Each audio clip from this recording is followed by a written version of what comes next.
जनगण मन अधिनायक जय हे भारत भाग्य विधाता। पंजाब सिंध गुजरात मराठा द्राविड़ उत्कल गंगा, विंध्य हिमाचल यमुना गंगा उच्चल जलधि तरंगा।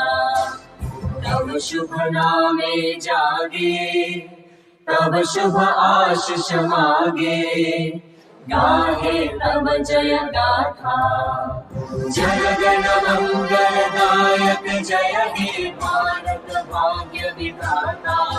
जय हे जय हे जय हे, जय जय जय जय हे।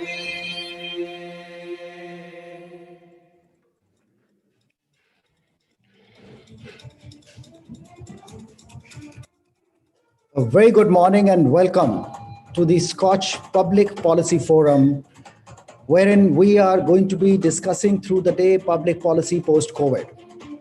But yes, we have had our challenges in the recent past, wherein coronavirus crawled across the globe. Although the vaccine is out, but the policymakers have continued to face their biggest test in generations as lives and livelihoods hang in a terrible balance, facing health crisis, economic collapse, social and political disruption. We already know what the pandemic has done. We now need to discuss what next. We face a few crucial questions. Is our current societal model working? And if not, what kind of societal model do we need for tomorrow? Staying the course would be a recipe for disaster, so we need to change.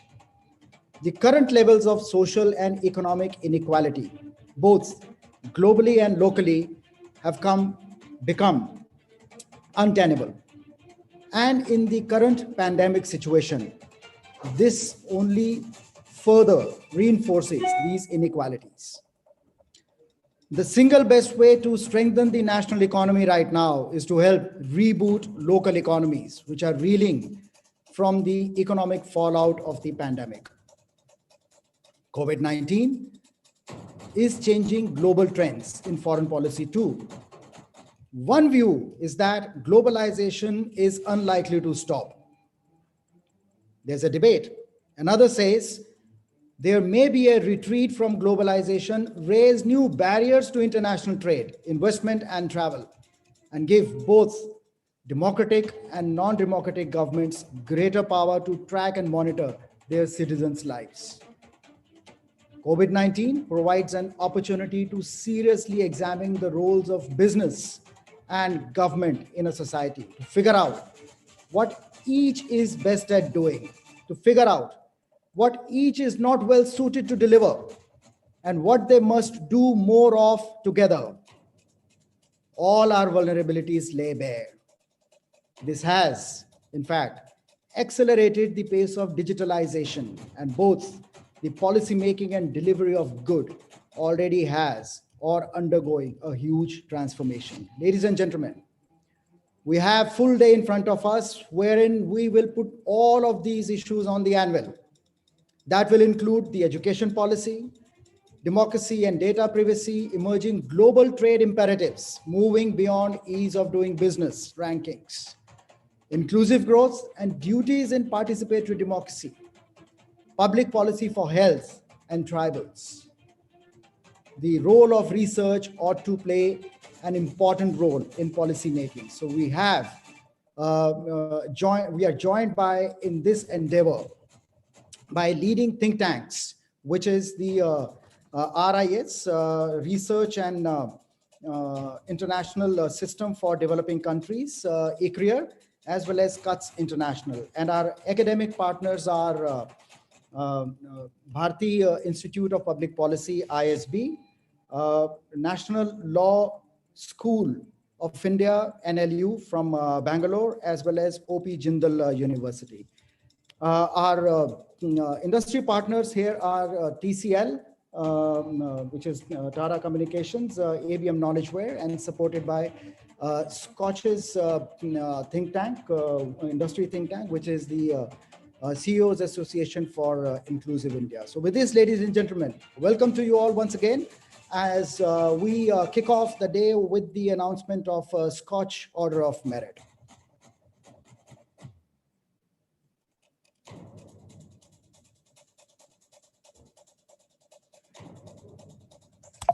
So you have the vote, the live vote coming onto your screen now. Kindly do participate.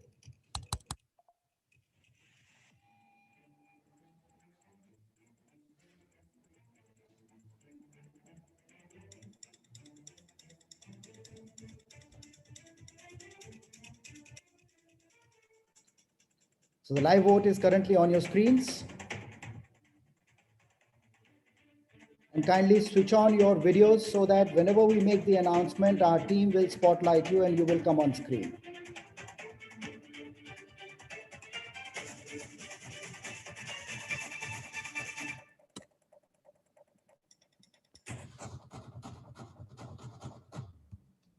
So here we go with the first announcement of Scotch Order of Merit.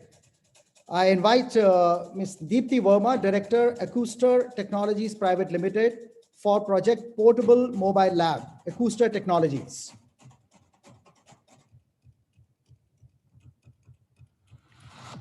I move on to invite Mr. Sanjay Bhattacharya, General Manager, Alembic CSR Foundation, for Project Sanitation.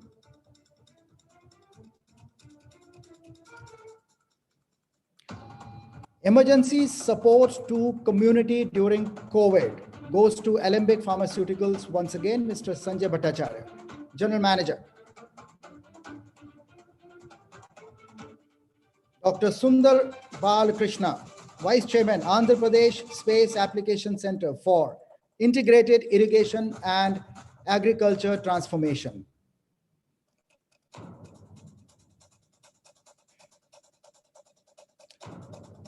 Mr. Premanand S., Vice President, Program Development, Apollo Telehealth, Jharkhand Digital Dispensary.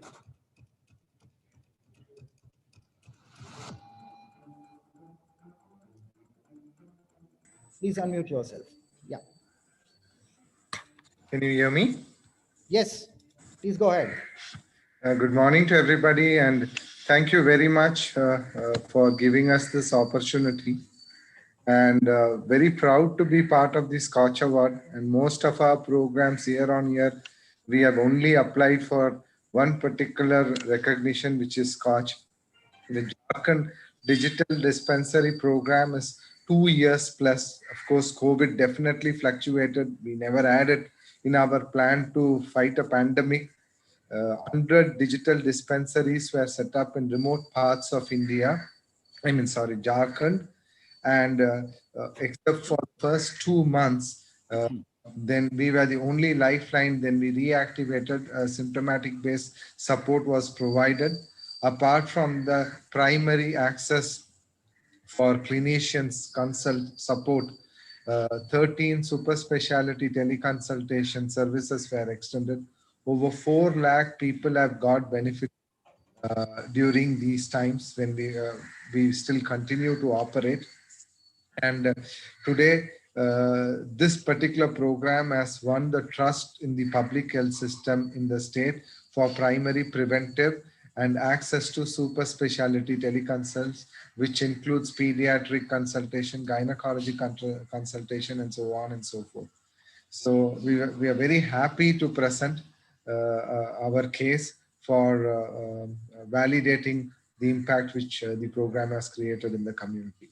Thank you very much. Congratulations.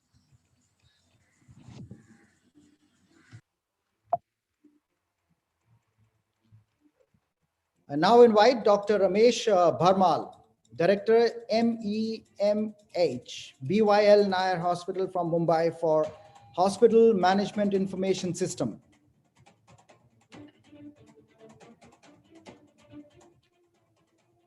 Dr. Mini Bodhanwala, Chief Executive Officer, Bhai Jarbai Wadia Hospital for Children, response to COVID.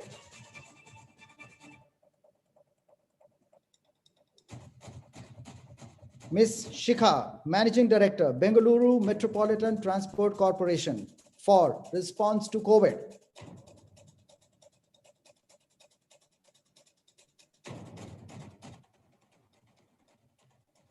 Next one also goes to Ms. Shikha, Bengaluru Metropolitan Transport Corporation, for QR code-based ticketing.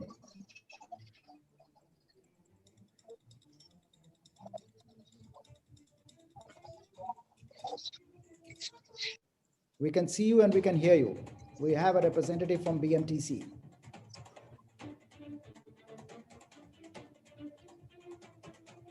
Would you like to say a few words? Yeah, I am Ajit, Public Relation Officer from BMTC on behalf of our Managing Director.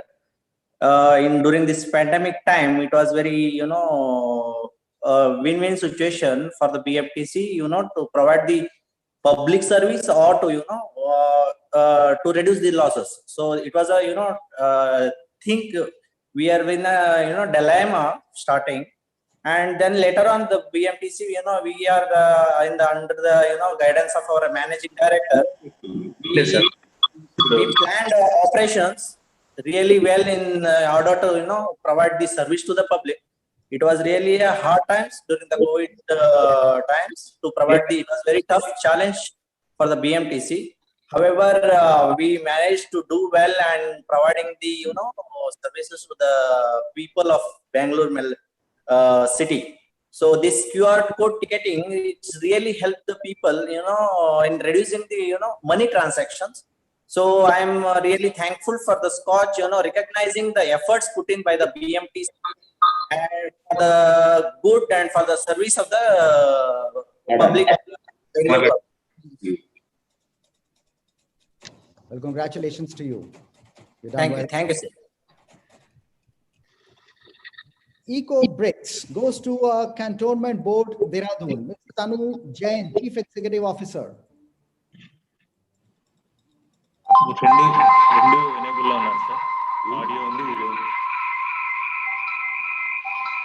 Do we have Mr. Tanu Jain with us?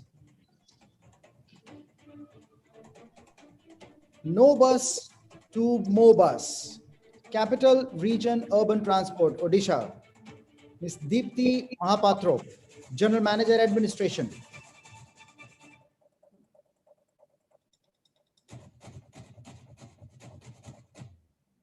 Do we have Capital Region Urban Transport with us?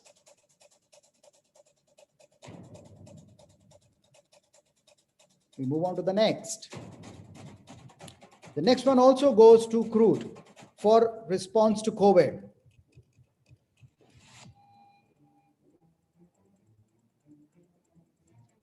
I now invite Mr. Yashjeet Gupta, General Manager, Chandigarh Transport Undertaking, for response to COVID.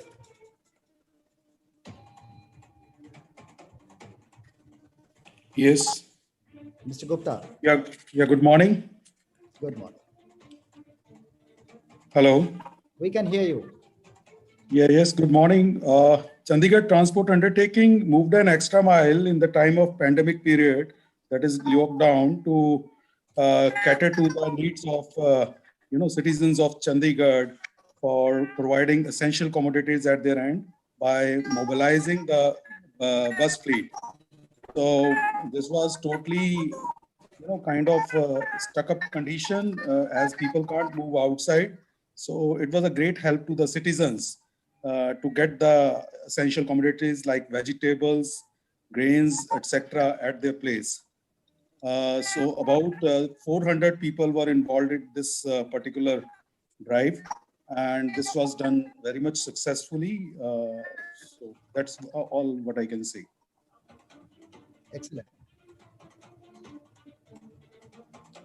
Mr. Pradeep Yadav, Managing Director, Chennai Metro Rail Limited, for extension of metro from Washermanpet to Wimco Nagar. Mr. Yadav. Hello, can you hear me? Yes, please.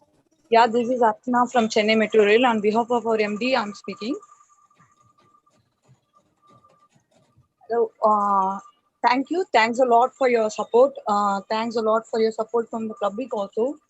We have done excellent work at the COVID period, and we have followed all the rules and regulations given by the central government, and we achieved a lot. And we have did many this one. Yeah. 1 minute.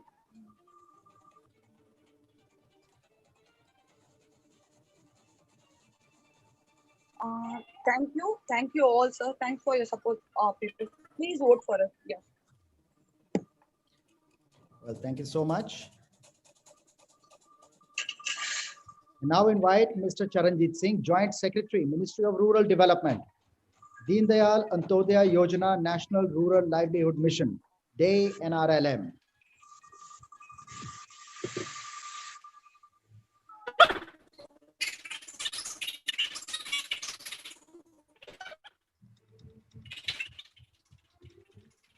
Mr. Muralidharan, Commissioner, Department of Agricultural Marketing and Agribusiness, Government of Tamil Nadu, for response to COVID.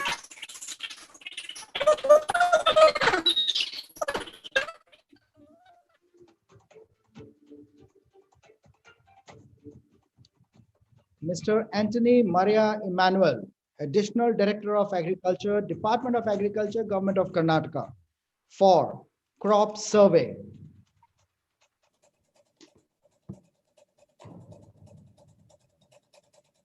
Good morning. I hope you can hear me. Yes. Hello. We can hear. Good morning. Can you hear me? Yes, we can hear you. Thanks, Scotch, thank you, Scotch, for giving us this opportunity to showcase our project on crop survey.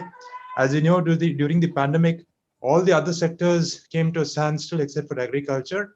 And we are proud to say that even in Karnataka, we could move forward with this project of crop survey, wherein we had employed or we had given employment indirectly to around 24 to 25,000 youth, rural youth, and also the farmers also had participated and actively participated in this project. And we could capture around 210 lakh plots data of live crop status in the field. Thank you, Scotch, for this opportunity. I invite Mr. Rahul Tiwari, Secretary to Government of Punjab, Government of Employment Generation. Hi there. I hope I am audible. Yes, you are. I am Surinder Mohan, and I am here on behalf of my Secretary, Mr. Rahul Tiwari. And Employment Generation Department thanks a lot to Scotch for recognizing the efforts which are being made in Punjab by Employment Generation Department. During COVID, we have been able to work very vigorously and with the great focus and following all the COVID guidelines, in which we have actually came back to the original figures of unemployment that we have started with pre-COVID. And going ahead, we are now organizing a self-employment camps across Punjab, in which we are targeting 1 lakh self-employment loans to be distributed to the youth who are looking for self-employment opportunities. And by 25th of January this year, we'll be able to hit that 1 lakh target. And I again thank Scotch for recognizing our efforts. And I also implore all the participants to please vote for us so that we are able to reach the place where we actually belong. Thank you very much.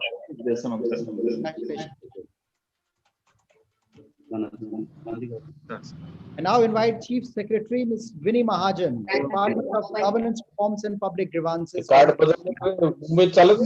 Punjab. Next month.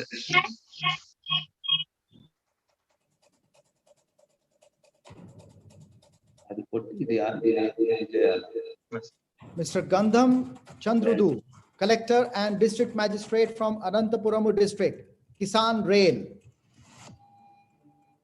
Sir, good morning, sir. This is Roy Subbaraidu, on behalf of my district collector. I am attending, sir. Because of some reasons, collector went away. So thank you for the opportunity in attending some project for the participants requested to kindly vote for my project.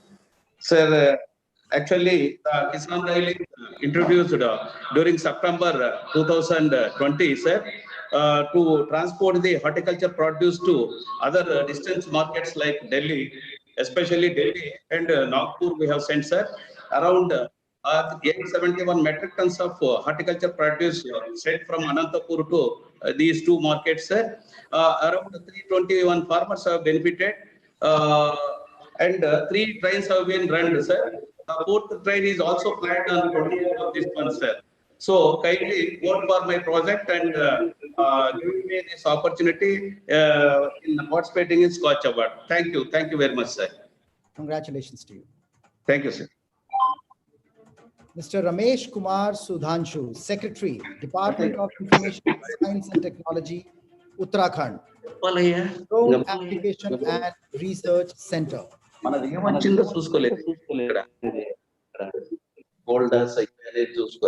Mr. Hari Krishna Mamidi, Director, Department of Language and Culture from Telangana, for project Tea Culture.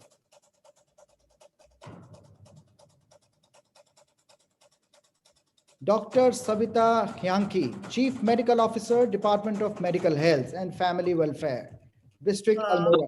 For Hello. Good morning, sir.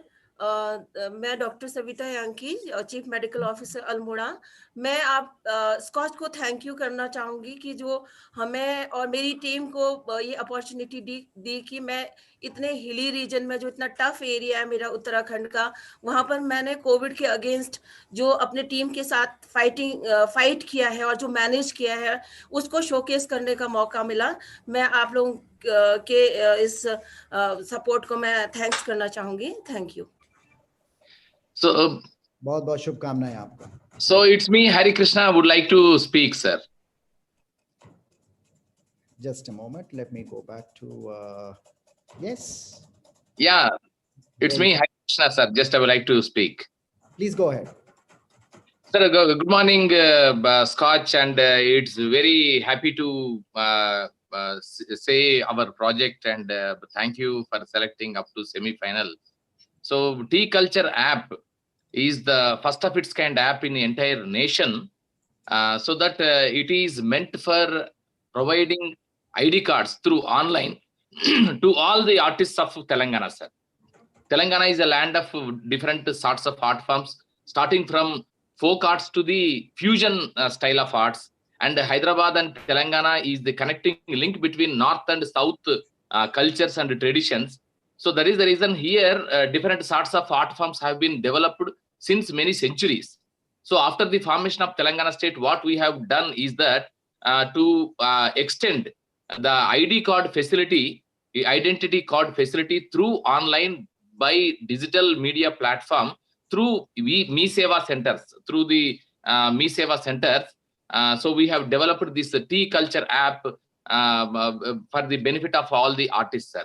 So here, all sorts of artists from culture department, we are extending the identity cards and to make a database. The main aim of making this entire effort is to complete and conclude a wonderful database of all sorts of artists across Telangana.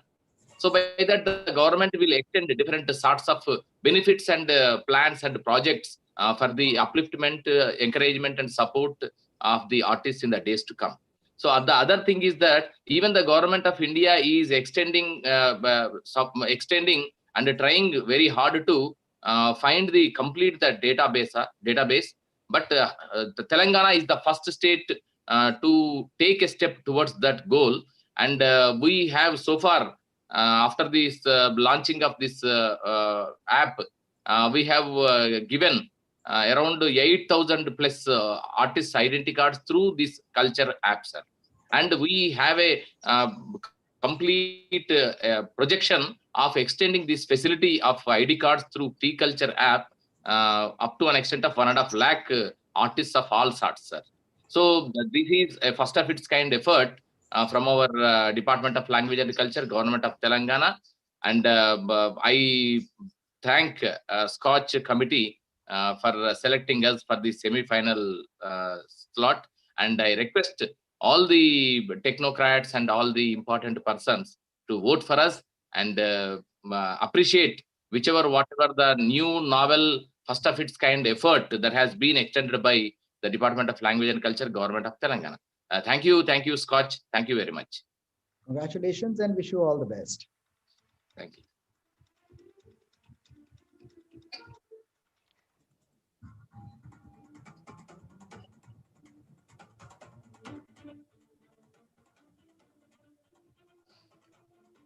Ms. Roshni Sen, Principal Secretary, Department of Self-Help Group and Self-Employment, Government of West Bengal for Project Jago.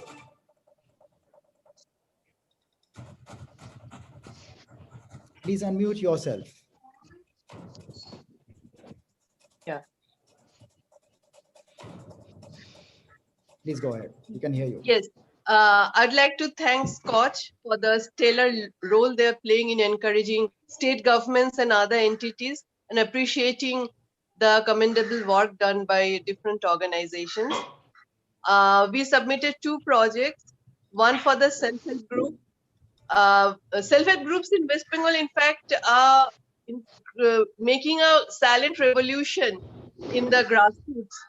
They are actually engaging themselves in various economic activities. They're fighting against social evils. In fact, they're acting as a sort of bridge between the community and the government. And to appreciate their contribution, we introduced the scheme Jago, where we give them a one-time incentive so that they feel motivated, encouraged, and can move on further with their good work. Along with that, we submitted a project on convergence, various micro projects meant for the rural unemployed youth, the migrant laborers, and also the self-help groups. So basically, both these projects are meant for improving the economic situation at the grassroots, in the fields, in the rural areas, in the remote areas. And our interventions have really helped with the self-help groups coming forward. In the times of COVID, they have been frontline COVID warriors, spreading awareness, making all sorts of products related to COVID prevention, like masks, like sanitizers, and in fact, improving their own economic activities and helping the community to live a happy, healthy life. So that is what our project is, and I'm happy that Scotch has recognized it and considered it fit for the order of merit. Thank you. Congratulations to you and the entire team. The next one also goes to Ms. Roshni Sen, which she just talked about, micro projects in convergence with other departments. Yes. Ms. Sen, I must say we are very impressed with the work that West Bengal is doing in women and child development. I think lots to take note of and learn from you. Compliments.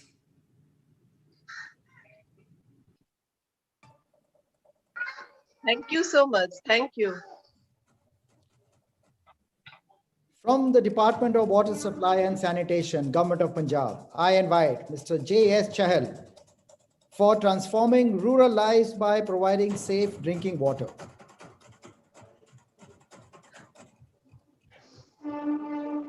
Ms. Rajdeep Kaur, Additional Deputy Commissioner, Department of Women and Child Development, District Administration, Firozpur, Community Engagement.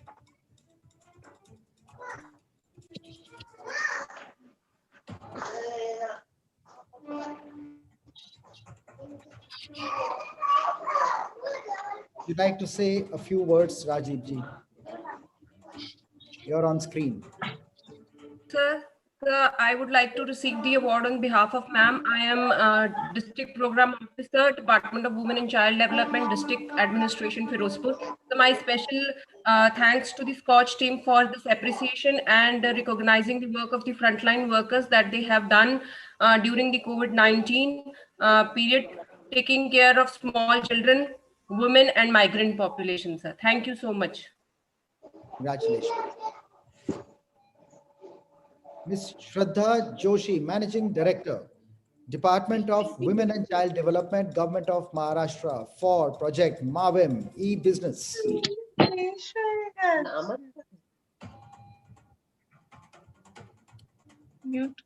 Ms. I. Kundan, Secretary, Department of Women and Child Development, Government of Maharashtra, for Project Know Your District.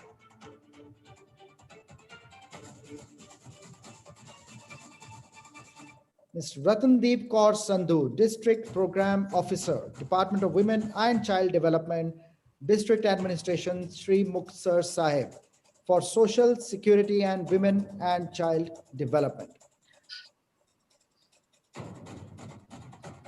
Please go ahead. So my special thanks to the Scotch team for the appreciation. So the frontline workers have worked very hard during the COVID-19 period, and this means a lot. Thank you so much. Congratulations once again. Ms. Tej Pratap Singh Fulka, Deputy Commissioner, District Administration, Barnala, for implementation of e-office.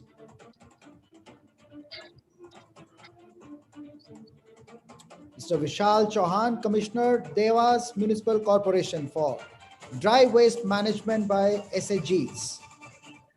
Good morning, sir. This is Vishwajit from Devas Municipal Corporation. Commissioner sir is in the field to supervise the cleanliness activities. You know that Swachh Sarvekshan is going on in next month. So I give my thanks to Scotch for providing and recognizing the efforts of Devas Municipal Corporation. We started these initiatives to encourage female SHG groups to create their livelihood opportunities in solid waste management, and also we achieved the target of reducing the dry waste load at sanitary landfill. So this is what we demonstrated through this model, and we are really thankful for the Scotch that we are getting this merit award for a second time. So thank you very much from the Devas Municipal Corporation, sir. Congratulations. Thank you, sir. Dr. Abhinav Shrestha, Principal Investigator, Diti Life Science Private Limited, for development, validation, and commercialization of lateral flow test for the detection of anti-coronavirus. We have Devas with us. Diti Life. Dr. Arundhati Chandrasekhar, Mission Director, Directorate of Health and Family Welfare, Anandarao Circle, Karnataka, for response to COVID.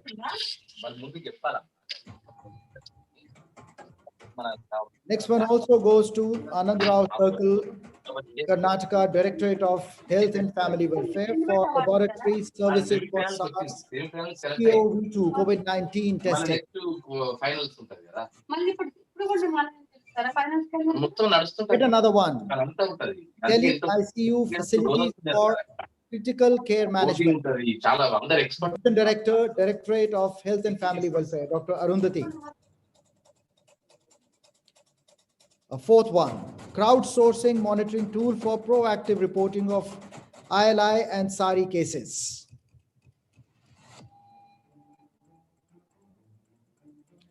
Mr. Bidyut Datta, Joint Director, Directorate of Information Technology, Government of Tripura, Panchayat Monitoring System. Good morning, sir. Good morning, all of you. I thank from Directorate of Information Technology, Government of Tripura for recognizing our effort.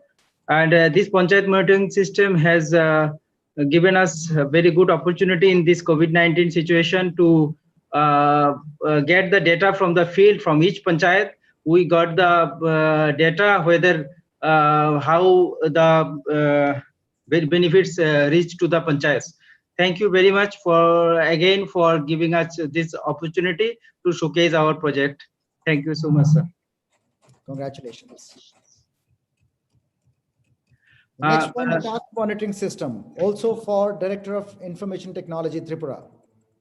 Thank you, sir. This is also one of the unique initiative from our government, and this task monitoring system provided us a platform to get the data from all the departments in a single platform and a quick way, from starting from the ministers, chief secretaries, directors. So all are onboarded on this platform to monitor every activity, high-level activities of the government, and monitor in a timely manner. So governance has become a very, very good and very effective for this. And I thank Scotch for recognizing our project, for showcasing. Congratulations. Mr. Pradeep Kumar Nayak, Project Director, Directorate of Soil Conservation and Watershed Development, Nabrangpur, Orissa. Construction of water harvesting structure through check dam.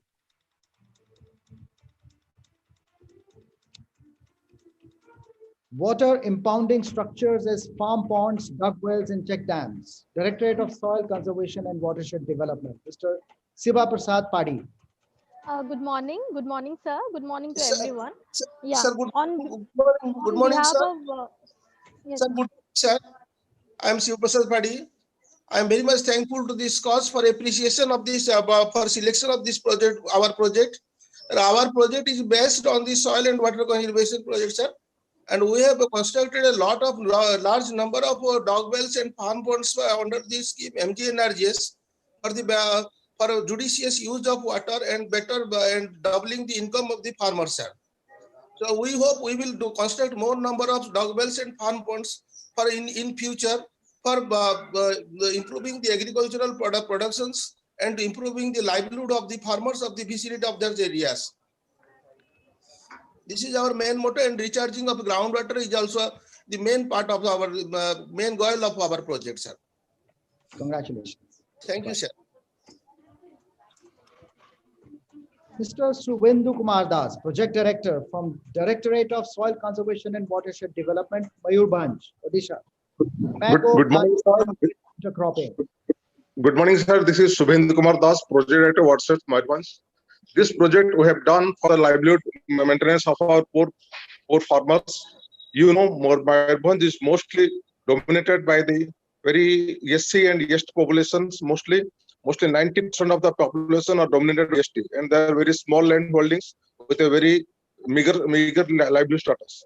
This project has been taken from the NRGS scheme to develop the livelihood of the farmers.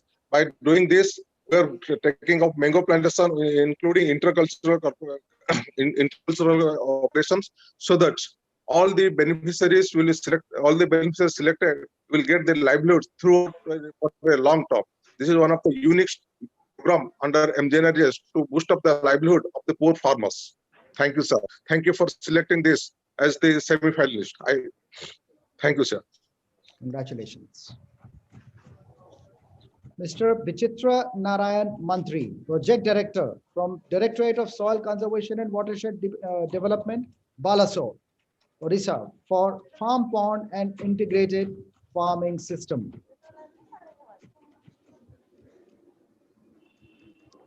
Mr. Chandan Kumar Sahu, Project Director from Directorate of Soil Conservation and Watershed Development, Nayagarh, Odisha, for integrated watershed development program.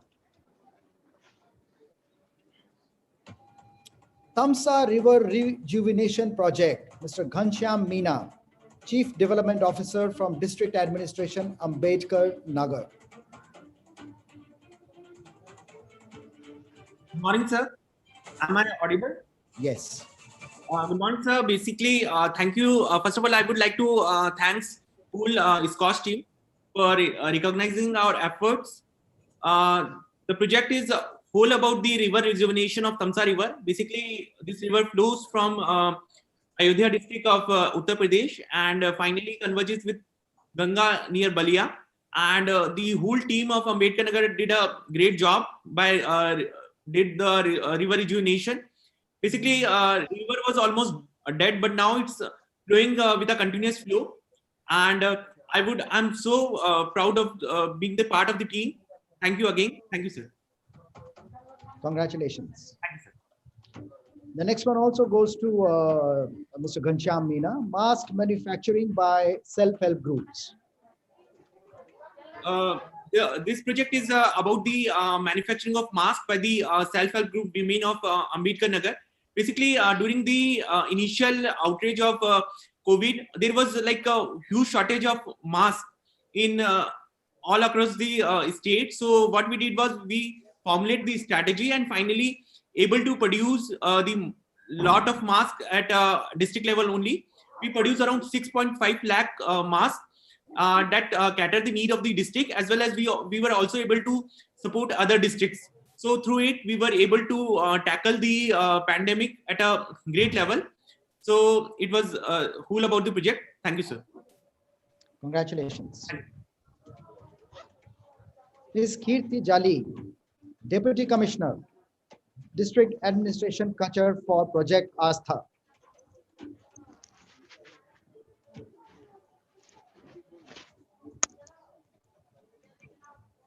Mr. Nitesh Patil, District Commissioner, District Administration Dharwad for response to COVID.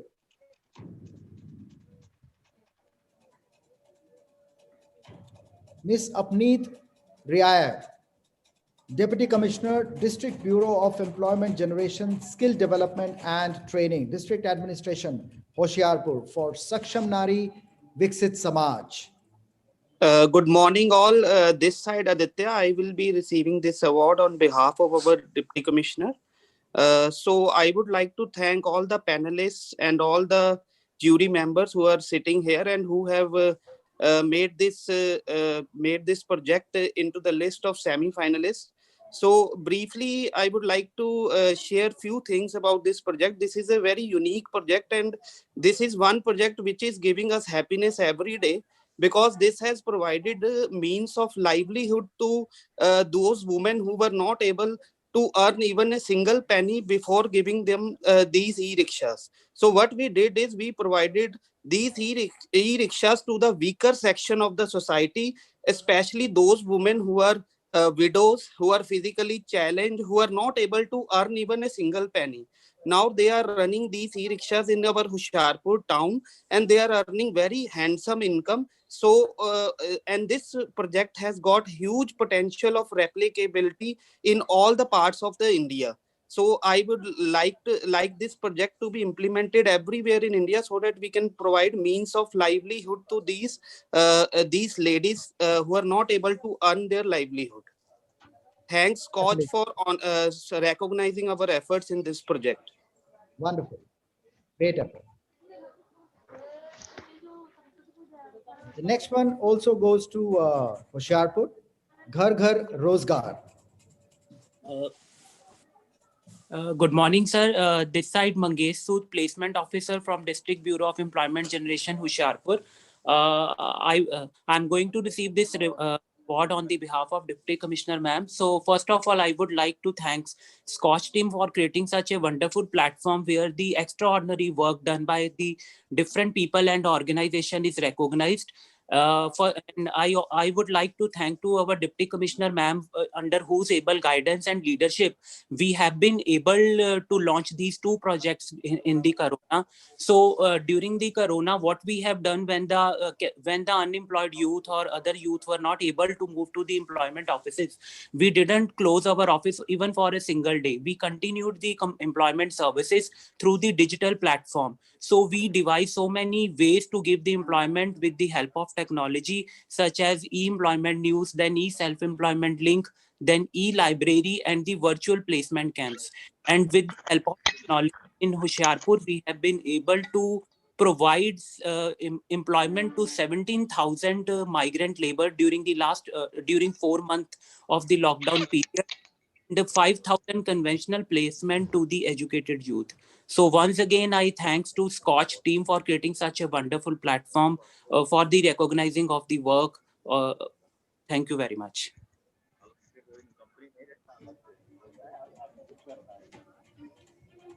I move over to invite Ms. Deepthi Uppal, Deputy Commissioner from Kapurthala, BOT-based District COVID WhatsApp helpline.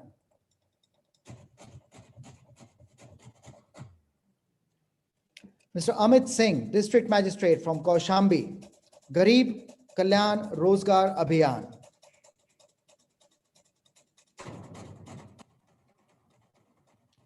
Mr. Vijay Yedula, Collector and District Magistrate from Malkangiri, Malaria Free Malkangiri.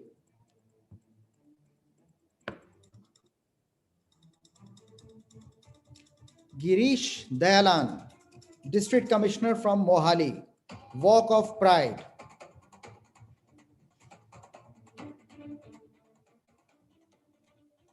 Ms. Selva Kumari, District Magistrate from Muzaffarnagar, for Project Ujjwala Gullak.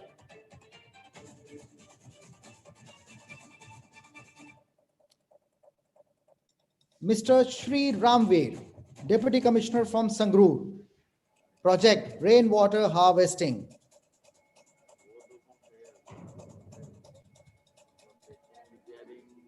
Do we have Mr. Ramveer with us? Your video is switched off. We are not able to spotlight you.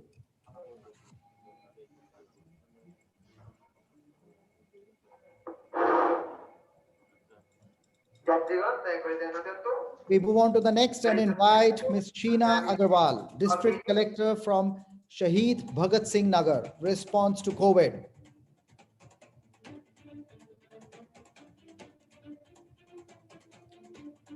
Dr. Vijay Karthikeyan, District Collector, District Mineral Foundation, District Administration Sundargarh, for best practices by District Mineral Foundation.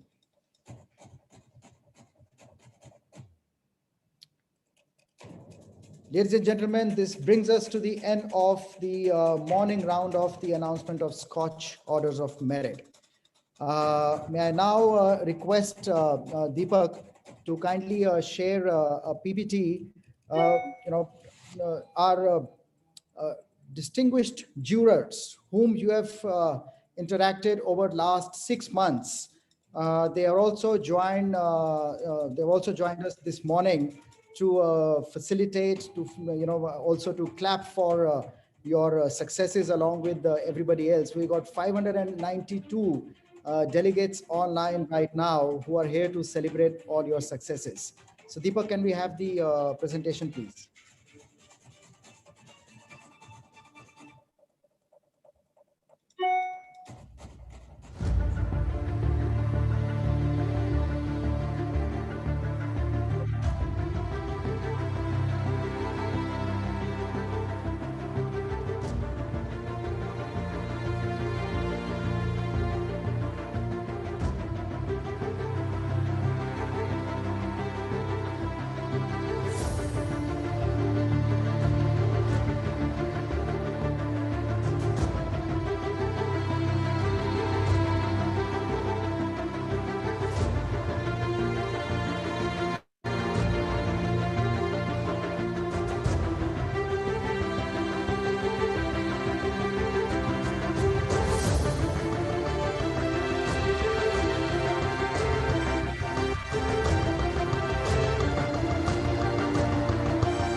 you've had an opportunity to interact with our distinguished jurors over last 6 months.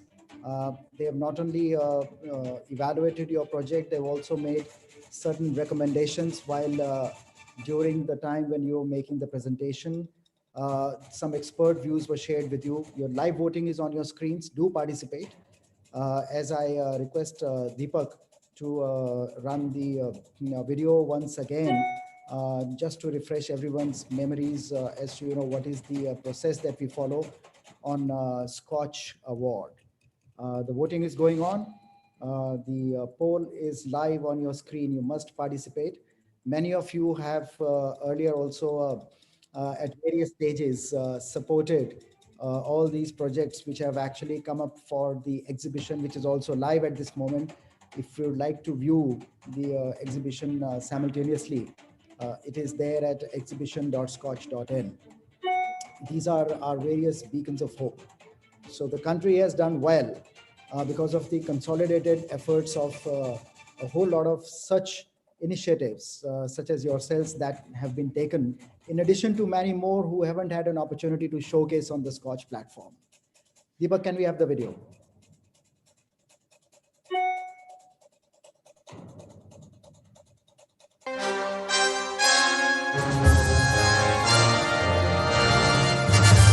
Scotch Award, Benchmark of Excellence. Scotch Award, instituted in 2003, salute people, projects and institutions that go the extra mile to make India a better nation. Scotch Award, the highest independently instituted civilian honor, has been conferred. The mighty and the ordinary alike have received this award for their extraordinary achievements in contributing to the society. The roll of honor of the Scotch Award over the years is a testimony to this. The Scotch Award covers the best of efforts in the area of digital, financial, and social inclusion. It encompasses the best of governance, excellence in technology and applications, change management, corporate leadership, corporate governance, inclusive growth, citizen services delivery, capacity building, empowerment, and other such softer issues that get normally lost in the glamour and the glitz of industry-sponsored or advertising-focused jamborees. The Scotch Award is distinctive for its approach of selection of awardees, which is based on nomination, jury evaluation, presentation of shortlisted nominees, focus group discussions, and interactions and peer evaluation, inputs and qualification of a project, person or institution to be considered for the award. The Scotch Award not only acknowledges exceptional achievers, organizations and individuals, but also spurs inspirational guidance and motivational leadership.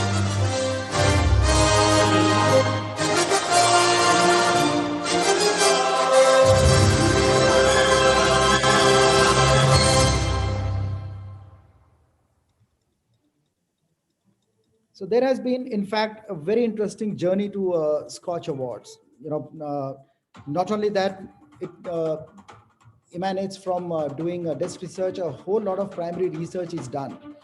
The background search is done. I would share an interesting anecdote from one of our field assessments, which is what we did a few years ago. India has been known to be poor. Do not want to go into the debate why and how, but the kind of efforts that have come in from all and everybody together, whether it is the public sector, is the government or the private sector, India has changed a lot. Kalahandi, you must have heard, which once upon a time was known to be the most backward district in the world and characterized by starvation deaths.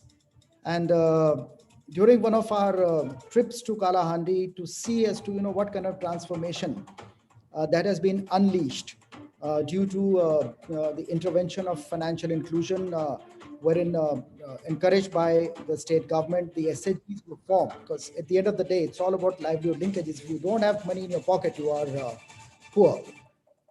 So at the right at the entry point of the district, stricken by poverty, it was a sight which is very difficult to forget.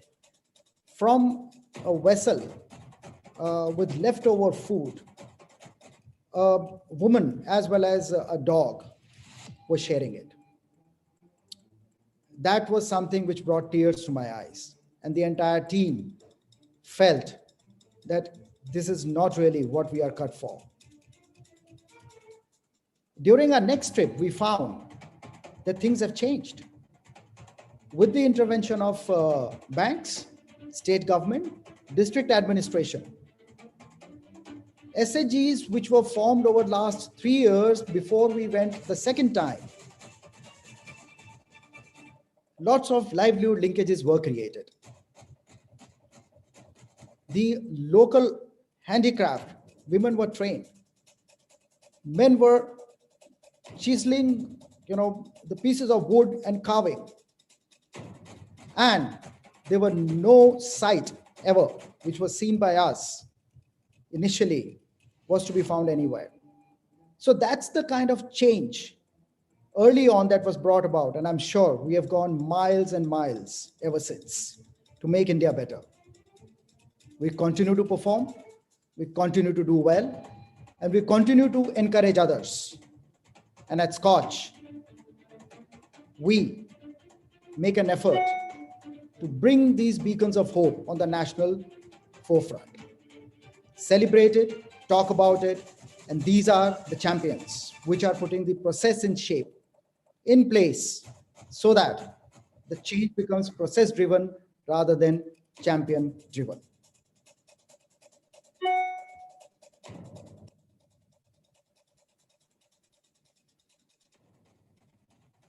Scotch team, if we have the next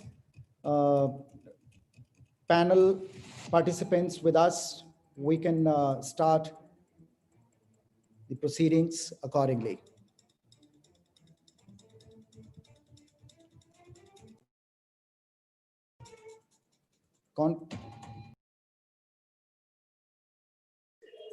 In between, good morning, everybody.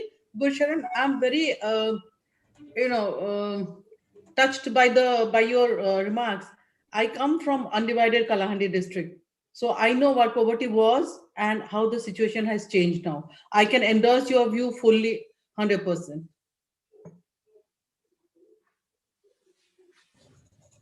We have Mr. Bansal with us. Mr. Bansal, would you like to talk a bit about it?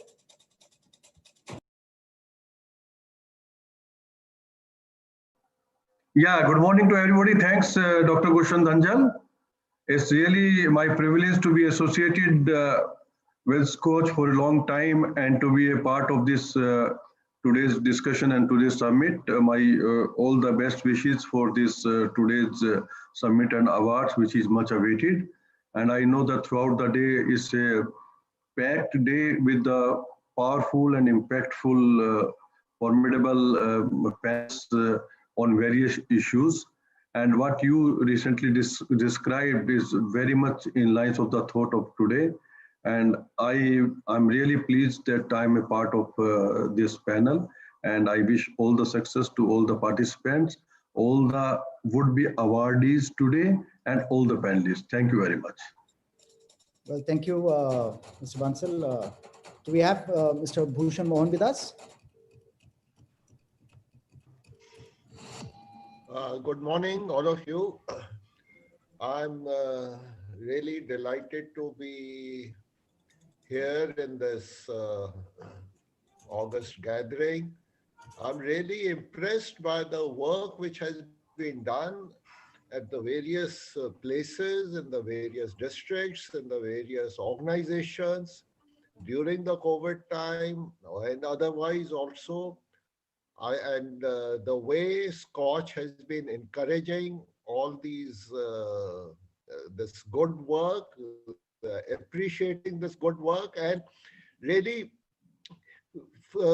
giving a forum where this is being discussed and it can be replicated and it can be learned and used by others. I think that's the key thing.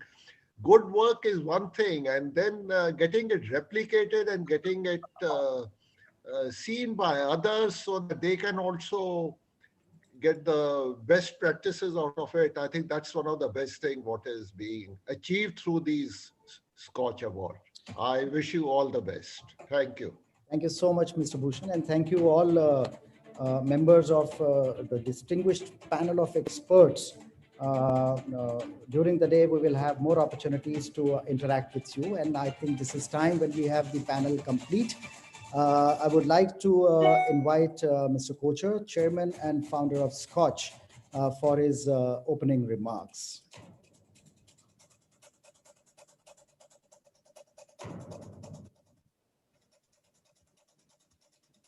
You are perhaps muted. We are not able to hear you, Mr. Kocher. Namaskar. Can public policy be done without the voice of the public, without taking public into account? So this post-1991 journey of Indian reform is also the journey of India maturing more as a participatory democracy. I still remember when we were young, there was this whole idea about the Mai Baap Sarkar. People were supposed to go and plead in front of the officers and in front of the government. And the Mai Baap idea basically meant that, you are the government, you know better than us. So let the government decide what is good for us. So that is why you had a control and command economy. You had these very unwieldy plans. You had so much of focus on public sector. And essentially, you ended up creating a very underproductive and crisis-ridden kind of economy, which led way to a completely unsustainable situation in 1991, and where we had to actually unleash a series of reforms and join the rest of the world in terms of being a more open and a more participatory democracy. So while the reforms have unfolded in the area of economy, also very remarkably in the area of digitalization, there is an area which has not been able to keep pace, and that is the area of governance itself. The governance process and procedure reforms have been somewhat slower in coming compared to the other set of reforms. And part of that is because, I've always joked that India is poor by policy design. The kind of money that we have spent over the years, the kind of effort and resources that have been allocated to development and betterment of the poor is absolutely fantastic. However, historically, we've had a fairly leaky delivery system, and we've also had this hobby horse culture where, whoever is on the chair decides what is the best for the people. So I think one remarkable journey that started a little later in the reform process was when the Ministry of Panchayati Raj was formed. More and more participatory planning was coming in, and grassroots level input was being given to policy. So one of the things that Scotch has done since inception is traveled across the country, talked to a lot of people, and tried to bring in that policy need, the felt need of the people, to the policy table, such that this policy serves the poor of India who need these interventions the most, the best. Also, while India is one of the most representative democracies, in the sense that we have almost 6 lakh elected representatives in the country, if you also count the Gram Panchayats, it has not been very vocal representation, in the sense that even in the parliament, historically we find that the parliamentary system, the parliamentary democracy, was more driven by the ministries rather than the parliamentarians themselves. Their own involvement in decision making was rather low. There is a refreshing change that we find over the past 8 to 10 years, where the parliamentarians have become very active. So as I said, that we are a participatory democracy, but then how do you go about consulting 1.3 billion people? The best way is the democratic election that we have every 5 years. And so we select our representatives and we expect them to represent us. I think it's only recently that these representatives have started taking the job very seriously and become active. So we are no longer a pushover republic. We are also not a pushover parliament. If you look at the rapid changes that are around us have thrown a lot of newer challenges in terms of policy challenges. The biggest challenge that the world is facing today is that of social media, e-commerce impacting our democracy and our economy. If you look at whether it's the US, whether it's other countries, the kind of incredible impact that social media today is having, and the kind of thought control that they can exercise, and the kind of selective wins that they can do is absolutely incredible. So much so that they can even undermine democracies. Data is the new oil, so they say. Data economy, value-added services on top of data is going to determine the new winners and losers. When you talk about artificial intelligence, where is the most teaching for the AI systems coming? And therefore, what are these AI systems more attuned to do is going to a lot depend on how social media behaves and shapes up our culture and our system. So are we going to be yet another clone of the Western culture? Are we going to be hostage to some ideologies that are very rich, or they can be very well funded? I think the answer is no. And one person who's made that difference and made that difference enormously is Mrs. Meenakshi Lekhi, our member of parliament. She was the first person after 2014 when she was the first chief guest in Scotch Summit. And that is the time we knew that, she is a lady that we need to watch. And she's done an incredible job. Most of these multinationals think they're bigger than the governments. Well, they just don't feel that they're bigger than the governments. They sometimes act so. And then, of course, there was the erstwhile Bombay Club, etc. So people with the capitalist power or the money had somehow presumed themselves to be bigger than the governments or the government's representatives. And I think that is one thing that she has definitively changed during her term in the parliament. She has been very vocal and vociferous about issues that are very important to us, specifically in her role as the head of the parliamentary committee on the data protection bill. She has been able to get the high and the mighty to testify, and in the presence of the majesty of people of India, which is the Indian Parliament, and it's an incredible job. It is indeed my pleasure to welcome on our stage Mrs. Meenakshi Lekhi. For that reason and for many, many more, we have this Parliamentarian Year of the Year award. Last year it was Mr. BJ Panda, and I'm very happy to note that this year our collegium has selected Mrs. Meenakshi Lekhi for the incredible work that she has done as the recipient of Scotch Challenger Award for Member of Parliament of the Year. May I request Gursharan to read a citation, and if you could also have Mrs. Lekhi on the screen, and maybe we could give her a round of applause. Thank you. Before I go on to make the formal announcement and read the citation, my team is going to put everyone on mute as well as switch off their videos, so that the recipient of the award can be highlighted. So team, please go ahead and put everybody on video as well as the audio mute.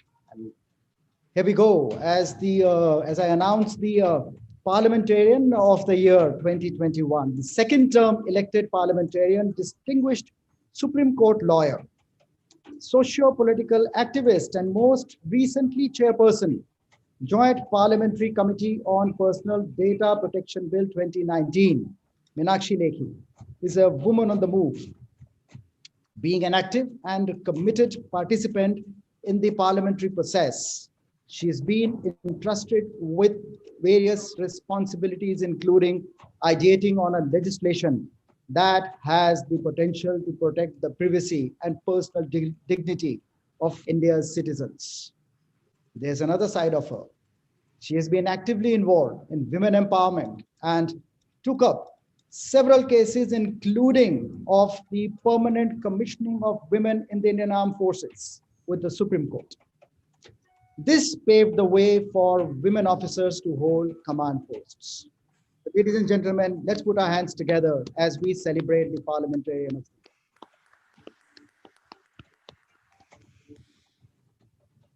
So with this, I have the pleasure of inviting Mrs. Meenakshi Lekhi for the Jai Hind keynote. Please unmute yourself.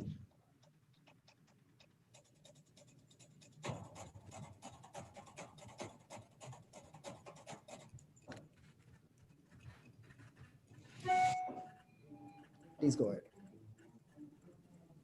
Thank you very much,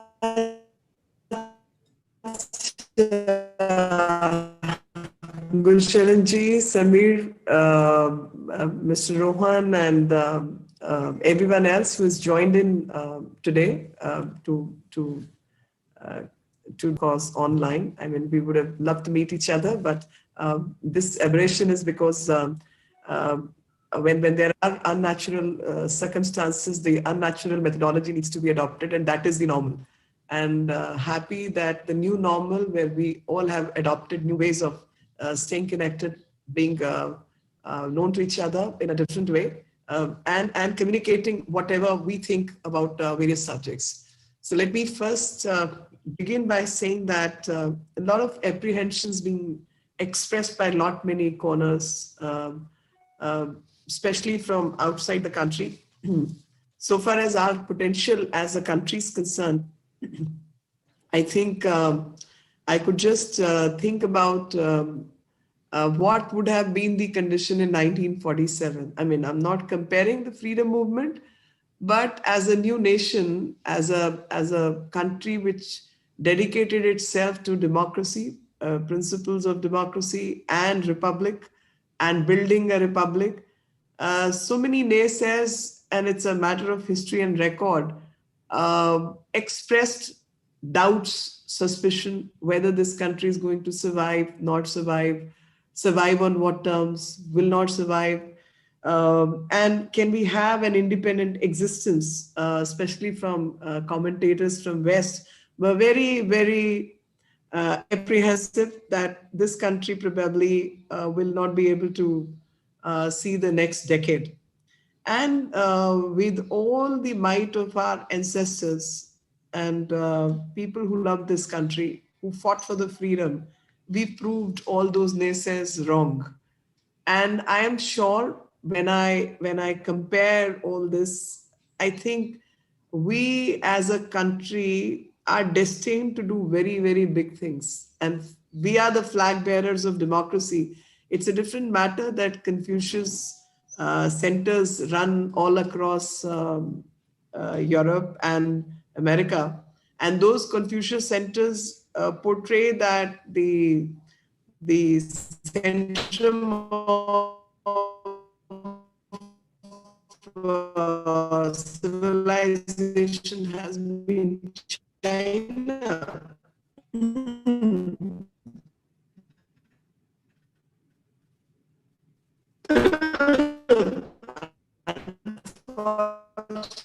Unfortunately, as with many scholarly studies,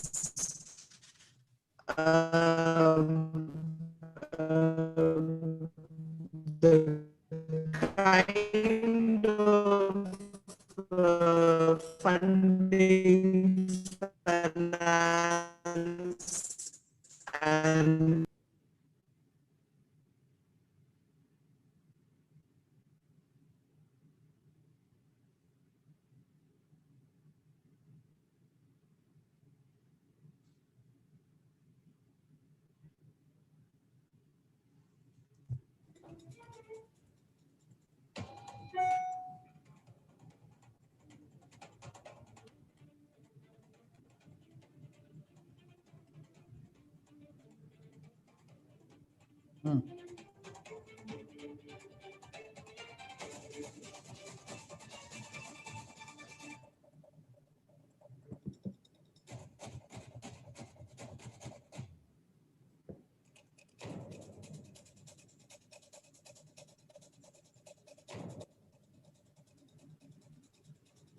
I'm very sorry.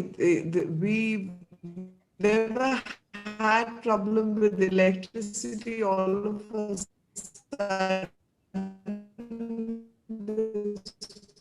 problem is started. So I was trying to communicate is that the concepts of democracy and republic are so enshrined in our existence, in our the manner of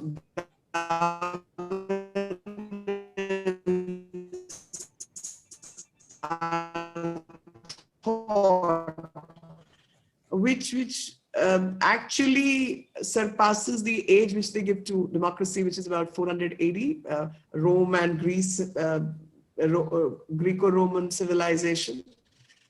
But Rigved talks about Mahajanpads and Janpads and Gram Sabhas and Gram Panchayats. Much the time of Mahatma Buddha, we had about 716 Mahajanpads with their respective council and treaty governance system. And I was just browsing something on YouTube, and I was so surprised that people are trying to say that people who in nation were probably alien, and we have that as Indians claim our heritage. We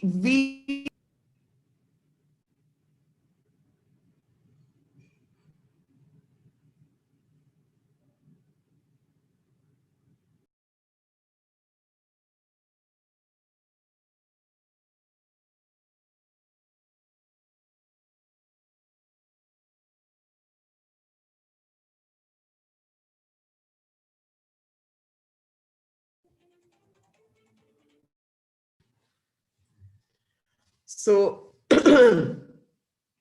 democracy, in terms of even a written record, did not come with Magna Carta alone, and it's not the 12th century which gives us those concepts. So I think recently Baseshwara's centenary and a public parliament system, which was called Anubhav Mantapa, was started, and in Bidar district. So PM Modi in one of his talks talked about it in the year 2015 while unveiling the statue of Baseshwara on the banks of Thames River. So basically, time has come that whether it's social reformers, philosophers, science and technology, India has to not just lay foundation for the future, but also speak to the world, communicate to the world that what we stand for. And before others start usurping our credit, and somehow we've lost the area of narration. And I think building that area of narration, each one who's part of this summit, each one of us who holds responsibility towards India and being Bharatiya, living by the ideals of what is enshrined in our culture and thought, we need to take it forward and connecting it to the Data Protection Act, that how data is important. I can say that for this, we need to understand what kills democracies and where do democracies and how do democracies fail. So I think the first thing where democracies fail is when the communication starts to get being manipulated. And when communication gets to be manipulated, democracy is no longer relevant.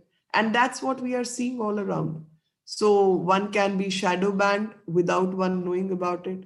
Your thought and data can be shared with someone else without you knowing about it. There could be algorithms which are collecting the kind of data which probably you never consented for. So deception in communication, deception in data management, deception in manner of working is going to cause damage to democracy, and it will be basically challenging the supremacy of parliament, supremacy of power, free, fair elections, and thus we need to have some method of controlling this kind of anarchical situation. And again, so far as Indian thought process is concerned, I think democracy ticks us all above anything else. And not to forget that we started with universal franchise at a time when women till 1972 and all were not even allowed to vote in countries like Switzerland and many other Western countries. And they claim to be democratic setups. So I think we as custodians of the will of the people and a place where we all get together, it's like a Mahapanchayat, had the responsibility of coming up with a bill which represents our ethos, our values, and protects us as a country, because there are kind of stealth wars which are going on, and a whole lot of people are not even aware of what kind of warring systems exist. So there had to be a meticulous study and a resolve through discussion and consensus that everybody was given a free hand to speak, to address, to come up with their concerns, and everybody else who had a different point of view also could be considered. So if I go to the parliamentary procedure which was adopted, so what we did was that when this came to me in 2019, this bill was sent to me. But before that, 2017 onwards, process of consultation, process of speaking to various stakeholders, and plenty of discussion and drafts had already gone in. So I'm very, very grateful to all my predecessors who put in, not my predecessors as in joint parliamentary committee, because this is the joint parliamentary committee, but my predecessors as in people who thought and worked on the bill, and people who thought and worked on the bill, whether it was Justice Sri Krishna, whether it's people from NESCOM, whether it's people who work with the various ministries, etc. I'm grateful to all of them, because once you have a foundation, you can always build the edifice, and based on that, it gave an idea and a counter idea, and invokes different kind of thinking process, and then you're able to smoothen the edges far more, and it makes your job comparatively simpler as compared to the ones who have done the original thinking. And we of course have laws which are already existing in about 80 countries. GDPR to begin with was one of the initial ones, but we've seen PRISM Act, we've seen Cloud Act, we've seen Singapore model, we've seen so many other systems. So we had a fairly good idea of how the world is trying to deal with the new normal. And thus, with the coming of internet technology in 1990s to the present day, where you have swarm drones, it's a huge leap. And to deal with this huge leap, and to deal with this technology, or technological disruption is what people are calling it, the AI, IoT, cloud computing, dealing with data, actually, all these are methods of dealing with data. we've come a long way, and I would not call any law. I mean, being a lawyer myself, I would say there is no law which is perfect, and there is no law which is etched in rock. I always say law is etched in the sands of time.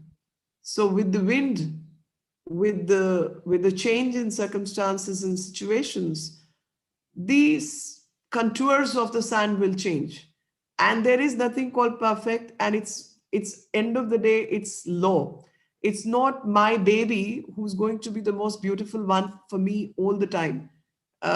It's so that kind of attachment to a law is an imperfect way of dealing with law. And as lawyers, I think we all understand that things have to change with time. The new technologies will come, new financial calculations will happen, new kind of tables will be put on the table, and thus the paradigm is going to change, and so the law will change also.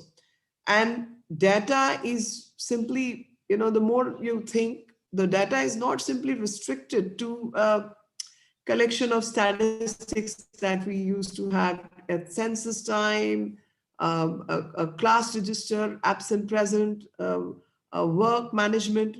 No, it's not just restricted to that. Today, it has exponential rate of getting it collected, built, and consumed.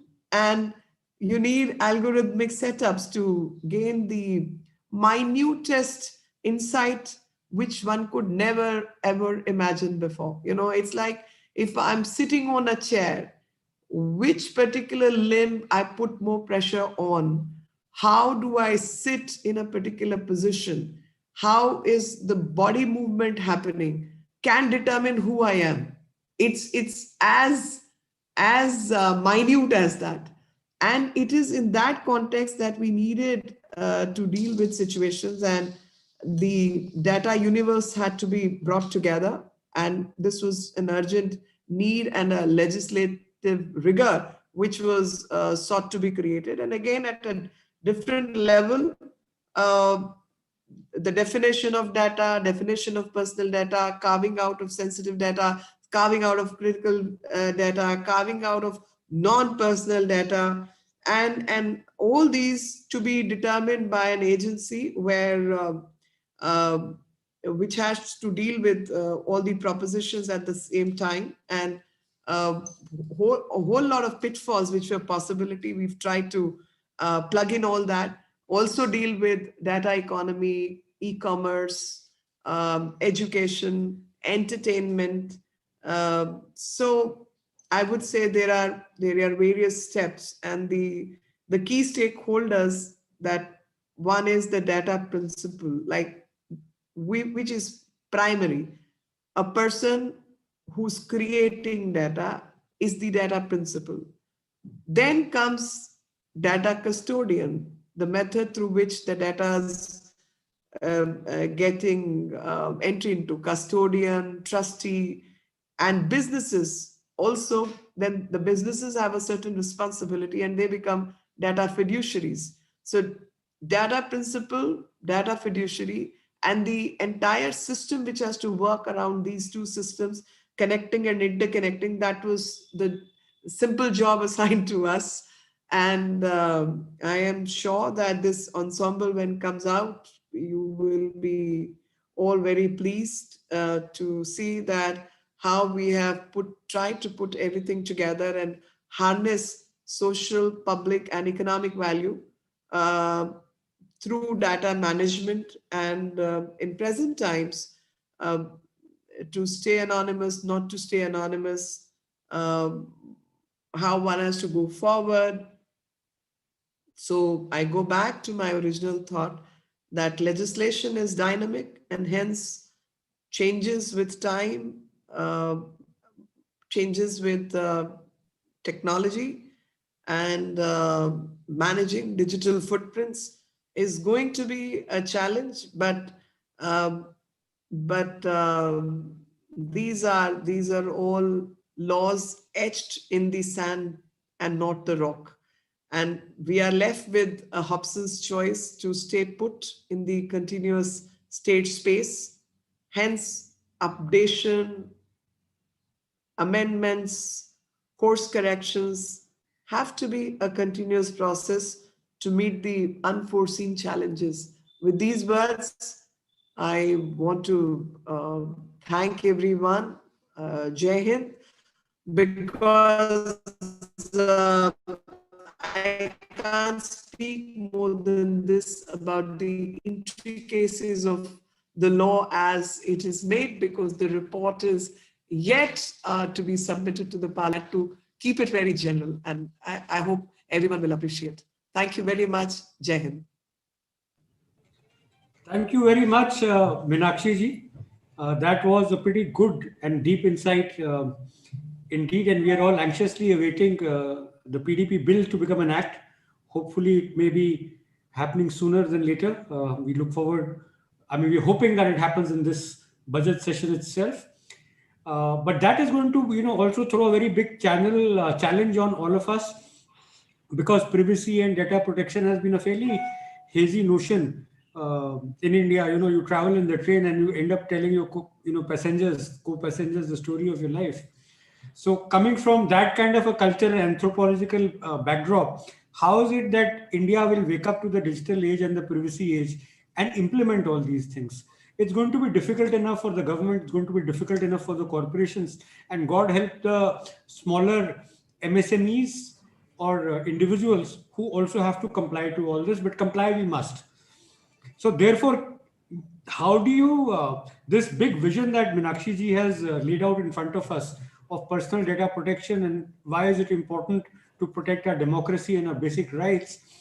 We have formulated a committee in the CEOs Association for Inclusive India, which is, looking at implementation areas, and we would love to come and discuss some more with you at an appropriate time, Meenakshi ji, that how this can be implemented using technology, and very fast the Data Protection Act can become a reality. We have the person who's driving this in CEOs Association of Inclusive India is also a technologist, Mr. Rajarshi Prakastya, who's from Tata Communications Limited. Raj, could you throw some light on the vision that Meenakshi ji is given? How can industry translate that into reality? Thanks, Samir.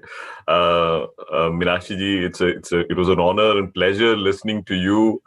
It's always good to listen to you, but today, you threw some light to various contours of history to now, and how lawmakers look at things differently. Specifically, if you look at privacy, for an example, right? As Samir said, privacy is something that is everybody's right, but then managing privacy, specifically because we don't know what is private to us in most of the times, or we give away our privacy data because we are plain simple lazy, right? Many a times I don't read the huge long document which comes with Facebook or Google when I do a new app, and that's laziness from my side, right? And I'm sure that's true for a lot of people. So in that scenario, how do you look at privacy and protect somebody's privacy at the end of the day is what you're doing, right? And that's a stupendous job, because at the end of the day, as you said, there are forces at play which are strong, and you will have to look at all those things. But with this also comes a specific, different angle, right? Specifically for India, when we look at a framework which needs to look at 1.3 billion people, majority of which is not digitally literate, the problem is amplified exponentially, right? And when we look at what Samir was talking about in terms of how a large organization is going to meet a privacy setup, or a small organization, or even Scotch, for example, going forward, how are you going to manage data, meeting the guidelines, meeting the guardrails that Madam Lekhi, you've put for everybody to follow the direction that you've put into your bill. That's not going to be easy for everyone, right? And here is where we believe that we need to build a blueprint. As an industry body coming together, we should build a blueprint, looking at the PDP bill, on how to meet the regulation with a technology framework, right? And this should actually start right from the data capture to classification, going to all the way to the retrieval process, right? Now, if you want to do this, while many large organizations may be able to do it themselves, but then, I was talking to Samir, and Samir was saying that, hey, for small organizations, will it be interesting to have, a framework which says privacy as a service?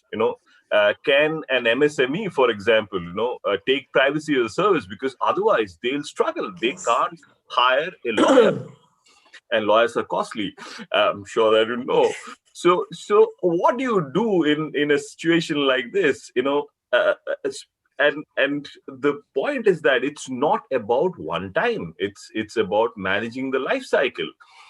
And that life cycle, even if you're an MSME, may mean that you have thousands of data. So, for example, right now, if I see in this webinar itself, there are more than 600 people. So, which means Scotch has, from this webinar itself, more than 6,000 people's data.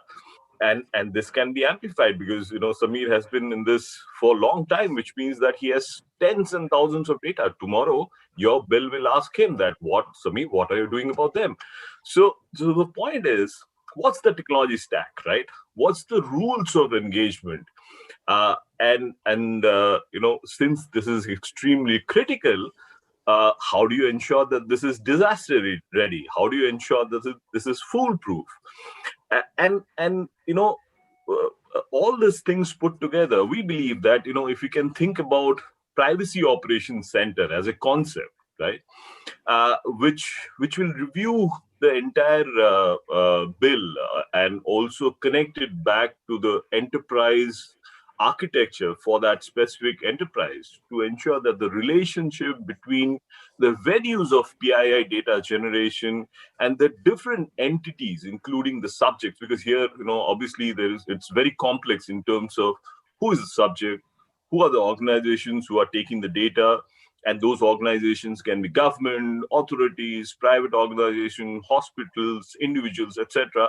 How the whole relationship is working, and how the framework will bring in the controls in terms of people, process, technology, and the life cycle management, right?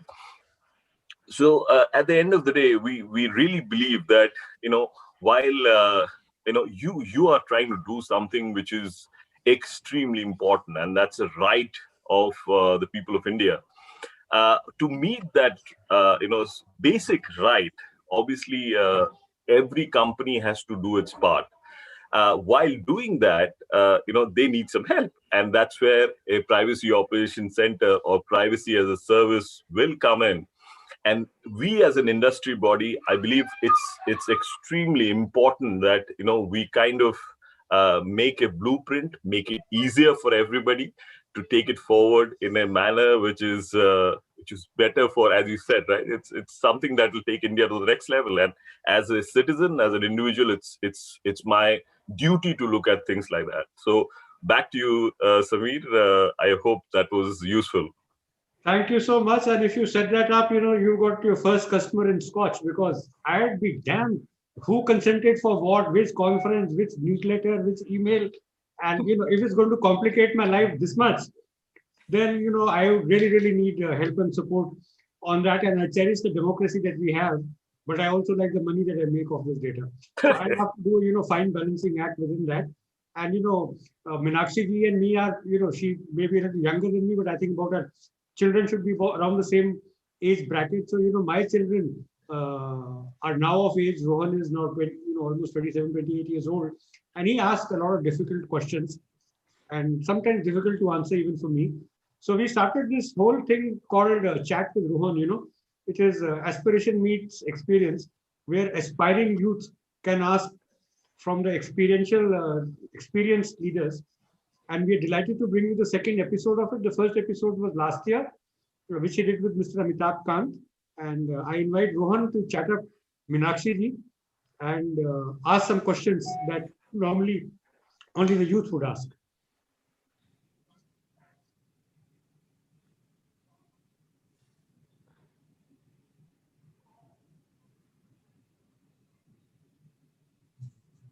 I believe we're just waiting for the pin. If the host could kindly pin us to the screen. Done. Thank you. Madam, a very warm welcome to episode 2 of Chat with Rohan, where experience meets aspiration. It's truly an honor and a privilege to have you with us here today. Madam, not many people may know this about you, and the only way that I found out was because I did some considerable digging myself. It would be a great misfortune to not share this with the nation's youth. You have not had the easiest childhood. Would you like to tell us a little about your formative years in school? No, I don't discuss those things. I understand, madam. I enjoy myself and that's it. I'm very happy with my life. Challenges come and go, and that's what makes you who you are. And I don't think that's a selling point in my life. Absolutely, madam. In fact, I believe your belief in scientific temper can perhaps be traced to your interest in medicine, biology, and Sanskrit. As a student at Hindu, you took an interest in debating at Delhi University. You went on to study and practice law. Would you like to tell us about your motivations behind becoming a truly public-spirited intellectual? Motivation, I think, comes from your roots, and roots are what your parents and the principal's parents ingrain in you. So it's like your AI systems built when you are still a baby, and constant feeding of the data keeps getting into and making you still better and better. And that's how all the engineering happens. So the engineering requirement is, of course, there's a physical frame, but more than the physical frame, it's the software which gets put inside you. And the software comes in the form of, as we call it, your basic belief system, which at a very young age, your parents put inside you. So I feel that is what that's how machines operate. That's how humans operate. So my motivation comes from all that I saw during my growing up years. All that was fed into me by my parents, teachers, and anyone who I came in touch with. And all those experiences made me who I am and what belief I have. Madam, you've always believed in realizing India's unutilized potential. Do you believe that India hasn't taken advantage of the huge data market that it is thus far? No, I think we are not just a data market. We are a very, very developed civilization. So the principles by which we have lived, the kind of intellectual capacity this country has to offer, we have been colonized. And I firmly believe that with all our ability, with all our capacity, our true potential has not really come out. And Mr. Purkais, who's from the industry, so many other people who I can see on the panel. I would say that when you look around, to look at all these people, I mean, they are world leaders in their respective field. Look at you. You could beat anyone, anywhere, in any part of the world. Your dad, Samir, could compete with anyone in that field, with anyone, anywhere across the globe. So when it comes to intellectual capacity of Indians, it cannot be challenged. And the reason is that traditionally we've always respected knowledge, and we've traditionally respected, education has been, we may have been illiterate for a long period of time around our independence for various exploitative reasons. But we as people have respected knowledge, and we carry a chip on our shoulders when it comes to knowledge. And thus, when you look around, you see that we have huge potential amongst our youth, needs to be harnessed further. A lot of things have happened in past 5 years, 7 years, ever since 2014, a kind of a push is being given to digitization, to connecting, fair governance, etc. We've tried to work very hard, but I still feel a lot needs to be done, a lot can be done. And when you look around the systems, you see that we are dealing with an unfair system. Unfair not just in India, but globally. So there is a lot of IP theft which is going on right now, stealthily, which people don't even know, where people may have spent 50 years, 100 years perfecting a particular technology. There are countries and there are civilizations who just steal it away, thieve it away, and they are gone. And they may be the largest manufacturer in the world for all you know. A lot of counterfeiting goes on. Our engineers, I mean, say from Sundar Pichai to Nadella to everyone else, our centers in Bangalore and everywhere else, Hyderabad, you can say to some extent now Delhi also. These are the centers which have the best brains working on computer sciences. And we have, I think, top 40-50% of engineering students are taking up computer science. When you see this scenario, you feel that we have nothing to lose. We have a lot of science floating around. But the flip side, which I want to bring industry in, the flip side is we become body shops, basically. We are doing the menial work and we have become the data colonies because our data is going to people which is not being harnessed by Indians. It on the face of it, it looks Sundar Pichai. On the face of it, it may look Nadella. But on the back of it, if you see the backend meeting or integration, then you see a different kind of board is what controls these guys also. A different kind of business model which is controlling these people. And it's not beneficial to India and Indians. We need to get on the hardware side of the business. So software we've done very well, but I think in hardware, in technology, in manufacture, no data can be transferred unless there is a hardware which is transmitting it.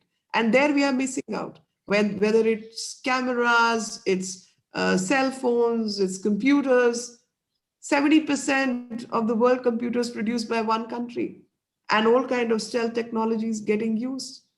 And that goes for everything else. I mean, but during Corona, we have also shown that while we are very good with our software manufacture and we are very, very good with putting the right codes, but we can also come up with hardware. I mean, we could be self-sufficient in PPE kits. We could produce so many other things. Pharma industry, we've shown that corona vaccine can be independently made in India. So on many things, we have huge potential. And I think that's where a lot of work needs to be done. And I was listening very carefully and consciously to what Mr. Purkast has to say. And I genuinely feel, and I want to assure everyone in the industry, statutorily, we've put in some mechanism where industry consultation is mandatory. There will be industry consultation on the working of the bill. I want to bring industry on board if I could cajole them, if I could request them, that please start getting into hardware. Please start getting into microchips. Please start building phones. Please start building computers, because no matter how successful you get in your software, and the money may come from software, but it's the hardware which is controlling the software. Madam, speaking about the bill, your committee is being seen as the last bastion protecting the data security and digital sovereignty of India and its citizens. You've proposed 89 amendments across 51 clauses over 66 sittings to the PDP Bill 2019. What many people may not know, that it is in fact a very citizen-friendly bill with a minimal role of state intervention. What has been your committee's principles and motivations behind these recommendations? The driving force behind these recommendations, madam?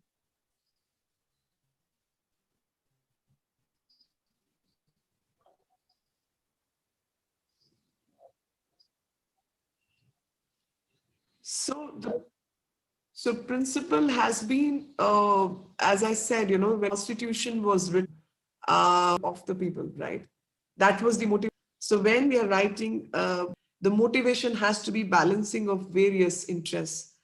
And balancing of interests could mean privacy, and privacy is at times running counter parallel to public good, or is running counter parallel to um, other principles of governance, pandemic. So we have tried to carve out those things, and we have tried to uh, accommodate various points of views, giving benefit to everyone. End of the day, it's my country and my country's governance, my people. Uh, we all owe it to ourselves, to our coming generations, to our ancestors, that we do a good job. And that's what has been the motivation. Madam, you have walked the talk and ensured that several foreign and Indian companies deposed before your committee. The actions of some of these companies might reflect their belief that MNCs are bigger than sovereign countries and parliaments. Should e-commerce companies be allowed to freely leverage data to conduct extensive digital profiling for market dominance? What are the benefits that are likely to accrue to Indian businesses from the data localization requirements? So an important observation. An important observation was that most of the Indian companies have localized their data, and they already are localizing the data. Most of the foreign companies who are having the business of dealing with our data have not localized, and they do not want to localize. They've been challenging that authority that we shall not, or do not do this or do not do that. Otherwise, we will leave trolls behind you. That's kind of not in so many ways, but in so many other ways. That's the kind of messaging. But then it is sovereign function of the parliament, and sovereign is who we as parliamentarians were representing. And sovereign of this country believes otherwise, and whatever we believe, nations of interstate principles which need to deal with it. And when I use the word interstate principles, I mean GDPR exists, and GDPR, these are the companies which are working close across jurisdictions. So when you're working across jurisdictions, you know how you're framing policy working around GDPR. Now you can't say and turn around and say what I do with GDPR, I refuse to do it in India. These are, these gimmicks, these are gimmicks basically, but there will be some kind of told to activate themselves in a certain way, but then it's the might of the people of this country which matters. Madam, you spoke extensively today about what kills democracy. You spoke about the manipulation of communication, deception, and stealth wars. Given the potential of certain platforms to subvert democratic ideals through targeted digital advertising, do you think it's time to let social media companies stop hiding behind the veil of free harbor? Should social media perhaps be regulated along the lines of conventional media? You have to wait. The report, the day report gets accepted, you will see what A fair answer, good madam. Well, let me ask you another question then. In light of the recent privacy policy push by WhatsApp, which has now been challenged in the Delhi High Court, do you think that some social media companies are disrespecting the privacy of Indian users? Are they of the view that they can use this time to make hay while the sun shines through an ex-ante white card before the bill is passed? So I would put it differently. I would not go onto the names of the law as exists, deals with it, and we have definitely dealt with many of these concerns. And again, you have to wait to get the right answers. Absolutely, madam. In I fact, would say. on a parting note, I do have one final question, madam, and thank you so very much for your time. The current generation of Indians are digital natives, and there are many of us who would like to see you in the IT ministry one day. Do you have any advice for the responsible use of technology by young users? What is your advice to young India? So I would say Mr. Purkais said that there is a consent fatigue when you read a 67-page of a contract, phone or setting it up, etc., etc.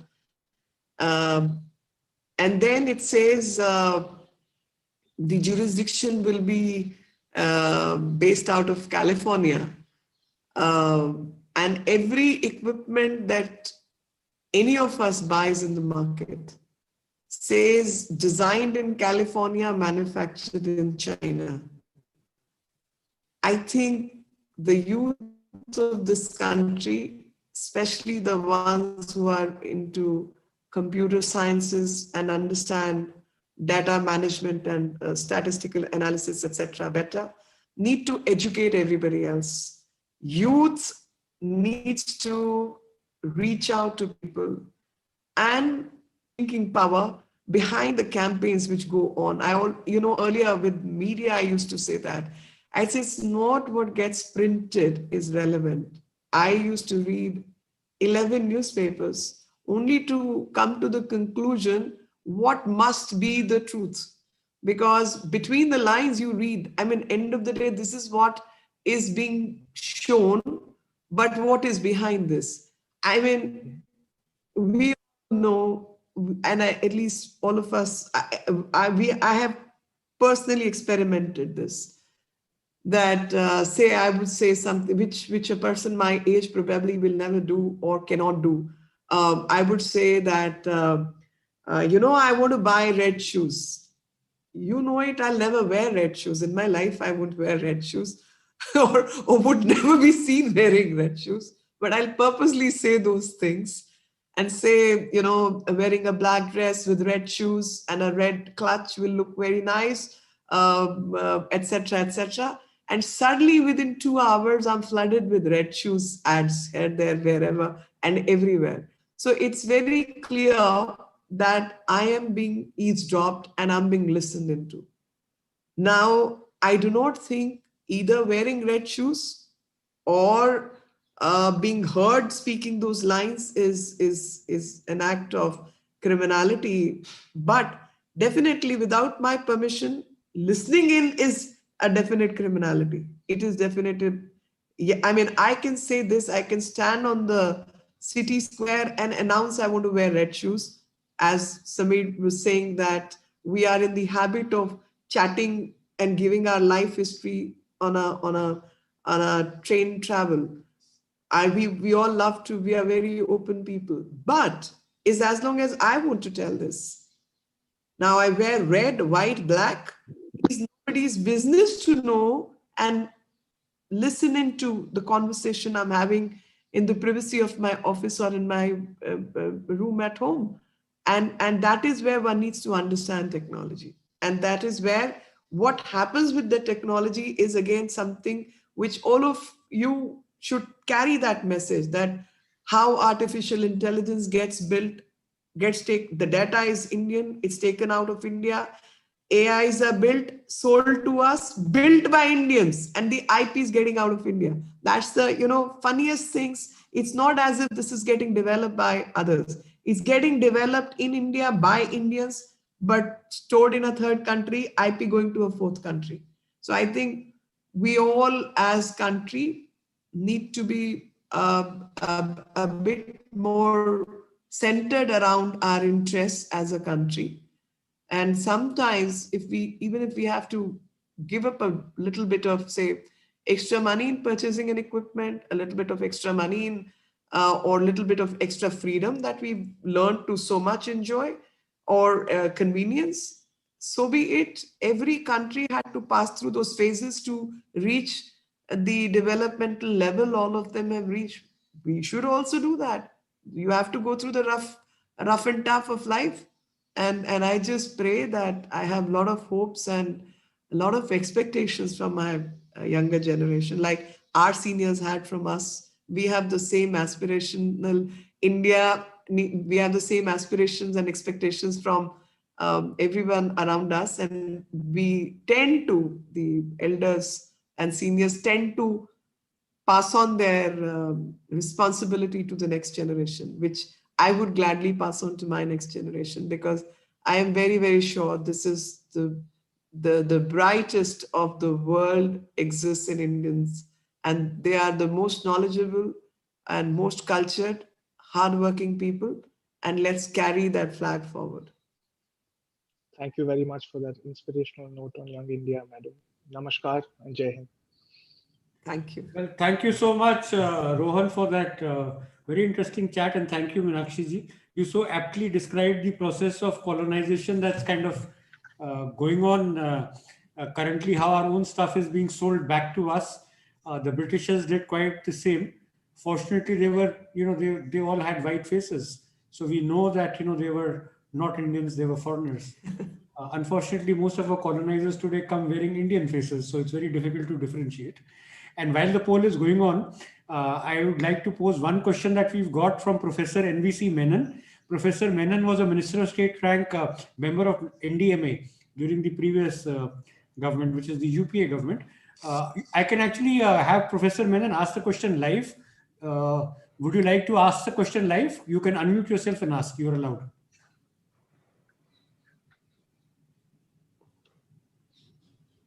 Professor Menon?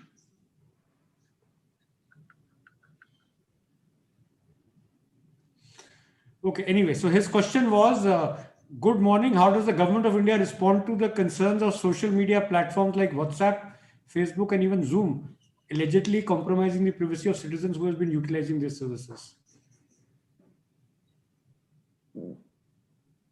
You want me to answer? Yes, that's a question to you, madam. Okay, so I think we need to, as of now, we have platforms, and under the IT Act, these things are being handled. And so far as data protection is concerned, data protection has not the entire platform system, because that would require a different kind of study and management. But in terms of privacy, the Act will deal with it. All right, thank you very much. And given the enormous interest that people have in your work, we've partnered with ICRIER. Rajat Kathuria is here, who heads ICRIER, and they've helped us put together a panel on PDP bill and its implications, just to get a lot of intellectual input and domain expertise into the debate. So from here on, I'll ask Rajat to introduce the panel and the backdrop, and put forward the concerns and ideas that your panelists may have to Mrs. Lekhi. Rajat?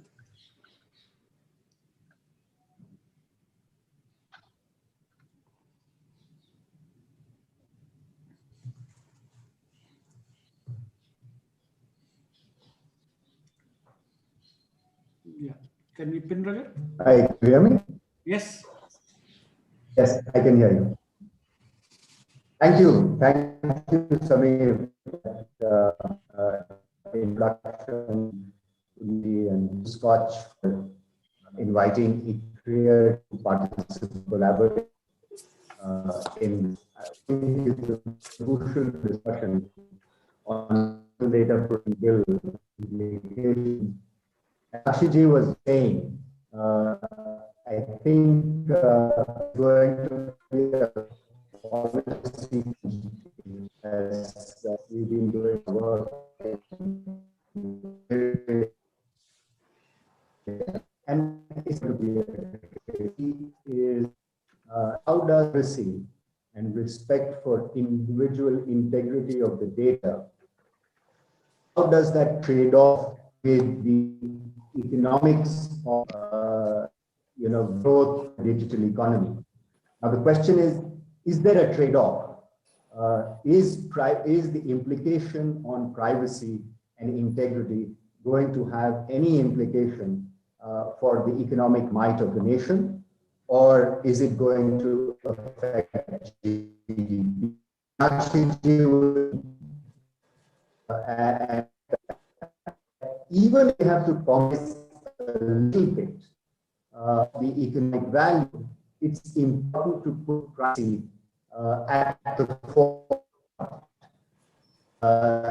And privacy, there may be a little trade-off. This is important. You cannot let the fund, you cannot even shift in one direction.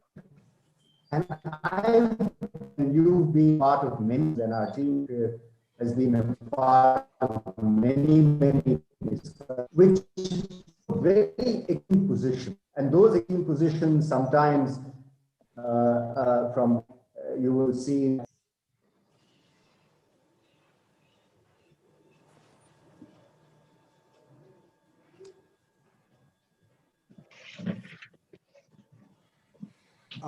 I think we've lost Rajat. He seemed to be having bandwidth problems and electricity problems as well. So,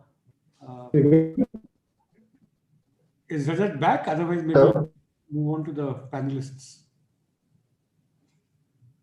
Can you hear me? Yeah, I can hear you now, Rajat. Maybe you can switch off your video and just use the audio. That will solve the bandwidth problem somewhat. You're mute. Unmute yourself. Okay. Is that? Am I audible? Yes, you are. Okay, wonderful. So I was saying on the one hand is that there are people who argue that privacy is fundamental and cannot. On the other hand, of course, there are people who say that there should be complete free flow of data, and India should not compromise. India should not impose any restrictions on data and data localization, and the processing of that data could be done anywhere, regardless of where we are. So those are two extreme positions, and I think as we know that data is gives value. Data is the new oil, to use a cliche. Of course, a lot of people say that data is a toxic, but I just want to pause a moment here and look at a very big picture, very broad picture, and look at the geopolitics of data and innovation, artificial intelligence that Meenakshi ji was talking about. And if you try and analyze what is happening between the United States and China today and the genesis of the trade war, I think at the center of that was the desire or the ambition to dominate the world in a technological manner and dominate artificial intelligence. And therefore, President Trump imposed, I think, all those trade restrictions in the beginning of the trade war in 2018, because the fear was that China, where data is accessible to companies because there is no sort of privacy and protection, or even if it is there, it is very loose, the Chinese companies could actually become dominant because, as you know, artificial intelligence, the feedstock of artificial intelligence is data, and data access in China was very easy. And therefore, they could steal a march in technology, they could steal a march in artificial intelligence. And you know that artificial intelligence and technology today can be used for so many things, not only for peaceful trade and economic dominance, but it can also be used for military dominance. And I think that hegemony of the United States was being challenged by China. And it was in that sense, I think, at least a part of the reason of the trade war or imposition of tariffs by the United States was this fear of technological and dominance of China and artificial intelligence. So this is an extremely important area because, as I said, data becomes extremely important. Data is the feedstock of artificial intelligence. Storage is becoming cheaper. Algorithms are becoming much faster and much more sort of forward-looking. And therefore, it's important to, not to enable any one country to dominate this in such a way that it could become a hegemon in the space of data and artificial intelligence. Therefore, I think collaboration is extremely important between countries. I know the MLAT hasn't worked very well, but collaboration has to be there between countries so that data can be used for peaceful purposes, data can be used for development purposes, and data can be used for inclusive purposes. These are extremely important. And I think all of these aspects are being looked at in the PDP bill. And one hopes that when the PDP bill comes out in India, when it becomes law, we are able to balance our economic aspirations, we are able to balance our privacy ambitions, and we are also able to create value, because India, as you know, has enormous value, as Meenakshi ji was also saying, that it is Indians that are developing a lot of the algorithms, a lot of the value of data, not in India, but in other countries. If we are able to lure them back into the country, provide a good ecosystem within the country, get Make in India started, then I think the value that is being created outside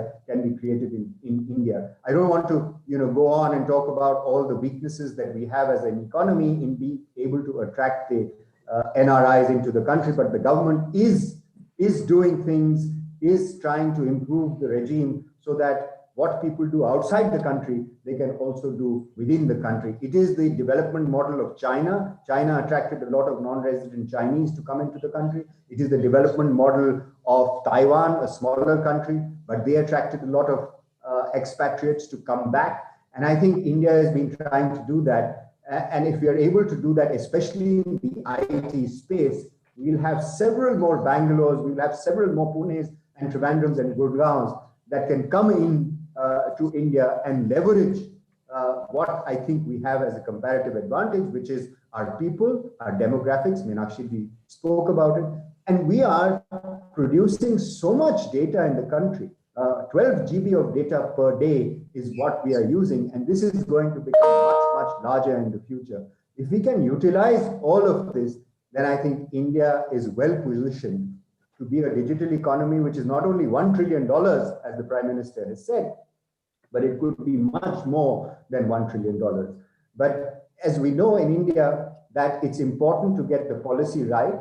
We've had lots of policy failures, but I think in this space, the digital space, given COVID, given post-pandemic, where digitization and digitalization are both going to become extremely important and pervasive, it's important to get the policy right, it's important to get the institutions right, so that we can leverage very quickly and not keep changing our policy or vacillating as we have often done in the past, and therefore we've not been able to leverage the complete benefits of the digital economy. So it's important to get it right, and I'm happy that this bill is going through a lot of discussion, a lot of analysis, and when it comes out, I hope it's in a form where we can leverage the benefits. I'll make only one more remark, and before I invite the panelists, which is that once this bill comes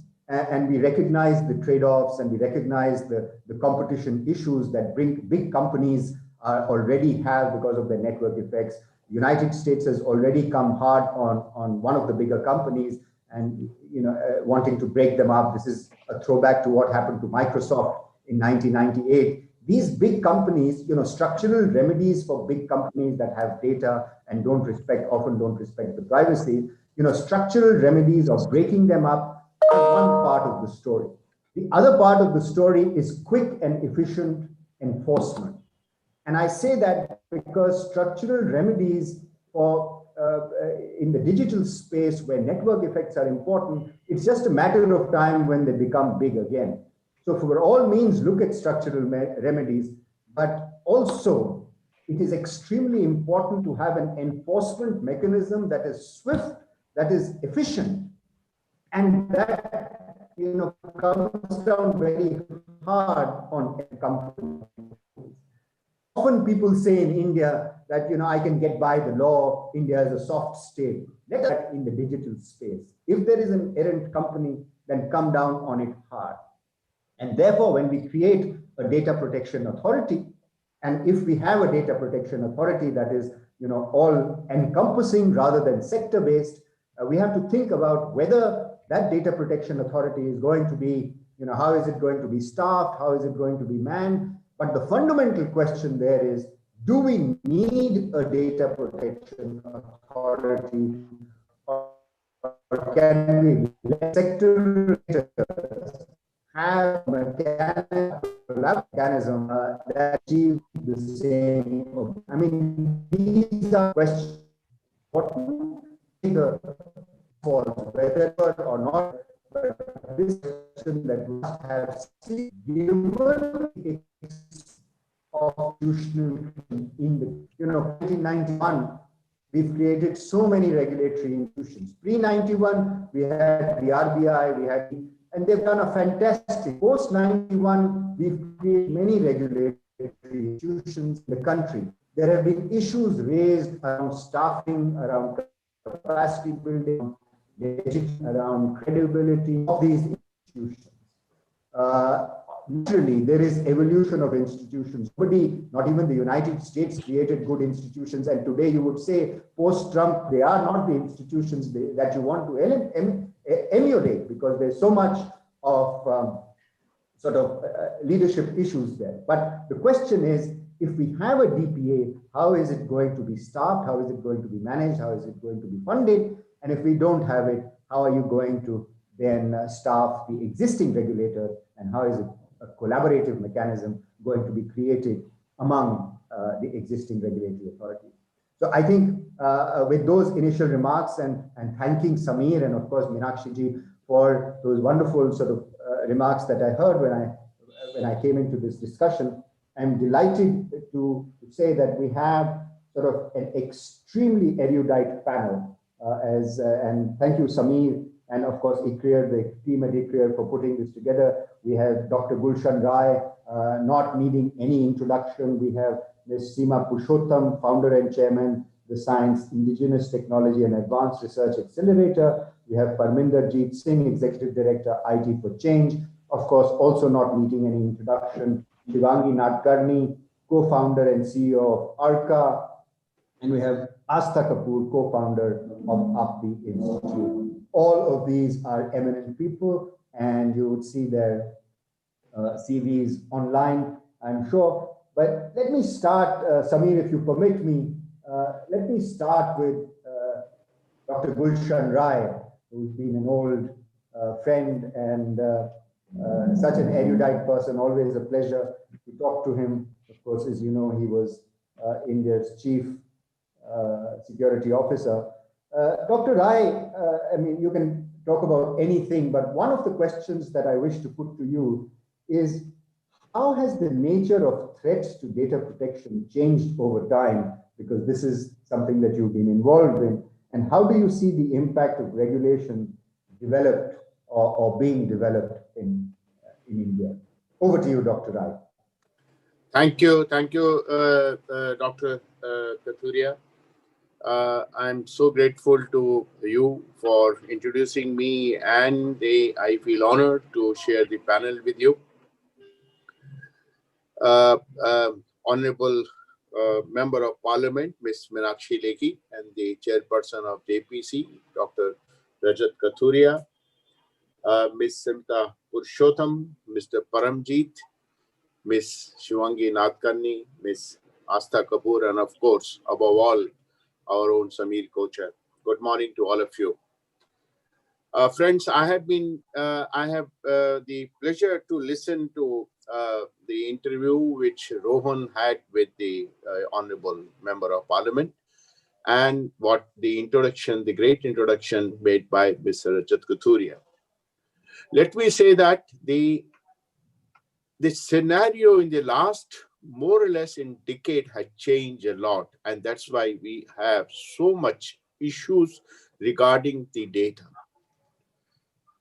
About 10 years ago, the maximum data used to be with the government and the minimum used to be with the businesses and industry. That pyramid has changed. Now the state government has the more data than the federal government. So federal government has the least data, and the maximum data is with the industry and the businesses. That scenario has changed there. And that is one of the main reasons that Dr. Kathuria has mentioned, the geopolitics of the tech and data. That's one of the main reasons which has happened there. Now, when you look at the innovations which are happening, and particularly is what has been implemented, and in India we're going to have it very soon, the next generation communication, the 5G, a lot of bandwidth reaching at individual phones, a lot of data flowing on those big pipes there. And this data, all kind of a data is there. The devices will be more than 60 billion by 2025. You see, it's almost the 9 times of the population of the planet there. More data for the surveillance, more issues for the governments, federal government, for the industry to look at it and create the intelligence there. It can be used for positive, it can be used for negative. Dr. Kathuria mentioned about the 12 gigabyte of a data generating there. My estimate is that the data by the next year will be somewhere or some 22 gigabyte of a data will be created before the 5G kind of a implementation in India. Now with this kind of a data going away, and we really don't know who is doing with what, and we have seen how the furrover happened with the WhatsApp changing the policy. There need to be a regulation, and therefore this PDP bill. I am the witness to that. In 2013, we went to negotiate with the European Union. I led the delegation, and that time our IT industry never used to get the data from the Europe. ITO business, which is more than 36% of the world business in India, we don't get the business from the European because the data was not transferred. The Article 29 of the European Union came in the way. They were not ready to negotiate with us. Variety of reasons that the data goes out to you. How will you handle the data? How does my people will suit you, your industry there? Ultimately, it's more than 7 years now, we didn't get it there. And we felt that time there's a need for a data protection. And today, it's a good thing that we are going to have very soon, and hopefully, if I'm not able to say anything, if I don't offend Miss Lekhi, we are going to have the bill into the act by March. This is my feeling there. I have no information, but this is my gut feeling that we are going to have it there. And the way the media is projecting the news is there, and that I get only from that we are going to have the act in March 2021. It's a great time, the great kind of things. I feel it is going to open the gate for many of those issues, and the businesses will be able to interact or intersect or do anything with anywhere in the world. I have been a part of the B.N. Krishna committee who drafted the basic first draft. Of course, the draft which went to the JPC, which the government introduced in the parliament, was something slightly different. This bill is a very, very complex bill, and comprehensive also. Comprehensive and complex bill there. A lot of sections are there. Everything has been, is our intention as we Indians, we do in the Bollywood film. Everything you get in the bill, we have also tried to put everything in the bill, and which Dr. Kathuria was slightly cautioning us in its presentation there. There are so many good things about the bill, and I cannot say anything more about the which are not so favorable, because I don't know. The media says that there are about 89 amendments suggested by the JPC, and I feel many of those things would have been leveled out or corrected by the JPC because of the luminaries, lawyers, and the technology sitting in the committee there. But I feel that there are something which may create a concerns for the Indian industry, not only today, but in the longer run also there. One of the subjects which becomes very, very important is, and a lot of noise creates there. Yes, I heard Dr. Kathuria also talking about the geopolitics when the American, he talked about a large company there, and we all know which company is there. It's all because the data is being created there. But I think, in my view, what of the portions have been added by the ministry after the B.N. Krishna committee, that should have been added little more intelligently. And I'm sure the Parliament committee under the chairperson, of the Miss Meenakshi Lekhi would have corrected it. And one of the issue I mentioned now is the data localization. It's going to create a hot debate. It is going to be hotly debated. I several times wonder, and we opposed in the B.N. Krishna committee the way it has come up in the bill. Yeah. Anything information which is on the internet, and today we are in a connected world there. I can say so many things there, what I have seen in the last couple of years, and very, very interesting kind of a thing. We are going to be connected, entire planet is going to be connected. Anything which is hosted, lying on the connected world, on an internet, how can that be localized? How can it be localized there? I type .com, I get authenticated by somewhere outside India, US. Can the bill stop it? It cannot stop it. And connected cars there. What kind of things are going to come in the connected car, which we are going to come by 2034 or so? Somewhere else is maintaining your car. I'm going from Delhi to Dehradun, somewhere in between, let me say Muzaffarnagar, and it gets maintained somewhere in California or somewhere outside here.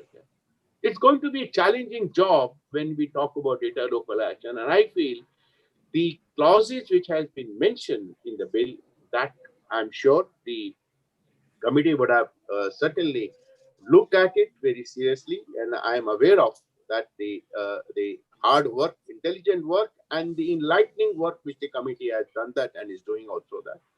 I think that's the issue which we need to handle very, very carefully here, because I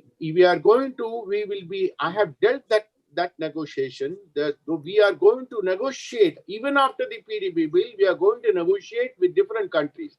Today we have 3 different frameworks in the world, called the APEC framework, which is the CBC CBPR, which is led by Japanese, Korean, and all kind of a thing. Then you have a GDPR, and then the Indian framework. Let us not forget that we are among all the 3 framework among the G20 countries, we are the later now. It's become a fait accompli, and we need to see that our framework is more consistent, compatible, and interoperable, not only with outside world, but within the world here. There are issues. With respect to the monitoring. There are issues with respect to journalism in the bill. Those issues need to be handled. And I wish JPC should define what is the critical data more or less, because I must say that it takes a lot of time to plan for the infrastructure, for the capacities to be expended.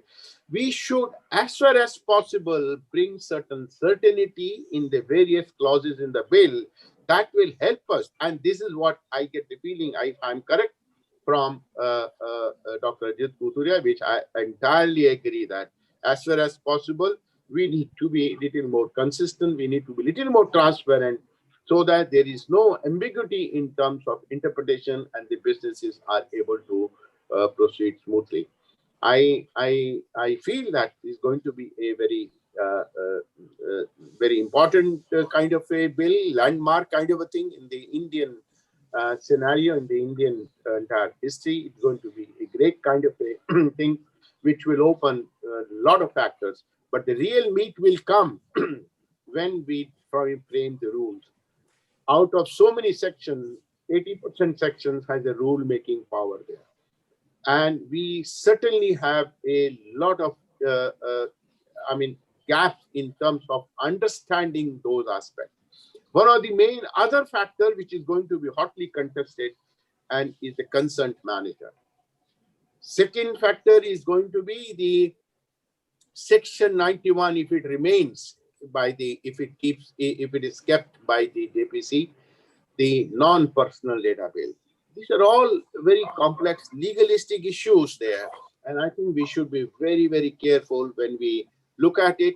I would request the honorable chairperson that let this bill be not, there should be clauses which are not controversial, which doesn't generate a hot debate.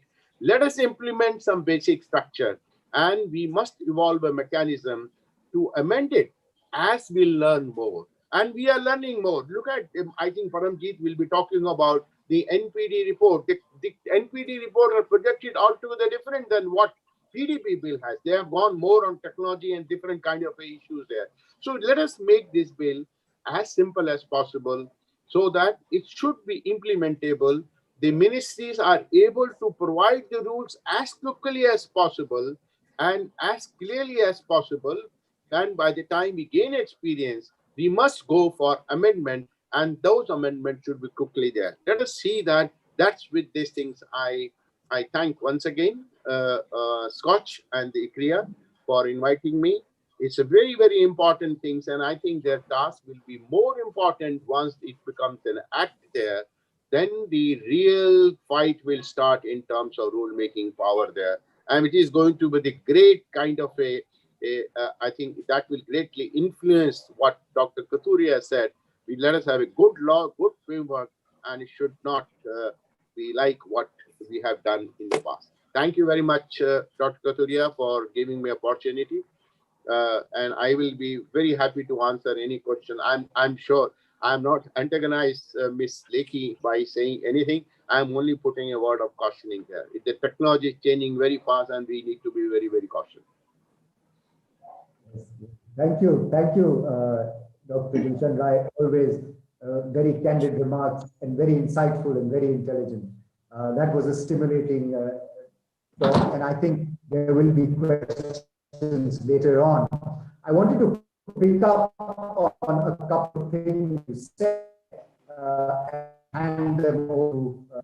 One of the things that you said was that in the future, given that we are generating so much more data today because of technology and because of storage, etc., because we are generating so much data, and the balance of data lies more with the private sector than with the public sector, than with the government. I thought that was an extremely important point. And the other point was about implementation of data localization rules as they come up and how to get consistency with the rest of the world. I want to take this to Dr. Kathuria, let me, Dr. Kathuria, yes. If you permit me one thing, I said one more thing which let me define very clearly, only 1 minute. The trend today, yes, whether we talk about India or talk about anywhere else, the processing of the data, distribution of data, access of the data is going to be completely dispersed and distributed. That's also I said it. Right. Absolutely. It will be. No single entity will be sort of having a stranglehold on that. So it will be distributed both within the country and outside the country. But I wanted to pose a specific question to Ms. Purushottam, in addition to whatever else she wishes to say, which is that in the bill, exemptions are being provided to the government on privacy of personal data. And as Dr. Gulshan said, although there is going to be a lot more data with the private sector, government will also own and collect this data. And there are certain actions that will be given to data. So how do you see that evolving? And I want to just contextualize this in the past by saying that, when we were growing up, and I'm talking about India of post-independence in the 50s and 60s, just my view, and no offense meant to either Meenakshi ji or to anybody,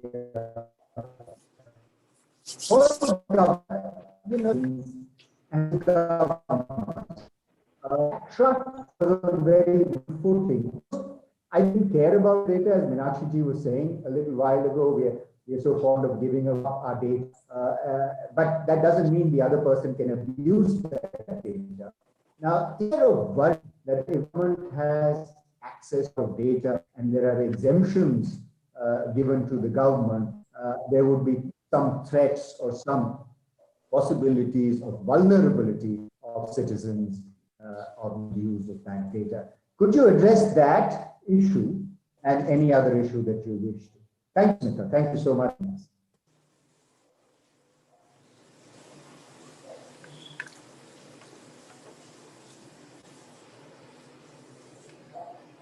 Should I answer that? Thank you, first of all. Thank you, Ikir. Thank you, Shri Samir Kochar, for inviting me to be part of a very important discussion which affects all citizens, businesses, and in fact, our geopolitical profile. And I will certainly address your question, Dr. Katuria, because my talk is in a way centered around that issue and the importance of upholding very strong democratic institutions.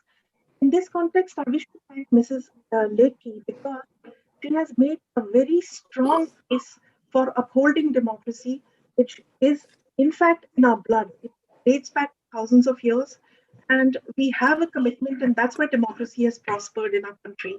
I especially like also answers to Sri Rohan Kothur, her extraordinary commitment to indigenization, because my little trust, Sitara, is focused on indigenization. It is also critical to preserving of India's freedoms, and it is related to this topic, so I will come back to it a little later. But first, I wish to also take a geopolitical perspective on this issue, like the distinguished speakers have done before, and that set a context for a strong personal data protection bill. All democratic countries have strong privacy laws, and typically democracies have strong institutions, including strong data privacy laws.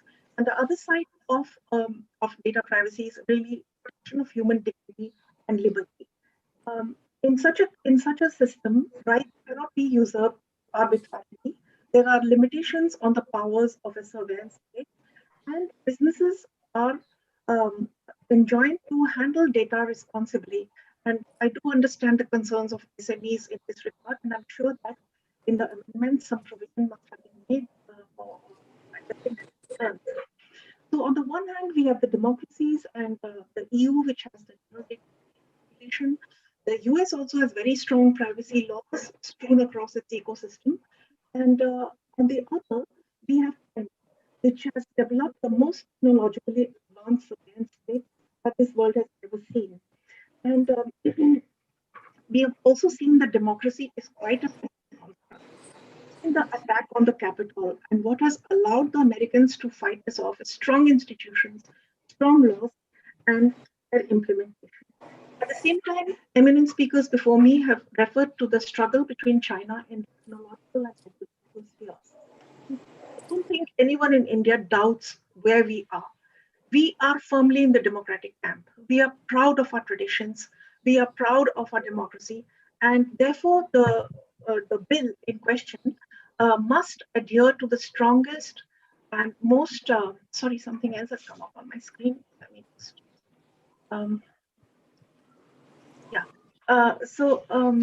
it must adhere to the strongest international best practices and standards, and we must set, as Mrs. Lekhi has said, we must set an example to the world.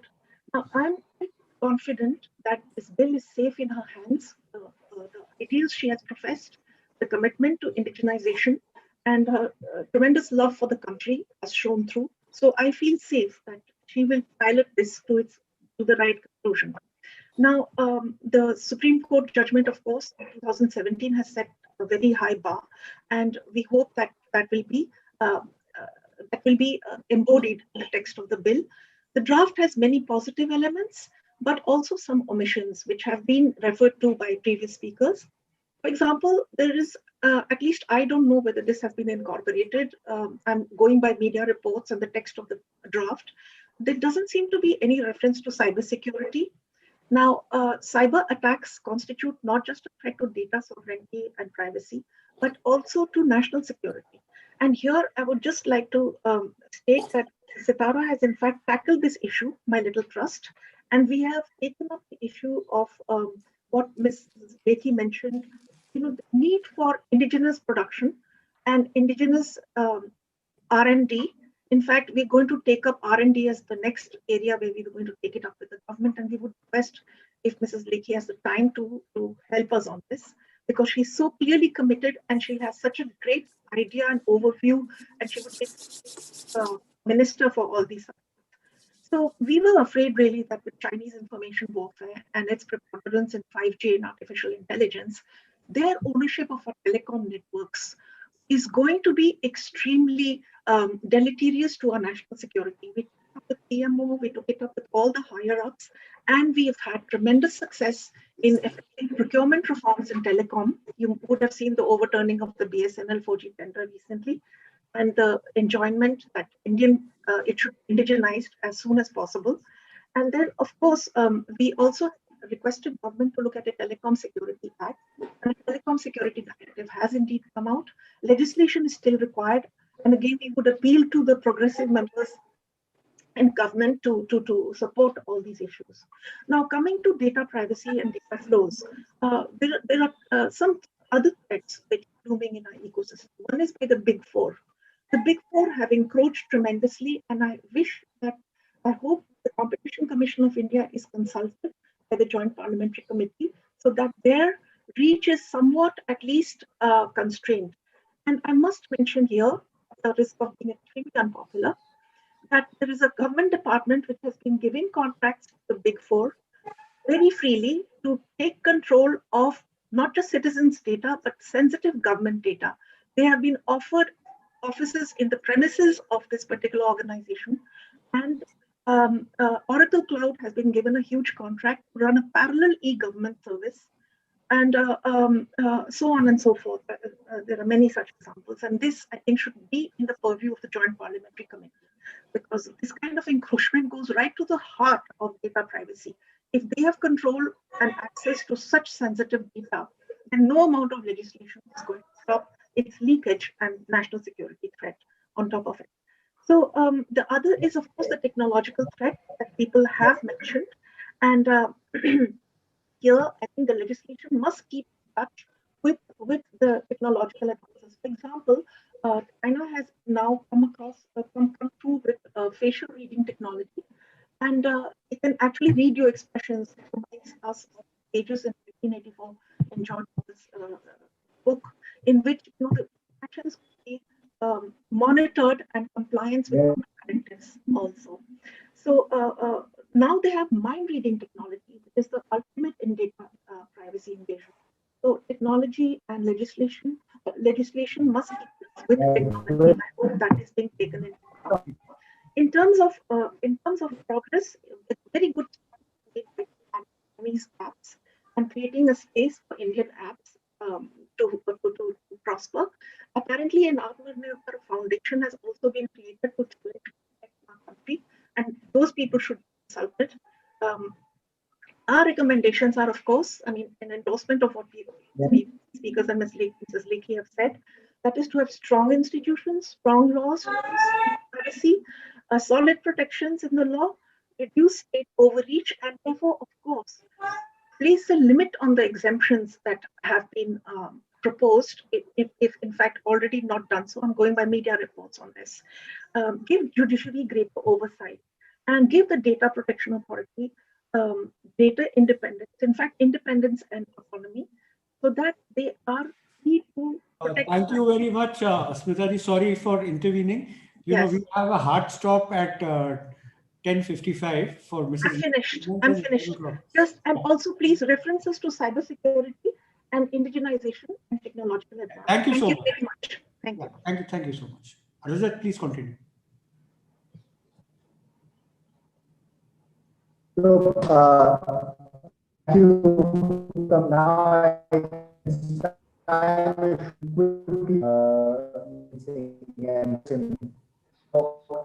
the relation. Rajat, your sound is gone. Sorry, zero. Can you hear me?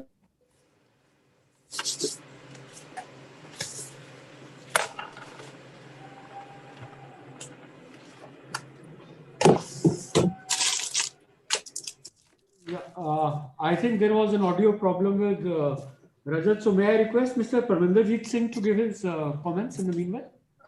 Thank you, Sameer, and thank you, Rajat, for inviting me to speak here. As for the implications of our privacy bill, I think what it would do when it becomes an act is, of course, clear out a lot of largely unknown data-related bad activities which are taking place in India, though it will, of course, depend on its good implementation. And I think the implementation part takes over. So that's what is going to happen in the area of privacy. As for businesses, there should not be too much concern because GDPR has been around. Most of Indian digital businesses either have some kind of international connection or have a consciousness which is international. They've already understood the kind of compliance requirements they will have. So that would just, be done in due time. And I think the larger implication of this act, I'm not going into the specifics at this point, which the earlier speakers, Dr. Gulshan Rai especially spoke at length, but also Ms. Purushottam. The larger implication is that this is the first strong digital law for India. And I think it sets us up for affirmative action by the state in an area where we really need a lot of action, because initial period of experimentation with digital world is over. Now we are in mainstream digital world where the private sector has a huge role. Of course, the global corporations have a role, but the state has a huge role as well. And this is the first affirmative action. And I think it will spawn off other kinds of affirmative actions. This said, we should be very conscious that everything we do with the digital is more or less forever. Because we are talking of techno structures and technology designs and architectures, which once they get set, they're very difficult to change. Everybody of you would have heard of the saying that code is law and architecture is policy. And already, as Dr. Gulshan Rai was saying, that there is the Japanese-Korean framework and there is GDPR. And we being late, we have to sync with them. So whatever we do, we should be proactive, but extremely cautious that whatever we do is forever. And that's where I would now bring in the primary question, which Dr. Kathuria has posted for this panel, is whether there's a trade-off between privacy and digital economic development. And I think we should not look at it like that. And when we are into a fast-moving times like present times, we can step out and maybe take example from a world we know better. The older world, where we know that state has its security obligations and duties, and it has industrial development or general development duties. And they are not at odds of each other at all. We never say that, are we trying to do too much of security which would imperil development? No, government has the role of security. It has to secure my physical movement on the roads. When I go out, I may not be violated. In the same way, government has to prevent violations of my privacy and violations in the digital space. And that has nothing to really do with the industrial development role of the state which comes. And we should not be looking at shortcuts in this period, as I was saying, that everything we do is forever. We are setting a design of a digital society which would be the dominant society for, say, at least 4 or 5 decades, if not more. So that is very important. The second question posed in the concept note is a very direct one, whether privacy becomes a competitive advantage. And I think we should not look at it even in that manner. It does not.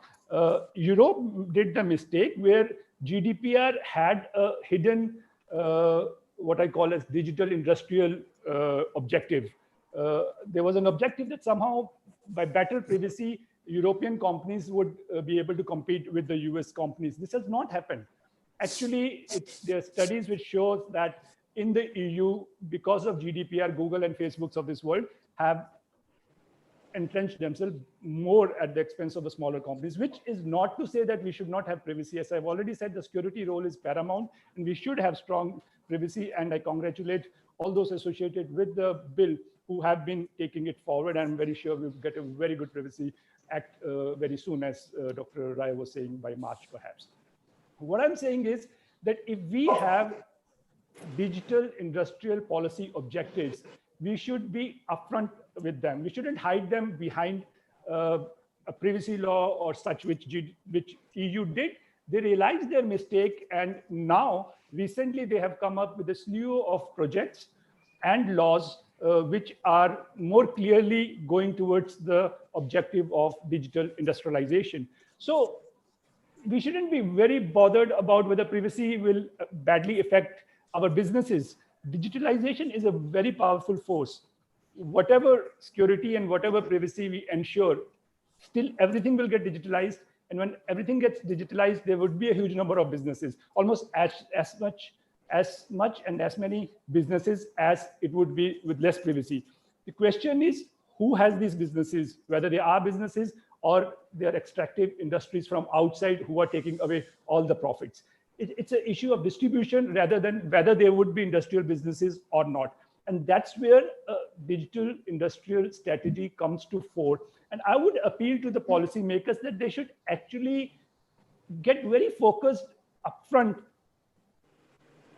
for a digital industrial policy. They should name it a digital industrial policy. Somehow, industrial policies as a term has got out of fashion, following an ideology which those people have sold us, and we seem to have accepted whose companies we are trying to compete against.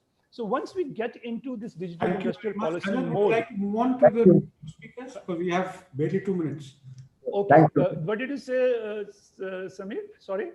I think unfortunately we're timing out. Much that we would like to listen to you. Yeah. So I'll just close it. So, so I think the effort towards a digital industrial policy should focus more on how we can build data infrastructures, for instance, and the non-personal data committee, of which I am also a member, is working on developing those kind of data infrastructures which can support the local industry. We don't want to go the China way, which did things without in an ad hoc manner. We want to do it in a rule of law manner. Therefore, let's have a digital industrial strategy in a rule of law manner and be explicit about it. And strong privacy is going to be good for industrialization, digital industrialization, rather than be bad. And thank you so much. Thank you. Thank you, Parman. I think that's important to ensure that data infrastructures are such that privacy doesn't allow only some companies or only big companies to survive. And that brings me to a question that I want to ask Shivangi also, is there anything, I mean, as Parminder is saying, you ensure that you create structures that don't enable monopolization. To turn around the question, will the PDP bill have higher compliance costs for smaller companies, and therefore will SMEs be affected or MSMEs be more affected than others? Could you address this and any other points? But very quickly, Shivangi, I hope you can condense your remarks. I'm so sorry. Yeah, thank you. Thank you, Rajat. And first of all, thank you for inviting me, all of you. I think I'll speak from the point of view of corporates, because that's what I have a good insight into. I think you hit the nail on the head when you mentioned that this is something which is going to add to costs. And I think the costs are not just for small businesses, everywhere. The entire corporate world is going to find this to be a lot of cost.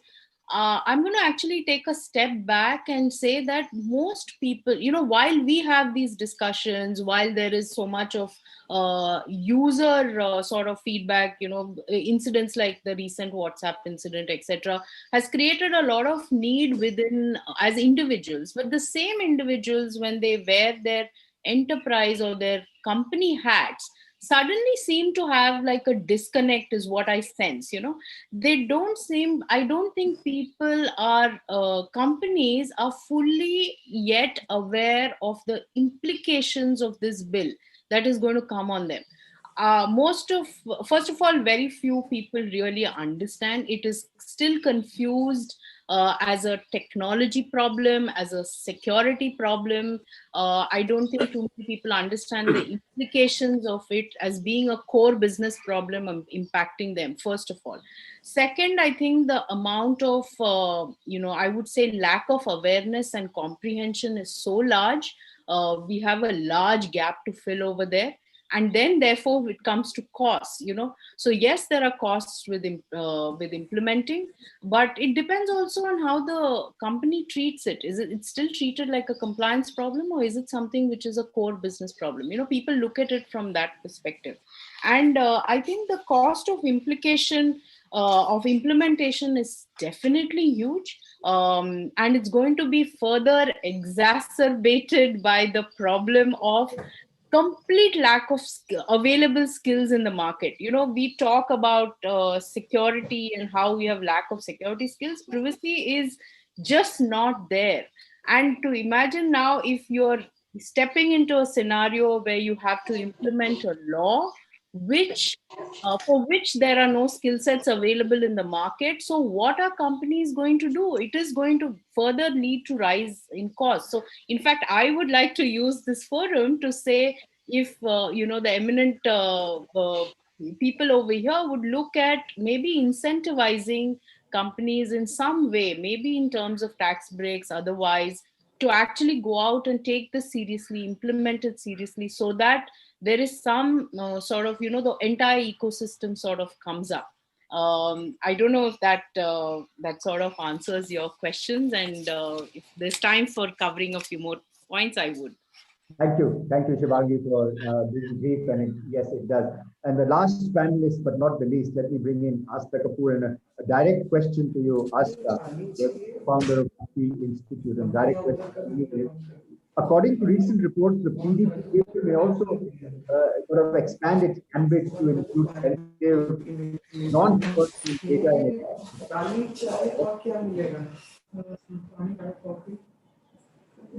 Sorry, Rajat, I couldn't really hear you very well, but I from what I gathered is that the PDP will also be looking at healthcare and NPD. Non-personal data. Yeah. Non-personal data. What are your views on that? So I think that the new draft has actually of the NPD report, well, thank you so much for having me, but I'll jump right into it, has made the distinction between the fact that the NPD report is only going to be dealing with certain types of data clearer, and also is dealing with the sharing of B2G data, which is also a sense of clarity. But I want to talk about an idea that is mentioned both in the PDP and also now in the new National Digital Health Policy, is that of the consent manager, and how these consent managers, which also I suppose and DEPA mentions them too, which is the Data Empowerment and Protection Architecture, are these advisors to data principles that will help people navigate the data economy, and possibly also come up as a new business that will that will help individuals manage consent, that will help people navigate questions of how their data is being shared more effectively. But to me, I think that this is something that needs to be expanded much further, because as we think about all the different data, whether it's in health, whether it's in financial services, I think that individuals in this in this isolated, atomized manner may not be able to negotiate as effectively with all the demands that are being made of their data and of their everyday lives. Like we saw this in the context of, say, the migration crisis, where businesses, the state, all of them were extracting significant amounts of data. Even now with the vaccine run, we'll see that it's actually going to be enrolling for vaccines is a pretty data extractive exercise. So how do we create systems such that individuals are able to resist it? And I think, Parminder mentions this, and the NPD committee mentions this, as the idea of the community data rights, and how we can create systems that help us negotiate on questions of consent and how our data is being managed, shared, etc., without burdening just the individual. And I think that that's something that we need to consider further. It's not entirely clear in the PDP bill, and even the NPD bill mentions these instruments, which we call data stewards, but it's not really clear what the implementation will look like, what the business models will look like. Even, there's a mention that non-profits and community-based organizations will be able to play this role.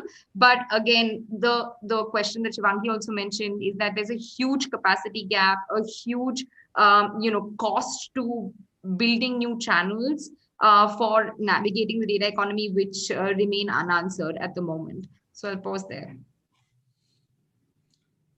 Thank you, Asta. Candid remarks and very insightful. I'm not going to try and summarize the discussion. We're running out of time, but it's been a very rich discussion. Thank you all the panelists, and thank you, Scotch, for partnering with ICRIER for this fascinating discussion on data privacy and its implications for the PDP Bill 2019. Back to you, Samir, for your remarks. Thank you so much, Rajat. I do realize that we have not done justice to this panel at all in terms of time. And if all of you agree, I think there's a lot more that needs to be discussed. And, some of these concerns have to be maybe articulated a little better or in more detail. So if everyone would agree, then Rajat, if you could set up a time on Monday or Tuesday for about 2 hours, we would like to do this whole thing again. And I assure you that you'll get the right people will get your messages. I'll make sure that Meenakshi ji takes note of that 2 hours. Although she may not sit through it for 2 hours, but I will make sure that she gets all the inputs. That, I am really worried about is the impact of all of this on MSMEs. Parminder is very bullish about, industry being in consonance with the GDPR and all of that. Well, I don't understand half of it. So if I do not understand half of it, I don't know about the others. And if I look at, vendors that work with us, the guy who does the stage for us, he's an MSME, he's got a data. The guy who does music for us, the guy who does the editing for us, how will all of those guys, you can't write all laws for Tatas and Birlas and Reliance to comply with, because they have the capacity. What about the Kirana wala who's got all our data on the WhatsApp and what we consume? So with that, before we end this panel, on behalf of all of us and on behalf of Scotch Development Foundation, I invite Dr. Gulshan Rai to congratulate Mrs. Meenakshi Lekhi for the commendable work in a very unenviable job. Actually, it's a very difficult job to do. And whatever you'd like to say, then I'll call on Mrs. Lekhi to say her final words. Dr. Gulshan Rai. You, Dr. Rai.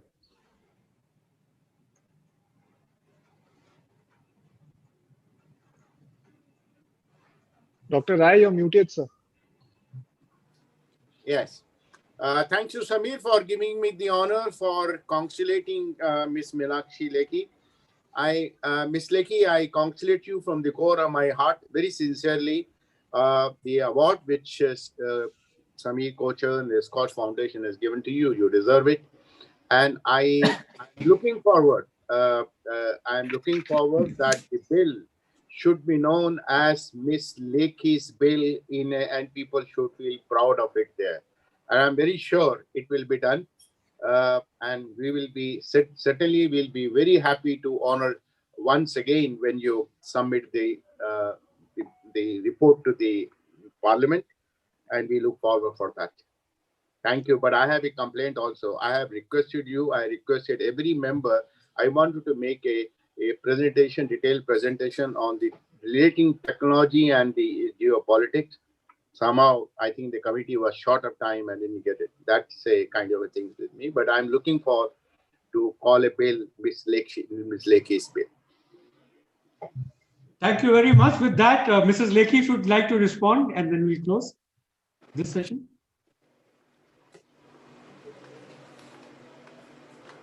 You're on mute, madam. So I must confess publicly that I have known Dr. Gulshan Rai for a fairly substantial period of time. I acknowledge all the good work that he has done before the bill was sent out to me. And his notes and his presentations, I have gone through every word of it. Let me assure a whole lot of people at times due to constraint of time after working, I think this JPC has consumed the maximum number of hours as compared to previous JPCs. It's at times not possible, but I acknowledge all your contributions from the bottom of my heart.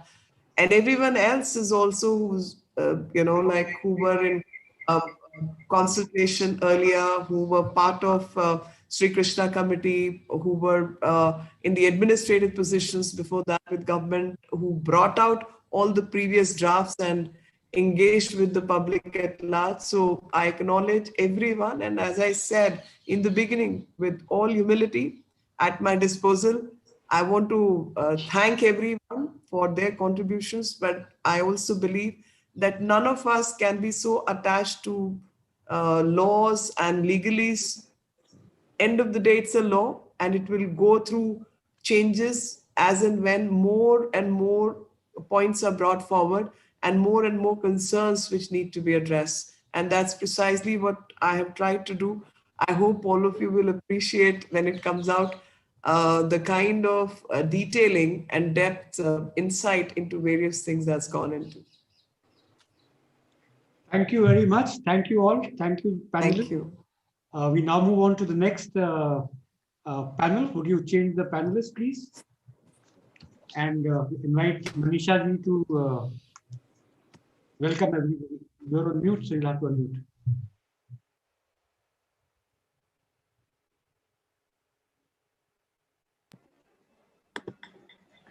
We believe that public policy cannot be complete till such time we have the voices from the ground heard. This then leads to inclusive growth. Scotch Foundation has had an opportunity to work at the grassroots and document such successes that have had a far-reaching impact on the policy apart from bringing economic empowerment and generation of livelihoods. We are privileged to have been joined by a few champions who have contributed a lot to the upliftment of rural areas as well as strengthen governance at the grassroots. I would like to welcome Mr. Amarjit Sinha, Advisor to the Prime Minister. The Ministries of Rural Development and Panchayati Raj have benefited immensely from his decades of experience as Secretary. It was during his times as Secretary that schemes like PMGSY, NRLM and MGNREGS scaled newer heights. Mr. Sinha is an institution builder. Mr. Nagendra Nath Sinha, Secretary, Ministry of Rural Development. It is due to efforts of Mr. Sinha that the Ministry of Rural Development is further building on its strengths. He was earlier Additional Chief Secretary, Rural Development, Government of Jharkhand. I would like to welcome Mr. Sunil Kumar, Secretary, Ministry of Panchayati Raj. Prior to coming to Ministry of Panchayati Raj, he was Special Secretary in the Ministry of Commerce and Industry. Strengthening Panchayati Raj system, devolutions and transparency are some of his passion areas. Mr. Rajashri Purkayastha Raj, Head of Pre-Sales, Tata Communications and member, Working Group on Future of Governance, CEOs Association for Inclusive India, CAII. Rajashri Purkayastha Raj is a technologist by profession, a trainer by passion, with many accolades under his belt and 3 pending patents. In his present role, he is responsible for gaining an in-depth understanding of customers and market forces to develop solutions that add value to customers' businesses. A very warm welcome to all the esteemed panelists. One of the biggest challenges of being an assessment agency is to be able to figure out if the change that has been brought in is systemic or not.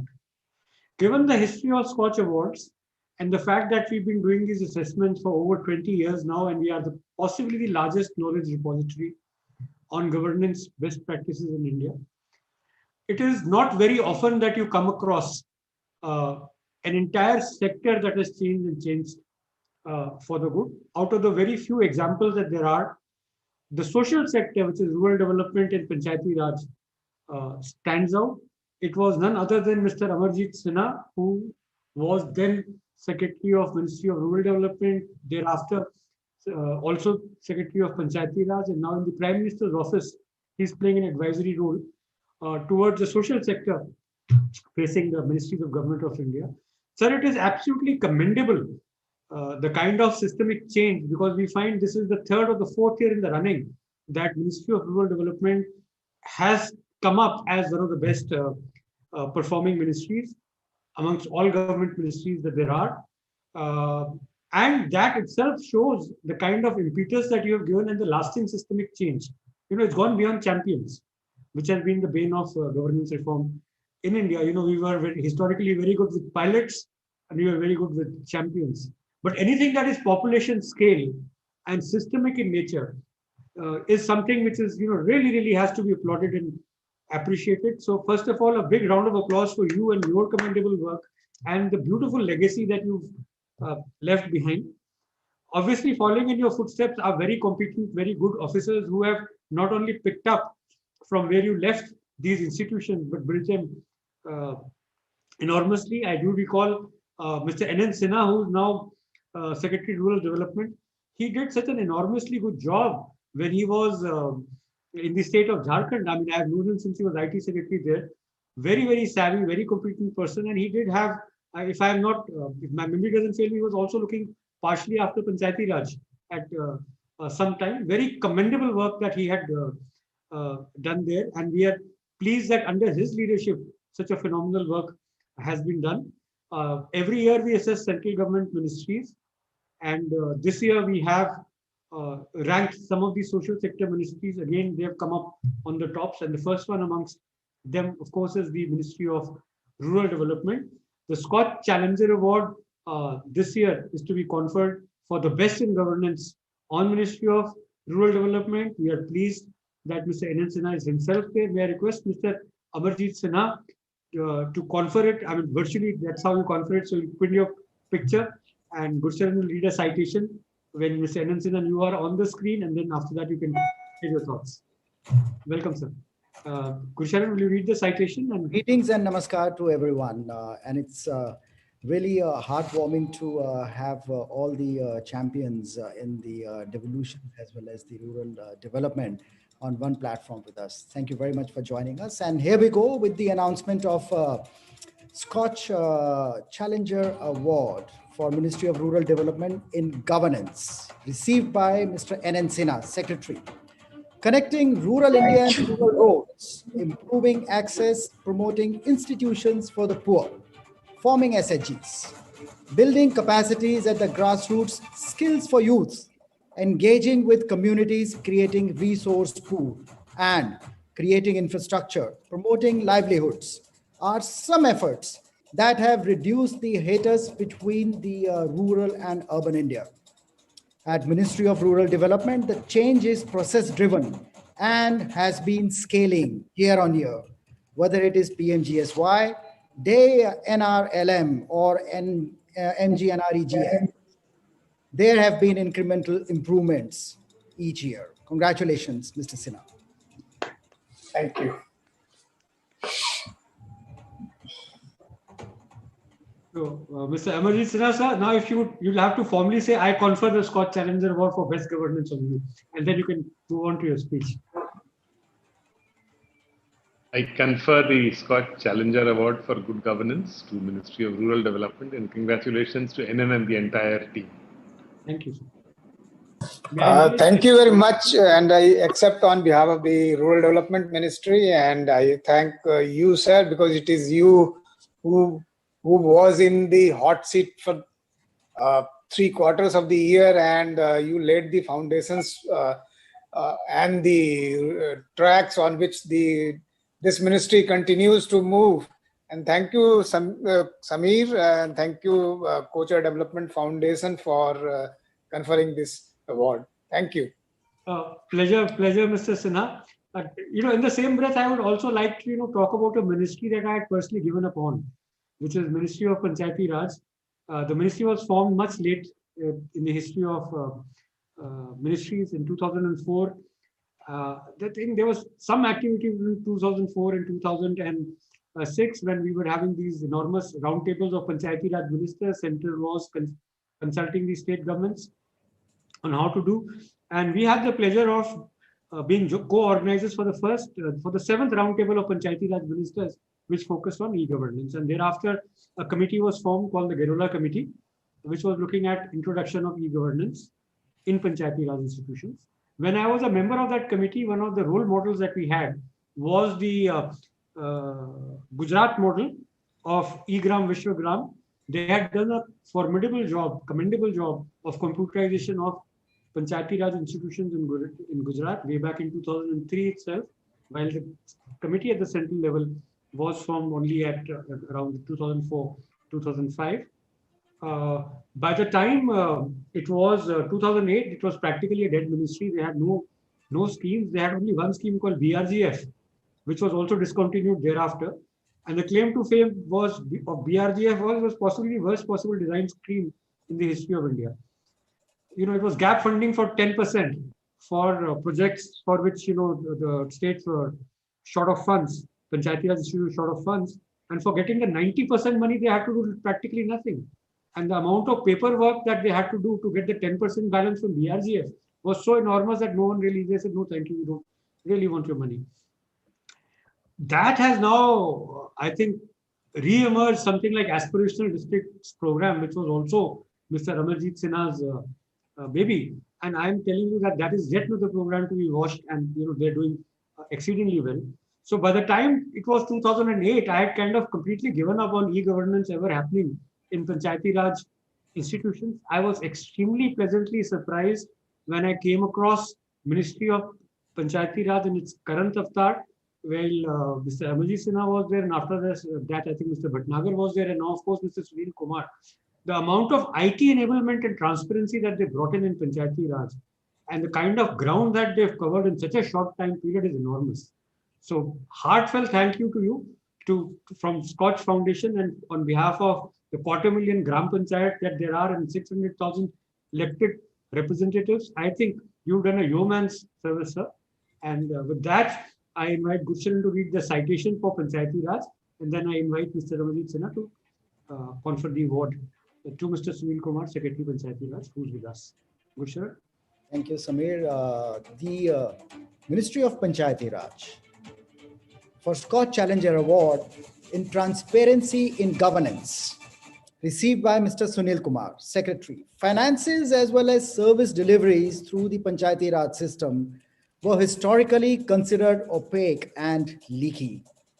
While efforts on digitalization and bringing transparency have been going on for years, the real progress happened only over the last few years in terms of digitalization, connectivity, and more importantly, electronic tagging and tracking of funds being given to PRIs under various schemes. Today, all the 245,000 Gram Panchayats are automated, including planning, monitoring, budgeting, accounting, and audit. E-Gram Swaraj is aiming to bring in better transparency in decentralized planning and work-based accounting by integrating PriyaSoft and PFMS payment portals. Swamitwa scheme provides rural people with right to document their residential properties. Audit Online carries out online audit of panchayats for further strengthening the financial management and transparency of the panchayats, thereby enhance accountability. Congratulations, sir. Mr. Sinha, would you kindly confer the award? I confer the award on Ministry of Panchayati Raj. Sunil, congratulations to you and your team. Thank you, sir. I accept this award on behalf of the ministry, both at the center and all the states and the Panchayati Raj institutions spread across the country. Thank you.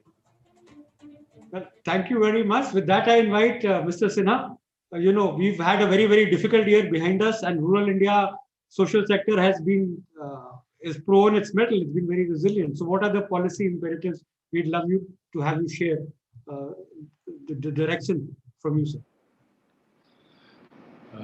Thank you very much. It's a very humbling experience when you learn from members of your team spread across the whole country. When a silent, quiet member of a women's self-help group under the Deen Dayal Antyodaya Yojana National Rural Livelihood Mission chooses to work as a member of a team to help the village fight COVID, when it chooses to make masks for those who cannot afford, when it chooses to ensure that all the social distance, the wearing of mask, the cleanliness is maintained, the entire diversification of livelihoods, our real heroes are our foot soldiers. In all humility, the performance in the rural development and Panchayati Raj is actually the success of these foot soldiers across the length and breadth of this country, in partnership with state governments, in partnerships with panchayats, in partnerships with women's self-help groups and other community organizations. It is these foot soldiers who make the difference. Clearly, Jan Bhagidari, as our Honorable Prime Minister has emphasized every time, if we are able to connect effectively, if we are able to reach the households of the deprived, clearly transformation happens. A lot of the transformation in the rural sector begins with the socio-economic census, which allowed us an opportunity to identify the deprived households, irrespective of their caste, creed, religion. Whoever was deprived had to be covered. And it was these deprived households who were the beneficiaries of programs like the Ujjwala program, the Saubhagya program for free electrical connection to households, the Pradhan Mantri Awas Yojana Gramin, the Ayushman Bharat. The asset base of the very poor households has changed over these years. If the total rural households was about 18 crores in 2011, if suppose it were about, say, 20 crores today, 200 million households in rural India, it's quite significant and a major development that a large number of them today live a life where basic housing, Pakka housing, or 20 million houses since 2014, more than 10 million toilets, individual household toilets constructed during this period. We have more than 5 to 6 crore Ujjwala beneficiaries in rural areas. Large number of electricity connections, almost every household with an electricity connection. The Pradhan Mantri Gram Sadak Yojana connecting large villages, habitations of 500 population in plain area and 250 in hill areas as per 2001 census. 3 in 4 intra-village roads becoming Pakka because of the Finance Commission grants, Pakka roads and drains. So clearly on a large number of infrastructure parameters, as also a large number of the asset base of the poor seen in terms of housing, bank account, electricity connection, gas connection, toilets. Clearly, on the ease of living platform, there is a change and there are challenges. The community approach involving the Gram Panchayats in the preparation of the Gram Panchayat development plan, the ranking of villages to find out what their deficits are, trying to provide for support for diversification of livelihoods, taking up individual beneficiary schemes of marginal and small farmers belonging to deprived households as part of the Mahatma Gandhi National Rural Employment Guarantee Program on a very large scale. A poultry shed somewhere, a dairy shed somewhere, a goat shed somewhere, a farm pond somewhere else, an irrigation well. Individual beneficiary schemes, 90 days of work along with the Pradhan Mantri Awas Yojana Gramin to work on your own house and get 90 days of work. Clearly, all these individual beneficiary schemes also provided support to those who needed it most. Even during the period of pandemic, whether it was the availability of food grains, whether it was the availability of free gas cylinders, whether it was the transfer of more than 31,000 crores to the 20 crore bank accounts, Jan Dhan accounts of women, clearly all these efforts were aimed to ensure that the poor, the deprived household get the benefits of public services. The use of IT, which has been emphasized, IT, DBT transfers, the geotagging of assets. Today across the country, every road in PMGSY is GIS enabled. Every asset of MGNREGS is geotagged and available in the public domain. Every house is available on the public domain under the Pradhan Mantri Awas Yojana Grami in different stages of construction. Panchayati Raj works under the 14th Finance Commission geotagged.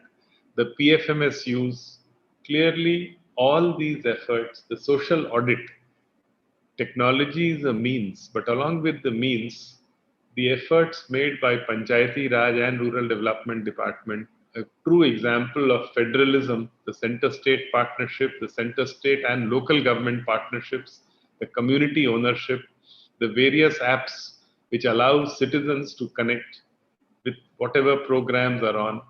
The apps like the e-Gram Swaraj app, which was mentioned, a range of them, which actually provides an opportunity for the social audit that was talked about, where again, I think on a large scale, the effort has been that if a women member of self-help groups actually becomes a trained social auditor, the benefit it will bring in terms of transparency of public services, in terms of quality of outcomes at the cutting edge level. Clearly, social capital, which has been built on a large scale, 6-7 years ago, we had about 2.7, 2.8 crore women as part of the livelihood mission. Today, there are 7.28 crore in about 66 lakh SHGs. Clearly, the 31 lakh elected representatives of Gram Panchayats, along with these more than 7 crore women of the SHGs, provide the resilience to the rural economy, provides the social connect, the social capital on which a lot of the diversification of livelihoods and higher order economic activity can be built.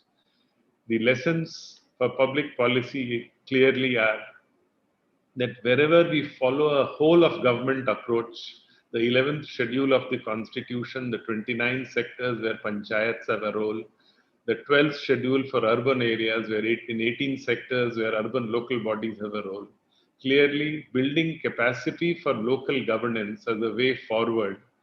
While we have engaged with local governments in service delivery, we also need to develop that capacity for local governance, and that's what the Panchayat Ministry has been trying to do, to identify the challenges, to be able to look at very carefully the roadmap in terms of all the 29 sectors. Over the last 3 years, the efforts of the Panchayat Ministry to actually have every year, 2nd October to the end of December, January, each year, a plan for organizing Gram Sabhas everywhere. Each and every Gram Sabha being monitored through a visual image on the common website, the GPDP. Each and every Gram Sabha meeting having a final report from a local facilitator. The line department functionaries also participating in that exercise. Clearly the effort at a whole of government approach, at Jan Bhagidari, point which Honorable Prime Minister has repeatedly emphasized, clearly as a way forward to ensure that the benefits of development reach those who most need it, to reduce the asset deficits which many of these households have had, to improve their ability to connect with higher forms of economic activity, to build on their social capital, to provide for credit. For example, the self-help groups of the Livelihood Mission over the last 6-7 years have mobilized more than 3 lakh crores as loans through banks and putting it to very good use in various sectors. Clearly reaching credit to those who are willing to work in collectives, who are willing to show enterprise for higher order economic activity, for diversification of livelihoods. These are some of the pathways that we need to tread in the years to come. A lot of the institutional arrangements at the cutting edge level are institutions of the poor, are institutions of local governance, are institutions of collectives of women, and clearly these institutions, the more we strengthen them, the more our ability for shared growth, the more our ability for a more equitable growth and development, and the more our ability to be able to ensure that every citizen of the country is able to maximize their human potential through diversification of livelihoods, through higher forms of human development, and so on. Clearly, the challenges of public policy are always the challenges at the cutting edge level, making a difference to the lives of the poor, ensuring that the number of deprived households comes down over time, using the social capital, the community connect to actually take up challenges, including challenges like the public health challenge of COVID-19. Rural India did manage to come out of it much better than many other parts of the country, and how the rural resilience, even during tough COVID times, the growth in agriculture, more than 3% growth in the last 2 quarters, at a time when many other sectors have had challenges. The demand for goods and services in rural areas, how on account of the large number of interventions over these years and the ability to reach resources through technology to the right persons at the cutting edge level. The challenges will always be there, but none of them are insurmountable. What the last 6-7 years, especially of working very closely with local communities in panchayats, in self-help groups, in various institutional partnerships with local governments, center, state and local governments working together to arrive, to move towards certain well-defined outcomes and goals. The confidence it generates is that when we all work together, the center, state, local government, community organizations, the whole of government approach with Jan Bhagidari, with the institutional arrangements in place, with the use of technology on scale, at the end of the day, we do get better results from all perspectives, from diversification of livelihoods to better management of public health challenges. All of them are dependent on the community connect and the social capital that we develop over time. Thank you very much for this opportunity to share some of my points. Thank you. Thank you, sir. What is really touching and very heartening, although I have known you for years and heard you, is this huge commitment to participatory democracy, the Jan Bhagidari and Panchayati Raj institutions. I think there is no better system for people to participate in policy making other than these institutions that are enshrined in our constitution. Thank you so much. And this message is coming right from the Prime Minister's office. It's incredibly more important in current times. We are a little behind schedule right now.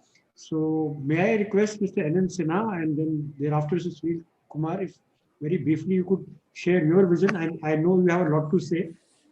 Maybe we will do justice to it at another time, but the economic revival of rural India is extremely important in the current scenario post-COVID. So Mr. N.N. Sinha, if you could share your vision on that, please.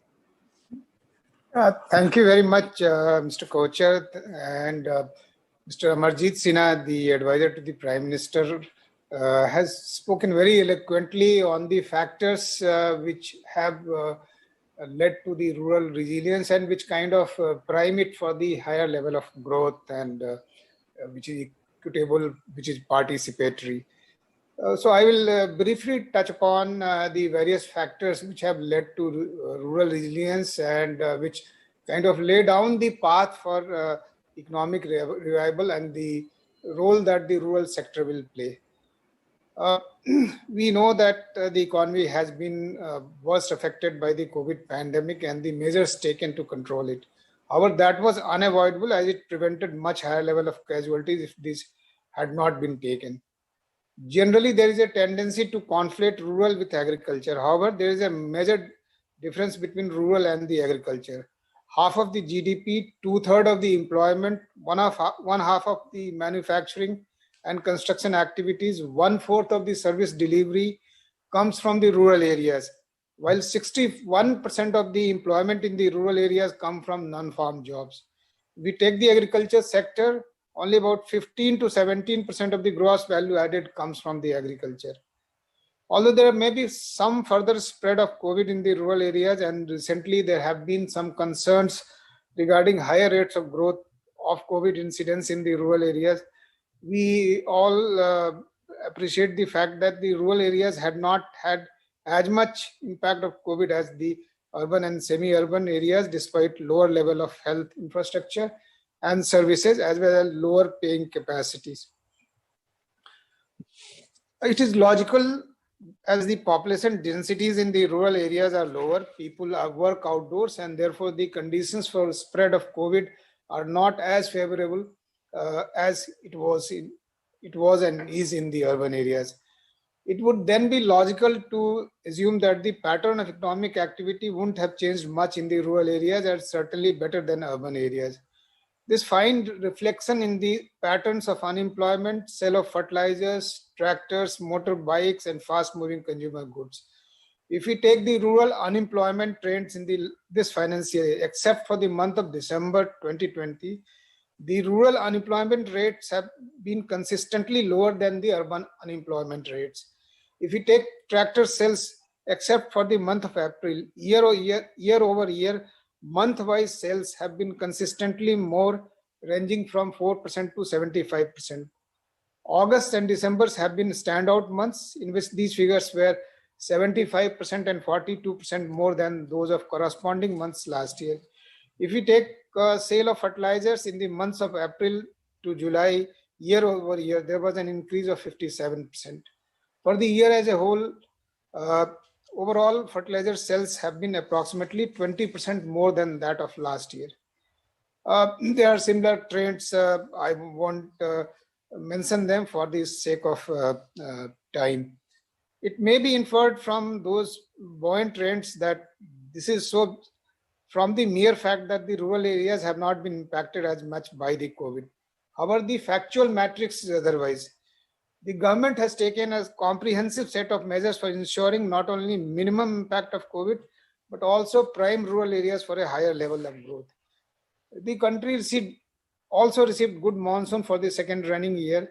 In the Kharif season, the area sowed was 7.2% more, while in the Rabi season, there has been about 4% more area sown.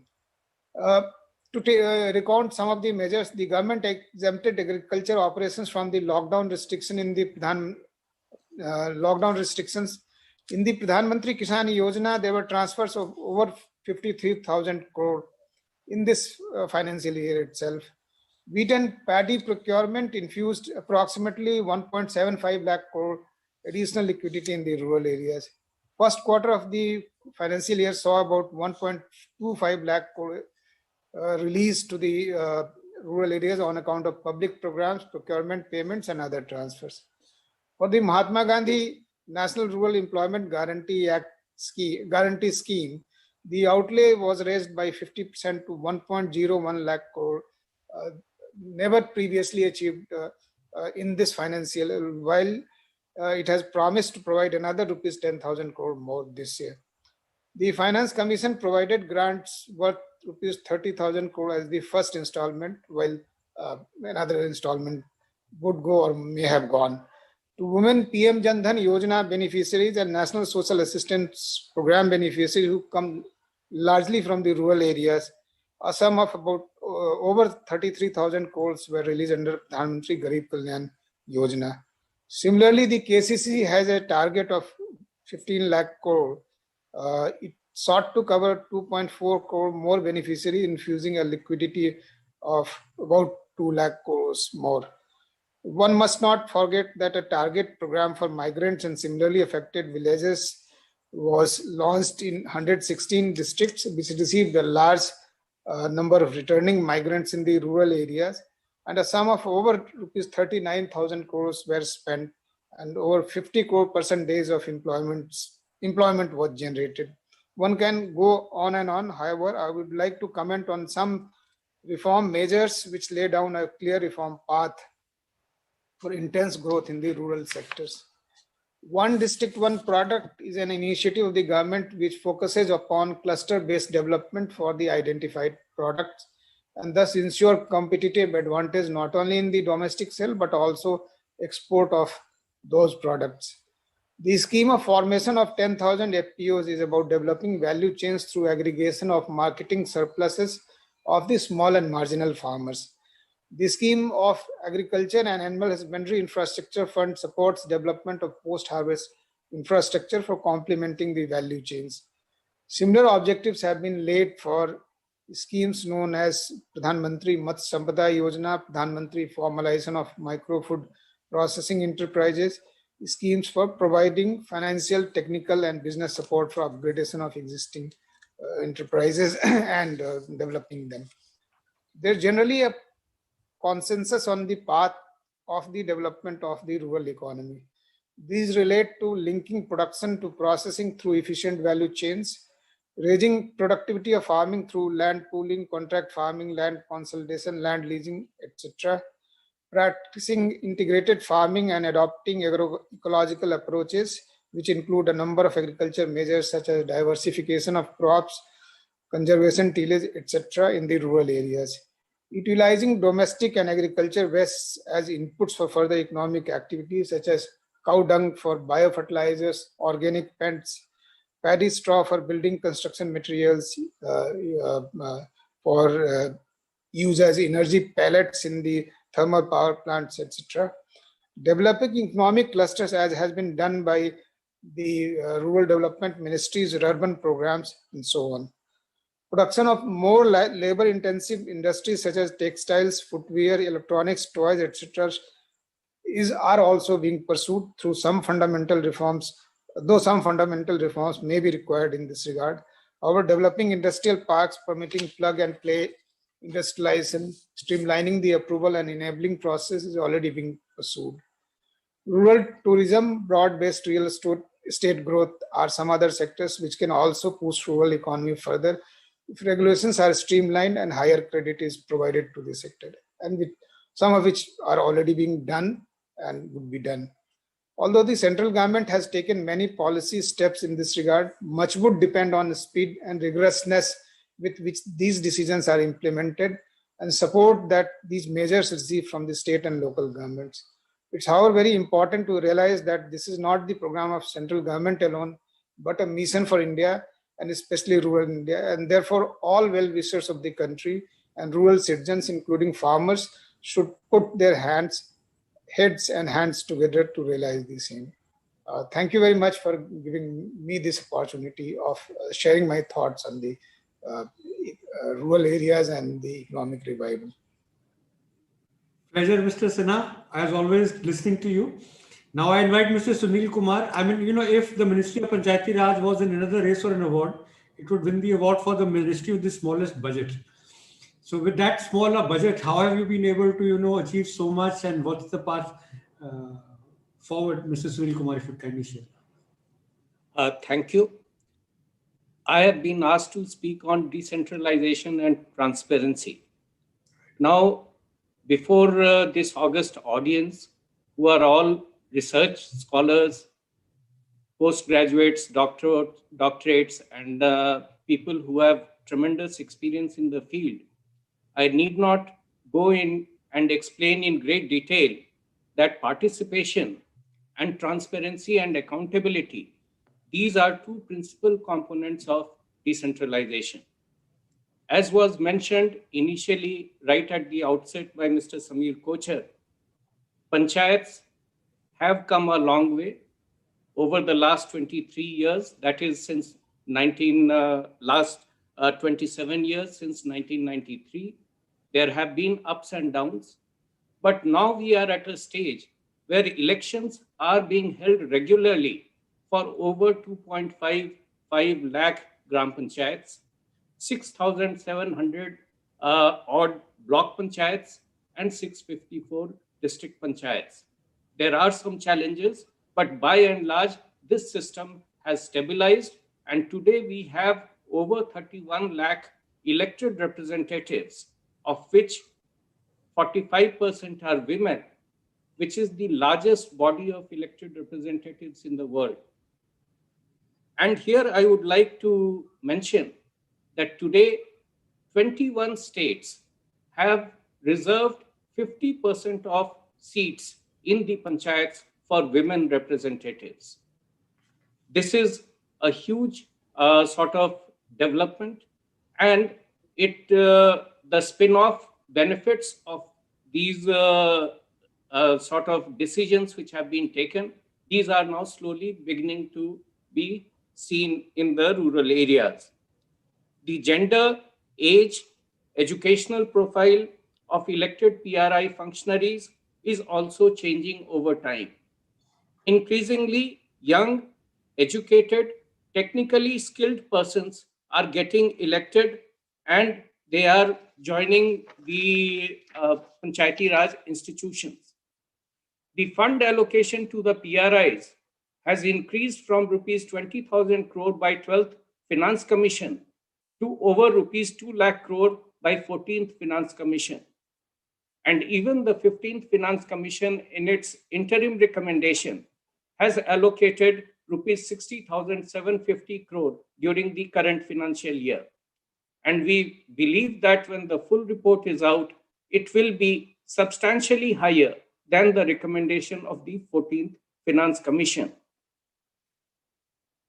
As was mentioned by the advisor to the Prime Minister, Mr. Amarjit Sinha, the COVID pandemic, it tested the strength of various institutions at all levels, and the Panchayati Raj institutions were no exception.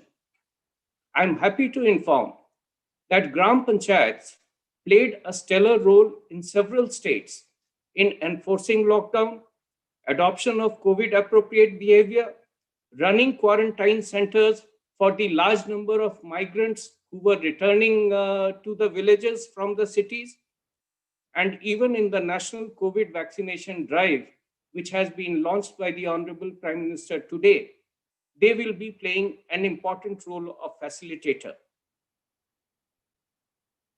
Now, so it is widely recognized that elected Panchayat functionaries, they are the ones who are there in the village at all times to respond to citizens in the quickly evolving situation and provide support to health, revenue, and other authorities. And this became clear during this COVID pandemic times. Honorable Prime Minister, for the first time, held direct interaction with elected Panchayat representatives digitally on the National Panchayati Raj Day on 24th April 2020. And now, after that, now similar chief ministers and other leaders, they are directly interacting with the Panchayati Raj representatives. This is a huge development and it will have huge implications for the PRIs in the times to come. It has already been mentioned that the People's Plan campaign, which is being held between 2nd October to December every year, how it is bringing in Jan Bhagidari in the preparation of Gram Panchayat Development Plan. Mr. Sinha has already elaborated that all the details of this exercise which is carried out are in the public domain. Here I would just like to mention that the focus is on ensuring evidence-based assessment of progress made during previous years through reports of Mission Antyodaya survey, which is carried out by the Ministry of Rural Development every year, and consideration of proposals aimed to address identified critical infrastructure gaps, from ensuring full public disclosure on schemes, finances of all schemes in Gram Panchayat office and on Gram Samvad application. So the focus is on going in for evidence-based planning and having full transparency, informing the public, informing all the electors about what has taken place, where we stand, and what we do as we go forward. And recently, in 2019, the Gram, a geospatial planning application called Gram Manchitra, that has also been launched, which will provide decision support tool for GPDP exercise that is being undertaken. So it is evident that PRIs as institutions of local governance have now struck root, and their role is now well recognized by at all levels. However, ensuring transparency and accountability will be a major challenge, and I am happy to inform that over the last decade or so, the steps that have been taken by earlier, now the foundation has been laid where we can build on this. And I'd like to highlight some of the steps that have been taken in this regard, which largely involved use of digital technology. First was this e-Panchayat Mission Mode project, which was rolled out in the year 2009 and 10. And under this, several applications called Panchayat Enterprise Suites were developed, which addressed various aspects of Panchayat functioning. We had Plan Plus for planning, ActionSoft for monitoring, PriyaSoft for accounting, National Asset Directory for asset management, and Service Plus for service delivery. And all these various applications have now been subsumed under eGram Swaraj, a work-based accounting software, which was launched by the Honorable Prime Minister on 24th April 2020. A mobile app has also been launched wherein any citizen can view details of funds received and works undertaken by any Gram Panchayat in a particular year. Here, I would also like to point out that over 1.70 lakh Gram Panchayats are already registered on Public Finance Management System, and they are making all payments made by them are being made digitally and using the PFMS system. And it has been mandated that from 1st April 2021, all GPs will be making all payments related to Central Finance Commission through PFMS. In fact, in certain states like Uttar Pradesh, all payments, whether it is of funds received under Central Finance Commission, State Finance Commission, or even state schemes, they are being made digitally using this PFMS system. Further, we have also, in order to address the concerns expressed by various Central Finance Commission regarding non-availability of audited accounts of the panchayats, the ministry launched the Audit Online application on 15th April 2020. During these COVID times, we have completed training of all auditing bodies in states. And these are basically the local fund auditors under the finance department in various states. And currently, online audit of about 70,000 Gram Panchayats is underway. Of these, audit of over 9,900 Gram Panchayats of Telangana, Andhra Pradesh, and Goa has already been completed. And we expect the remaining audit work to be completed by 31st March.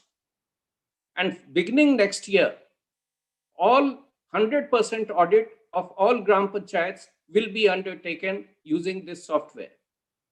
I'm also happy to inform that even the Office of CAG, they have evinced great interest in this software, and they are also planning to use it for undertaking audits for various departments which they are undertaking. We are also taking steps to ensure publication of audit report and action taken report of each GP in the public domain after it has been laid on the table of the House or presented before the Gram Sabha, as the case may be, because the legal provision varies from state to state. So these steps, coupled with social audit, will further strengthen the financial management system and increase transparency and accountability of the panchayats. So as it is very clear that the foundation for further strengthening the PRIs has been laid. This has been made possible because of the efforts of all my predecessors, of all officers who are working at the state government level, and the cooperation that we have received from the Panchayati Raj functionaries in the various Gram Panchayats, Block Panchayats, and District Panchayats. The capacity building of elected PRI functionaries is being undertaken on a massive scale under Rashtriya Gram Swaraj Abhiyan. Digital technology is being extensively used. Role of NIC in development of various applications of Panchayat Enterprise Suite, which have now been subsumed under e-Gram Swaraj module. Audit Online, Service Plus has been outstanding. And we are working very closely with Ministry of Rural Development, Department of Drinking Water and Sanitation, National Remote Sensing Center of ISRO, Rural Technology Action Group, premier schools of planning and architecture, and other technical institutions to ensure better service delivery, improve ease of living, and make rural residents an equal partner in the development process. We are hopeful that with the cooperation of all stakeholders, we will be able to overcome the challenges which are there, but those, as was mentioned, those are not insurmountable. With the cooperation of all stakeholders, we will be able to overcome them. Thank you. Thank you so much, Sunilji. Raj, you've been listening to this. So on behalf of CI, may I request you to congratulate all the award winners, thank Mr. Amarjit Sinha, and also say very briefly about what industry would like to do with them. Sure. Thank you, Sameer. First, Mr. N.N. Sinha, congratulations, and Mr. Sunil Kumar, congratulations on your award. As Sameer was saying, I'd still like to hear with the limited budget that you had, how could you do what you've done? Mr. Sinha, Amarjit Sinha, it was an honor and pleasure listening to you. Brilliant, things that you shared in terms of what has come in, how you're looking at inclusive growth and touching almost all the strata of the country of India, which is so large and so complex. Interestingly, when I was a child, when I was in school, I used to hear roti, kapra, and makan, right? I think that roti, kapra, and makan has 2-3 new things which has been added. One is road, which you've already done, and the other one is internet/digital. And we have seen that specifically from an internet perspective, that any developing nation, if the internet penetration goes up by 5 or 6%, there is a impact to GDP of 1% or higher. The recent big billions day sale, which happened from one e-commerce company, had orders coming in from 99% of pin codes of India, which shows that digital has reached almost everywhere, and so has the internet, which also tells us that what you have been telling and the efforts that all of you have been putting, it's not only limited to the urban India, but has actually gone to the rural India also. The examples that was given in terms of rural India doesn't only mean agriculture, but only 13 or 14% is from a monetary terms is agriculture, and rest everything is something else in terms of manufacturing and services and so on and so forth. As we look at digital, as we look at internet, I'm sure that ratio is going to change, and that will be good for India. So overall, I seriously believe from the bottom of my heart that as a country, we have a very strong foundation, whether it's in terms of policies, in terms of digital. We have the right talent, we have the right partners, we have the right mentors like Mr. Amarjit Sinha, and coupled with a very clear vision coming from our respected Prime Minister. If we continue on this path with the help of the citizens of India and responsible citizens of India, I'm sure that we have a very truly exciting and very exhilarating journey ahead. Thank you. Back to you, Mr. Sameer. Pleasure. Thank you so much, sir, for joining in. Just a brief comment that, as an industry body and as a foundation, we've set up a working group on future of governance. What is it that we will be celebrating 5 years from now? Is there a roadmap possible? And given the enormous amount of data and input that comes to us from the field in terms of felt needs and assessment of projects, we would like to work very closely with the Ministry of Rural Development and Ministry of Panchayati Raj, and of course draw upon some of your wisdom to be able to do a good job with that, I'd like to thank everybody. Thank you so much for coming with us. It's time now for our next panel, which is on duties in participatory democracy. Would you move on to the next panel? Thank you. Thank you so much, everyone, for joining us on this panel, and congratulations once again for winning the Scotch Challenger Award. Thank you, gentlemen. Duties in participatory democracy is what we are discussing next. And on this panel, we are joined by, of course, Mr. Sameer Kochhar, Chairman and founder of Scotch. Three industry stalwarts are on the panel today discussing the art of being good by Mr. Bhaskar Pramanik, who's a corporate leader and distinguished fellow, Scotch Development Foundation, accomplished management leader and professional from the technology industry, held national and global leadership positions across various top multinational technology companies, currently an independent board member and advisor to various companies. Also, a mentor with number of startups, until recently on the board of State Bank of India. Welcome to you. Times of crisis unleashing potential is being brought on the table by Mr. Sudhir Nair, MD Commercial Sales, Cisco India and SARC, with 27 years of extensive experience in business management, sales, partner management, and leadership in technology industry.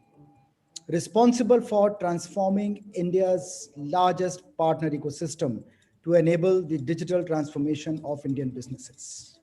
He will be in an interlude chat with Rohan on the topic, same as the discussion, duties in participatory democracy, which is going to be the next episode today.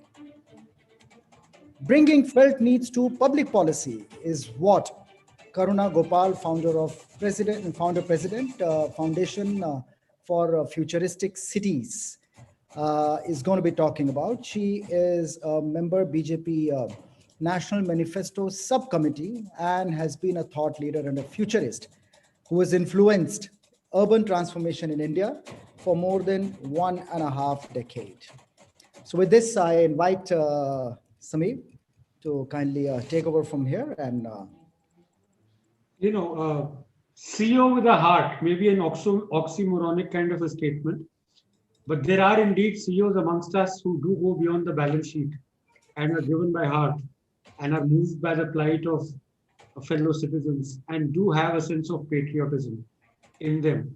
One such CEO, though working for an American multinational called Cisco, is Sudhir Nair, who in this time of crisis was probably the only CEO on LinkedIn who said, if you need help, reach me. If you work with me, reach me. If I can help you, reach me. If I can help upgrade your skills, reach me. And for all of this, we are happy to invite Mr. Bhaskar Pramanik, who's been a mentor and a friend and a boss with Sudhir Nair in several roles on art of being good, talk about his experiences with Sudhir Nair and also conferred this year's Scotch Challenger Award for CEO of the Year on Sudhir Nair. Big round of applause on that.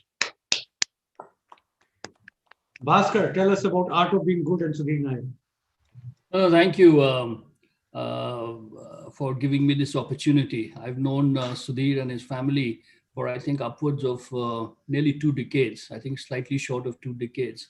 And he's worked with me in a number of different organizations. And the best part is that whenever I started a new assignment, he was one of the first persons I got to meet. When we talk about the art of doing good, art is really an idea. It's a thought. And then it's when you make it into a science that you can actually perpetuate it for posterity. And therefore, it's the same thing with when you talk about the art of being good.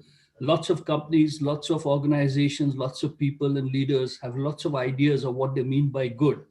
And somehow or another, it gets translated into committees, it gets translated to checks being signed, money being given to NGOs with the hope that something will happen. And then at the end of it, it's been published in the balance sheet that, look, we've done so much of good.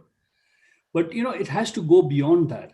And I think it's really critical and important to understand that especially during the last 12 months, a large number of organizations and CEOs have realized that they have to relook at the purpose of their organization. Organizations which are primarily focused on financials, which are primarily focused on a return of shareholder value, are not going to be able to stand the test of time. And they will have to look at whether they are contributing either to their local community, to the nation, or to the globe at large. And therefore, doing good is not just a set of random acts of kindness, as you would put it, but it is basically ensuring that as an organization, you are focused on perhaps some of the biggest challenges which are facing the globe today. And I'm not talking specifically about India. And to that in that context, the United Nations actually created the Sustainable Development Goals as a blueprint to mobilize efforts across all member states and stakeholders. The SDG set 17 global goals to be achieved by 2030, ensuring that we take the bold steps necessary to tackle these challenges. And some of these challenges include poverty, inequality, climate change, and universal healthcare. And these call for bold solutions. So what is the role of corporations and what is the role of leaders? It's very, very, very clear that it's driven by the leadership in organizations. And therefore, more and more, what has happened is that we found that over the last year, our chief executives of the largest organization are using this unparalleled moment in history to lead with increased purpose and impact, both societal and economic. They are leading with empathy and humanity as they prioritize talent and corporate responsibility, finding opportunity amid a fall in global economic confidence and rewiring their businesses for tomorrow's new reality. And that's really the importance of good leadership, of great leadership, to ensure that their corporations are actually achieving good. And the key words here, which I've used, is empathy and humanity. One of the other big realizations of this pandemic has been that CEOs with very high IQs, with a considerable amount of experience, have really not performed as well for their companies as CEOs with what I would call high EQ, emotional quotient. And in that context, I wanted to highlight Sudhir because he provides, I think, leadership in two very specific areas. One is in terms of motivation, his own motivation. Number two is in terms of empathy. And number three is in terms of self-awareness. These, I think, are very critical and important behaviors of or attributes of good leaders. And that's where he has excelled right through his career. In a very short form, I can say that, basically Sudhir was what I would call a people person. Whenever we had to take a strategic decision, his first response is, what does it mean to my customers? What does it mean to my people? What does it mean to my partners? That's his focus. It's not really about the outcome, but what is the impact, not just the outcome for the company, but what is the potential impact it has. And that's why, I wasn't surprised when he wrote to me during the pandemic and says, hey, I want to give back to society. And I want you to share another story with you. When he was in Microsoft, he had a road accident, a terrible road accident, which sort of put him, so he was bedridden for nearly, it was practically a near-death situation. And he was very fortunate because the rest of his family was with him in that car when that accident happened, but he was the only one who was badly impacted. And he was laid up for nearly 6 to 7 months at home, perhaps even longer. And he had to go through a slow process of rehabilitation. Even during that period, he stayed in touch with his friends, his colleagues. His family was there to support him. His friends were there to support him. But he never, ever once said that, I'm not going to be able to work. In fact, that gave him that additional challenge to go out and do something. And that just gives you an idea of the kind of courage and he has as an individual. More important, during this pandemic, he wrote to me and he says that, look, I want to give back to the society. I want to help the IT industry. There's so many people who have joined the industry, and I want to share with them my experiences to help them to provide these kinds of skills. And that's why he set up this portal to be able to do that. And he actually recruited a large number of his friends, mentors, CEOs who would participate in that. So to me, this is what leadership is about. It is about empathy. It is about social self-awareness. It is about motivation. And I think Sudhir characterizes all of these. The other thing which I once mentioned to you, Samir, is that Sudhir is another guy who makes things happen. He's not the kind of guy who sits there and lets things overtake him. He goes out and makes things happen. And that's why he was one of my most successful performers and leaders in the organization. So once he sets his mind to it, he goes out and makes it happen. So thank you, Sudhir. You deserve this award. And thank you, Scotch, for recognizing and presenting it to him. Thank you so much. Sudhir, just a few quick words from you, then we move on to chat with Rohan. We're running a bit behind. Samir, hope you can hear me. Just a quick audio check. Okay, wonderful. So thank you very much, Bhaskar and Samir, for this recognition. And I honestly believe that this is a new era which will start today, because I feel more responsible now, because celebration is equal to responsibility for me. And this will give me the courage. And I am also fortunate to see 733 people on this call. Hopefully, by end of my next 15 minutes chat with Rohan, I can convince each one of them to give 1 hour of their time. And we can make a difference to 10 lakh people. And that's really what I'll be looking forward to. And there is no better place to get a recognition like this from your guru, which is Bhaskar. He's been mentoring me, coaching me for 20 plus years, and a lifelong mentor. And Samir, I know you for the last 15 years, I guess. So thank you for doing the wonderful job that you're doing for the industry. That's pretty much from my side. Back to you, Samir. Yeah. Well, before we move on, Bhaskar, we also need to celebrate another very brave lady who's with us, who's had almost like a cardiac arrest, and she's had a fairly challenging time, much like Sudhir. And I think people who go through, a trying time in personal lives like to give back to the society. So we have Mrs. Karuna Gopal with us. She's president of Futuristic Cities, and she's done a phenomenal job in urban policy making. So the next award this afternoon is going to Karuna ji. Karuna ji, in case we run out of time, I will schedule you closer to Suresh Prabhu to talk. So I think you would be in a better position. But congratulations to you. So Bhaskar, you have to say both to Sudhir and to Karuna ji that you confer this award. So you say, I confer this award to you, Sudhir Nair, and I confer this to Karuna. Thank you. Thank you so much. That's a surprise, Samir. Yeah, and it's good to meet you, perhaps virtually, Karuna ji, but I wish you all the best and congratulations for the award. Thank you. Thank you so much. Right. So Rohan, now for chat with Rohan, and your time is also cut short because 12:23 is a hard stop when minister comes in.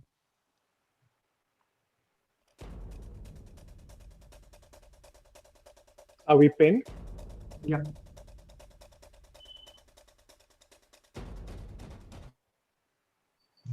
Well, a very warm welcome to you on episode 3 of Chat with Rohan, Mr. Nair.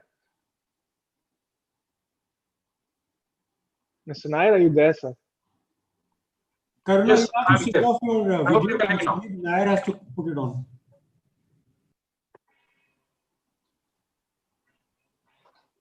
Ron, can you hear me now? Yeah, I can, but I don't think I can see you, sir. Sorry, just say it again. I can't see you. I can hear you, but I can't see your video. Maybe it will just come up. I just changed my connection. There was.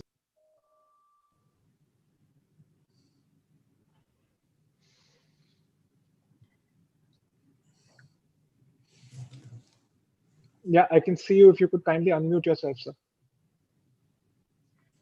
Yes, Ron. Hope you can hear me now. Sorry for that. Yeah. Excellent. So as I was saying, a very warm welcome to episode 3 of Chat with Rohan, where experience meets aspiration, Mr. Nair. It was heartwarming to hear the kind words that Mr. Bhaskar Pramanik had to say about you today. They say the seeds of success and ambition are often planted early on in one's life. Your father worked in a fertilizer company in Punjab. Your mother was a Hindi teacher in the same school in Nangal where you studied. Would you like to tell us a little bit about the formative years and your early motivations in life?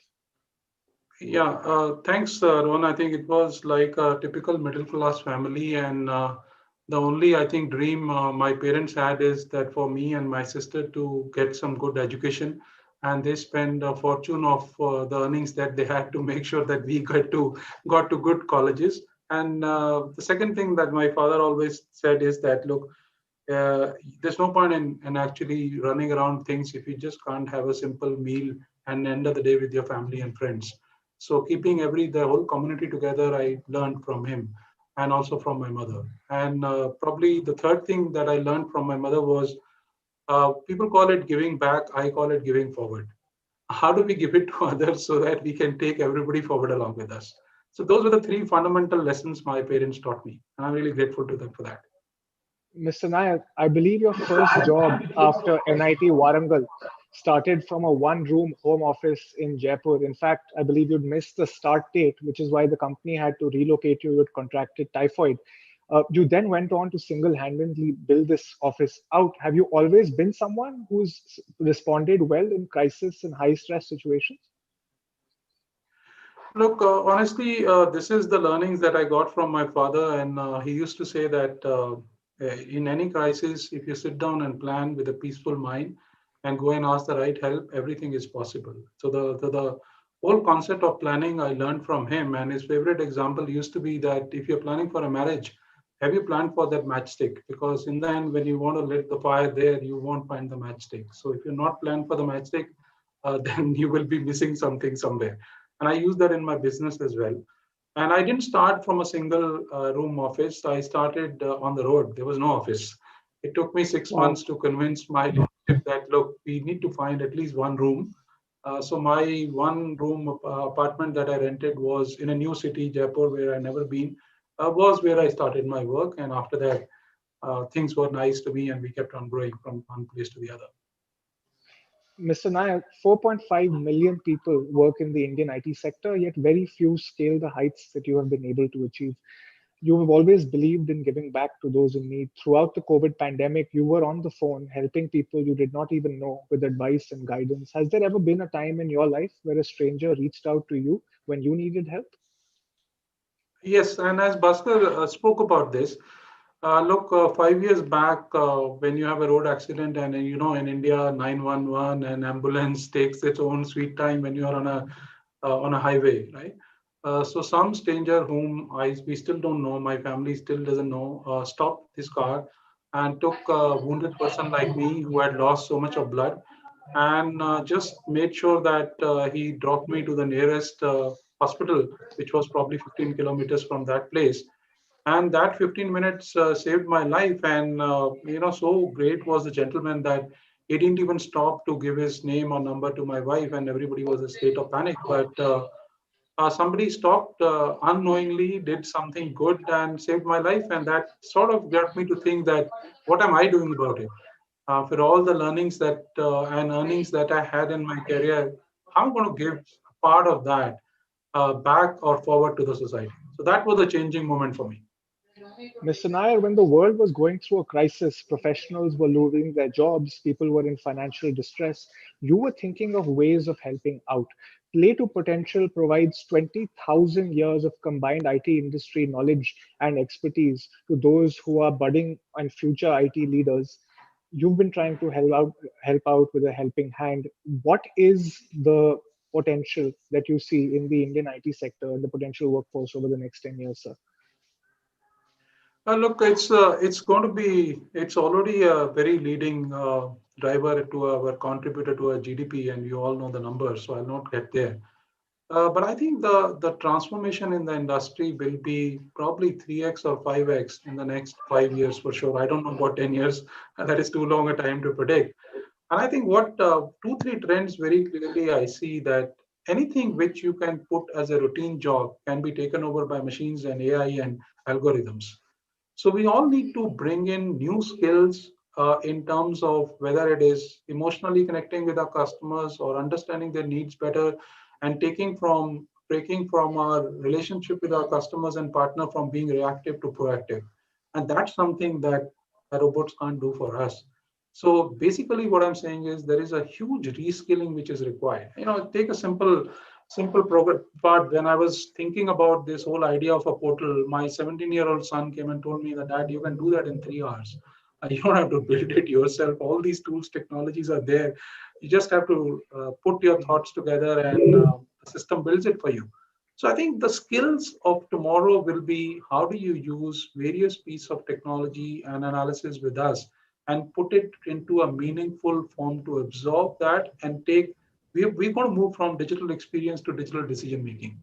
And that will need a whole new skill set that we'll have to change. Thank you so much, Rohan. We'll have to possibly record another episode with you. I see Mr. Suresh Prabhu joined us. Thank you so much, Sudhir. I think we'll do another recording for maybe a longer episode with Rohan. With you, I'm sure he still has a lot of questions that are unanswered. Thank you so much and congratulations for joining us. With that, we move on to the next panel. I take pleasure in welcoming Shri Suresh Prabhu, who was also our Scotch Challenger Awardee last year for the great work that he had done in reforms in serving country in the power sector and so many other areas. This is the next session which we have co-organized with help from another good friend of mine, Pradeep Mehta from Kutch International. This session is on Beyond Ease of Doing Business rankings. And Mr. Prabhu, who's known him for many, many years, has kindly consented not only to address this, but also give away the Scotch Challenger Award to Pradeep Mehta for his numerous contributions to competition policy in India. Sir, I'd like to take the opportunity to introduce to you Mrs. Karuna Gopal. She is running a NGO called Futuristic Cities, and she's done enormous contributions in urban policy. So, Gursharan, may I ask you to kindly request you to read the citation from Pradeep, and then we'll go on to Mr. Prabhu conferring the award and speaking. This year's Scotch Challenger Award for contributions to public policy on competition goes to Mr. Pradeep S. Mehta, a distinguished leader in Indian public policy. Pradeep S. Mehta was responsible for the institution of Kutch International in 1983. Ever since, he has worked single-handedly picking up issues of great policy significance, ranging from trade, regulation, e-commerce, and competition, and successfully providing guidance and direction to policymaking. He is an ardent votary of promoting competition, which is vital to the economy. He believes that fair competition is one of the pillars to achieve India's economic targets, more so during this new normal. Congratulations. Mr. Prabhu, I invite you to formally say that you confer the award on him, and then maybe your address, please. Okay. So let me have a great honor and pleasure both to confer this award on such a distinguished personality and also such a celebrated award, because this has been conferred on someone who deserves it, but an institution which is actually selected him for award is also a very well-known, celebrated organization. So I think it's a double honor for me to do this. I really congratulate Pradeep Bhai for winning this award and look forward to his renewed contribution for bringing vibrancy to public policy space, even more than what he has been doing. So I think he's always such a rich experience, such a rich knowledge, and now again proven by the fact that he has such a grown white beard, so that shows that how much experience and knowledge he has got. So that is very clearly amplified by that. So all the best and congratulations to the winner. Thank you. Thank you, sir. So would you like to address this on ease of Sure. Business rankings? Do you think Definitely. ease of living is more important? Definitely. So let me once again congratulate the Scotch organization for doing something as good as this for so many years, selecting people and also working very closely with all the stakeholders. So I think I must congratulate Mr. Samir Kocher for doing this. And again, I already congratulate Pradeep Bhai, but my fellow panelists, including Ms. Rima Nanauti, Srinivas Rao, Manish Sabarwal, and many others will be speaking after me. So let me therefore speak before them, because they would have, otherwise, if I speak after them, there's nothing left for me to speak because they're so knowledgeable people. So let me congratulate once again Pradeep Bhai and all others. So actually, it's very interesting topic. So topic is beyond ease of doing business rankings. First of all, I dealt with this subject as the Minister of Commerce and Industry. And the World Bank, which stipulates certain parameters on which they do ranking of various countries. And they have very clearly identifiable goalposts for achieving that. For example, construction permit, as they call it. In India, we don't call them construction permit, but this is what they call it globally. They'll call it honoring contracts, settlement of disputes, and many others. And based on that, they give this ranking globally. We started also doing that for the states in India, because at the end of the day, what happens with the states is ultimately going to be reflected in the country as a whole. So we are doing all this. But now today's topic is very interesting, and which says beyond all this, right? That's what you mean. So actually, in one of investment summit which states organized, in which Honorable Prime Minister also on the dais, I was just speaking and I said, now we should go to not ease of doing business, but please of doing business. So this is exactly what you mean, beyond. So what is please of doing business? If you enjoy doing your business, that makes sense. You're doing business because, particularly now, when finding job is becoming more difficult, so you get self-employed. Then that self-employment turns into enterprise. Enterprise turns into some sort of a scaling up over a period of time, and that's how the business grows and starts. But that probably the first time you started doing it because you had no choice. You're forced to do it because there's no job, so you became self-employed. But suppose we make this entire economic activity into a pleasurable activity. People enjoy doing business. There are some people who become artists because they enjoy being artists. Of course, subsequently, you become so famous that you sell your art and you make so much money. So you get into business of art and culture. But you didn't start it like that. You started because you were enjoying it. Suppose we convert a possibility of business, running a business becomes a pleasurable activity. So people enjoy doing business, and therefore the business will obviously be his hobby, his livelihood, his purpose of life. Can we do that? And that is what probably, Mr. Kocher, you mean when you say beyond ease of doing business ranking. So please of doing business, that was my, not ease, but please of doing business. And that is what I would told my officers in the ministry. So how do you do that? Firstly, if you want to bring pleasure into doing business, you have to reduce hassles in doing business. Because sometimes it's a hurdles race for an entrepreneur. He has to keep fighting the system all the time.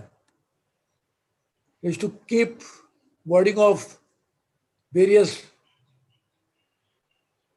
intervention in his business. The intrusion. into his normal activity by so-called inspectors. And the inspection is for a price. So it becomes sometimes a harrowing experience for an entrepreneur to do business. So I told my officers, can you reduce all this unwarranted, unnecessary, intrusive restrictions on entrepreneurs? If you do that, if you remove the negativity, it may not still be a piece of doing business, but at least the people will no longer have a harrowing experience of doing that. And therefore, we must work on reducing unnecessary regulations from business. Entrepreneur take risk anyway. That's why you call him entrepreneur. Entrepreneur has to deal with so many uncertainties of life. Externalities, as you call them, are always there on which he has no control. And now the externalities have magnified. The pandemic was one proof of that. But the global challenges, global innovation, which happens in some faraway country can affect you in your domestic market. And all of this, therefore, adding to more uncertainty for an entrepreneur to deal with business. He has to keep tracking about technological innovation, which will make your business redundant. So he has to deal with all that any case. So why do you subject him to more rigors of doing business by bringing in regulations? So I set up a committee under then Secretary DIPP to remove all regulation. In fact, I used to always tell him we reduced quite a bit, but still I was not happy. I wanted to make sure that enterprise and entrepreneur will be able to do what he's best doing at, that is running his business. And we should allow him to do that with very broad parameters of the red lines that we'll draw, in which we'll say, don't cross these red lines. For example, on environment, it's very important that we have a regulation on environment. Because when you're using natural capital, which does not belong to you alone, but society at large. So if you're drawing on that, you're depleting the natural resource, natural capital of the world, of the country, of the society. Therefore, that regulation is essential. There are certain social issues. You should not be harming the society at large. So their regulations are necessary. There are certain sensitivities, cultural sensitivities of a society. You should put regulation on that. So people know broadly what are the red lines in which I have to operate. And within those, he must have the full freedom of operation, because he's putting his own money, borrowing, or investing his own capital as equity, leveraging it with more loans. So he's taking huge risk to run his business with the attendant externalities, which I mentioned. So why do you subject him to the unnecessary regulation? The question, therefore, is that regulation, can it come from market alone? Can market regulate his business? In a way, yes, market regulates. But markets are not always perfect. Now, the argument that Pradeep Bhai will make is, make the market perfect. Yes, absolutely right. But as we always see, that even to make market perfect, you need regulation. But that's a different kind of regulation, not micro regulation, but macro regulation. That's fine. But I feel the pleas of doing business, one is to reduce this negativity. Other is honoring success stories, giving respect in society for those who run economic activities. See, the social values are very important. When you enjoy doing it is when people realize it. The best singer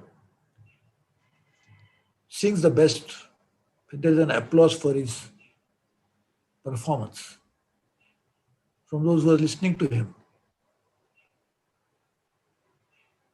The better, more enlightened are the ones who are going to listen to a singer, he will sing even better. So can we bring the new thoughts into society in which will recognize, reward, honor an economic entrepreneur? What does economic entrepreneur does actually? For his own good, he develops his own business, expands his business, and in the process he has to hire more people, either on his own payroll, or he creates a system whereby the more and more people get added to his longer and bigger economic ecosystem. Doing that, he's actually creating public good. The job of the state, the government, is to create jobs. He's creating that anyway. He's adding value by creating economic enterprise, which in turn pays taxes to the state.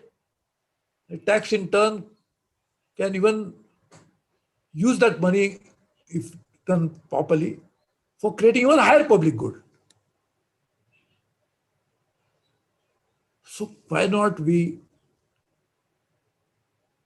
create a society in which entrepreneurs will get recognition, respect, honor, that will make them happy. So they'll enjoy doing business because they recognize. The other time, when India was the largest economy, a trader, a businessman, will have the audience of the court. He'll be honored by the emperor, by the king. That was not the days of democracy, so therefore I'm talking about the rulers. There are some rulers in the world who facilitated creating trade routes. And to guard those trade routes, they would keep the royal guards to ensure that the trader will be able to pass peacefully. They used to keep certain posts in different locations on the trade routes where the trader can rest. That was all done at state intervention. So the trader will then be free to do what he is best at, trading. He will be protected from all those forces which will actually hamper his trade. We really need to create that kind of environment in which people will start enjoying doing business, will be rewarded, recognized, and therefore will be feeling a different kind of reward that they get, not just by profits alone, not just return on the investment, not just by increasing the shareholders' value, but by doing something more coming it to him from the society. I think this is what I was thinking when I mentioned it just at that particular moment when I think it was an event in Assam when Prime Minister Modi and all top industrialists were on the dais. I had said, from ease of doing business, let's move to please of doing business.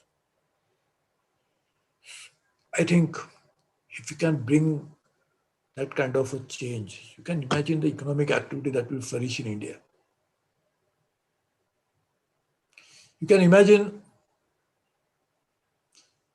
the role of state, which first of all has to be completely redrawn, completely revisited, so that the enterprise becomes successful. But can you imagine how much rewards the state will get as a result of this? The best reward a state always expects from time immemorial is that the society at large is happy. There are the stories when the king would move out incognito into the people at night, changing his attire and looks so that he can get a feel about what people feel. Because his only desire was that people should be happy. But if you do it like this, it will be a completely changed scenario in which more and more people, as they're going to enter into new avenues of business, because the entire profile of employment globally is changing. There is no longer fixed term employment of a kind that was prevalent earlier. Therefore, people will have to be doing their business anyway. And if you make pleasure as driving force and people enjoy pleasure doing business, can you imagine the changes that will happen in society at large and people, the kind of people that will be creating? And that is what should be the vision. And that's all doable. I started doing it actually, but long way to go. And we have to have different layers of government in the country. We have state, we have district, we have central. So I started working on a different idea. Can we not make district as hub of economic activity? And make ease of doing business at district first. Because ultimately the business happens in the district anyway.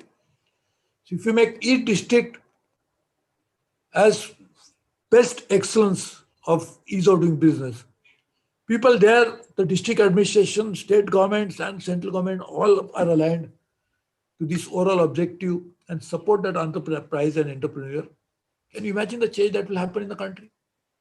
And I'd said that we can grow GDP by 3-4% more if every district GDP grows by 3-4% more. So I'd appointed National Council for Applied Economic Research and Indian Institute of Management to do this work. They are already prepared report. This work is already going on in the DPIIT.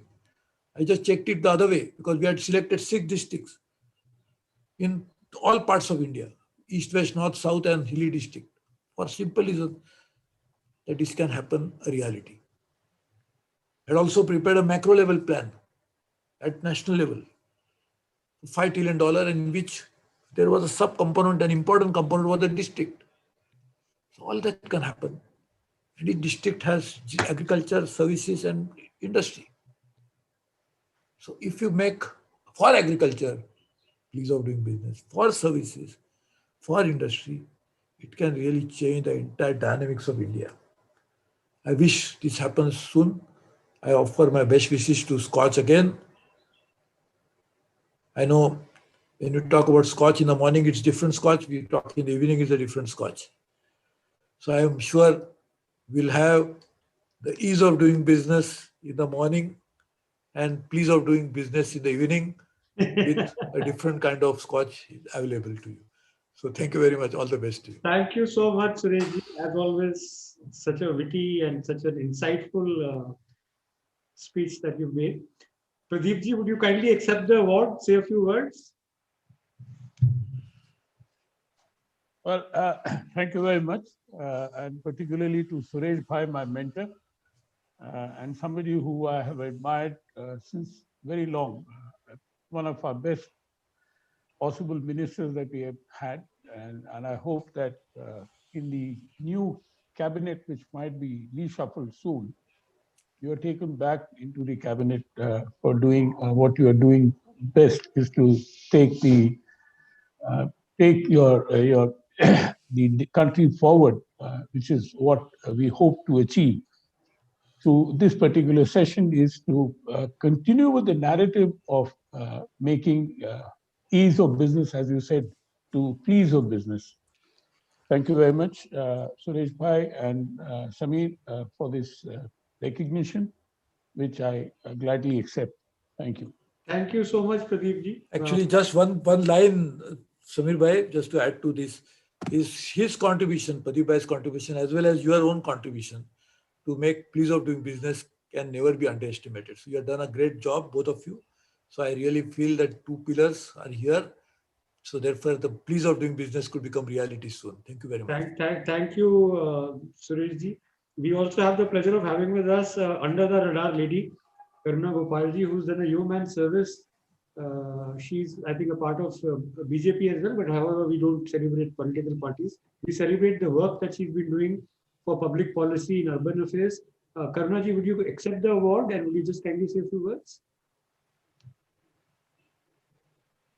You are on mute. You'll have to unmute yourself. Thank you very much, Mr. Samir and Scotch Group for recognizing my work.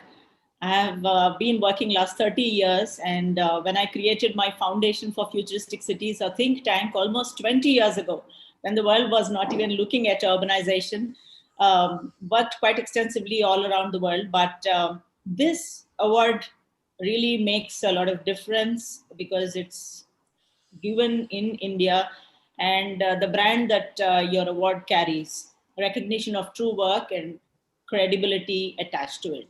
So I'm deeply honored and extremely grateful for this award. Thank you very much. I accept it. Congratulations again, Karunaji. Pradeep, over to you. Now it's your panel and your panelists. Look forward to a very invigorating discussion. We though still a little short on time, but we are extending it by 5 minutes. So 13:40, if you could kindly conclude it, it would be very good. Thank you. Thank you very much. Thank you, Samir. And thank you, Suresh Bhai, once again. Now, the enabling ease of doing business with particular focus on small, medium, and women-led enterprises is essential to usher in inclusive economic development of India, and particularly now that the economy is gasping and needs an economic vaccine, kind of vaccine which can help growth, go forward. And we think that this is the right time, and this is what we have appealed to the Prime Minister and all the chief ministers.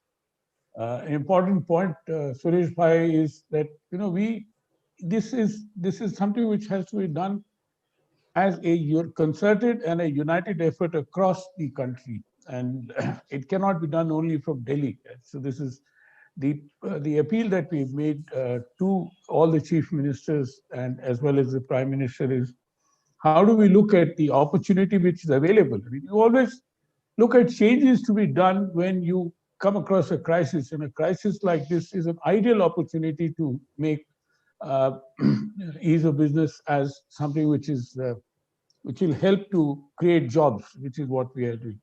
Now, we are aware, as you've said, that we have been working with the World Bank on the rankings of ease of doing business.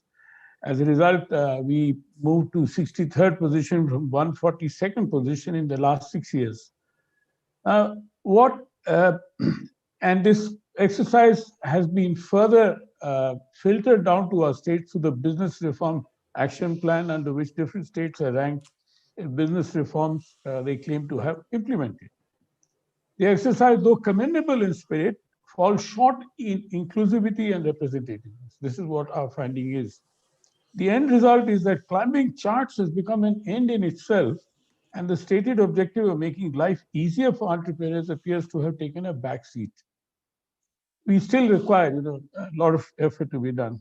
Now, transformation steps are required if we have to reap the full benefits of ease of doing business reforms.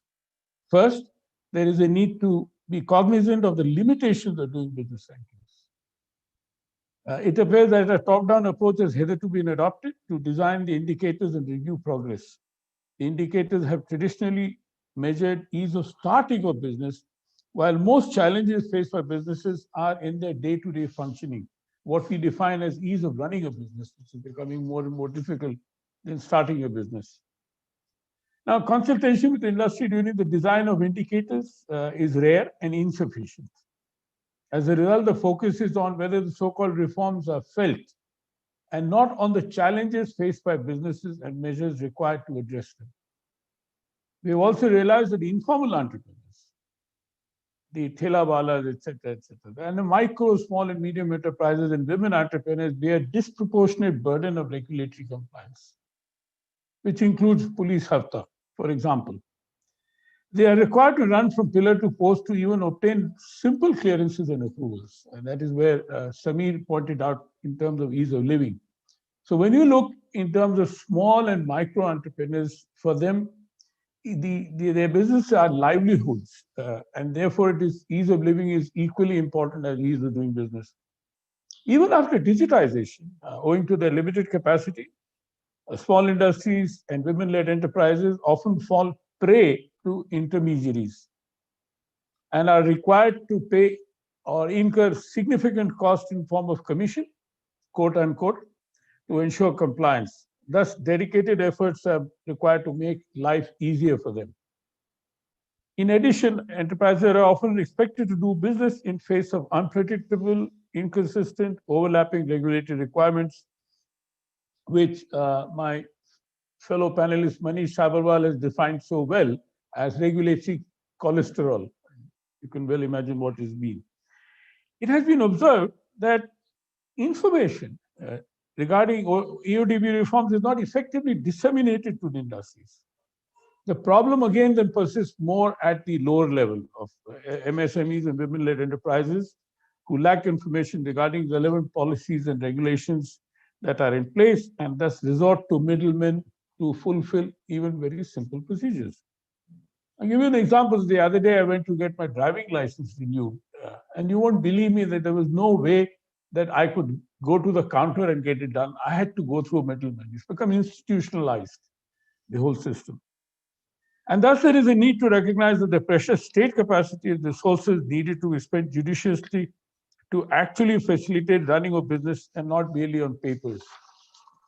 Now, as Suresh Bhai pointed out, and as Samir also said, we've been doing a lot of work on this in this particular area, and also in association with Scotch Foundation and Manish Sabharwal's outfit. Now, what we have proposed is to have a regulatory guillotine framework in place, which provides an opportunity to get rid of useless regulations. Now, there again, we have suggested a three-way test for useless regulations. One is, does it come from a primary law regulation? Does it achieve the intended objective? And lastly, does the cost it imposes on stakeholders outweigh the benefits realized? Or let me put it the other way, does the benefit to the state exchequer justify the cost which is incurred by the business? I mean, there's no point taxing them and then losing the benefit. Now, this three-way test would, of course, require a systematic, transparent, and inclusive consultation process with stakeholders. Only those approvals that pass all three tests need to be retained, and the rest will need to be abolished or amended.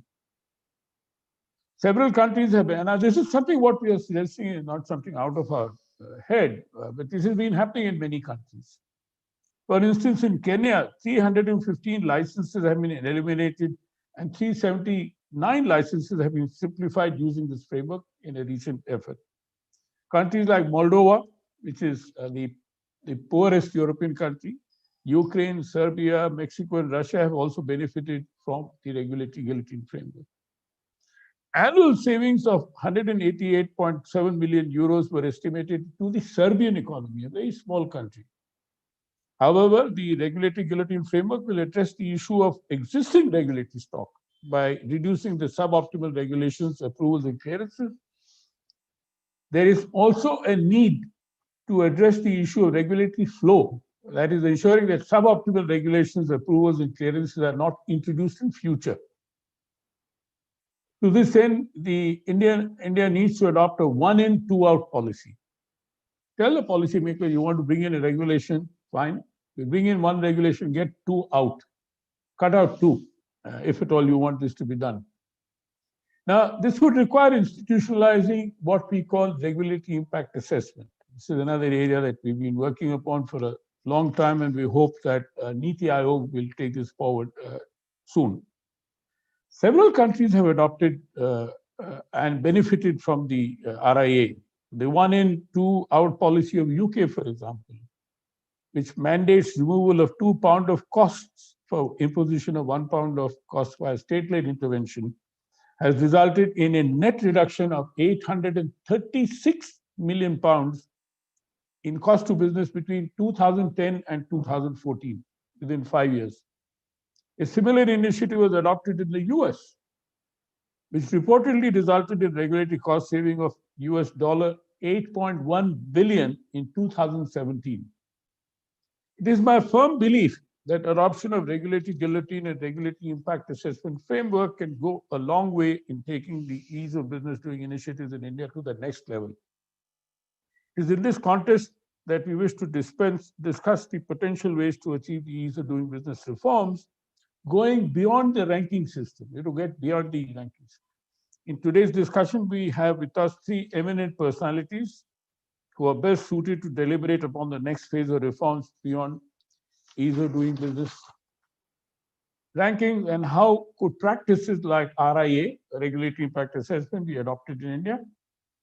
I will be posing a question to each of the panelists, and I request the panelists to address that question in the span of about 5 to 7 minutes, considering that we have limited time, and we would like some public discussion as well, Q&As to come.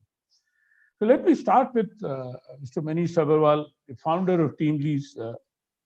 We have witnessed some efforts by the Indian government to actualize EODB reforms. However, despite such efforts, the situation on the ground remains grim, and entrepreneurs face immense hurdles in establishing as well as running the business. What specific measures should be taken to ensure that the reforms translate into action for the entrepreneurs? Additionally, what type of incentive or disincentive incentive structure can be designed for bureaucrats to ensure routine update of the laws and monitoring of its impact? Over to you, Manish. Thank you, Pradeep. It's a pleasure to be here. So I think that the challenge we have is that most of us acknowledge that a modern state is a welfare state.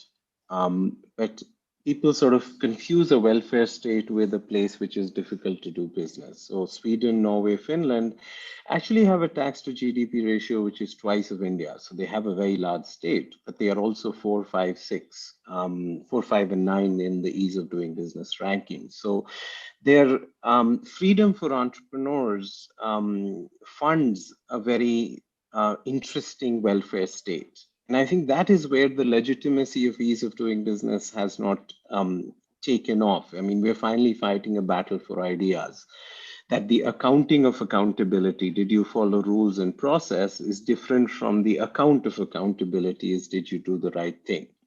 So I would say that India is a difficult, or ease of doing business in India is difficult for 3 reasons.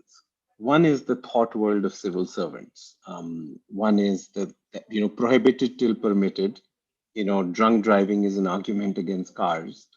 And then you obviously design the law for the chore or the thief. So these are fundamental thought worlds which are instinctive sometimes with civil servants. The other reason is the 3 defects among the players. So the government has an execution deficit, the private sector has a trust deficit, and nonprofits have a scale deficit. So if you look at the reaction either in the agricultural bill to create more space for the private sector or RBI's proposal in banks, then you think that every Indian entrepreneur deserves their own episode in Bad Boys Billionaire or something like that, which is not true. I mean, I don't think every Indian entrepreneur deserves. Some of them do, and they should go to jail. But the trust deficit with the private sector drives the regulatory cholesterol.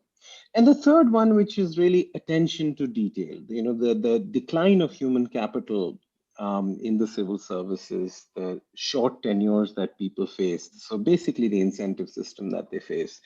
Really, you campaign in poetry, but you govern in prose, as Mario Cuomo used to say. But, ease of doing business is not poetry, it's prose. So the 67,000 compliances, 6,700 filings, which changed 8 times last year, are all in the nature of prose. So somebody has to sit down and detail out, do you need this compliance? Do you need this filing? And I don't think that exercise is fully completed yet. It has begun to gather momentum in the last 1 year as this idea that, yes, ease of doing business rankings have improved, but the daily life of entrepreneurs. I have 140 guys in regulatory affairs whose only job is handling the regulatory cholesterol.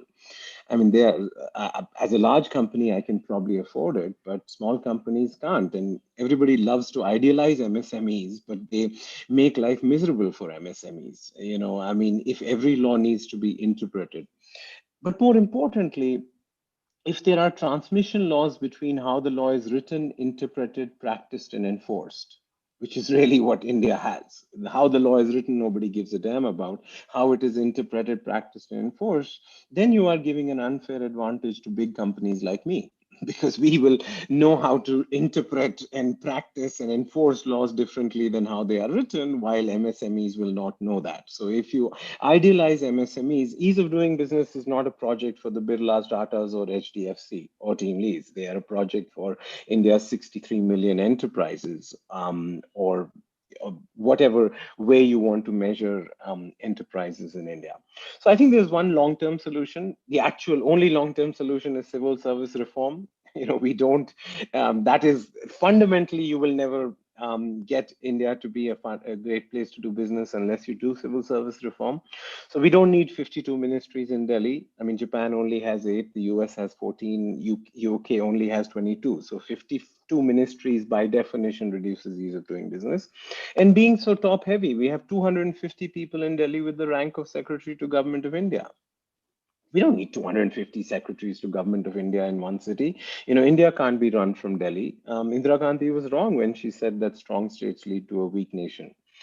China's genius was, and well, N.T. Ramarao was wrong also when he said that the central government is a conceptual myth and, states, chief ministers run India. So we need life somewhere in between. But I think civil service reform is the only long-term solution. So whether we introduce the colonel threshold of the army, whether we introduce, 98% of people in our civil services are ranked outstanding officially. That's mathematically impossible. So we can't have all our civil service outstanding and have the outcomes we do. So fundamentally, the short-term solution that I propose means nothing if the long-term solution of civil service reform is not done.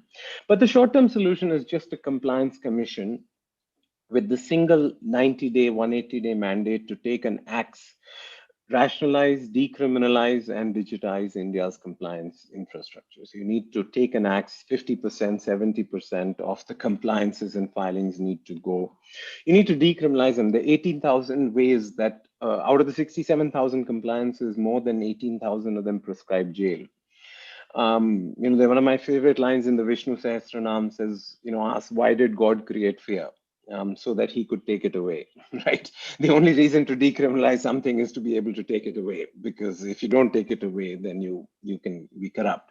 So I would say rationalization, decriminalization, and digitization are the 3 short-term solutions, but the only long-term solution is civil service reform. But I'll stop here. Thank you very much.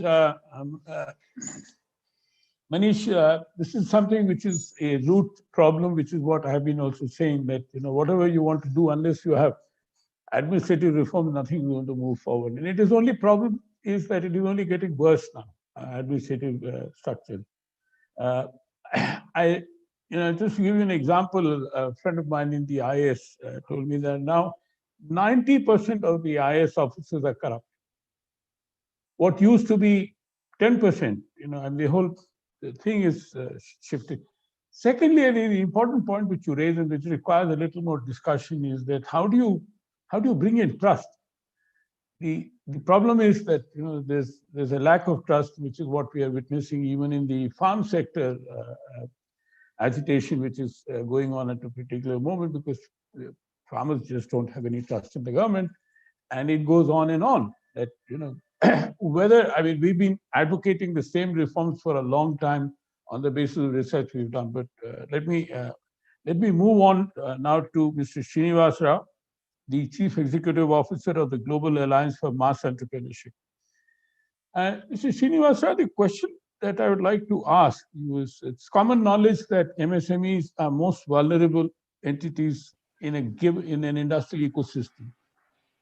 How are the challenges of MSMEs different from the large-scale enterprises? Manish spoke about large-scale enterprises, and he did highlight the fact that it is easier for large-scale enterprises to often deal with these issues because they have the necessary staff and the deep pockets. Now, what specific measures would you suggest to make life easy for small and medium and micro entrepreneurs, particularly, as I had said in my opening remarks? Over to you, Mr. Rao. Thank you, Mr. Pradeep. And Manish is always a hard act to follow, so I'll try and do my best. Okay, so I think so. Let's just step back and look at the MSME landscape, right? So when you think about it, according to again the Ministry of MSME, we have 63 million MSMEs in India, employing about 110 million people, right? So that's one data point I want you to think about. The second data point I'm going to talk about is, let's look at the number of entities which are registered for GST, right? So according to, this is data from July, so may have changed a little bit. We have approximately about 10 million enterprises now registered for GST, right? And which means typically, 40 lakh plus revenue, except in the Northeast states where it's 10 lakhs. And the third data point I'm going to talk about is the number of entities registered for PF, right? So if you use PF and GST as two measures of formality, right? So the number of enterprises registered for PF again is approximately about 654,000, right? Give or take a few here and there, right? So what does that tell you? It tells you the vast majority of MSMEs, I said 63 million, right? 6.3 crores. So you're talking of less than 15% paying GST, one, and you're talking of about 10% or thereabouts having PF. So which means many of these firms are stuck in low growth, low productivity, don't generate enough jobs, don't really add value to the economy, right? I think part of the problem, when you think about it, can be traced back to this issue of becoming formal, right? So let's think about it from the point of view of so I come from the city of Bangalore, okay? So where, as you know, is the IT capital. And so I've been an entrepreneur twice over, so I can just share some data points from that. So if you want to start from a tax compliance standpoint, you have approximately, just from a tax compliance standpoint, approximately 155 compliances to deal with on an annual basis. So which is almost, every 2 days, there's some, in a manner of speaking, many of them obviously are monthly and quarterly, and some of them are half yearly, and some of them are annual. So essentially, we have a very complex environment for MSMEs, right? So what does this mean? So what happens is essentially, what does it mean for an MSME? So firms decide to stay informal, right? And this then becomes a vicious cycle. Because you're informal, you can't access capital. Because you can't access capital, you can't increase productivity. Because you can't increase productivity, you remain basically, stunted and don't grow at all, right? And let's also look at the direct and indirect costs. So we have been working very closely with Manish and his team, and they've done we're working very closely with them on a long engagement in the state of Punjab. And we've done a study. The first part of the study, we've tried to capture what is the direct and indirect cost of compliance for an MSME, right? And we've come up with a number of 12 lakhs, right? When you think about it, where does that go? So you have to have a CA, you need somebody to handle your PF, somebody to help you with your GST, etc. So think of a small firm employing, let's say, anywhere between 5 to 50 people. If you have your annual cost of compliance is 12 lakhs, that's a huge disincentive for you to be formal, right? So I just wanted to make that point. So I think there are ways there are obviously significant impacts which would happen if we have a less complex compliance landscape. I think first of all, I think you'll have more businesses which become formal, more businesses which will scale and which will grow.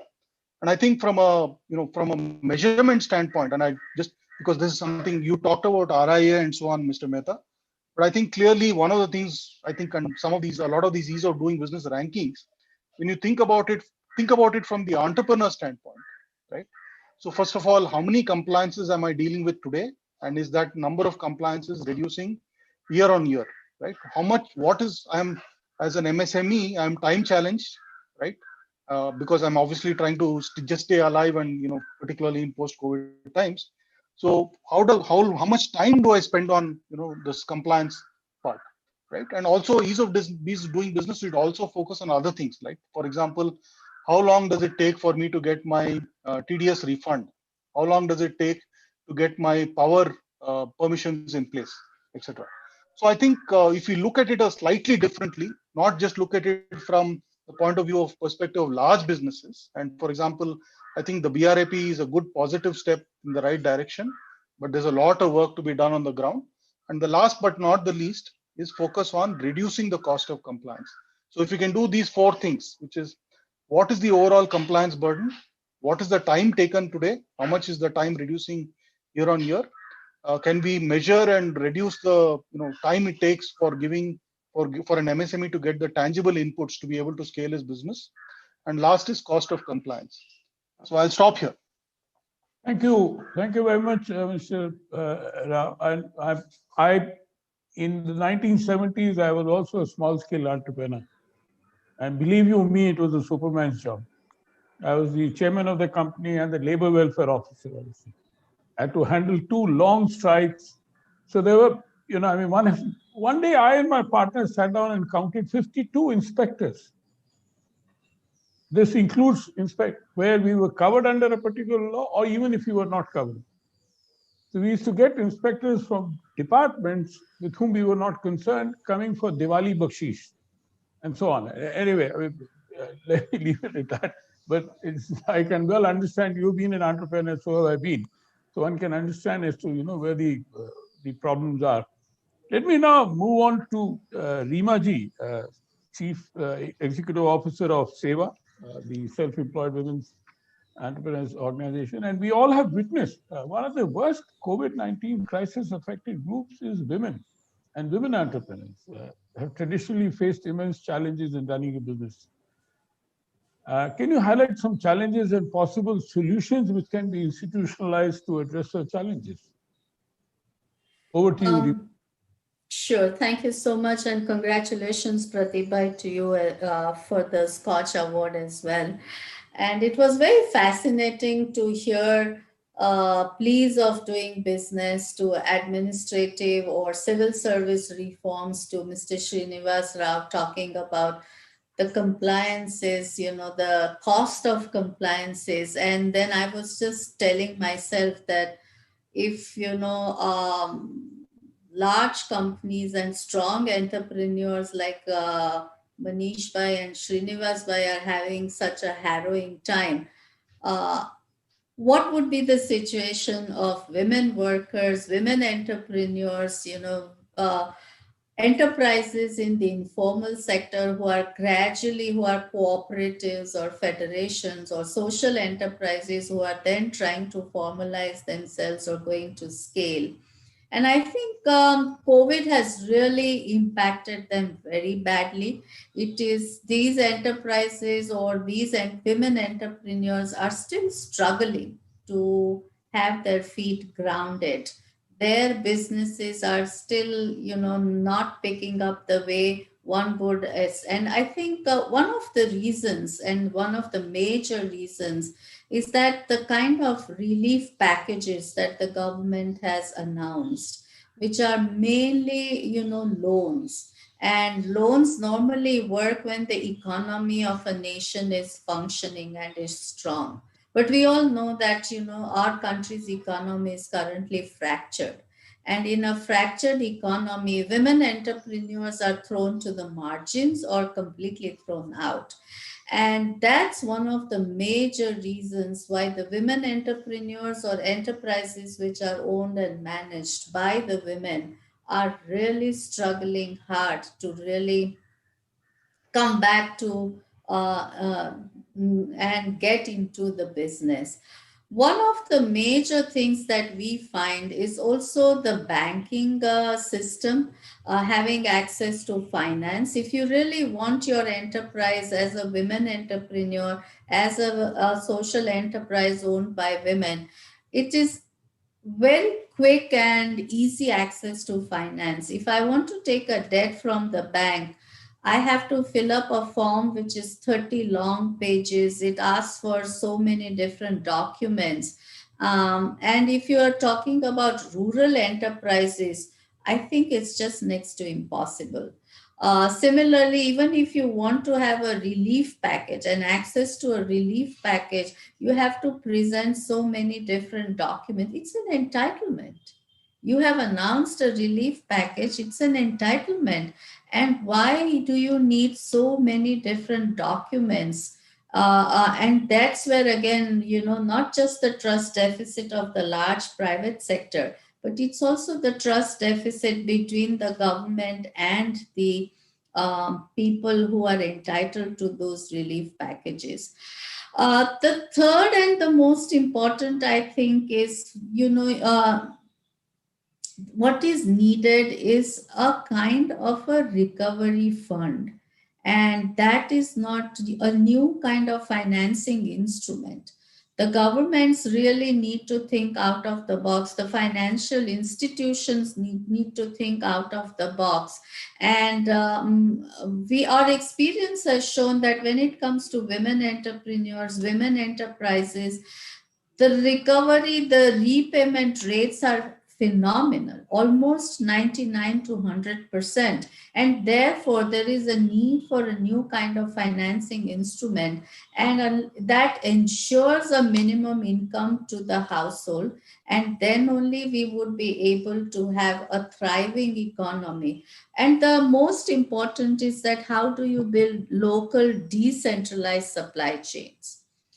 Our experience during COVID has shown that it was these local decentralized supply chains that functioned and that continued giving employment through the social enterprises. So therefore, I think it's now time that countries like ours have to think of a new economic pathway, a pathway that builds an economy of nurturance. When Mr. Suresh Prabhu was talking about please of doing business, I think we have to think of an economy of nurturance. You don't build your businesses at the cost of somebody else's businesses. Also, where do you invest? What kind of businesses one needs to invest? And I think we need to invest in businesses that bring better environment, that brings better health, that brings better nutrition, that helps on building up the local skills and traditions. And that's a kind of an economy. Unless and until we build that kind of an economy, which is nurturing, I don't think that the country will be able to reach a 3 trillion or a 5 trillion economy. It's these entrepreneurs in the rural areas, in the informal sector, which also should be able to build and have a thriving, a vegetable vendor or a fruit vendor, or any, for that matter, any vendor. Do they have a ease or a please of doing business? They are still seen as encroachers. They are still seen as obstructing traffic. Where are the natural markets for them? Where are the town planning? Where is a space for them in the town planning or the city planning when it happens? So unless and until we develop a new economic pathway of building an economy of nurturance, taking the need of each and every entrepreneur of the country, that they also are included and have the opportunity to build their own entrepreneurship and their enterprise, I don't think we will be able to solve the problem of unemployment in our country. Thank you. Thank you very much, Reema-ji. I mean, when you talk in terms of economy and nurturing, it's a splendid idea. I can see a parallel of that which is already happening in the country today, is how in the accounts of the poor people, money is being transferred from the center to help them to overcome the crisis that we have seen now. So it is not as if there is no such precedent in the country, and what you said is right. Secondly, I think importantly, you raised a point, and that is my own personal experience. We run 1,500 self-help groups in the district of Chittorgarh in Bhilwara in southern Rajasthan. And we've seen the creditworthiness of the women is fantastic. Fantastic. I mean, except for one or two fraudulent groups, all of them their repayment is 100%. They're sort of very conscious of the fact is that they have to do this, and including they're growing. Many of them are growing fantastically. They never got the opportunity in the past, which to see now it is happening. With that, may I, Samir, are you there? Gursharan. Yes, I'm there. Can we open the floor? Because the question answer I see is generally talking about some voting. rather than on the topic that we're discussing. Well, you can open up the floor, of course. Yeah, the floor is open for anybody to raise a question through the Q&A box.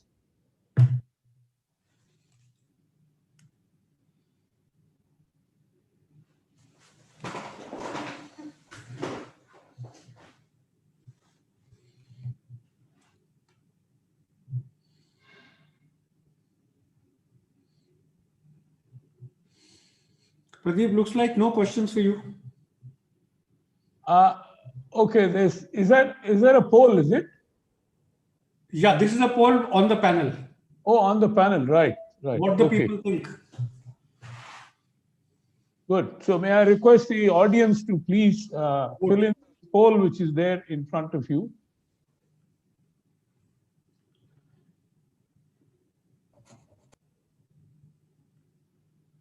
Should ease of living ranking be given higher priority than ease of business ranking? The first question. The second is, does India need to learn from other countries and reforms required ease of doing business? We've got one question from Prashant Tak. He says that while the idea of civil service reforms has been spoken about for a long time, Manish, can you suggest a bonus-malus system? I'm actually a little hesitant, even in the question about bonuses for civil servants. That would be a little, you don't need to be paid to do your job. Bonuses, even in the private sector, we are all realizing that you corrupt your compensation systems when you pay people bonuses to do their job. Bonuses are above and beyond the call of duty. And civil servants, and I hope people don't interpret my civil servants to be the 4,762 IAS officers. There are actually 20 million civil servants. And that's really whom I'm talking about. The IAS officers are obviously important because they set the tone from the top. And I would probably not agree with your IAS officer assessment that 90% of them are corrupt, but obviously, yes, many more of them recent are. Batches. Yeah, I don't think so. I mean, my view is that that's probably not that true, but there still is a lot of idealism among the people who join the IAS.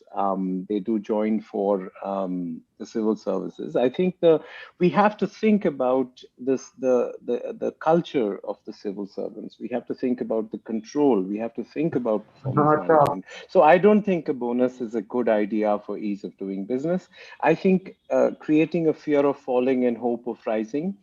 Every organization has a currency that we trade in. We obviously know that people like to be Home Secretary, Finance Secretary, and Defense Secretary rather than, say, Textile Secretary or something like that. So I think that postings, promotions, trainings are very huge currency available for civil service performance management, and they are currently not used. So training, postings and promotions should be done, and that could be a place to start. Because if you get into a debate of financial incentives for most civil service jobs can't be done in 1 or 2 years. They're they don't have only 1 or 2 variables. So in the private sector, our goals are finite and our timeframes are finite. In the public sector, timeframes are infinite and goals are multiple. So I'd be careful with drafting incentive systems that start paying people for short term. There's the Godard's law, where if the metric becomes a goal, the metric is no longer useful. And you've seen that happen in many government programs. Pradeep, just to share an interesting insight with you, we just conducted a poll on this. Yeah. Does bureaucracy need incentives to pursue reforms? Right. Our audience size is 937. 398, which is 60%, says yes, they should be incentivized. 16% say no, 108. And 24% say can't say, which is 158. So Manish, people are listening and they are giving their feedback. Manish, I think the thinking is different than yours. Fair enough. I have seen the unintended consequences of financializing civil services. We have seen the unintended consequences of financializing the economy. Public service is, I think we should pay our civil servants well. but I'm not sure we are yet ready as a society. See, we don't live in an economy, we live in a society. I think we have 10 other tools to get performance out of civil servants, but obviously on average, we should pay them enough so that they don't need to be corrupt to live. I have no problems with that. Yeah, in all fairness, Manish, the audience is largely civil servants. That's okay. I think most of them. So they think they should be incentivized. No, I think there is no right answer to this. Basically, debate. I agree. All for another pay commission. Yeah, I mean, I think that it's a complex debate even in the private sector on I how ask a good question variable pay works. to Mr. Srinivas Rao. Mr. Srinivas Rao, Mr. Prabhu spoke about EODB at the district level. How can we start thinking about it? And how do we build state capacity to do that? So I think two things. So I think, and again, I'm going to reference the engagement we are doing in Punjab. So basically, we are working closely with the Punjab government in two districts, Ludhiana and Chandigarh, right? And we're working closely with the DICs, the district industry commissioners, right? So two things, right? One of the things is many of these the entrepreneurs. What we've tried to do is to create an MSME advisory council, because one of the things we recognize is both from the government side as well as from the entrepreneur perspective, they're all they're poles apart in terms of how they think about the regulations, compliances, and filings. And unfortunately, at the risk of making something slightly controversial, unfortunately, the government, while intentions are laudable, sometimes execution capacity is a challenge. And also, I think it's fair to say sometimes they don't understand the implications of some of these regulatory changes on the entrepreneurs on the ground, right? Particularly, when you think about COVID, right? If you just think about what an MSME would have gone through in the last 10, 11 months, right? Lockdown, first of all, not able to get goods to market, reverse migration of labor, etc., their ability to overcome this is a challenge. So I think while it's fair to say that the district should be the central point, I think one of the things we are suggesting, and I think it's fair to say that the idea is starting to gain currency in government, is to figure out almost the equivalent of a time and motion study, which is to say, why is something being done? Why, for example, if you take Punjab, you have this thing called the Right to Business Act, right? Despite that, the offtake of the Right to Business Act has been low. The number of registrations under that has been very low because the government has not done enough, for example, to visibly publicize and let people know that something like this, where you can get registrations for a bunch of things pretty much across the counter, no inspections for 3 years, they haven't really been able to go out and get visibility for that. So I think, yes, the district is you might say the smallest unit. Actually, you have to go down even below the district. You have to go down to a taluk, etc. But district is a good start point. Thank you. Thank you very much. Reema ji, the last word to you.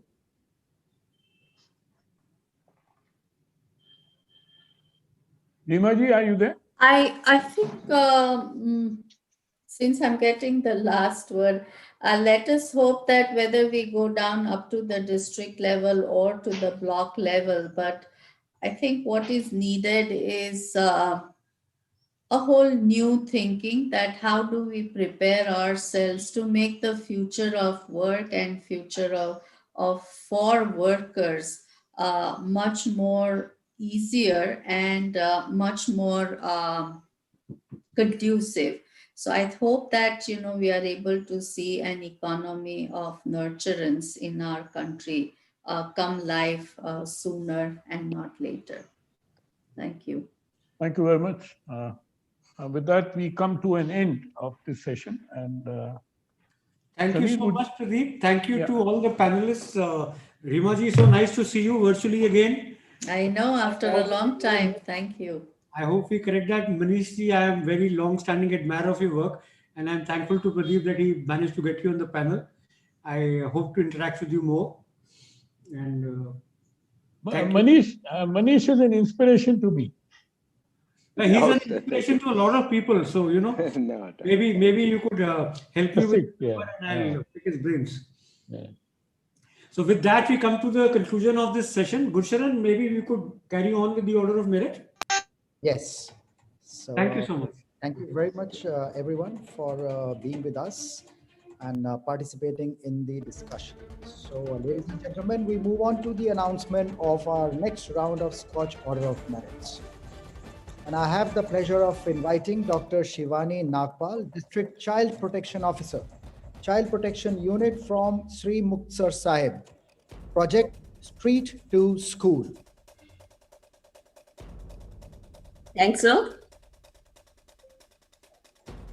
Well, thank you very much, and doing such good work, and our best wishes are with you. Thank you, sir. Thanks a lot, sir. Mr. Chandra Shekhar Shakhamuri, a district collector from Tamil Nadu Corporation for Development of Women, Kudalur District, for Tamil Nadu State Rural Livelihood Mission.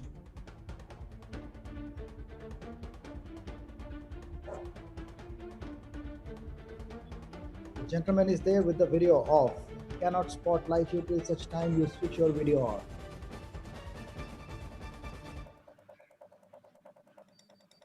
Mr. Manoj Kumar Patnaik, Special Secretary, Electronics and Information Technology Department, Government of Odisha, for COVID Odisha project.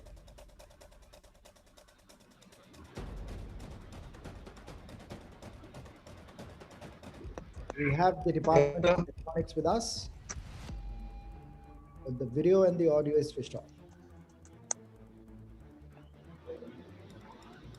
I now invite Mr. J.S. Chahal, Superintending Engineer, Department of Water Supply and Sanitation, Government of Punjab, for transforming rural lives by providing safe drinking water. Mr. Chahal.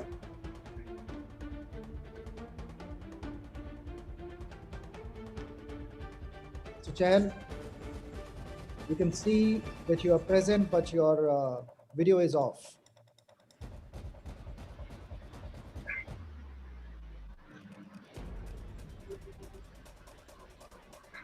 Mr. S.J. Haider, Vice Chairman and Managing Director, Gujarat State Road Transport Corporation, for development of bus port under public-private partnership.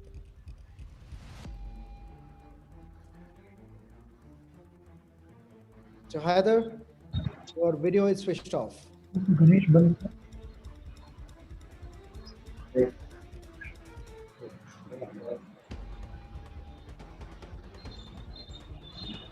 The next one also goes to GSRTC, response to COVID. Mr. S.J. Haider.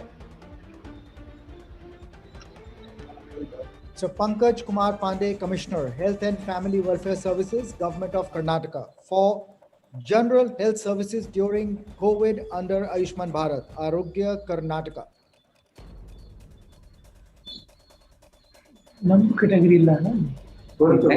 Next one also goes to Mr. Pankaj Kumar Pandey, Arogya Karnataka card distribution.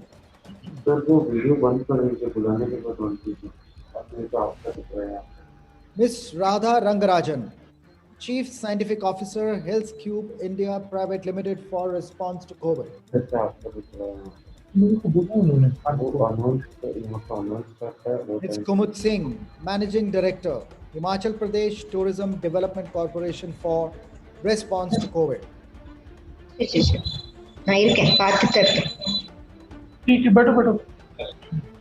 Ms. Rupali Thakur, Chief Executive Officer, Himachal Pradesh Energy Development Agency, for mitigation of electricity problems in Pangi Valley. Good afternoon to you all. Thank you. Good afternoon to you all. Thank you for this opportunity to support. We are grateful for this opportunity. Pangi is one of the remotest areas of Himachal Pradesh, and we have been successful in getting a bit of light into their lives. We have got...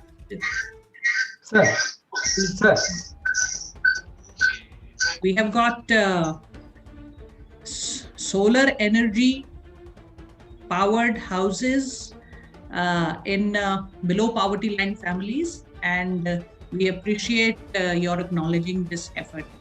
Thanks again. Congratulations to you, ma'am.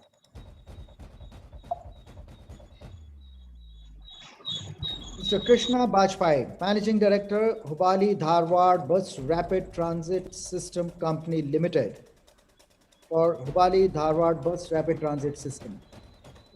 Thank you, sir. I am present here. Hello. Yes, we can hear you. Please Yes, sir. Thank you, sir. Sir, I take this opportunity to express my gratitude to the Scotch team for recognizing our project and giving us the place in the semi-final round. Thanks, sir. Congratulations. I have the pleasure of inviting Professor and Head of Department, Dr. Anmol Gupta from Indira Gandhi Medical College, Shimla. Thank you, sir. I am present here. Development goals. Yes. Hello. We can hear you. Thank you, sir. I am present here. And we did thank you for the whole team of Scotch for selecting our project. It's our gratitude. And the project was done on achieving the Sustainable Development Goal in Indira Gandhi Medical College, Shimla. Thank you, sir. Congratulations. Thank you. Dr. Chitra S., Executive Director, Information Kerala Mission, Integrated Local Governance Management System.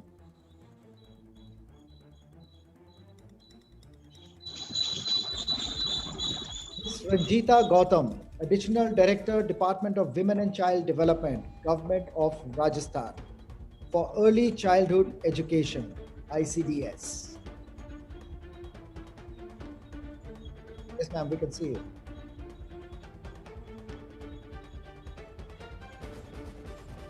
Ms. Kavita Ramu, Director cum Mission Director, Integrated Child Development Services, Government of Tamil Nadu, for virtual learning interventions pertaining to early childhood care.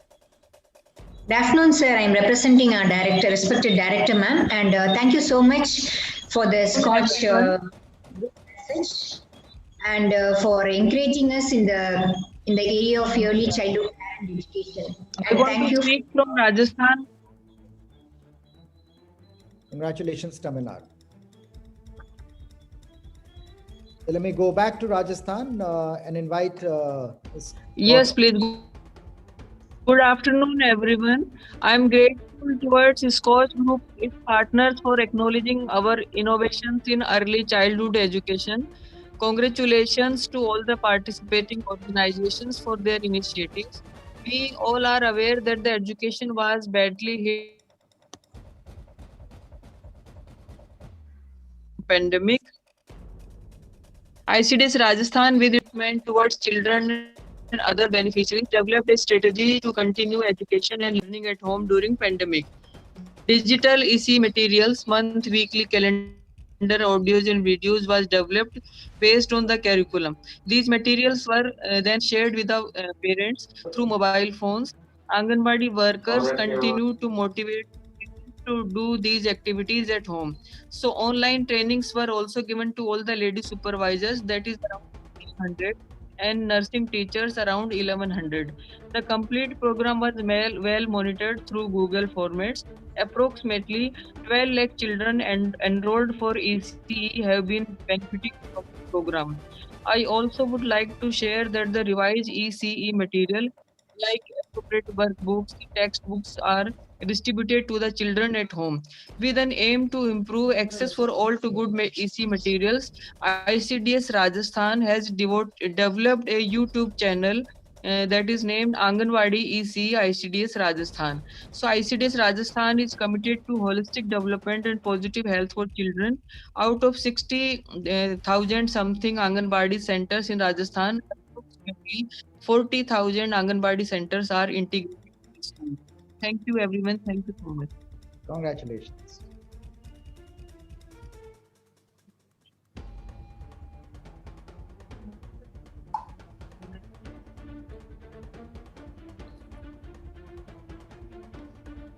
The next one goes to Mr. Ashok Sharma, Director ICDS, Women and Child Development Department, Government of Gujarat, for State Management Center, SMC. Namaskar, बहुत बहुत आभार. Thank you so much, the Scotch team and my colleagues all around India. This state management center was basically to monitor the ICDS activities, as our counterpart from Rajasthan was discussing. We have a system in place for end-to-end solution for supply of supplementary nutrition. We call take-home ration, THR. We produce it through our three dairy plants, Gujarat Cooperative Milk Marketing Federation, Amul, and then we distribute among our beneficiaries.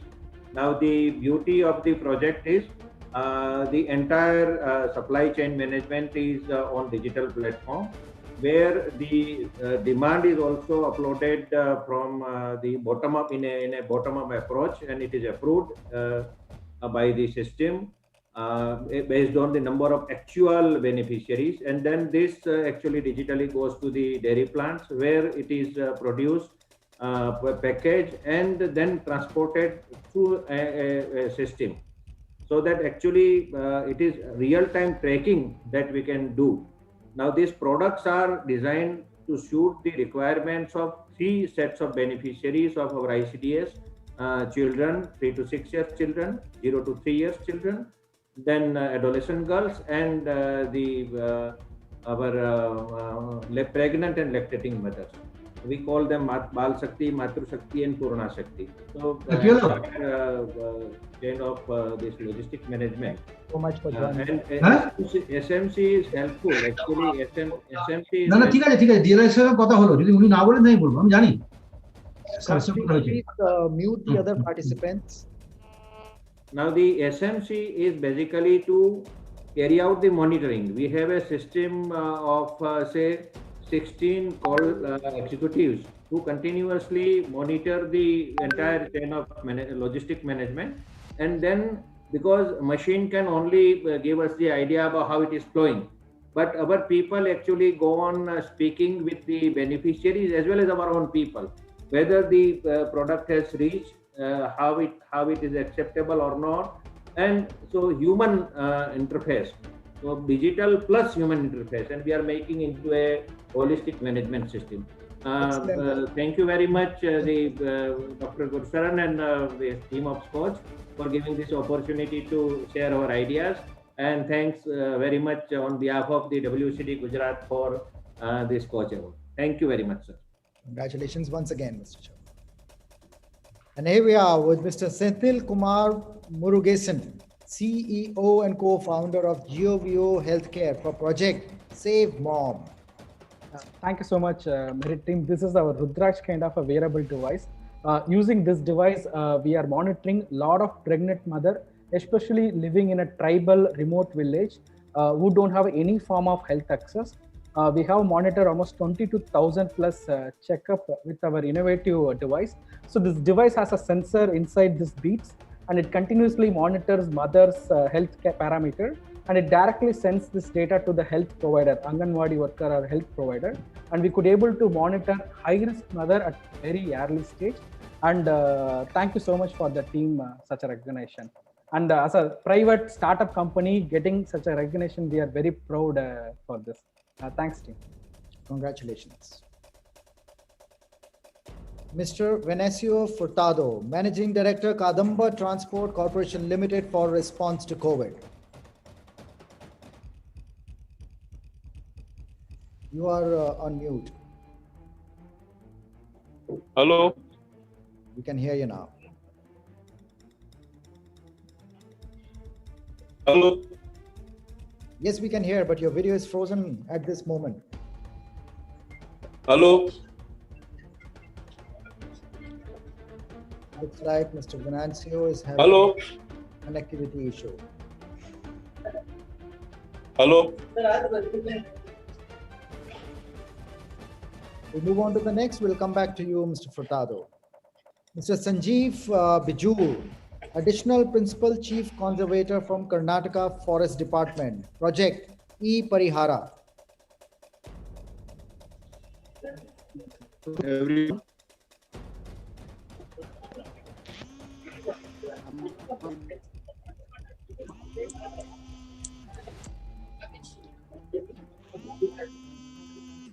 Technology is stumbling. Good afternoon. Good afternoon. Please go ahead. We can hear you. Good afternoon, everyone.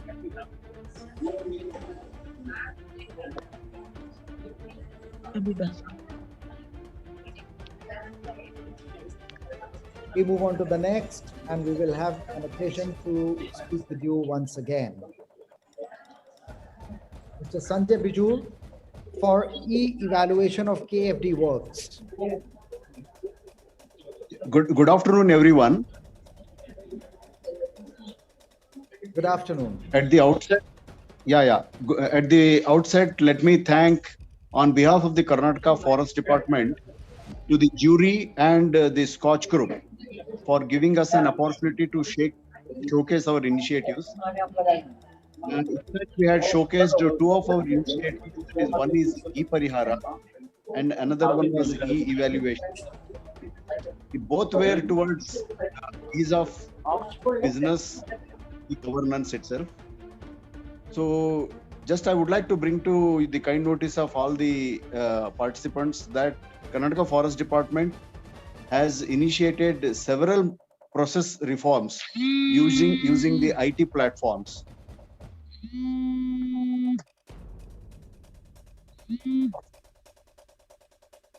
Well, thank you so much, and our congratulations to you. Mr. Shiva Yogi C. Kalasar, Managing Director, Karnataka State Road Transport Corporation for Swachhata Hi Seva. Next one also goes to KSRTC for Sarige Sanjeevani.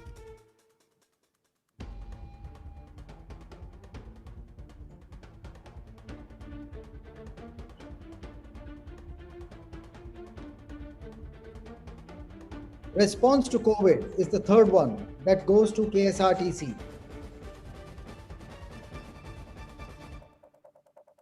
Mr. Manoj Pant, Principal Secretary, Land and Land Reforms and Refugee Relief and Rehabilitation Department, Government of West Bengal, for Electronic Delivery Service System and Automated Mutation.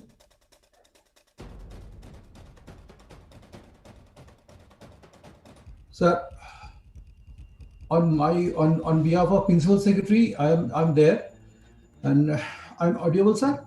Yes. On behalf of Principal Secretary, I'm there, and Director sir is also there. I think he is facing some problem to connect this platform.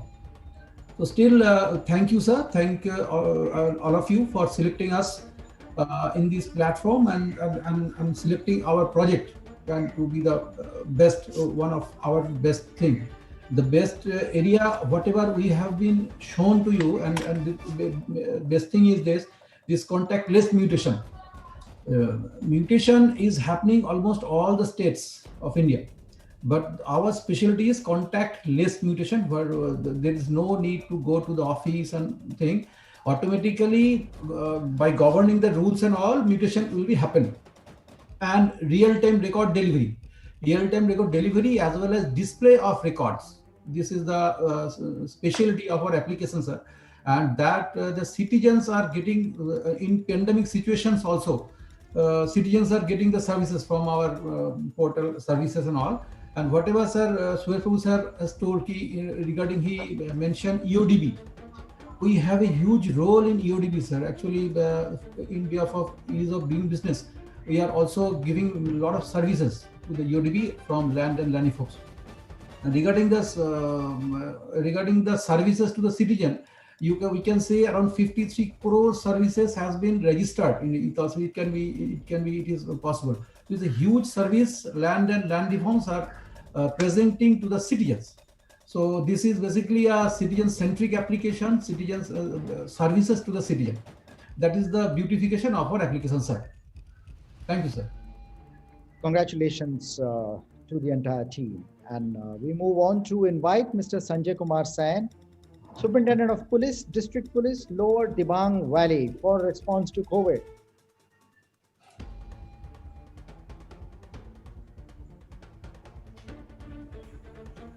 The next one also goes to Lower Dibang for Anti-Drug Squad, Rowing Police.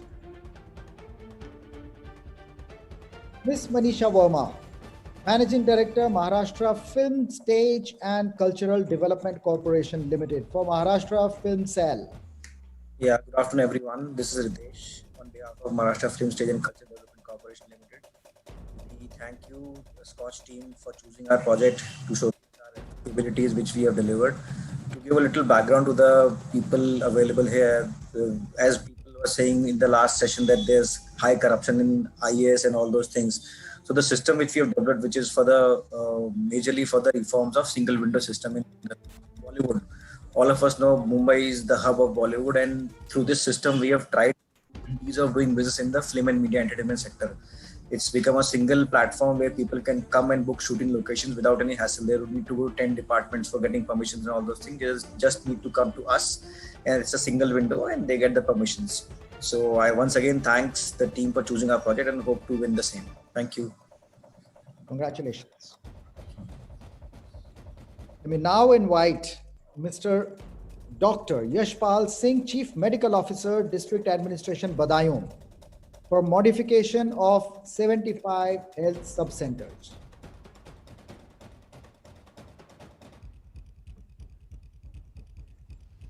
This one goes to Mr. Siddhant Khurana, co-founder and head of operations, Mind Piper, response to COVID.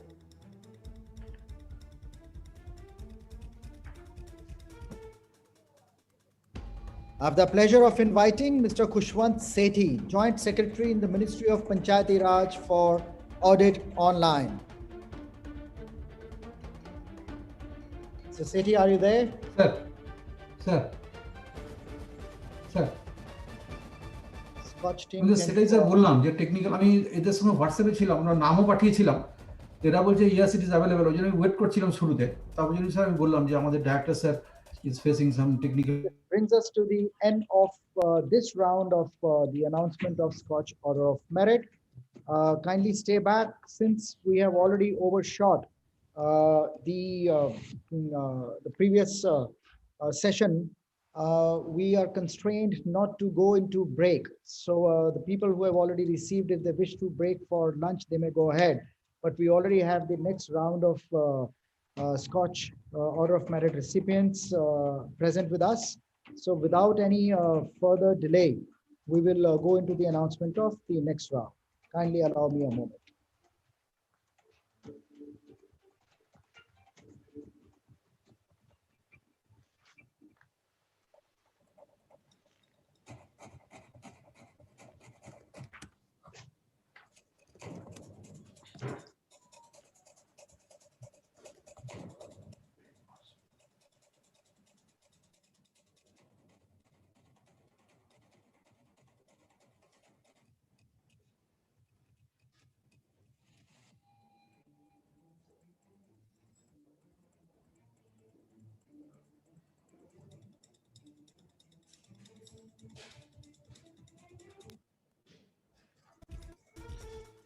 So here we are with the third round of the announcement of Scotch Order of Merit.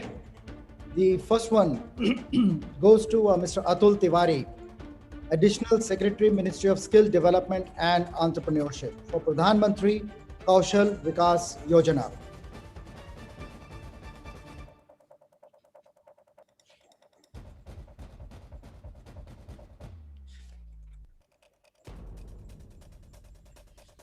I now invite Ms. Dr. Nawaljit Kapoor, Joint Secretary, Ministry of Tribal Affairs for water management in tribal villages using ice stupa. Dr. Kapoor. Thank you, Dr. Dhanjal. First of all, I convey my sincere thanks and regards on behalf of the MOTA to the entire jury team, Scotch team, for giving us this opportunity. So Ministry of Tribal Affairs has partnered with very number of reputed organizations to develop innovative models with various private organizations and NGOs. The objective of these initiatives is to dismantle inefficient and burdensome practices and encourage some best practices. So as you know, water is a very critical life source, and due to environmental changes, the glaciers are shrinking and the water has become a scarce resource in Leh and Ladakh. So with the help of SECMOL Foundation in the Leh region, so this year we created ice stupas in 26 villages, and we were able to save 70 million liters of water with the help of people. This is a totally participation program with NGOs and people and the ministry. So once again, I convey my sincere thanks to Scotch team. The team SECMOL, by chance the CEO is in USA, she is not able to join. Once again, I convey my sincere thanks to Scotch team. Thank you. Congratulations. The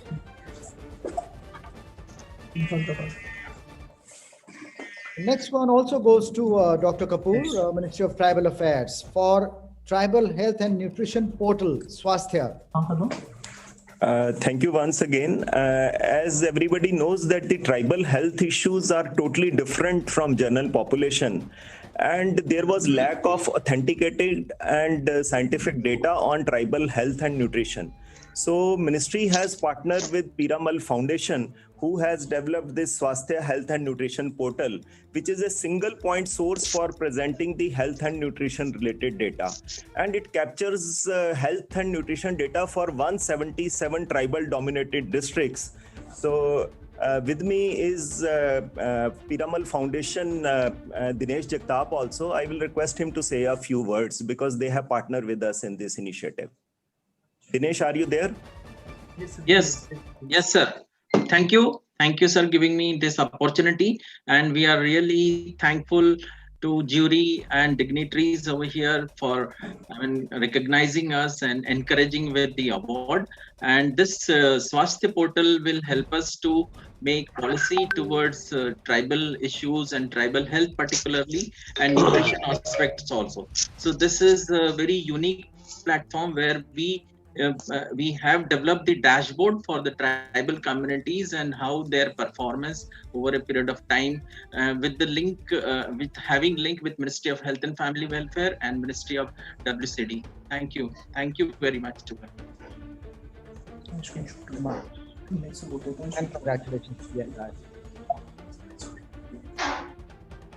The third one, hat-trick, also goes to Dr. Navaljeet Kapoor for the performance dashboard.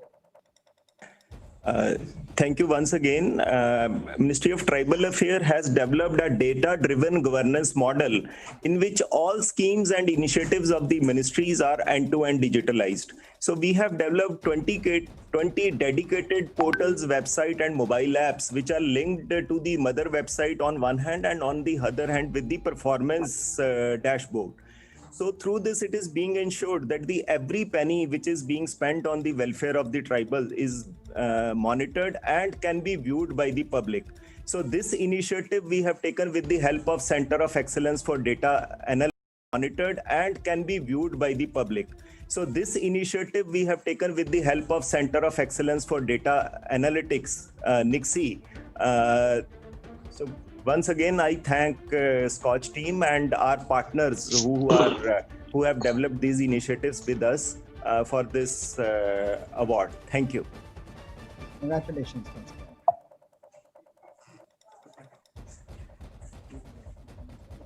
Additional Secretary, Mr. Atul Kumar Tiwari, Ministry of Skill Development and Entrepreneurship for Pradhan Mantri Kaushal Vikas Yojana.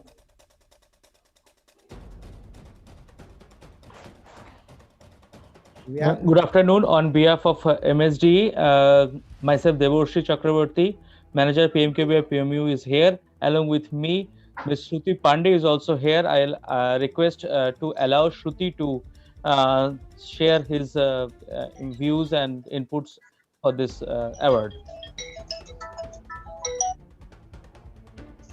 Yeah.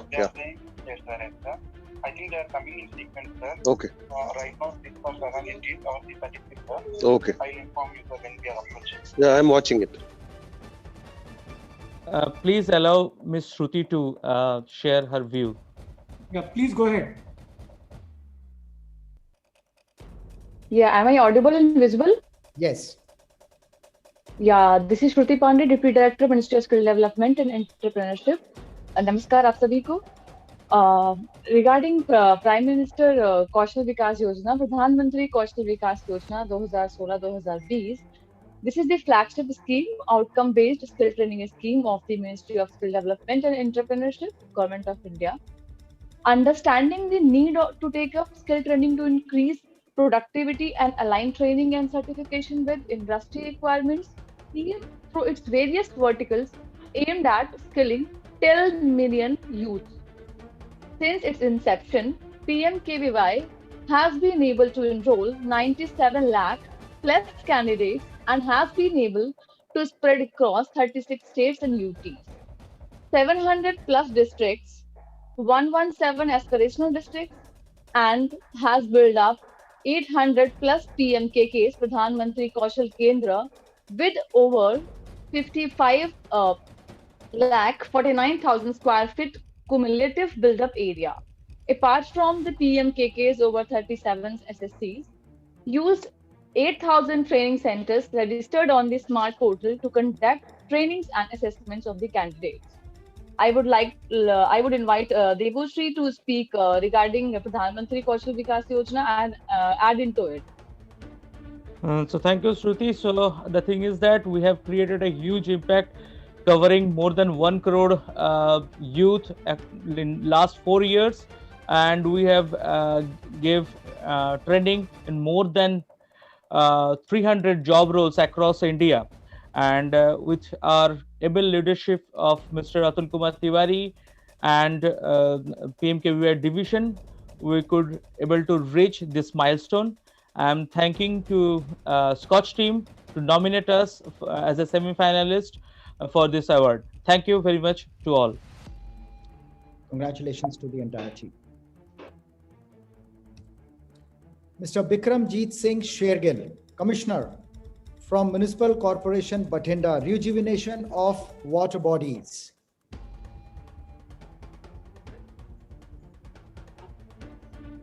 Next one also goes to him, setting up of 2209 kilowatt solar power plant. I want to thank the entire Scotch team to nominate our project for the Scotch Award. Thanks again. Congratulations. Mr. Rahul Kumar, Mission Director, National Health Mission Punjab, for Trans Fat Free Diwali campaign.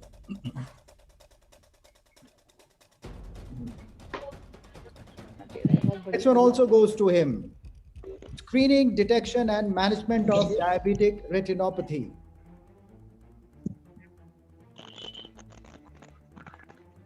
Dr. Archana Verma, General Manager Quality Assurance from National Health Mission, UP, Capacity Building Initiatives. EMARC, Electronic Maintenance of Rural Roads under PMGSY, National Rural Infrastructure Development Agency. Director and Joint Secretary, Mr. Ashish Goyal. Good afternoon to everyone. Dr. Ashish Goyal could not join, so I am on his behalf speaking in this forum. I am Pradeep Agrawal, Director Projects, National Rural Infrastructure Development Agency. First of all, let me congratulate the Scotch Foundation for organizing such a big summit, which showcases the government and all projects, as well as discusses on various policy issues. Very knowledgeable, and all the participants, I am sure, must have got a lot of knowledge into it. So thanks the Scotch Foundation for giving us this opportunity to showcase this project, which we call EMARC, Electronic Maintenance of Rural Roads for the PMGSY roads in the entire country. And through this system, actually, what we developed the solution for many things, for the project management, for the maintenance management, and for the maintenance of the rural roads through the digital means. And this platform gives the opportunity for managing the roads and seeing their photographs, actual photographs of the road condition during its entire defect liability period of 5 years. So, and this is going to open to the citizens also. So probably we'll get the feedback from citizens. And then this helps in the administering, maintaining, payment of bills. All these are transparent and the evidence based. what was happening earlier in the system, the evidence was lacking actually. And in this system, we have got geotagged, geo-stamped photographs for all the roads and when they were maintained in what condition. And accordingly, the payment is released on performance-based maintenance contracts. So this can be replicated in other government departments and other private sector also for maintenance in performance related with the objective marking system. Once again, thanks a lot for the Scotch Foundation. Thank you so much for giving this opportunity. Congratulations, Pradeep ji. The next one also goes to the National Rural Infrastructure Development Agency, Ministry of Rural Development, transformation of PMGSY3. Mr. Pradeep. Yeah. Thank you so much. Again, this is our another flagship project actually for the PMGSY3 scheme. The PMGSY3 scheme, as all of you know, has been announced by our Honorable Prime Minister in 2019 for upgrading a rural road network of 125,000 kilometers, and this is targeted to be completed by 2025. So the main issue was that selection of road and the objective selection of the road through the again evidence-based and the digitalization of the things. So what happens that in a block or in a district, the several roads are selected and these roads are given the marking based upon their importance in terms of the habitations it connects, importance in terms of the facilities like hospitals, mandis, schools, and all these facilities. So what happens that we have developed a system, digital system, wherein all we have mapped around more than 10 lakhs of the facilities around the country for all the national rural habitations. So all these habitations, once it calculates the importance of the road and then it awards the marking to the roads. So this becomes a very transparent and objective system of selecting the roads which will be used by the public, and this avoids any kind of subjectivity to the selection of the roads. So this is a very good solution which can be replicated again by any of the government agencies involving into these kind of selections. So thanks so much for giving this opportunity of showcasing the projects which will help the society at large. Thank you so much, Scotch Foundation. Excellent work. Congratulations once again. Ms. Vandana Bhatnagar, Chief Program Officer, National Skill Development Corporation for eSkill India. Thank you, Dr. Dhanjal. It's a privilege to be part of this entire panel of awardees. We'd like to thank the Scotch jury for selecting the initiative of the National Skill Development Corporation. Through the last 10 years, NSDC has been very actively engaged in the skilling initiatives for the country. We've been building up capacity for delivering skill programs across the country. Over 5 million trainees go through our ecosystem every year. Over the last 1 year, our eSkill India initiative has been rolled out, which is a digital push for skilling, and it has achieved immense scale. Over 4 lakh enrollments have happened, and 800 courses are available across blue collar, gray collar, as well as white collar roles, future skill roles. And we are providing access to learning opportunities to women, to underprivileged sections, as well as the white collar aspirants. So this has been an immense initiative by our team. I'd like to acknowledge the effort made by them through this very difficult period. With great agility and strategic focus, they have achieved scale in a short time with our knowledge partners, 38 knowledge partners. So thank you once again for having our initiative showcased through the Scotch Foundation Awards. Congratulations. Mr. Kurma Rao, Managing Director, Northeastern Karnataka Road Transport Corporation for response to COVID.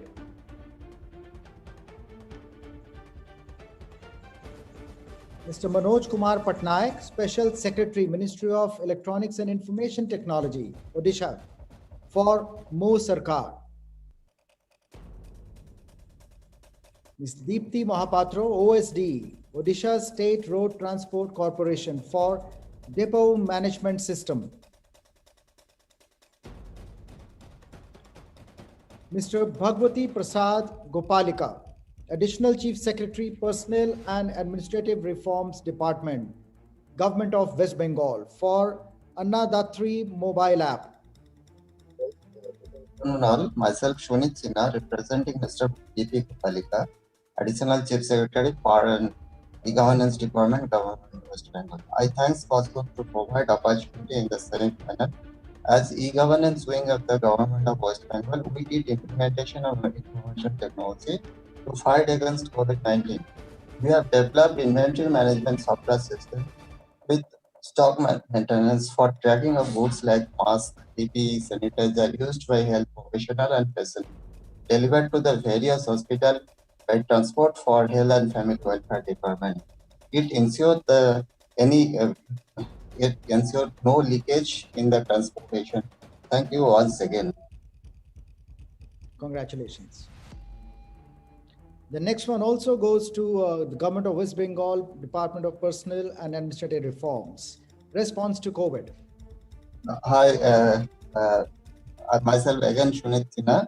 We have developed another mobile app for Agri-Marketing Board, Government of West Bengal, to facilitate the farmers to sell their paddy directly to the Government of West Bengal.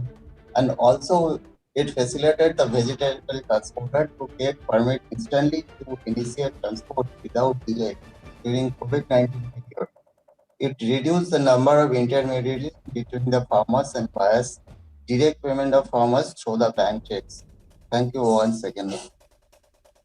Congratulations. Mr. Bhavani Sankar Kalo, Project Director, Directorate of Soil Conservation and Watershed Development, Koraput, Odisha, for zero energy consumed gravity field spring-based irrigation system. Thank you, sir. Good afternoon, sir. My project is innovative best practice zero energy consumed gravity fed spring-based irrigation system. My project area is located.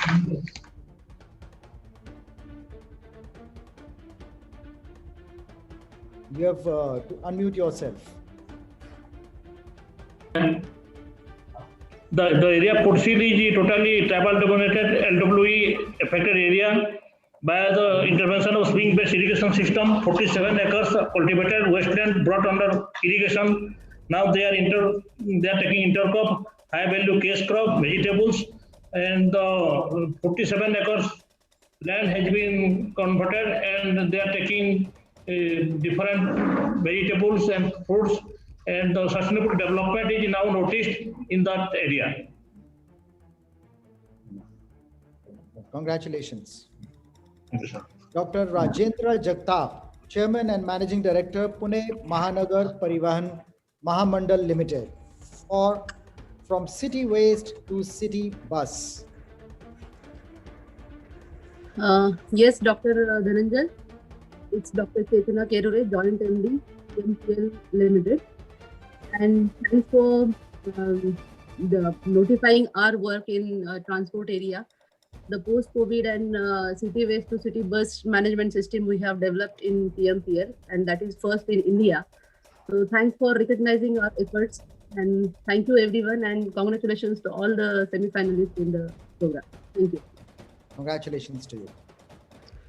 The next one also goes to Pune Mahanagar Parivahan Mahamandal Limited for electric bus project. Yes, thanks again, Dr. Dhananjay. I am representing our CMD, Honorable Dr. Jagtap. Yes, electric bus project in Pune and PCMC city is a unique one, and we are running around 550 buses, electric buses in the PMPL area. So thanks for, again, this is e-Vasundhara project we are, our government, Maharashtra government has initiated. And we are again participating in that Majhi Vasundhara project, contributing in projecting or protecting our environment, the Mother Earth. So thank you again for recognizing this project also. Thank you. Congratulations once again. And the third one as well, project called Charisma. Yes, this is again our innovative project and our CMD's vision actually. So Charisma is a care system and color projecting system to what I can say, attract the citizens. As we all know, the COVID impacted all the public transport agencies, and we are trying to again attract our citizens who are diverted due to the COVID impact or other bus transport systems. So this is an innovative thing. Here we have initiated the color code thing to all our buses system, And yes, it's we are regaining our trust in the public due to this project also. Thank you again. Congratulations. And aligning transit on all lines, Atal, also goes to the same. Thank you, Doctor. It's again an innovative initiative started by our Honorable CMD, sir. This is again to overcome the COVID impact on our financial thing. So this is Atal system is 5 minutes, 5 rupees and 5 kilometer transport we are providing to our citizens, which attracted the citizens who were trying to shift to the two-wheeler or three-wheeler transport mode. So again, due to this initiative, we are able to manage our financial losses due to COVID. So thank you for the citizens and thank you for the Scotch finalists and juries to recognize this effort also. So thank you very much. Congratulations. And one more for response to COVID. Yes, so in the month of February, when we all know that COVID has started to entering in our India, so the first COVID patient was identified in Pune itself.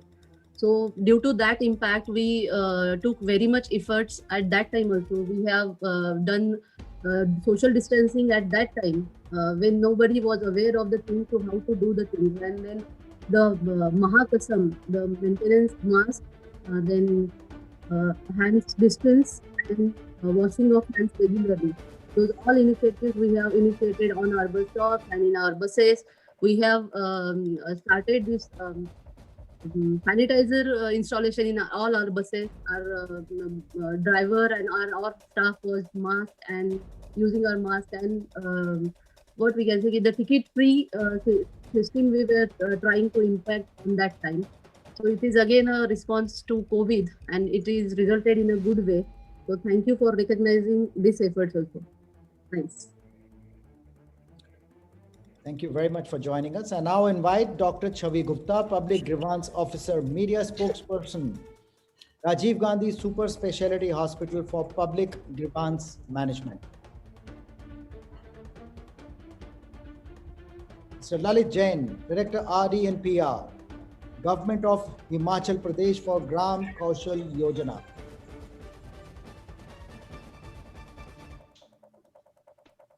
Mr. Tejendra Thakur. Do we have Himachal with us? Yes.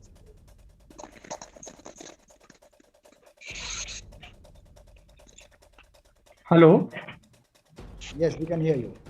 नमस्कार sir, मैं block development officer हूँ, तेजेंद्र ठाकुर जी के behalf पर बात कर रहा हूँ MNREGA park के लिए। आवाज आ रही है सर? जी सर नमस्कार। सबसे पहले स्कॉच ऑर्गेनाइजेशन को बहुत बहुत धन्यवाद जिन्होंने हमें ये मौका दिया कि हम लोगों के सामने ये इनिशिएटिव लेकर आ पाए। ये सर एक प्रयास था जो कि ग्रामीण लोगों ने, आम लोगों ने ग्राम सभा में जिसकी प्लानिंग की थी और ग्रामीण महिलाओं ने जिस पार्क को निर्मित किया और रूरल टूरिज्म को बढ़ावा देने के लिए, कम्युनिटी प्रोग्राम्स को सुविधा देने के लिए, बच्चों को और स्टूडेंट्स को एक्सपोजर विजिट साइट बनाने के लिए, फन एंड रन साइट बनाने के लिए, बायोडाइवर्सिटी हॉटस्पॉट बनाने के लिए और एम्प्लॉयमेंट देने के लिए और महिला स्वयं सहायता समूह के एम्पावरमेंट के लिए एक बड़ा प्रोजेक्ट मनरेगा पार्क के रूप में, जिसमें कि 99% राशि मनरेगा से खर्च की गई, ग्रामीण स्तर पर बनाया गया, जिसका कि प्रभाव यहाँ पर मिला है कि ग्रामीण पर्यटन को काफी बढ़ावा मिला ही है। साथ में जो हिमाचल प्रदेश के पर्यटन स्थलों पर काफी बोझ था उसको कम करने में और इकोनॉमिक डिसेंट्रलाइजेशन में, क्योंकि पर्यटकों का बोझ जो है वो मुख्य पर्यटक स्थलों पर कम हुआ है, उसको फायदा हुआ है और लगभग 100 से 200 लोगों को डायरेक्ट रोजगार इसमें मिला है। और सबसे बड़ी जो अचीवमेंट इसकी रही है, इस पार्क के निर्माण के बाद हिमाचल प्रदेश में पंचवटी नाम से एक योजना सरकार ने लॉन्च कर दी और पूरे हिमाचल प्रदेश में 400-500 ऐसे पार्क बनाए जा रहे हैं, जिससे लगभग 30-40 हज़ार लोगों को रोजगार मिलेगा। मैं एक बार फिर से स्कॉच संस्था का सभी अपनी पूरी टीम की तरफ से बहुत बहुत धन्यवाद करता हूँ। Thank you sir. I now invite Mr. Tejendra Thakur, Sarpanch, Gram Panchayat, Rural Development and Panchayati Raj from Himachal. Sir मैंने तेजेंद्र ठाकुर जी की बिहाफ पे बोला है, आज वो थोड़े से जी बहुत बढ़िया, बहुत बढ़िया, आप अच्छा काम कर रहे हैं, इसको आगे बढ़ाएं। Thank you sir. Dr. Arun Gaur, Professor and Head of Department of Medicine, RVRS Medical College, and Mahatma Gandhi Hospital for response to COVID. Mr. Rohit Nathan, Superintendent of Police from Sivaganga. Soul Scope Key Beach Platform.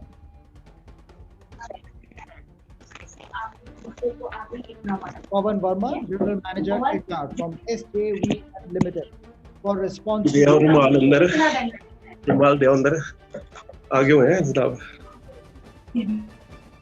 Mr. Rabindra Kumar Sahu, Project Director, Directorate of Soil Conservation and Watershed Development, Gajapati, Odisha, for Farm Pond. Mr. Kiran Kumar Godala, Managing Director, South Bengal State Transport Corporation for Integrated Traffic Management System.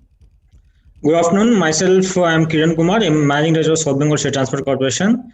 Our corporation, we have a fleet strength of 927 buses, and we operate buses in all the South Bengal districts, and we connect South Bengal to Kolkata and also to North Bengal.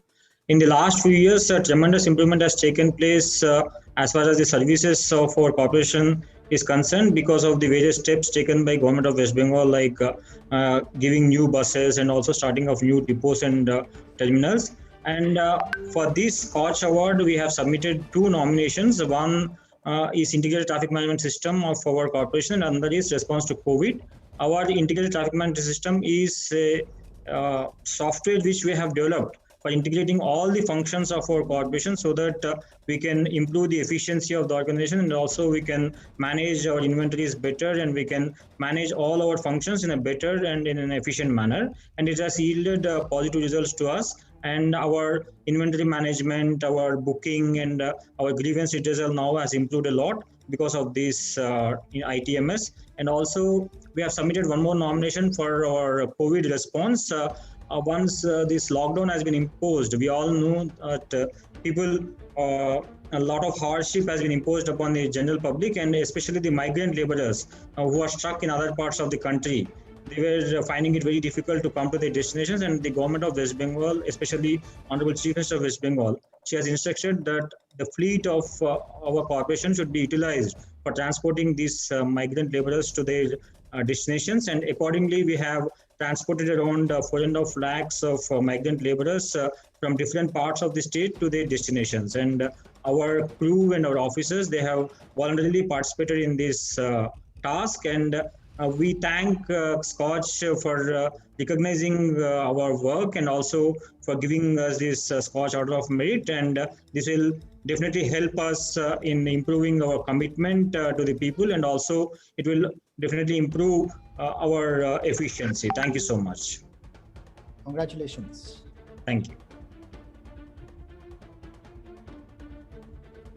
So the next one also goes to South Bengal State Transport Corporation for response to COVID. Yeah, thank you. Congratulations. I now invite Mr. Vinayan J, Chief Commercial Manager from Southern Railway for Rail Dandora Android application. Good afternoon, friends. I hope you can hear me. Yes, we can. Please go ahead. Thank you so much on behalf of Southern Railway for giving us this opportunity to showcase our talents. And coming from a logistics service provider, we really appreciate the sheer logistics nightmare that this kind of setting up a meeting online even would have been. Everyone says when railways does well, railway is the prime mover of the nation, and when railways does well, the country does well. For railways to do well, our staff should know what to do and how to do it. How do the staff know? So for 160 years, we have been bringing out circulars in print, millions and millions of reams of paper every year to these 13.5 lakh, 1.35 million workers, staff and officers all over the country. This is another logistics nightmare. So what we have done is, over the years, we have changed it from a hard paper to a website access for all our staff to know the rules and regulations and the procedures and specifications. But even that proved to be a bit cumbersome because everything needs to be still printed out to have personal access. So we developed our Rail Dhandora, which brings every circular, customize it to your mobile phone, your smartphone. That is what this app provides. It was developed in-house by us without involving any vendor or supplier. And now it has been downloaded already. Over about 50,000 downloads are there. And all the railways, though I am from Southern Railway, we developed it locally. All the railways staff across the country are downloading it, and it is proving very, very useful for our purpose. This is in line with the digital initiative of the Government of India, and also part of the ongoing continuous process of rejuvenation and reinvention that goes on in my organization, Southern Railway. Once again, thanks to everyone for giving us this opportunity, and I request all the participants here, you vote for yourself in your group and then vote for Southern Railway in the other groups. Thank you. Well, congratulations to you. Response to COVID, another one goes to Southern Railway. This time round, Mr. John Thomas, General Manager. Thank you. I'm speaking on behalf of John Thomas, sir, our boss. This was a whole team effort from all the 10 departments of our railway. As you know, southern region after Mumbai area, southern region is where there's a maximum of guest workers who have come in from the mostly the eastern sector. So COVID, while everybody was staying indoors, the first few months of COVID, our boys and girls were working every day of the COVID period right from day one, because first we had this 3 months of contact tracing. So all these millions of passengers came from various parts of the country into Southern Railway, because our workers are all over the place in the white collar jobs. And then we had to do contact tracing for millions of them, and then coordinate with the 4 southern states round the clock for tracing the contacts and preventing the spread. And then started the Shramik specials, in which we transported over 1 million plus migrant workers, guest workers, to again Bengal and Jharkhand, Orissa, or that area, Assam, all those eastern sector areas, with free tickets arranged by the state, free food from outside, ensuring social distancing, another logistics nightmare. So this has been done with the complete support of all our 10 departments and all the officers and staff together. On behalf of our General Manager, Sri John Thomas, I thank Scotch team once again and the jurors for shortlisting this mammoth effort and giving us an opportunity to showcase this. Thank you so much. Well, congratulations once again to you. Dr. Rosie Wade, Professor and Head cum State Training Coordinator from State Institute of Rural Development and Panchayati Raj, Punjab. Response to COVID. Good afternoon, sir. I'm here on behalf of Dr. Rosie ma'am. She is also here with us online, but due to technical reason, her video is not visible. Thanks to the Scotch Group for presenting us this award. And we have showcased our initiatives that we had taken during COVID-19. Thank you, Scotch Group. Well, congratulations to you. Thank you, sir.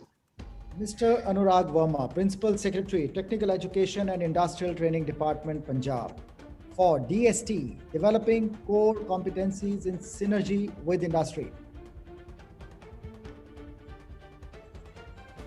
Curbing the COVID-19 pandemic, the mask way.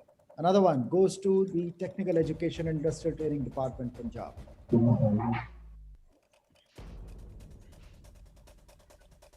The third one, Admission 2020, a visionary approach to outsmart the pandemic, to the Department of Industrial Training and Technical Education.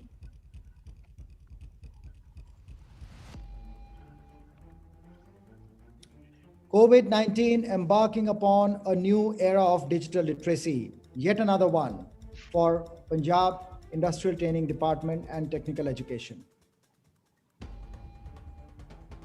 Response to COVID for the Transport Department, Bihar, Mr. Sanjay Kumar Agarwal. Yeah, Secretary Sir couldn't be here due to some prior engagements. I am joined by Mr. OSD Sir, Ajib Batraj.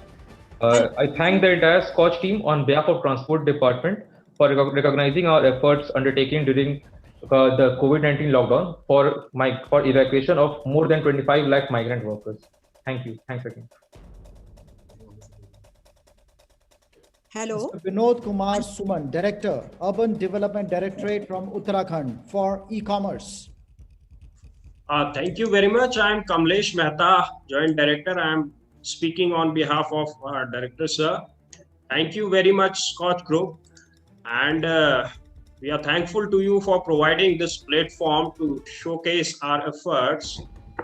This initiative is for the urban poor, where under livelihoods, we provided them marketing platform like Amazon and Flipkart, where they can market their product. I hope this project certainly helped them in enhancing their incomes. Thank you, Scotch Group. Well, congratulations to you. Another one goes to the Urban Development Directorate Uttarakhand, integrated decentralized SWM model in Dehradun. So congratulations once again. Yeah, thank you. This is our solid waste management project. As you know, solid waste is one of the biggest challenges in our cities. And we developed a standalone model in one of our ward, where we ensured source segregation of the waste generated from various households and other industrial well, we have establishments. To move on, at this moment. Thank you very much for joining us, and congratulations to the department and the entire team. Great work done. The third one as well, which is implementation of e-office module in Urban Directorate. Thank you very much. E-office. Thank you so much. Response to COVID for Uttar Pradesh State Road Transport Corporation, Mr. Dheeraj Sahu, Managing Director.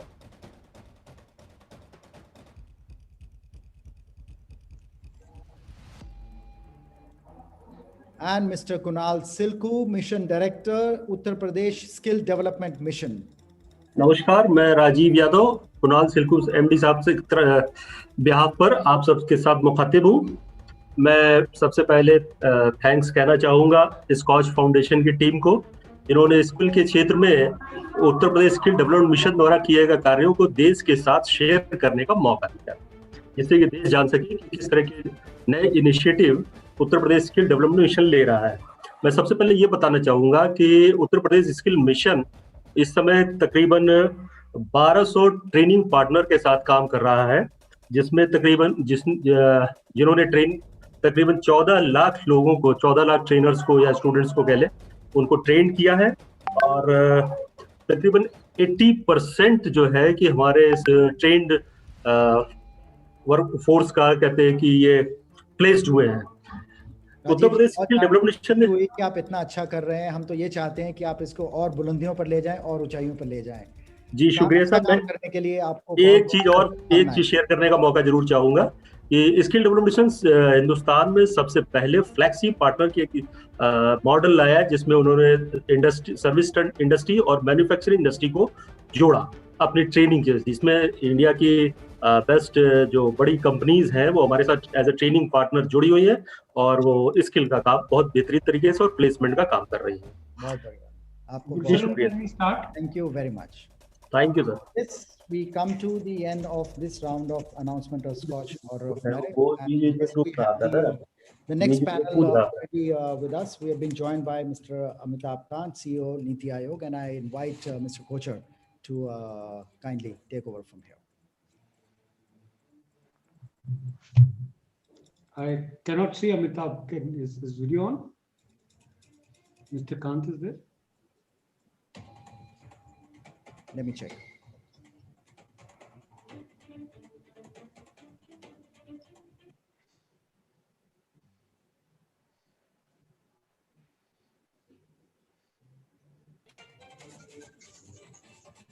He is there.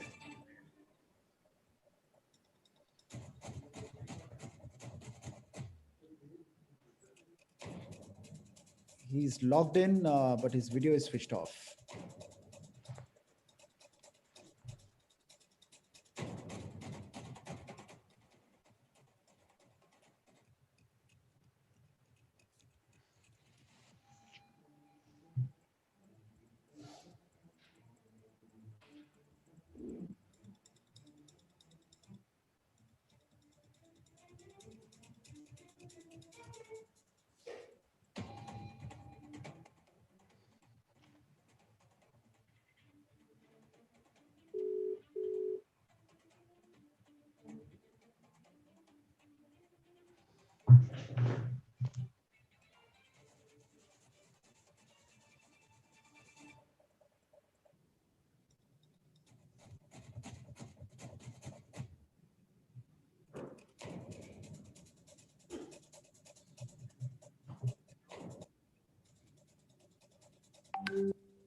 This video is on.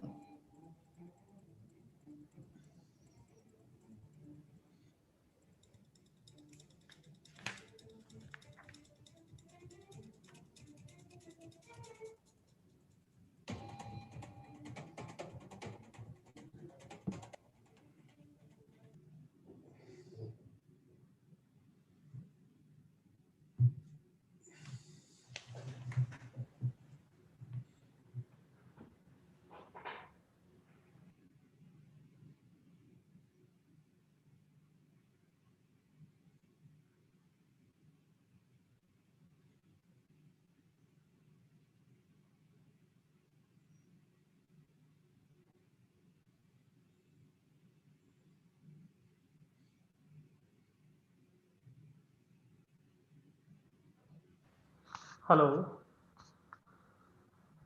Hello. Yes, we can hear. We can hear. Yeah. So CEO sir is busy on the phone call, so he will join in 5 to 10 minutes. Okay. Okay. Fair enough. So, Gurcharan, do we have any more orders of merit left? No, that round got over. Then we have the next one scheduled at later in the evening at 18:20. So maybe welcome Deepshika ji. You're on mute. Yeah, I will just unmute. How are you, sir? Very well. So do you think we could start and then maybe we could just pause as and when Amitabh gets the time to come in, he can give his keynote there. There's no point in just...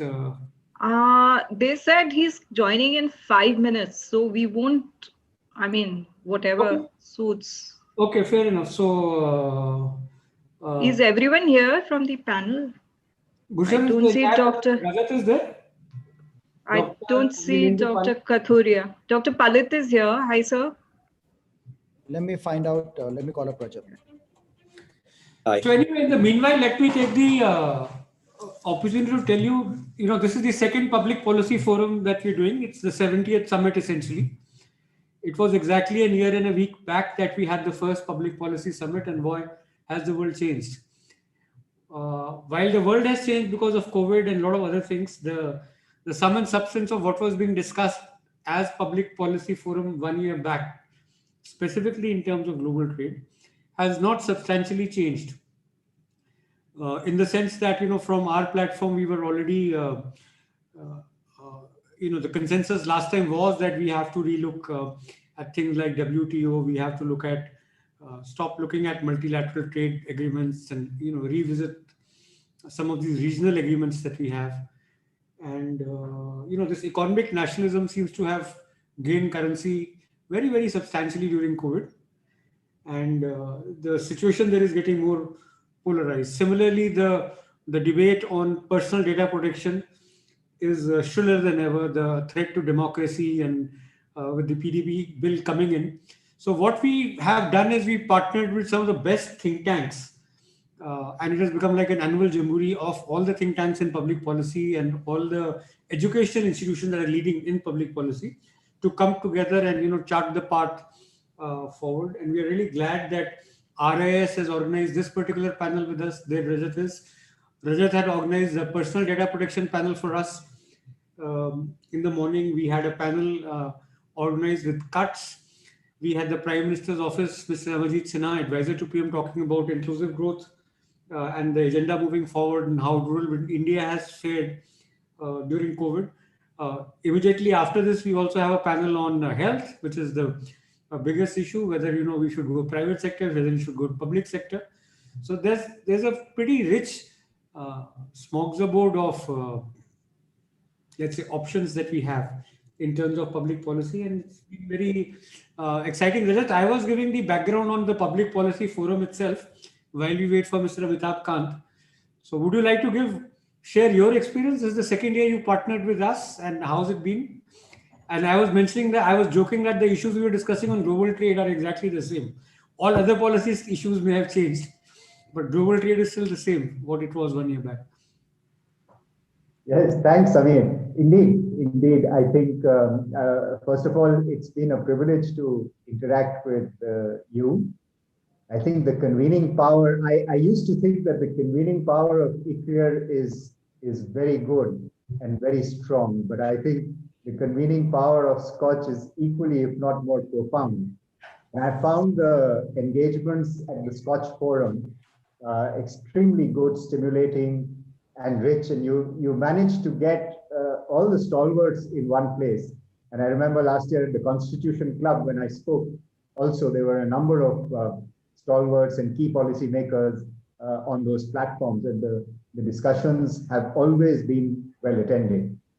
So it's been really nice to collaborate and partner with Scotch. So thank you, Samir, for that.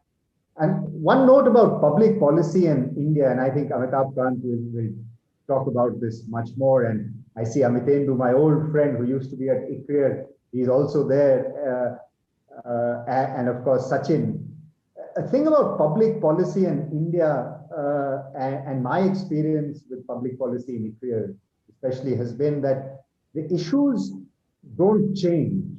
You know, if you take trade, if you take telecom, if you take data, well, is relatively new. But if you take, for example, telecom, and you look at the issues 5 years ago, you will say the issues are the same. You need to get spectrum rationalization done. You need to get the auctions right. You need to be able to spread broadband in rural areas. We started this in 2011. In 2020, we are saying exactly the same thing. We need to get fiber rollout to the Gram Panchayats. So issues don't change. In trade, we are talking about the same things. Again, we need to engage more in FTAs, but we need to do it better. We need to revive WTO, but we need to revive it in an inclusive manner. And we have been talking about these issues for a long, long time. I'd just like to make 2 points here, Samir, 2 points of interest for India. One is that public policy in India cannot be that I've done this and I move on, which is that I've written this paper up, I've done this dissemination, and I'm not going to do it again. Policy in India needs to be hammered over and over and over again so that the message goes through. And I know Mr. Amitabh Kant has come. And the second point is, how do you get policy change in India? Do you do it internally first and then engage internationally? Or would you want to, liberalize internationally and then say, okay, now I have to do domestic reform to take the full benefit of it? I mean, these are two things that we could discuss later. I know Amitabh Kant is here. Hello, good afternoon, Mr. Kant. Back to you, Samir. Yeah. Welcome, Mr. Amitabh Kant. As I was mentioning, it's exactly a year and a week since we last had you on our platform, which was last year's Public Policy Forum. It's a completely different world. Issues are about the same when it comes to public policy. And one thing that you had commented last time was that no one comes for a conference at 9 o'clock in the morning, and you were surprised to see a full house in the auditorium in India Habitat Center. I'm pleased to tell you that this is a 12-hour seminar which is online, unheard of practically. And since morning, we have almost 800 people who've been logged in, and hopefully we'll see the 12 hours. So welcome once again, sir. Last year, you would recall that during this time, the RCEP topic was very hot, and whether we should do bilaterals, whether we should do free trade agreements, whether we should revisit WTO. I think with the advent of COVID, the whole thing has become far more pronounced, and economic nationalism is far more pronounced across the country. And we would love to hear from you as to where do you think India's trade imperatives lie in the new global order. You're on mute, so you'll have to unmute yourself.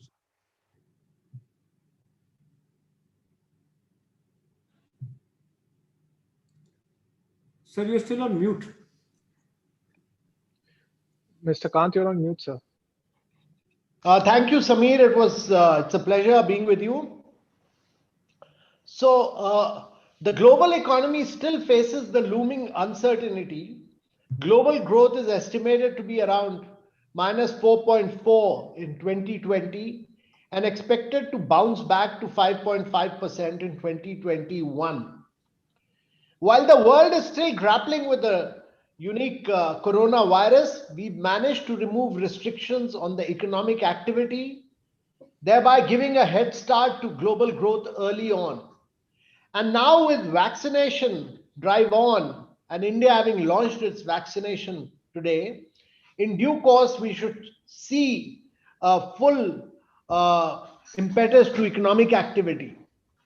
In India, the economic activity has actually bounced back tremendously well after the sharp contraction in GDP of 23.9% year on year in the June 20 quarter. Standing in the last quarter of financial year 21, the previous few months have seen a sharp recovery in various segments of the economy. The GDP numbers for the last quarter beat all market estimates, and positive year-on-year growth in manufacturing particularly boded well for the quicker recovery. PMI for both manufacturing and services have been inching up continuously for the past few months and were at 56.4 and 52.3 for December 20. The advanced estimates for real GDP growth for financial year 21 came at minus 7.7, which is a vast improvement from the estimates in the market back in June 20 or even in September 20. The government and the RBI have been proactively monitoring the economic activity. During and after the lockdown, the government has come out with various measures to not just stimulate near-term economic activity, but also to provide long-term strength to the economic fundamentals. The liquidity support from the RBI has also been instrumental in lending the financial system the required strength it needed to sail through the tough times. The festive season retail sales have also been impressive.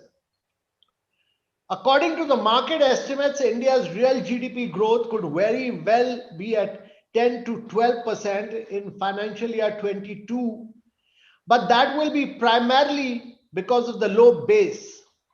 That, however, will also provide the government an opportunity to push for growth, enhancing spending on infrastructure and other related sectors, as the incremental impact on debt to GDP ratio is lower when growth is high. For a long period of sustained growth, we need to use this time to bring about structural reforms in the economy. The government has brought many such reforms, such as those related to labor regulations, agriculture, opening up coal mining, commercial mining, definition of MSMEs, etc. This could provide strength to our fundamentals and bring India back to the pre-COVID growth trajectory much faster. Our objective to achieve a $5 trillion in the next 5 or a $10 trillion in the next 10 years would be well served with these structural changes, and they should really provide the impetus to growth. But given the global uncertainty, we will need strategies for the future. We will need to assess the prospects for the global economy and make policy choices accordingly. Trade will be an important aspect of this policy paradigm. Post the global financial crisis, global trade to GDP ratio has flattened out. In the recent years, it has got affected further with the tension between the two largest economies in the world. The global trade scenario depends much on the geopolitical conditions and China's policies going forward. Here in India, we have resolved to make Indian industries globally competitive and build India as an economic powerhouse. For this, trade holds particular importance. While with the PLI scheme, we aim to make further inroads into global value chains for manufacturing and industry, India also has a competitive strength and advantage when it comes to services. India has proved its strength in providing world-class services when it comes to IT-related services and digital financial services, among others. Therefore, it is imperative that we put greater thrust on services as well to increase our share in global trade. It is also important for India to forge stronger, newer strategic alliances in global economic order, which can take different directions from here. The global economic order has been undergoing a major transformation since many years now, and its consequences have only become apparent very recently. In such a scenario, India will play a crucial role as it is one of the fastest growing large economies and will be instrumental in determining the arrows of global trade going forward. To do that, we need better alliances with strategic partners so that both can mutually benefit from the trade and investments that will ensue. We need to increase our trade for faster economic growth and also to make our industries more competitive. Global supply chains will relocate. Many American and European companies are looking for alternative destinations, or at least reducing their risks they have in China. And therefore, it is imperative that India makes not only for India, but for the world. And we will need to improve the quality of our products further to penetrate global markets. So our priority should be to pick strategic sectors, strategic partners, and build India's participation in global value chains for faster economic revival and greater economic prosperity going forward. I'm a great believer in trade, and my belief is that it is not possible for India to grow at high rates of 8 to 9% per annum year after year for the next 3 decades or more without increasing its share in global trade. India's share is at a very low percentage of 2%. And therefore, this is a huge, huge opportunity for India really to capture and penetrate global markets and enhance its share in global trade. Thank you. Thank you so much, Amitabh-ji. Any questions anyone has for Mr. Kant? That includes the panel.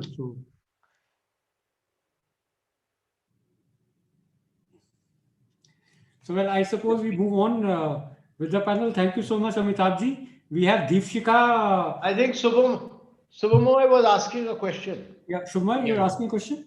Not question. I just was very impressed with Mr. Kant's that point about larger integration in the global economy, and I think that's a very wise point that you've raised.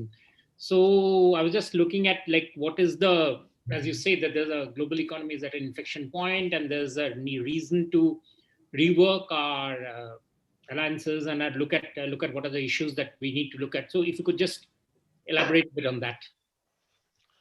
So if you go back in history and look from World War II onwards, no country in the world, whether it was Japan, Korea, Taiwan, China, no country in the world has grown only on the strength of its domestic market. Every single country has penetrated global markets. And this has required the ability to be globally competitive. Otherwise, you will never be a part of the global supply chain. And this would require us to do a lot of structural reforms has recently been carried out, and this will make us competitive in several areas. But then there are two critical areas. One is the cost of power to the industries, which still remains at a higher rate in India, because India is probably the only country in the world where domestic consumers, households get power at lower rate than industries. Whereas world over, bulk consumers get power at a much lower rate, and this needs to be altered. And this will only happen when discoms are restructured by the state governments. So a lot of reforms and structural reforms have been carried out by the central government. There's a need for structural reforms to be carried out by the state governments, and you need at least about 7-8 states to grow at high rates for a long period of time. Secondly, in India, logistic costs are very high because over the years, the railway passenger fares have remained static and the freight fares have increased. And this has led actually to a lot of goods which should normally move through railways having shifted to roads. And India is probably the only country in the world where 75% of the goods are carried by roads and not by railways. And railway share in logistics has been shrinking. We need to set this right, simply because the cost of pollution would be very high and the cost of logistics cost is very high. So we need to fix both the power costs and the logistic costs right. These are very critical. And this will enable you to penetrate global supply chains much quicker, much faster. But the PLI scheme has tried to compensate you on this differential. And I think at least in these 10 sectors, strategic sectors that we have identified, we must aim to become global supply champions. So my view is that when post-World War II, Japan identified only 5 sectors. We've identified 10. But at least in these 10 sectors, we should look at size and scale of manufacturing. And unless you don't become a large manufacturer and have few global champions, it will be very difficult to penetrate global markets. And therefore, now with labor reforms and now with contract, Apprenticeship Act and many other things that have happened, we should be able to enhance the size and scale of our manufacturing. And secondly, we should clearly have strategic alliances. If we feel that RCEP is complex because of China being there, we should look at Europe, and which is our largest trading partner and our largest investment partner. And let me also say that no country in the world has grown without penetrating American markets. And therefore, it's very necessary for India to work with America and see that we become a major exporting nation as far as US is concerned. Thank you. So would you say, going a bilateral free trade agreement route may be a better option for countries like UK and India? I think we need to explore all options. We need to do a little more homework on this and explore all options. But trade has to be a very important component of our growth strategy. Rajat, anything from you?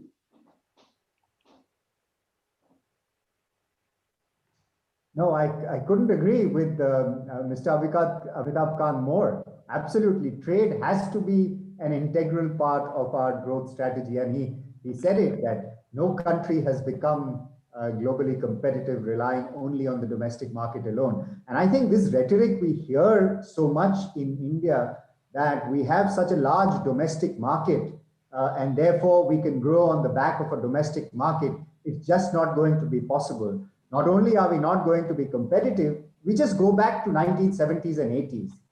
Companies sold low quality products at high prices to captive consumers. I mean, that's all you need to see. Of course, it doesn't mean you open up indiscriminately, but you can't have a protected domestic market and say, I'm going to become globally competitive. That's just not going to be possible. And of course, there is also the tyranny of the macroeconomic identity, which is at play here, which is that in case you want to grow and you invest more and your savings rates are high, who's going to buy the products that you're going to produce? You will have to rely on export markets. So both in order to be competitive and in order to escape from the tyranny of the macroeconomic identity, you have to be able to use the global market and become competitive.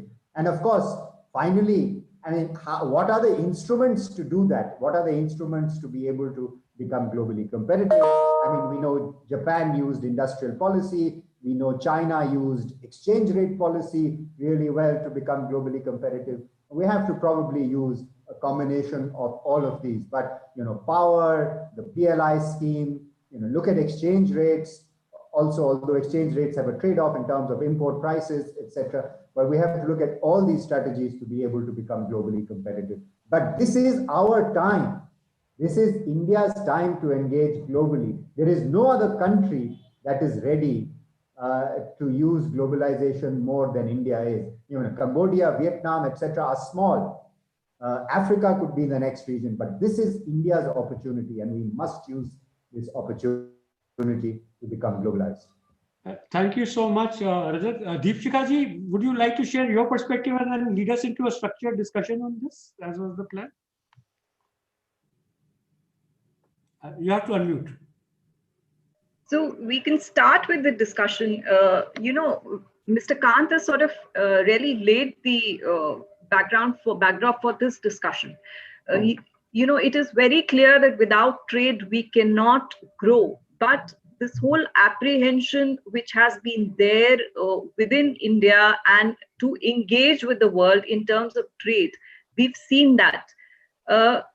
But this year which has gone by, it's really changed dynamics for everybody globally, even trade. Three key events that happened this year. We know RCEP concluded, we stayed out, UK exited the European Union, and now the latest development that European Union has signed an investment agreement with China. Now, within this backdrop, what should be the key strategy for India going forward? I mean, if you look at the past, we have forged agreements not with countries which were our export markets, but our peers within the region. Whether the look east policy, should we continue with that, or should our engagement widen more? So with your permission, Mr. Kocher, should we start with the discussion or? No, absolutely start with the discussion. Now you are in charge. I'm only listening. Okay. So thank you so much for having me today, and a very warm welcome to everybody who's attending this forum organized by Scotch and RIS. So the theme today is, is it time for India to examine and create prospects for free trade areas instead of regional trading agreements? Now, as I said, we've had a very big regional trading agreement in form of RCEP, which was concluded last year. We decided we had reservations, we had apprehensions about joining, we have stayed out. There was a lot of commentary on whether this was good and that we will get isolated and so on. And the debate is back on the table with China now forging an agreement with the European Union. And as we know, we have been in talks with the European Union since many years. And after 2013, we've never really engaged so very actively with the European Union to have an agreement. So what should India's strategy be going forward? So we have a very enlightened panel today with us here. Let me just introduce them one by one. We have with us Dr. Rajat Kathuria. He's the Director and Chief Executive at ICRIER, and he has over 20 years of experience in teaching and 15 years of experience in economic policy. He's worked with the World Bank, and he's worked on assignments for a number of international organizations, including ADB, UNCTAD, ILO. We also have with us Dr. Amitendu Palit. He is a Senior Research Fellow and Research Lead at Institute of South Asian Studies at National University of Singapore. He is an economist who specializes in international trade and investment, FTAs, supply chains, and cross-border flows. He sits on the World Economic Forum's Global Future Council on Trade and Investment, and he is also a Senior Research Fellow at the Wong Center for Study of MNCs. We have Shubhamoy Bhattacharya ji. Shubhamoy began his career as a civil servant and then jumped onto media. He has over 22 years of experience in journalism across publications, including the one I represent here. He is currently a consulting editor for Business Standard, and his areas of interest include public policy, especially regulatory issues, finance, and urban development. He's also a consultant with research and information system for developing countries. He's authored books as also studies on SEZ and Land Acquisition Act. So over to you, panelists, and we will go one by one. Let me start with you, Dr. Kathuria. You can give an overview of the theme which we are talking about. All the panelists can speak for 5 minutes on the topic, and then we can start the discussion. Thanks, Deepika. And very warm welcome to my good friend Amitendu and Shubhamoy. Thank you, Shubhamoy, for inviting me to this panel. And of course, thank you, Samir, as always. The topic is really wide, so let me make some general introductory remarks and happy to come back to specific questions. As I was saying, and as Mr. Kant was saying, India must engage globally, must engage in trade. And the reason I think has also been pointed out, and let me just spend a little bit of time talking of why we should engage globally, is that if you recall the era of the 70s and 80s, in India, nobody wanted to buy Indian products because they were of real poor quality, and domestic consumers also suffered because there was very poor quality that was being produced. And part of the reason was that we had very, very high tariffs at the borders, and we, of course, had no sort of regulatory reform within the country. 91 changed a lot of that.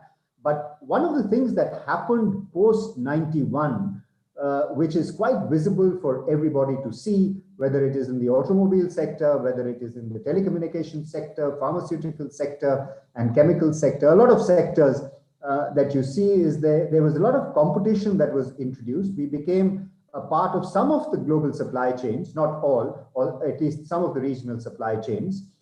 And one of the great things that happened, which often goes unnoticed, was that our exports grew exponentially for some time. Indeed, between 2004 and 2008 and 9, I think our exports were growing at 20% dollar terms, which is very, very high. And the reason the exports were growing at that pace was because we were able to import very efficiently, add value. We were getting good quality products, importing, adding value, and exporting. It wasn't that we were doing everything ourselves. We were becoming part of production networks. Of course, there's a long way to go. But the short point that I wish to make is, in order to export, you needed to liberalize the import regime. In order to export competitively, you needed to liberalize the import regime, which we actually did. There's a Lerner symmetry theorem that trade theorists are familiar with. So if you have import tariffs, then you're also going to have an export tax. And I think that's the framework, that's the logic of having sort of greater global engagement.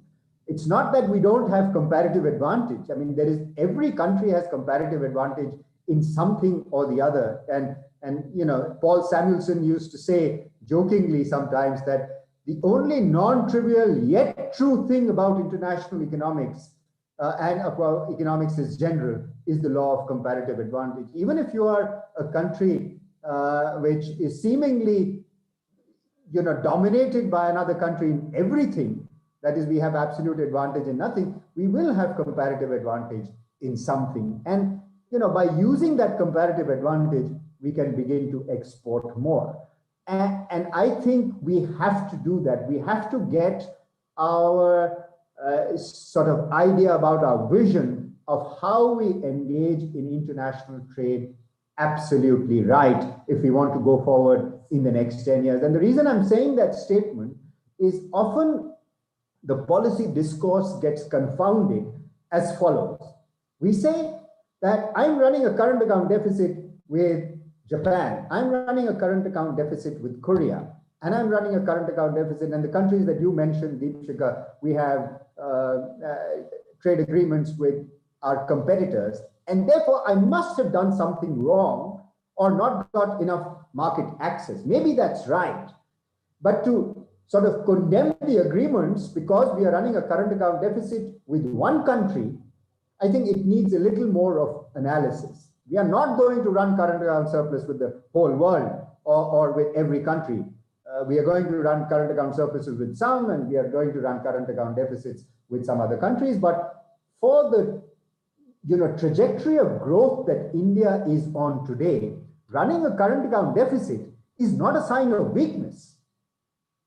Countries run current account deficits because they're importing to develop, they're importing to invest, they're importing technology, and they're importing to grow in the future. There is nothing wrong in running current account deficit except that it shouldn't get out of control. So to say that I haven't been able to negotiate well because I'm running a current account deficit and haven't got enough market access needs to be reevaluated. Maybe you need to redo the negotiations and get more market access and services, which have been traditionally much more difficult. But it's not that India enjoys a comparative advantage in all services. Heaven's sake, no, India enjoys a comparative advantage in some services and not all services. And those are services that, you know, people have been reluctant, especially mode 4, people have been reluctant to open up. But the point being that, you know, we are running current account deficits and there's no reason to say that, you know, this is a bad trade agreement. We can negotiate it better, but don't run away from there because we are running current account deficits.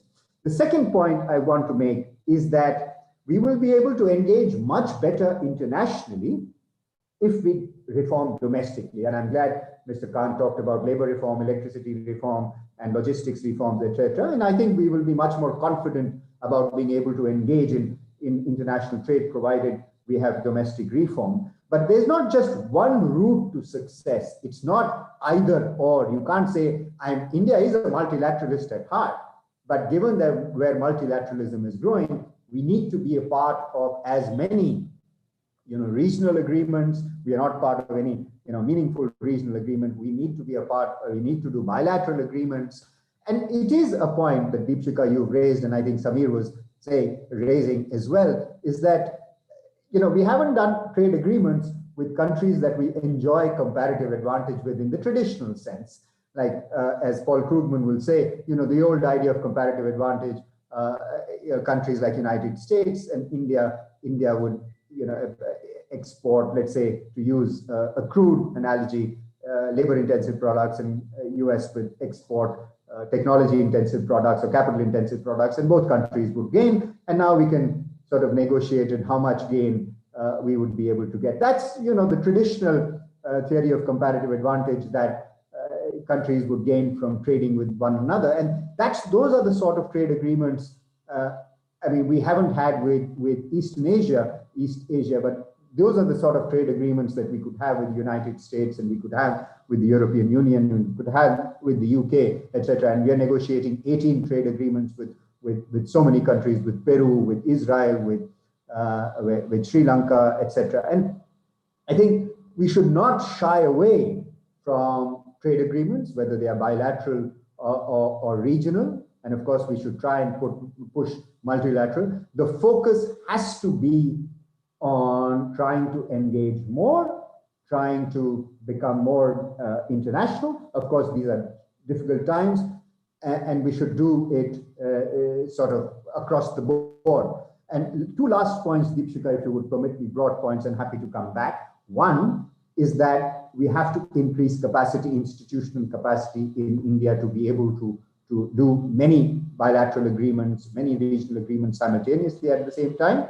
There are trade-offs. If you're doing one, then you don't do another. So institutional capacity. And two, become more confident in the negotiations, in what we do. And one way to become more confident, I think, is to engage in domestic reform. I had said this before, but if we are able to do domestic reform, we'll be much more confident about the gains that we will get from trade.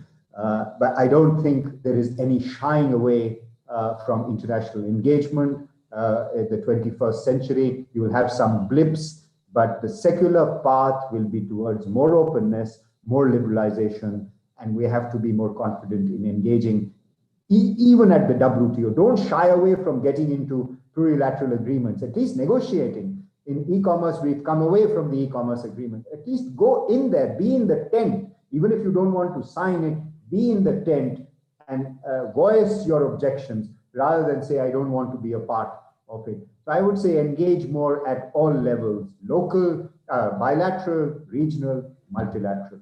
That's the way forward for India. Great. Thank you, Dr. Kathuria.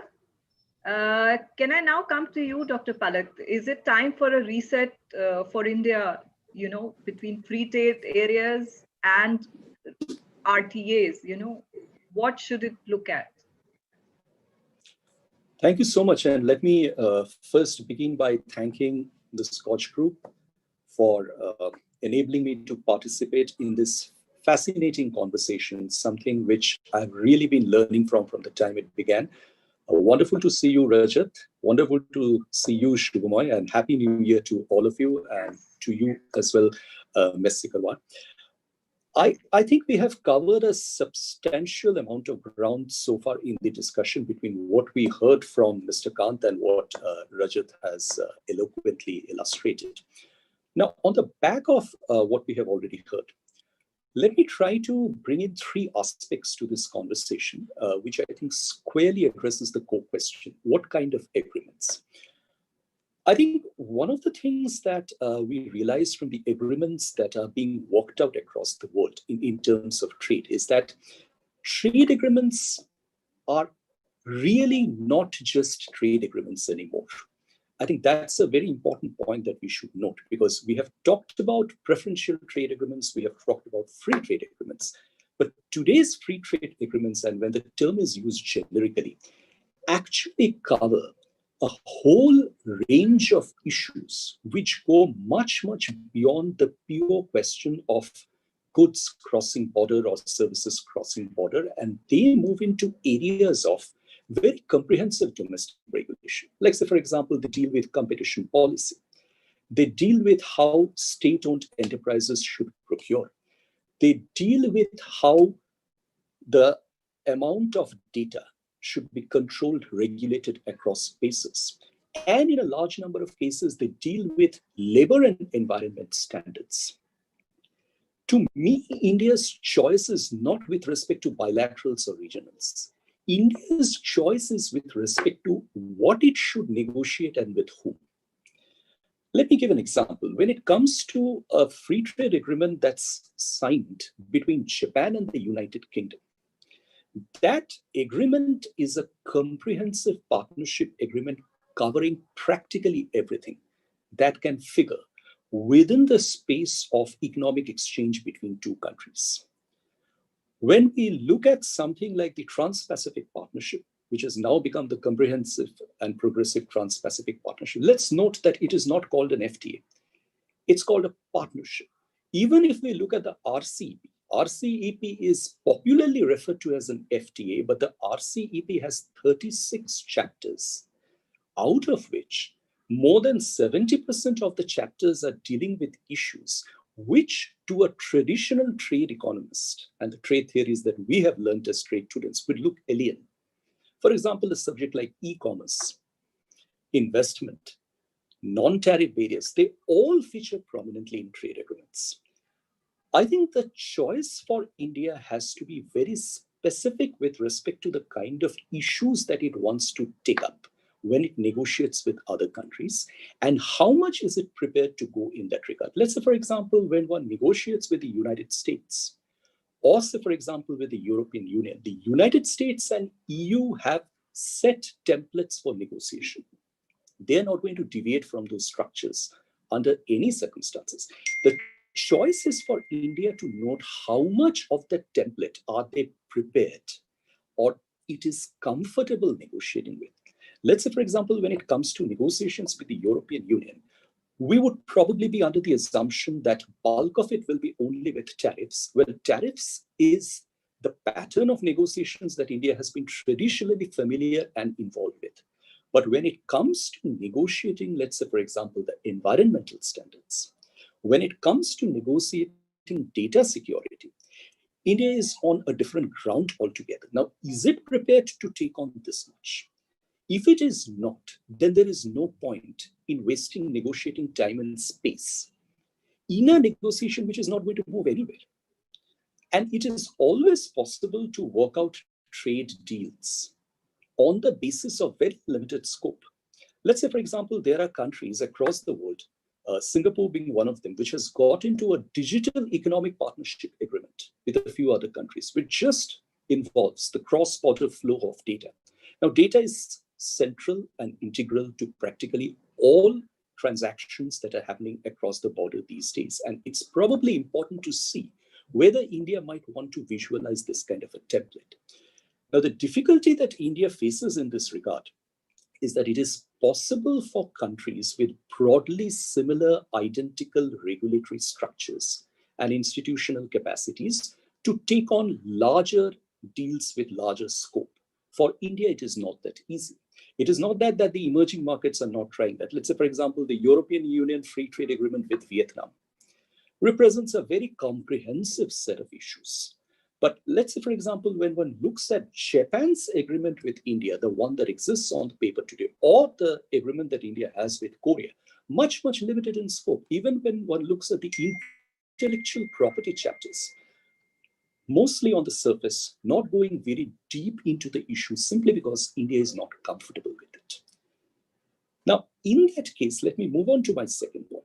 How does one decide what to negotiate with whom? And this is obviously the question of identifying the market. Deepshika, you alluded to markets. Now, over here, I want to share an observation. What are markets? In India's case, what we see there is that market has been very important in trade negotiations, but it is the interest of the domestic market. It is not the foreign market whose access has mattered. On a relative weighted scale, if it had happened, India would not have abandoned RCEP. The simple logic from an exporter of being a part of an RCEP would have been that this gives me the opportunity to become part of rules of origin which enable us to mobilize raw materials and intermediates from across a huge geography and sell it back and forth across the geography at preferential rates. It is the other market which has become important, which is the domestic market. As a result of which, defending the domestic market gets greater weightage, as opposed to getting access to foreign markets, which is the exporter's interest. So when exporters' interests are secondary to the importer's interest or the domestic market interest, the entire perspective negotiation becomes different. Let me pick up an example in terms of identification. We know that gems and jewelry are a very important foreign exchange earning sector for India. And we also know that when it comes to traditional gems and jewelry, the gems and jewelry that Indian producers sell in the Western market are not sold in the Asia Pacific. What about fashion jewelry? What about recycled jewelry? Has the Indian industry ever championed this cause of getting access on the basis of a section of the jewelry industry, which can make revolutionary gains for the industry? And when we actually get to see who are the major markets for Indian gems and jewelry in the Western markets, we are surprised to see it's the Indian diaspora. And the Indian diaspora's character is changing. So my argument is that even the notion of markets is not static. It's changing, it's dynamic. And that is what exporters, countries, and national interests need to look at carefully. And this is where I'll come to my concluding point. The question about competitiveness. And I think Rajat alluded to this in the beginning as the core question. Do we liberalize before becoming competitive? Or do we first become competitive and liberalize? I think the answer to this is that, let me put it this way. As of now, it seems that India has decided to look at agreements very carefully, with the assumption that Indian industry, domestic industry, must first become competitive. And then only it can engage aggressively in getting into trade agreements. I think there's one point which is being missed here. The search and pursuit of competitiveness is not limited to India alone. The entire world is trying to become competitive. So if today, in certain segments, India is less competitive than Vietnam, staying away of a free trade agreement with Vietnam is not the solution, because Vietnam is also increasing its competitiveness. And this is a dynamic exercise. This is not a static exercise. I cannot expect that in 5 years' time, my industry will become that much competitive as Vietnam was when I began the exercise for competitiveness. By that time, the competitiveness ladder would have been scaled further. Production modules would change. Just-in-time supply chains would come in. New characteristics would emerge in production, and borders would evaporate faster. So I think today, one of the very important lessons that COVID-19 leaves with all of us is that countries did resort to export restrictions and trade restrictions because they were all very careful about the fact that domestic populations and resident populations must be addressed to when it comes to COVID-related supplies. But ultimately, today it has again become clear at the end of it that no country is self-sufficient in everything. Countries require access to a large number of products, and that's where it is important to engage. Whether one engages it through a bilateral agreement, whether it is happening through a group of countries is immaterial. The important question is that one needs to engage, and that engagement can be simultaneous and multifarious across a spectrum of objectives. Thank you so much. Shubmoy? We have maybe 5 minutes to conclude, Deepshikha ji. Right. Oh. And I think it's much more fascinating to listen to Dr. Rajat Kathuria and Dr. Amitendu Palit. We talk among ourselves quite a lot. So why don't we use the time to listen to them a bit more rather than me giving my comments, which in any case wouldn't be add anything much more. Sure. I've just asked. Yeah, please. No, were you saying something? I was just asking them that could they look at the political reason why no political party in India ever supports a trade agreement?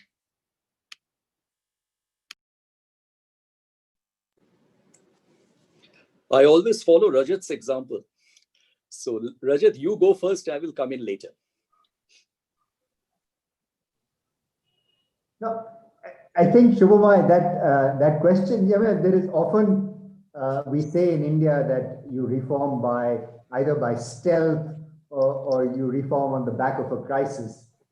And I remember I wasn't in ICRI at that time, but there was a meeting of the WTO in one of the 5-star hotels in Delhi. And we were discussing, I think the former DG of WTO was there. And there were these people with hooded masks that came and they were in the room and they were representing a consumer group. And they were representing, I think, not just a very fringe group, but a very, very large group. So the point of this story, or the moral of this story, is that I think what has happened in countries like India with large populations and with a fair amount of inequality is that the benefits, it's not that, and I think I said it and Amitendu has also said this, that trade benefits, there's no question about that. I mean, why would you trade if there is no benefit? Voluntary trade is beneficial. But I think what's happened with trade is that the benefits of that trade have been largely unequally divided in the population. And of course, there's been a political economy of the Mansur-Olson kind, where big groups are able to mobilize and diverse groups find it difficult to mobilize and therefore get their interests covered. But let me try and address your point in some sort of a quasi-academic way, which is the distribution of those gains. So what Deepshikha and Samir talked about in the beginning about Brexit and about the United States not wanting to get into TPP and the current conundrum with protectionism, I think its roots are, apart from the Chinese growth in AI and data, I think the roots lie in the fact that the benefits of trade have largely been unequally distributed and inequality has been growing. Some of that inequality could be blamed on trade and on globalization, but I don't think you can blame all inequality. For example, in the United States, if the pay of the CEO is 300 times the pay of a median worker in an ordinary corporation, that is in financial services, etc. So 300:1 is the pay differential between the CEO and the median worker. And then it's quite facile to say, Shubhamoy, that is because of globalization or that is because of trade. Maybe partly, but partly it could be just your internal dynamics and internal legislations on the financial sector. So the point I'm making is that some of the inequality of trade, some of the inequality within countries has been blamed on trade and globalization because it is so visible and out there and in your face, because the multinationals are very prominent and the multinationals pay gets sort of popular in the media, but a lot of the inequality is also structural in nature. The kind of labor markets that we have, the contractual versus informal, the formal versus the informal, and no social security, etc. But the dominant view seems to be, and of course, skills and education contribute to inequality. But one of the views tends to be that inequality is driven by globalization and trade, and therefore political parties don't find it expedient to be able to then support trade, because then you're supporting the elite or you're supporting the rich, help the rich getting richer. The other structural problems of inequality, the labor markets and the skilling, etc., that I spoke about, often tend to get ignored in this debate. And of course, the tax regime also is a contributor to the inequality. Dr. Kathuria, we have to wind up. Dr. Thanjal, yeah, so if you could just... But I would want to hear Amitendu also on this question as well. Thank you, Deepshik. Shubho, just I'll be brief, stick to the politics part of it. Across the world, there are sufficient examples of industries being backed by political lobbies, lobbying with their respective governments to engage with other governments for getting them preferential access into those markets. The dairy industry globally is one of the largest examples. The US dairy industry, the Canadian dairy industry, the Asia-Pacific dairy industry, and a large number of cases. Now, in India's case, I think we have not seen that combination of domestic political lobby coming into conjunction with industry and businesses to forge a common interest that would see them pushing the government hard into getting them access into other markets. It's happened the other way around. Domestic industry has found a niche to work with domestic political lobby to preserve protection. And this is bound to happen as long as exports remain relatively insignificant in a scheme of things and priority of things, as opposed to the interest of domestic industry. I'll just share a very simple statistic on this regard. India's manufacturing is 15% of its GDP. Why does India's trade negotiation comprise 80% of discussion only on tariffs? Why doesn't the discussion focus on services, which is 55 to 60% of India's GDP? Admittedly, a large part of it is domestic market, but there is a significant part of it which is globally integrated. Why doesn't its interests ever pitch up in a manner which forces the government to negotiate hard, and not in terms of sending people abroad? Sending people abroad is something which nobody is going to agree to. India is not going to agree to have people come from outside and work in its markets, and vice versa. Why not work on investments? Why not pick up those champions which already exist instead of trying to create new champions? We have the TCS, we have the Tatas, we have the Mahindras, we have the Wipros who have gone on site. Bring them up front into a space of negotiation, and they can actually contribute a positive offensive export agenda, which would subscribe to the greater economic needs of a large part of the Indian economy. Thank you, Dr. Palit. Just to sum up, from what we have, what the key takeaway from this discussion, we need to engage. We need to look at agreements. We need to advance our trade engagement with the world, not just trade, but a complete package. It could be any kind of agreement with us. And we do not wait for the domestic reforms to sort of engage on trade agreement front. Shumoy, would you like to sort of conclude by saying, so thank you so much, Dr. Kathuria and Dr. Palit, for joining us this afternoon. It was great having you. Dr. Danjal, yeah, over to you. Thank you so much. Thank you so much, Deepshik, for very efficiently steering the discussion and arriving at certain conclusions. There are quite a number of good takeaways from here.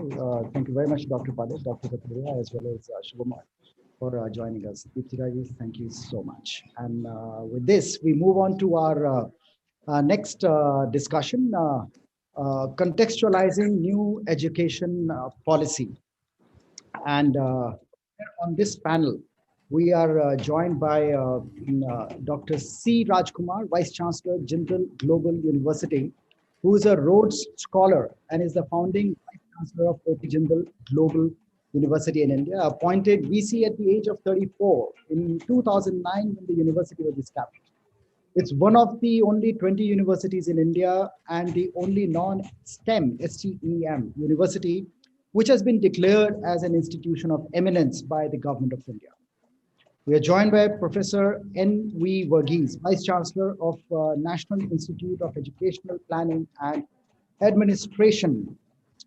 He's also the founding director of the Center for Policy Research in Higher Education at NIPA.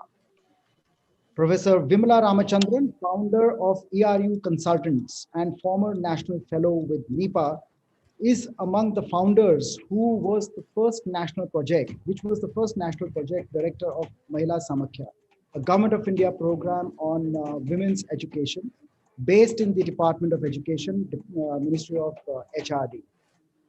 She's currently on the Research Council of Azim Premji University, Bangalore. Our industry voice, Mr. Sudhir Agarwal, Director of Business Development, Government and Education for Microsoft Corporation, India. He's an experienced CXO with over 35 years of demonstrated history of working in the information technology and services industry. Skilled in business process, project governance, sales, requirements analysis, and business nurturing. Professor Manisha Priyam, Associate Professor from NIPA, has over 2 decades of experience working with donors, policymakers, administrators, and stakeholders in policy formulation, implementation, and evaluation to do with the field of education. Research, specialization, and interests are higher education policy reforms. So we'll have the benefit of listening to her today. Primary education policy reforms, decentralization, and urban social policy reforms. Takes me back to the day, 29th of July, 2020. Prime Minister Modi tweeted, "I wholeheartedly welcome the approval of the new education policy 2020. He wrote, "This was long overdue and much awaited reform in the education sector that will transform millions of lives in the times to come. Indeed, this has been a path-breaking effort with the sole objective to enhance the quality of education equally for all and moving in the direction of strengthening India as a global superpower." Well said. Astounding 34 years since India revisited its education policy and is touted to be forward-looking, cogent reform. Sort of amalgamation of need-based policy, cutting-edge research and best practices. It is also a departure from archaic practices and pedagogy, dismantling barriers in education, integrating over 2 crore out of school children, revamped curriculum from primary to higher education, and more importantly, teacher education, training, reskilling, thus laying the foundation of a new India. So far, it sounds very good. School education, supposed to be based on experiential learning, and higher education on consolidation and innovation. Going back to the document, a careful read of 66 pages of the new education policy leaves a number of questions which this panel would like to discuss. It is forward-looking and detailed. An important area it needs to adequately address is the issue of private sector participation. At a broad level, it talks about the public good and suggests philanthropy as a means of private sector involvement, a big question mark. With the growing demand for education over the next few decades, government is expected to have difficulties in funding additional growth requirements. NEP is definitely disruptive and will have far-reaching impact on the way key players in the Indian education sector are aligned. The flip side is It covers early childhood, school education, university, higher education, vocational, so on and so forth. Very true. India's internet user base has grown exponentially. We are the world's second largest due to availability of affordable mobile phones, expansion of 3G, 4G, and now oncoming 5G coverage. India's reliance on digital transactions is growing day by day. There is a need to develop a contextualized framework. Are we putting the horse before the cart, or it's ahead of its times, or it's something which is going to give us desired results? Probably not at this point in time. So what is important? Benchmarks, digital equipment and infrastructure, not just digital content and curricula. Need to have access to digital content. How is that going to happen? Tech savvy teachers. So we need to prepare the existing workforce into professional development and training. What's important is how do we move forward without adequate funding? So what is envisaged, therefore, for public-private partnership? It indeed is a learner-centric policy that focuses on experiential learning and vocational and transformation of higher education in India. Also puts us to achieve goal 4, which is SDG 4 of the 2030 Agenda for Sustainable Development. Highlights inclusive, equitable, quality education that would promote lifelong learning opportunities for all. With the right implementation, this policy could actually mold a new India. It throws a whole lot of challenges in front of us. And with this, I would like to invite Professor C. Rajkumar to take the discussion forward. Thank you very much, Dr. Dhananjal, and thank you, SKOCH Summit, and of course, this particular panel, Contextualizing New Education Policy. I'm always worried about coming after discussions on trade, and education tends to be competing with trade, and we have already lost 10 minutes, but we will try to do our best with this wonderful panel we have. The organizers have formulated the agenda very clearly. Each of us will speak first for 5 minutes, and then we will have 30 minutes for a free-flowing discussion. Some of the questions I might raise, and then we might take some questions from the chat box and other things. So it's wonderful to see all of you, Dr. Varghese, Dr. Ramachandran, Dr. Priyam, and of course, Mr. Sudhir Agarwal. We could easily call this as a NUPA panel as well, overwhelming presence of NIPA faculty. Now, let me quickly sort of a little bit outline the framework of the discussion that we hope to have. No doubt that the national education policy has created a new opportunity for reimagining and hopefully transforming the landscape of education sector. Speaking about higher education in particular, there is enormous opportunities for us to think about how we can charter the future course of education itself. If I were to quickly identify 5 major issues that we hope to address through the national education policy, all of which are issues that we will face significant dilemmas and even dichotomies. The first is the age-old discussion that we continue to have, the quality versus quantity debate. How do we address, the issue of accessibility? How do we ensure that a large number of our people get educated? And of course, how do we ensure quality as well? The second big discussion, which NEP addresses a bit, but we have to figure out how it can be implemented, is the issue of public versus private. We know that over 70% of Indian higher education institutions are today in the private sector. We also know that over 70% of Indian students are studying in private higher education institutions. In many ways, the tectonic shift that has happened in the last few decades with regard to the, both the presence and the expansion of student numbers as well as institutions in the private sector has created new challenges, and we need to address that as well. The third big dilemma is about teaching versus research. To what extent our institutions should aspire to contribute to research, to how do we build world-class universities and see the presence of leading Indian institutions in international rankings, to what extent internationalization can help us in achieving the goals of benchmarking ourselves internationally, and how do we ensure that this goal of creating a modern research oriented Humboldtian model of research university does not come in loggerheads with our commitment to ensuring teaching in many of our institutions.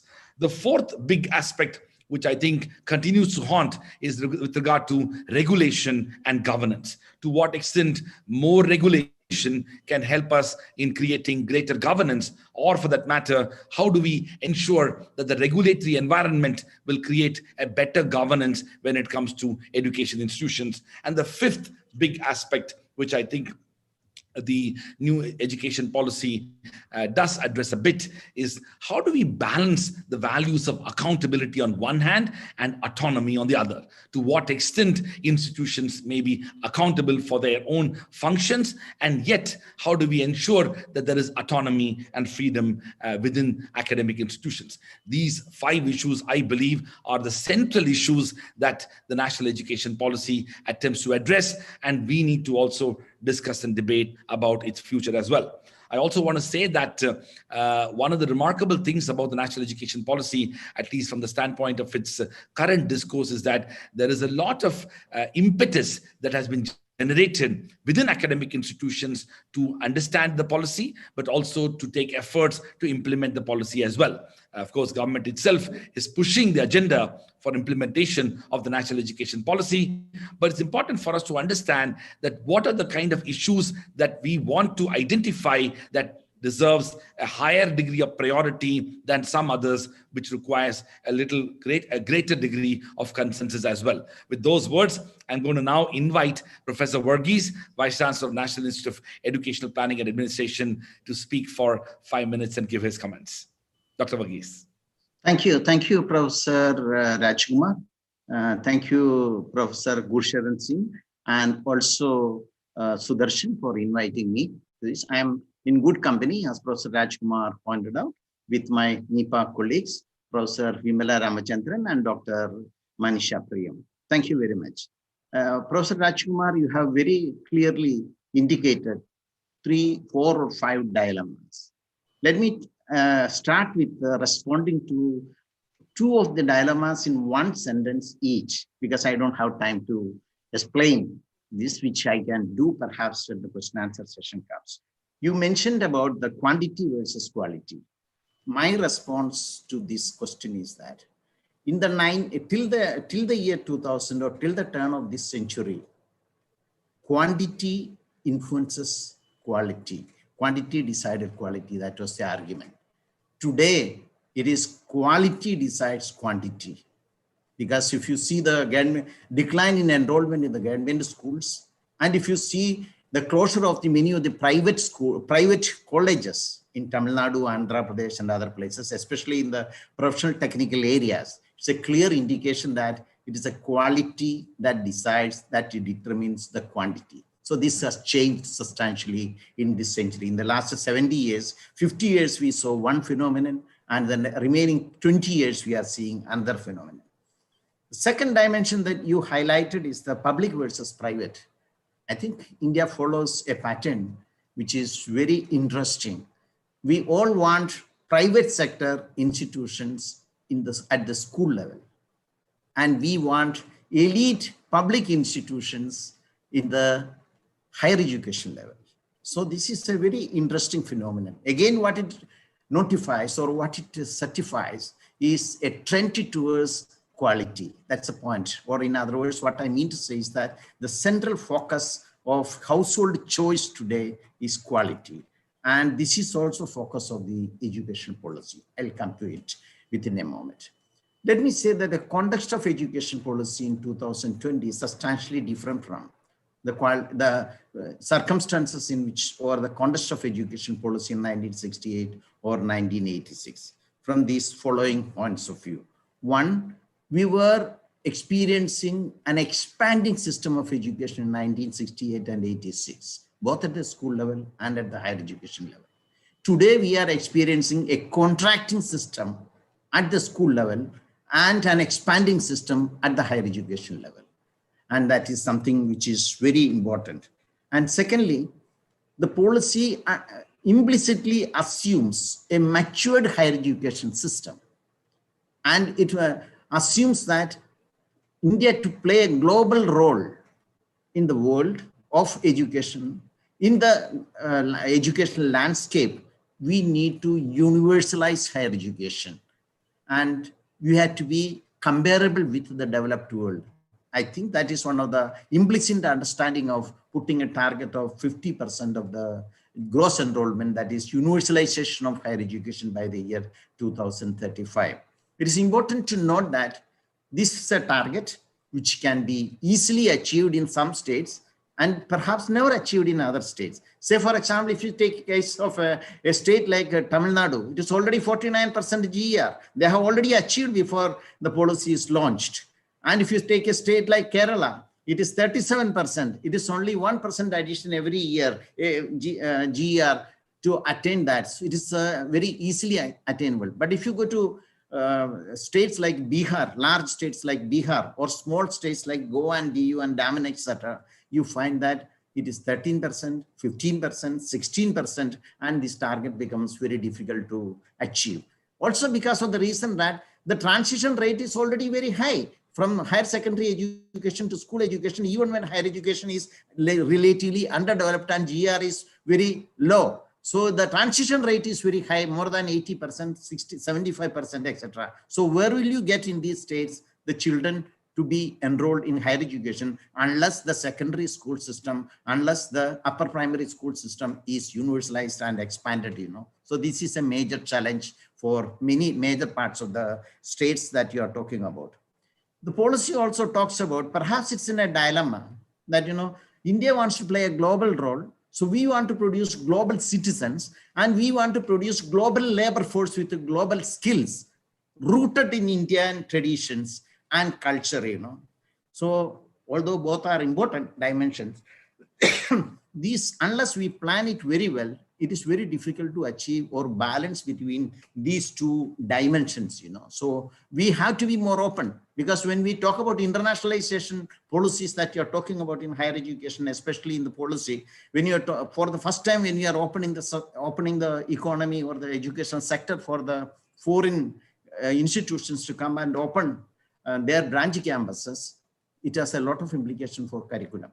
Not only curriculum of those institutions which are coming, but also the curriculum changes that we envisage or pressurized, that will be putting pressure on the curriculum of the Indian institutions. So therefore, it becomes very difficult. And the third dimension that I would like to highlight within the next 2 minutes that I may have, I'm sure you can show me your hand, Professor Raj, when I had to stop. I'll strictly adhere to your ruling. You are a legal expert also, that's why I use the word ruling. And you'll find that the implications in terms of, you know, the consolidation of higher education. It expects that each higher education institution should be at least having an enrollment of 3,000. It's, in my view, it's a next to impossible task. Today, there are 2,600, more than 2,600 institutions which have enrollment less than 500.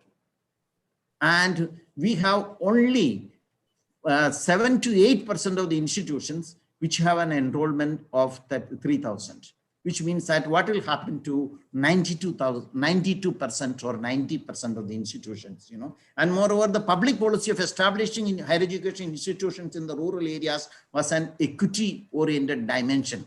It was not viability. It was neither economic viability or educational viability, but it's a concern for social equity and inclusion. Therefore, it is very important. So I feel that the consolidation, the flexible pathways to learn, and also the issues related to financing and the role of the state will be important. Sorry, I could not explain many things. I hope I'll get chance to. Thank you very much, Professor Vaji. That was fantastic, and you really set the stage for some of the things that we will come back to. May I invite Professor Vimala Ramachandran, founder, ERU Consultants, and former National Fellow and Professor of the National Institute of Educational Planning and Administration, to share her comments. Thank you very much for inviting me to this panel. I have 5 minutes, so I will basically try and lay out some of the main arguments which I would like to take up. One, taking on from what the Vice Chancellor Rajkumar ji said, unlike higher education, in school education, over 75% of Indian children attend the government school sector. It's only a small percentage, 25, 30%, who are going to the private sector. And in the wake of this pandemic, of the COVID pandemic, there is a lot of evidence, which in research, which I've also been part of, to show that many, many small private schools have actually shut down. So the pressure on the government system has actually increased and will increase as the time goes by. The second point I'd like to make is that one, which is the guiding principle of the new education policy, especially when it comes to school education, is that government has to take the primary responsibility for providing good quality school education. I mean, this is made quite unequivocal in the national policy, and it doesn't talk about privatization of school education in any section of the policy. It is different when it comes to higher education, but when it comes to school education, it is not the case. One very important example, which was given in the policy and also in the documents that led up to the policy, was that after 2003, when teacher education was privatized, the number of teacher education institutions went up by some 700%, with most of them being very, very poor quality teaching shops, which Professor Krishna Kumar's committee rightly pointed out that many of them need to be actually shut down. So privatization without proper regulation of quality actually has no meaning at all. Privatization needs to go hand in hand with regulation. And regulation has to be about the quality, about teaching, about how teaching learning processes are taken forward. I would like to make one more point before I move on to what I feel are the 5 key highlights of the policy, is that affordability of school education, especially secondary education, as Professor Varghese said, is a very critical issue for the poor and especially for girls. Gujarat is such a highly developed state, but secondary education participation in Gujarat is among the lowest in the country, because in Gujarat, only 11% of secondary and high secondary schools are in the government sector, and the rest is in the private sector. So parents are not willing to spend money on the secondary education of girls. And therefore, unless you have an expansion of the government secondary education and high secondary education in a state like Gujarat, you will not have you will not be able to reach your equity goals. The second point is that when we talk about accountability, there are 2 aspects of accountability. One is punitive and one is supportive. Suppose you want to regulate the quality of the private sector, it has to be a supportive regulation which tries to help the private sector actually meet the quality standards, and just having a punitive legislation leads to a lot of corruption in the sector. So having said that, I'll just highlight what I feel are the most important for me of the national education policy. For me, the most important and the most valuable is the idea of foundational skills of literacy and numeracy, and that all children have to reach, at least achieve the foundational literacy. If children are not learning in school, then it is going to not only reflect in secondary education, it's going to reflect in higher education. Secondly, if basic foundation skills are not addressed in school education, we are not going to get teachers or people of good quality who can go through higher education and come back as teachers. The second very important thing I feel about the new education policy is that it acknowledges this as the key crisis that India is facing today. A crisis of quality, a crisis of learning. And I think the rest of the policy with respect to school education is actually geared to addressing that. And that includes 2 very, very important suggestions made by the policy. One is to restructure the school system into 3 phases, 5 + 3 + 3 + 4, 5 years of foundational skills, that is 2 years of pre-primary, and then followed by primary, then upper primary, then secondary, the upper primary, and then secondary and high secondary. So I think it's very important that we look at this restructuring as a very good opportunity to improve the quality in primary education and secondary education. Second, I think most important contribution of this policy has been integrating early childhood education into the whole primary and foundational cycle. Because there is so much international research that tells us that unless children are ready to learn, ready to go to school, have the conceptual ability to be able to start schooling, the schooling itself does not have much of a positive effect on them. Therefore, I think when it comes to school education, the whole privatization debate is very different from when it comes to higher education. And I do sincerely believe that when it comes to school education, the government has to be the lead and government will be the lead. I have a couple of main concerns with the education policy. In fact, one of my major concerns is that the policy is very silent on what will be the status of teachers. Because both in the higher education sector as well as in the school education sector, there is a trend towards contractual appointments, which means you have teachers who are appointed on contract for 11 months and asked to come back. And these teachers do not have any support for in-service teacher training. They do not have any support for professional development. And this is also unfortunately the case in universities, where you have universities of Delhi, for example, which is now managing with thousands and thousands of ad hoc teachers. I think we have to move out of this, and the government needs to recognize that any education system is only as good as the teachers that it has. The second and the last comment I'd like to make is that the area that I'm really very concerned about is that the government is completely silent on what policy it is going to follow with respect to privatization. In terms of, yes, there are many regulatory institutions, but the policy is very silent on how the privatization, if it is happening in higher education, is going to be regulated or supported. Thank you very much. With this, I will end. Thank you very much, Professor Ramachandran. Some of the issues that you raised, we'll come back to it. Mr. Agarwal, I seek your indulgence, and I'm going to request Professor Manisha Priyam to speak now, and then when she finishes, you can come back and your comments will resonate with all the three other academics who spoke in the panel. So can I invite Professor Manisha Priyam, a very distinguished professor at the National Institute of Educational Planning and Administration, NIPA?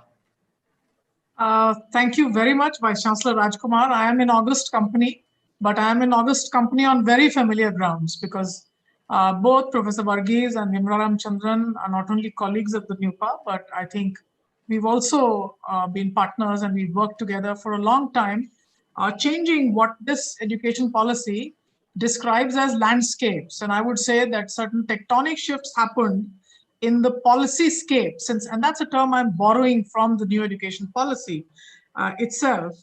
Around 1986, when the new education policy came up, the program that Vimla described as the Mahila Samakya, I would say that's the time, and then the DPP, that's the time that we've all been associated working in some capacity or the other, mainly in the area of education reforms. Now, on this new education policy, I consider three important shifts in what is the policy landscape.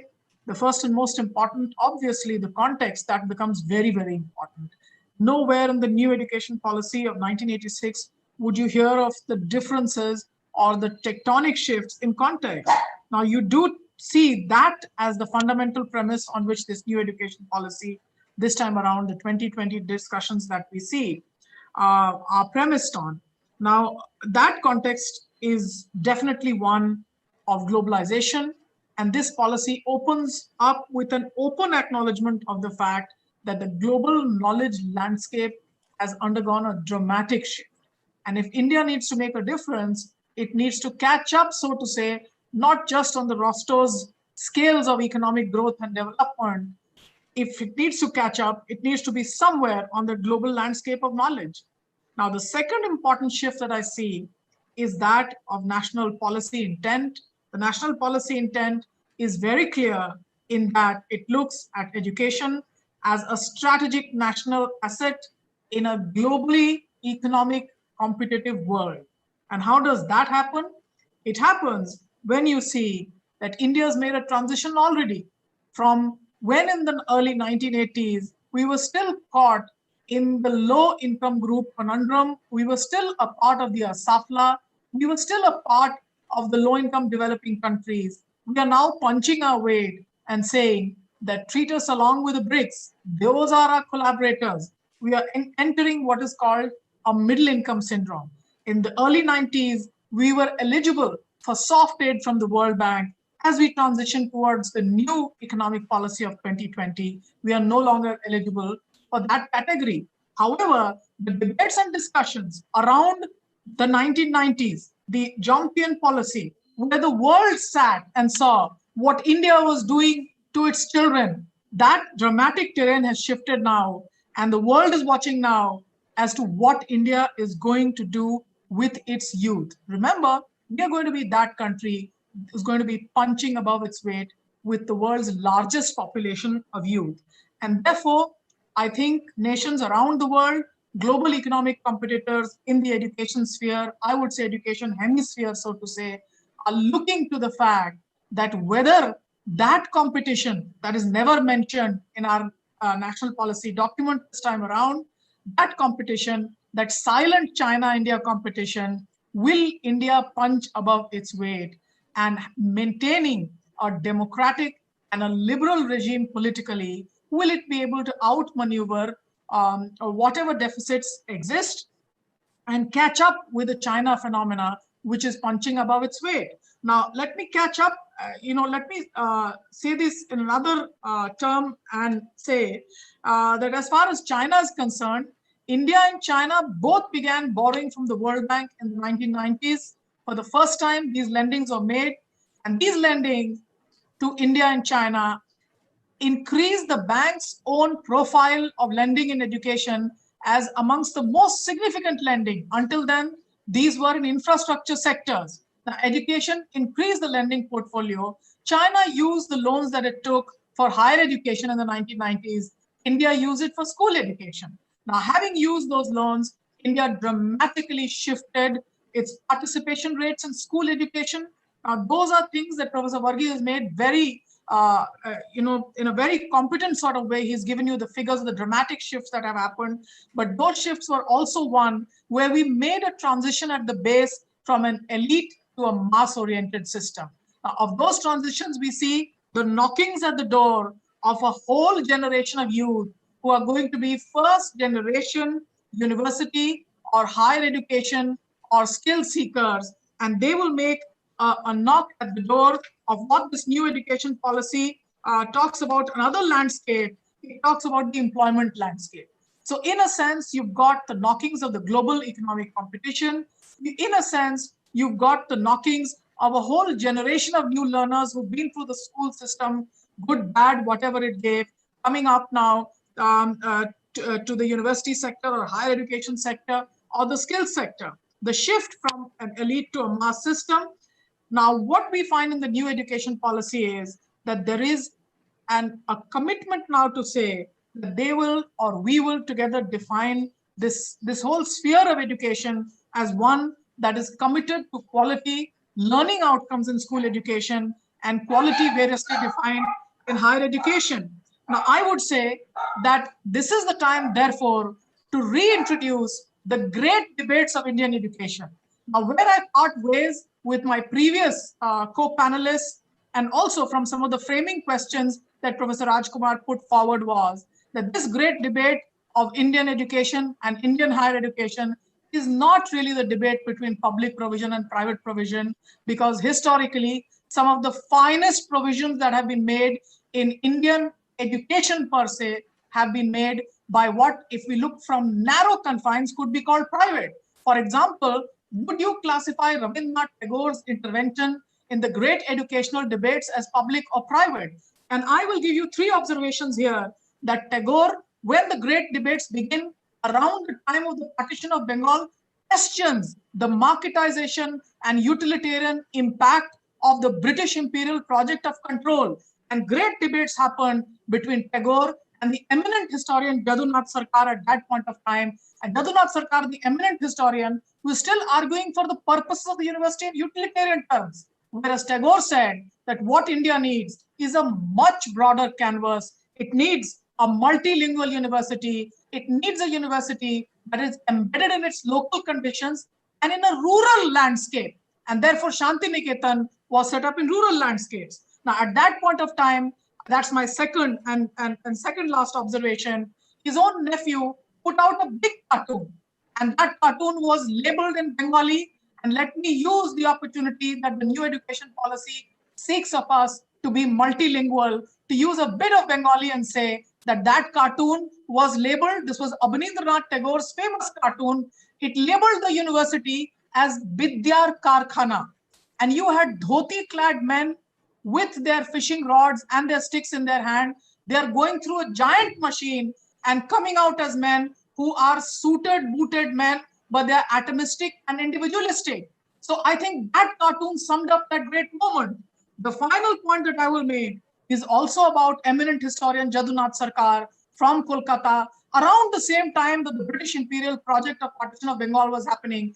And a great debate happens between historians of the Maratha School of History and Jadunath Sarkar, who was compiling a similar history from Kolkata. So at that point of time, there is an internal debate on the content and purposes of history in India. It is also the time that there is a great debate on the origins of various modern disciplines of social sciences in India. It is the same time that you've got A.R. Vadia, you've got Radhakrishnan talking about the purpose of social philosophy, and his class lectures are published by a London publisher as the handbook on Indian philosophy. So I'll conclude by saying that when this new education policy talks about things like Jnana, Satya, and Pragya, the three tenets on which it wants to tether the wisdom of the new education policy, I will close by one invocation that yes, this is a new education policy. Where is that great Indian debate about what we want to do with the purposes of our education, whether we look at it sectorally or whether we look at it in terms of provision as public and private? The great missing is the great debate on the Indian education. Thank you very much, Professor Priyam, for that fascinating tour de force on some of the big debates relating to education. Now, let me invite Mr. Sudhir Agarwal, Director, Business Development, Government and Education, Microsoft Corporation. Now, of course, Mr. Agarwal, you would have known why I wanted you to come at the end of all three of us, or four of us speaking, to help us really navigate about what all of this means to the future of organizations, future of work, future of jobs, future of innovation, and many things that you and your own organization, but even beyond, how it connects with the educational aspirations of India. Please, Mr. Agarwal. Thank you, Professor Rajkumar. First thing, my sincere thanks to Scotch for me to be on such a great panel. Me being an industry person. Second, some of my observations which I will be making, they will be mostly in my personal capacity. May not be represent the Microsoft point of view. So my first point is, I think this education policy has come in a very, very different circumstances, very different scenario, when the technology has emerged as one of the key things in our life. And that too, lately, if we see, we have some of the emerging technologies like artificial intelligence, they have. So we have to see the new education policy when we look at it. How do we leverage? Because this has been the basic difference between the environment in which it has come vis-a-vis the earlier education policies. So that's the one thing. Second, I think one thing what we have been saying over years, something called education for all. Can we really take this as an opportunity to achieve that? And to me, I think my previous speakers have said, it's the two key mantras we require there. One is reach the unreached, and second is affordability. And I would think as an industry person that technology possibly has a huge role play to help us achieve that. Because recently I am experiencing that CSC, that the Government of India program, CSC, they are running some of the programs, even for the nursery, using the technology. So I'm saying technology, we need to see technology interventions, how they can be used. Third part, I think I want to make very strongly and pardon me for saying that, I think this policy now we have to see outside inside. Because ultimately education system produces, the product goes to the industry. I really don't know, and I'm trying to understand that where is the industry in evolving the new education system. And in the same voice, I'm saying industry also has to play its active and responsible role play in evolution of education policy for us. And another point, this is more like a layman person I'm saying, can we make education, more, can we teach complex subjects more simply? Or is there continue to be a charm in teaching complex subjects in the most complex manner? And I believe we are experiencing with the evolution of technology, there is an opportunity to demystify the complex subjects in the little simpler manner and teach them accordingly. So that is where the teaching becomes more easy, more interesting, and more learning friendly. Rather than strongly teaching friendly, it become more learning friendly. Yet another observation I would like to make, and this is Dr. Gulshan for you. You may want to pursue this, and I really don't know how academia would like to respond to this. Under this new education policy evolution, can we look at that in next 3 to 5 years, we have something like 100,000 minimum industry people becoming part of education system? Now, this could be, in terms of teaching, in terms of coaching, in terms of course content, in terms of, bringing different aspect of education, but making at least something like 100,000, industry people who have their real experience to the education system as very integral to that. And they should, such people could be formally identified by the academia system. And my last point, because I don't want to stretch it too far, my last point is, sir, with you, all of you have to really pardon me for making this statement, because I'm kind of making a small statement very humbly. I think the new education policy, how do we see it does not remain, if I'm using a strong word, in the clutches of only academia.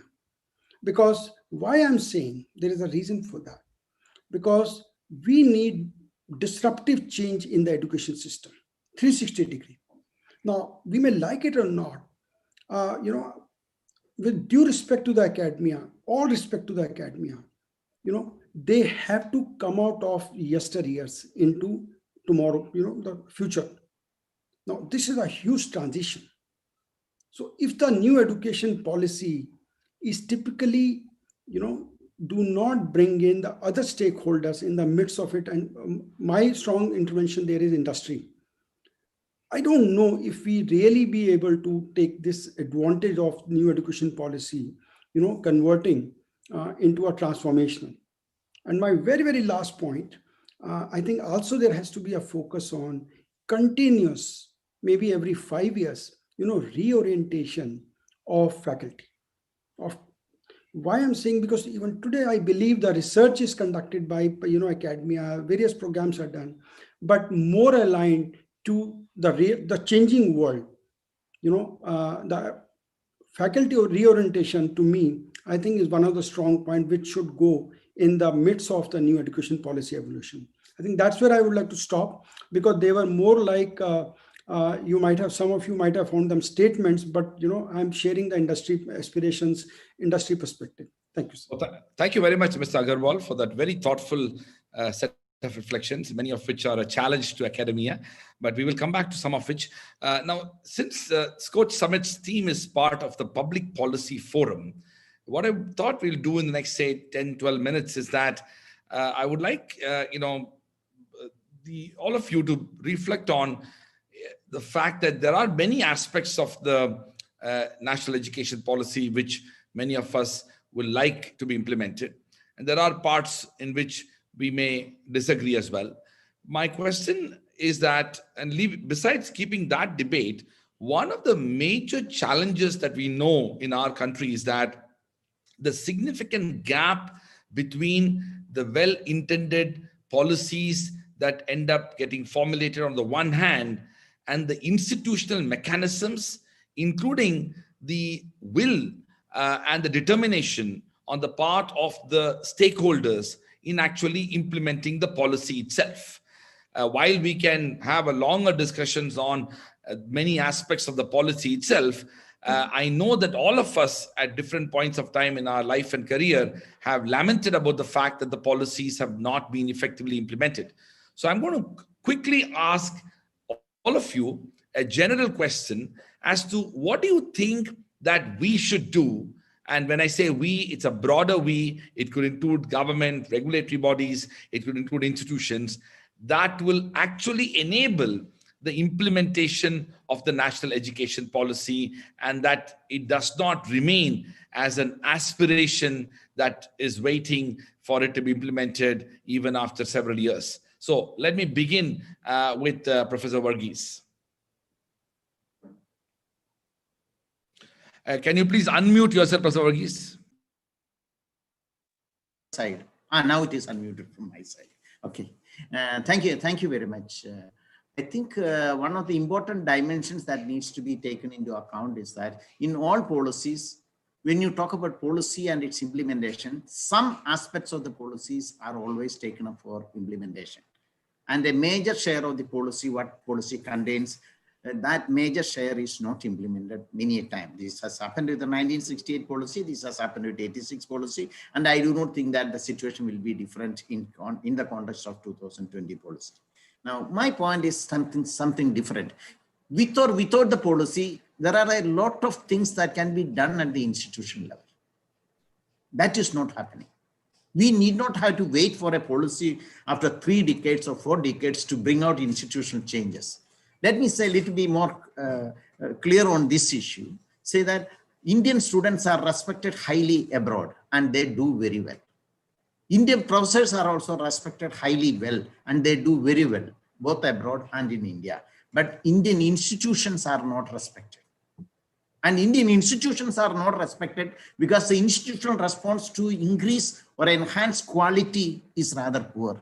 Even when we have NAC started in 1994, if it is only less than 33% of the universities and less than 20% of the colleges are accredited even till today, it is not because of the policy. It is not because of anything. So my feeling is that there are many lines in the policy which can be utilized, but even without the policy, if we have institutional engagement, that will make a dramatic difference in higher education. Thank you, Professor Varghese. Professor Ramachandran? Yeah, I'm going to just take off from where Varghese left off, is that, yes, there is a gap between policy and implementation, but I think that is happening because it is a political decision. It is a political decision as to which part of the policy and what aspects of the policy is the government going to implement. So when the 68 policy talked about common school system, we ignored it. When the 86 policy talked about importance of social equity and bridging equity gaps, we ignored many aspects of it. So this selective implementation is actually a very important political decision. On the other hand, there are many practices that we have in our education system which has no sanction in policy at all. There is no policy sanction for contractual appointment of teachers and professors. There is no policy sanction for certain kinds of privatization initiatives that happened, which actually fell through the roof, which I talked about teacher education institutions. So both happens. It is ultimately a political decision. What aspect of NEP will actually get implemented will depend a great deal on what our political leaders in Delhi and our political leaders in each of the states consider important for implementation. Thank you. Thank you very much, Mr. Ramachandran. Professor Priyam? I'll join the debate straight and I'll address a few points that Shri Sudhir Agarwalji made. Since it was in the nature of looking at disruptive thinking, which is precisely what I was arguing for when I was talking about the great debates, because these great debates were not happening within the government. Remember, the imperial government was coming up with its charters of education. The imperial government wanted to divide Bengal because it was a center of great academia in the sciences, in the social sciences, in the literary sphere, in the aesthetic sphere. It was emerging as a knowledge hub. Mysore was emerging as a knowledge hub. Baroda, more than anything else, was emerging as a knowledge hub, and the imperial project was to challenge it. So then the great thinking happened right outside the sphere of the government. The great thinking happened by private provision. If I take, no two moments in history can ever be the same. But if I look at the whole thing as a natural experiment and look at what disruption can mean right now, and look at the issue of digital, let me give you a very small example. Let us not harp too much on saying we are very high on implementation right now. This policy is talking about doable things. One small iota of change that was anticipated before this policy came in was something called the Atal Tinkering Labs. And everybody thought the site of the school as a landscape is going to change. Children can come and play with science, and it's going to be seamless. Does anyone on this panel even know or understand how the Atal Tinkering Labs have worked in schools in and around you? In the work that I've done in the urban margins of Delhi while at the NUPA, Professor Varghese is one of those who supported my work on the urban. You will find that not even the greatest of the IITs or the triple ITs in the city of Delhi have bothered about what an Atal Tinkering Lab looks at the margins. Not even the great landscapes that have changed around Gurgaon because of the support of disruptive technology have bothered about what the learning landscape looks like. So to talk of learning landscapes in policy, to talk of our children as the global warriors who will compete on global testing scales, and to not look about how we provide for it at our unit, which is the margins. Professor Varghese has summed it up very well when he's talking about the transitions from the elite to the mass. Remember, these transitions are not of large percentages, changing from one station to another, saying all change now. These are of unit level institutional changes of which we have little imagination. I will conclude by saying that higher education is pilloried in India by saying, oh, here academics do not publish enough. But when I sit on my global roundtables with my fellow academics from institutions that I've studied abroad, they tell me, why in India are you worried about publishing only in peer-reviewed journals that take up to a year to review and publish, when the immediate and emergent needs of society and the learning landscape is to provide something immediately? So you hang somewhere here and there. So in a sense, I feel the Indian learning landscape would do very well to embed itself in the problems that exist on the ground and come up with very innovative solutions of what needs to be done if we are to get on to become a learning society. If the gap exists in how we create, how we write, how we sing, how we incubate, how we research, and how we think. And that's something that a policy cannot tell us, that indeed a round table does. And I'm thankful to Professor Rajkumar and the Scotch for providing us such a round table. Let this be the time that we begin with some of these great debates and think of the unit level as a model for change. Thank you very much, Professor Priyam. Mr. Agarwal, I'm going to invite you, of course, to answer the question I asked you. But I also want to say that, in the year 1991, I entered undergrad education in an institution called Loyola College Madras. And that was 30 years ago. And we had the same issue that academia is not connected to industry. And it's quite extraordinary that 30 years later, we are raising that issue as well. So my question to you is that there are very strong and even, I would say, justified concerns that academia has when it comes to the role and responsibility of industry and business, when it comes to doing things that transcend profits. In fact, a political and moral philosopher named Michael Sandel wrote a fascinating book entitled What Money Can't Buy, The Moral Limits of Markets, in which Michael argued about the importance of a society in which there ought to be some things that money can't buy. And if we end up creating a society where everything money can buy, the consequence of that society is deeply institutionalized forms of inequalities and institutionalized forms of corruption. My question to you is that, Mr. Agarwal, how do we address this role and responsibility of industry when it comes to building a trusted and even a more, let's say, legitimate and credible partnership in which academic institutions are not seen as an opportunity for them to provide knowledge and expertise and technology transfers from the research that gets generated, but also industry is seen as contributing to the development of knowledge as well as innovation within academic institutions? Great. I must thank you for asking me this, sir, because I think I have a little insight to this. One, again, I will repeat, sir, I think industry has to play its role. I think industry today, I will say, as much as academia has to walk, 2 miles, as much as maybe industry need to walk 4 miles today to, come closer. Because today, if you see a student who's passed out, it takes minimum 6 months plus minus to become productive. Now, I think if this is the 6 month industry can invest, this can change the whole proposition. So I'm very clear that industry has to play more inclusive and active role into this. And second, as I said, now this is an opportunity to create the new education policy. How and where we are bringing industry in the midst of it, in evolution of new education policy, saying, what do you guys need? What do you want? Like, marketing today, I'll just take maybe 30 to 45 seconds. The same marketing class is taught to everyone. While today the marketing careers are very different. So can we look into micro education by bringing industry in the midst of it and say, like, towards the end, the students will be taught, differently, so that by the time they are available to the industry, they are more productive. So I think both ways, this during policy evolution stage and otherwise. So policy evolution stage, I think industry and academia and ecosystem need to bring industry seriously in the midst of it. And industry needs to play a much larger responsible role into this.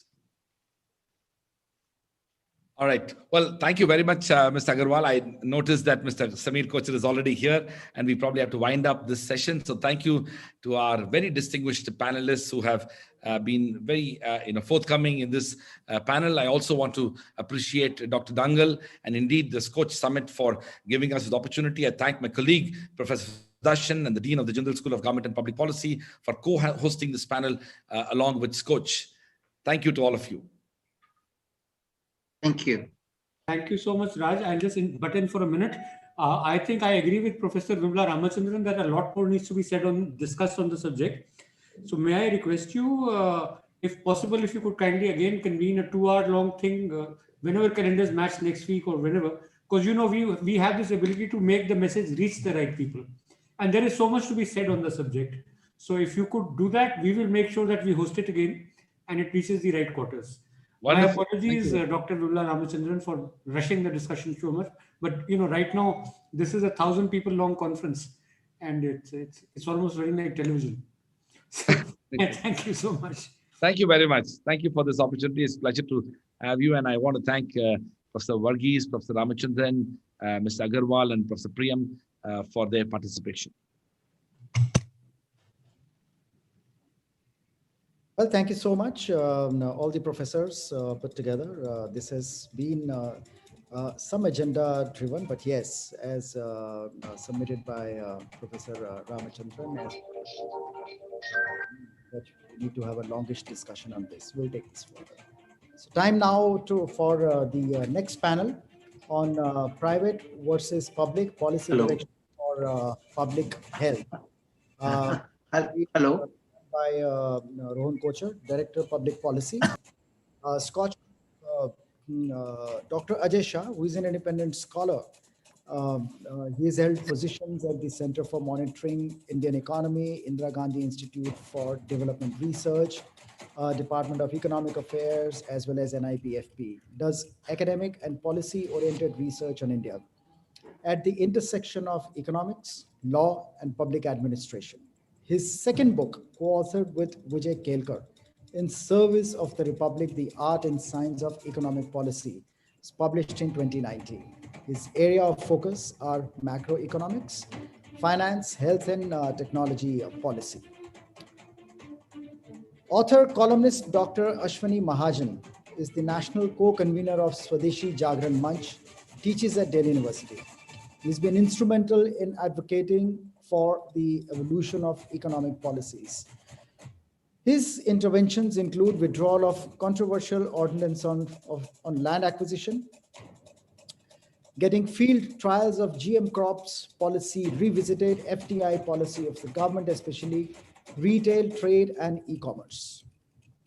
Ms. Nita Tyagi, core volunteer healthcare at iSpurt Foundation, is passionate about addressing the hard-to-crack societal challenges that the population scale through the use of digital platforms and collaborations across Samaj, Sarkar, Bazaar. 27 years of varied experience as an entrepreneur, executive roles in global organizations and in the social sector, working with the government on population scale transformation programs. She's currently working in the field of digital health. So with this, I hand over to Rohan.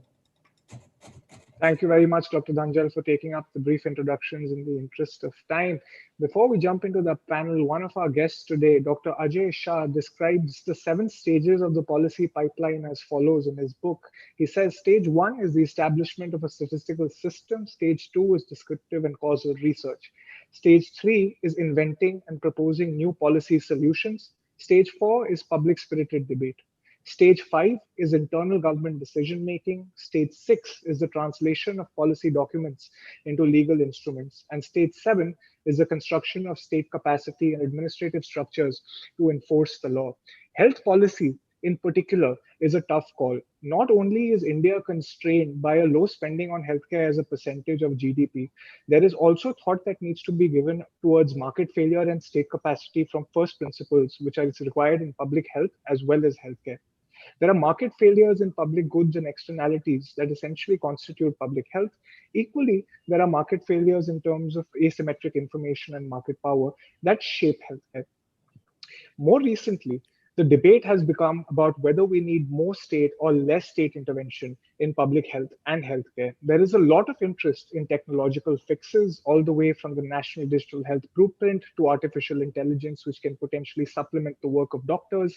This panel tries to put the role of the state, the private sector, and digital technologies in context such that India may finally get a winning policy prescription for health that is widely acceptable. With that, I'd like to invite Dr. Ajay Shah for his talk on private and public sector in public health and healthcare.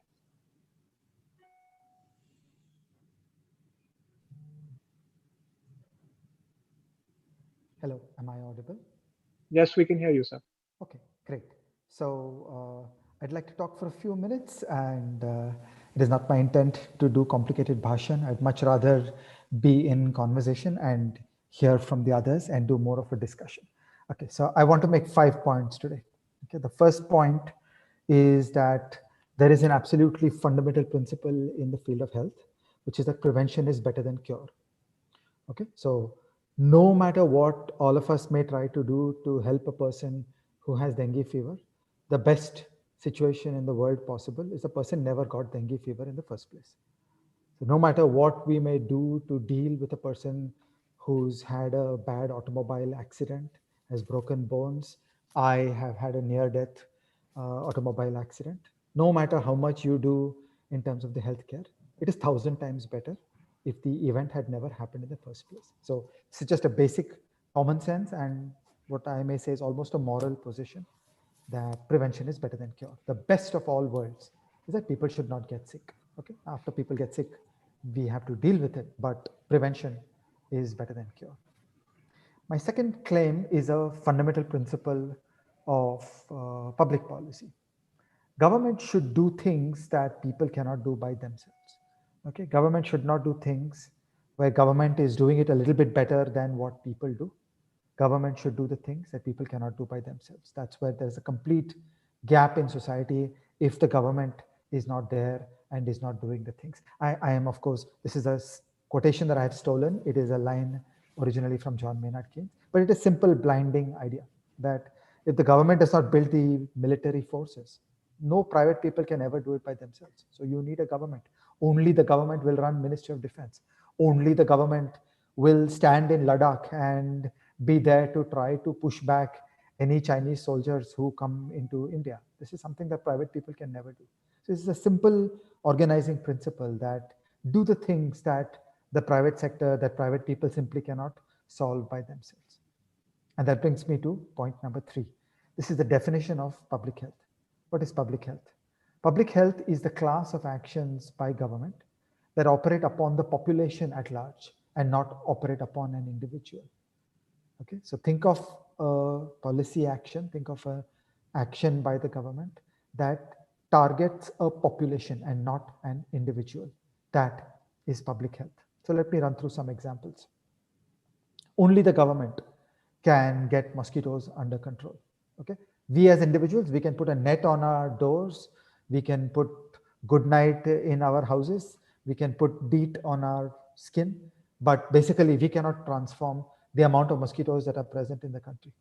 Okay, whereas public health can go after mosquitoes systematically. So as an example, in the American South, by the late 19th century, within 30 years after the Civil War, mosquitoes had basically been eradicated. So even though the weather is quite similar to that of North India in many ways, there were no mosquitoes and malaria was conquered because the mosquitoes were controlled. This is something only public health authorities can do. No individual can eradicate mosquitoes. My second example is road safety. We in India are building a lot of roads, but frankly, our road engineering is not good and there are many other problems and our roads are phenomenally unsafe. So roughly speaking, the probability of having an accident per kilometer of driving in India is about 20 times higher or 40 times higher than what is found in the UK. This is again something that no individual can solve, only the government can solve. It's only the government that can change road engineering, can make sure you enforce against drunk driving, can make sure that people who drive have a driver's license, can generate exam before licensing of good quality and so on. This is something only a government can do. And mosquitoes, road safety, these are actions by a government that operate upon an entire population. They are not a treatment for one person. They are a treatment for the population. These are public health actions. Okay, let me show you a third example. This is contact tracing. Okay, so what is contact tracing? I test positive in COVID-19. Now we need a skilled health worker to sit with me and discuss my last 1 week, 10 days. Where was I? What were all the places I spent a lot of time? Who were the people I spoke with?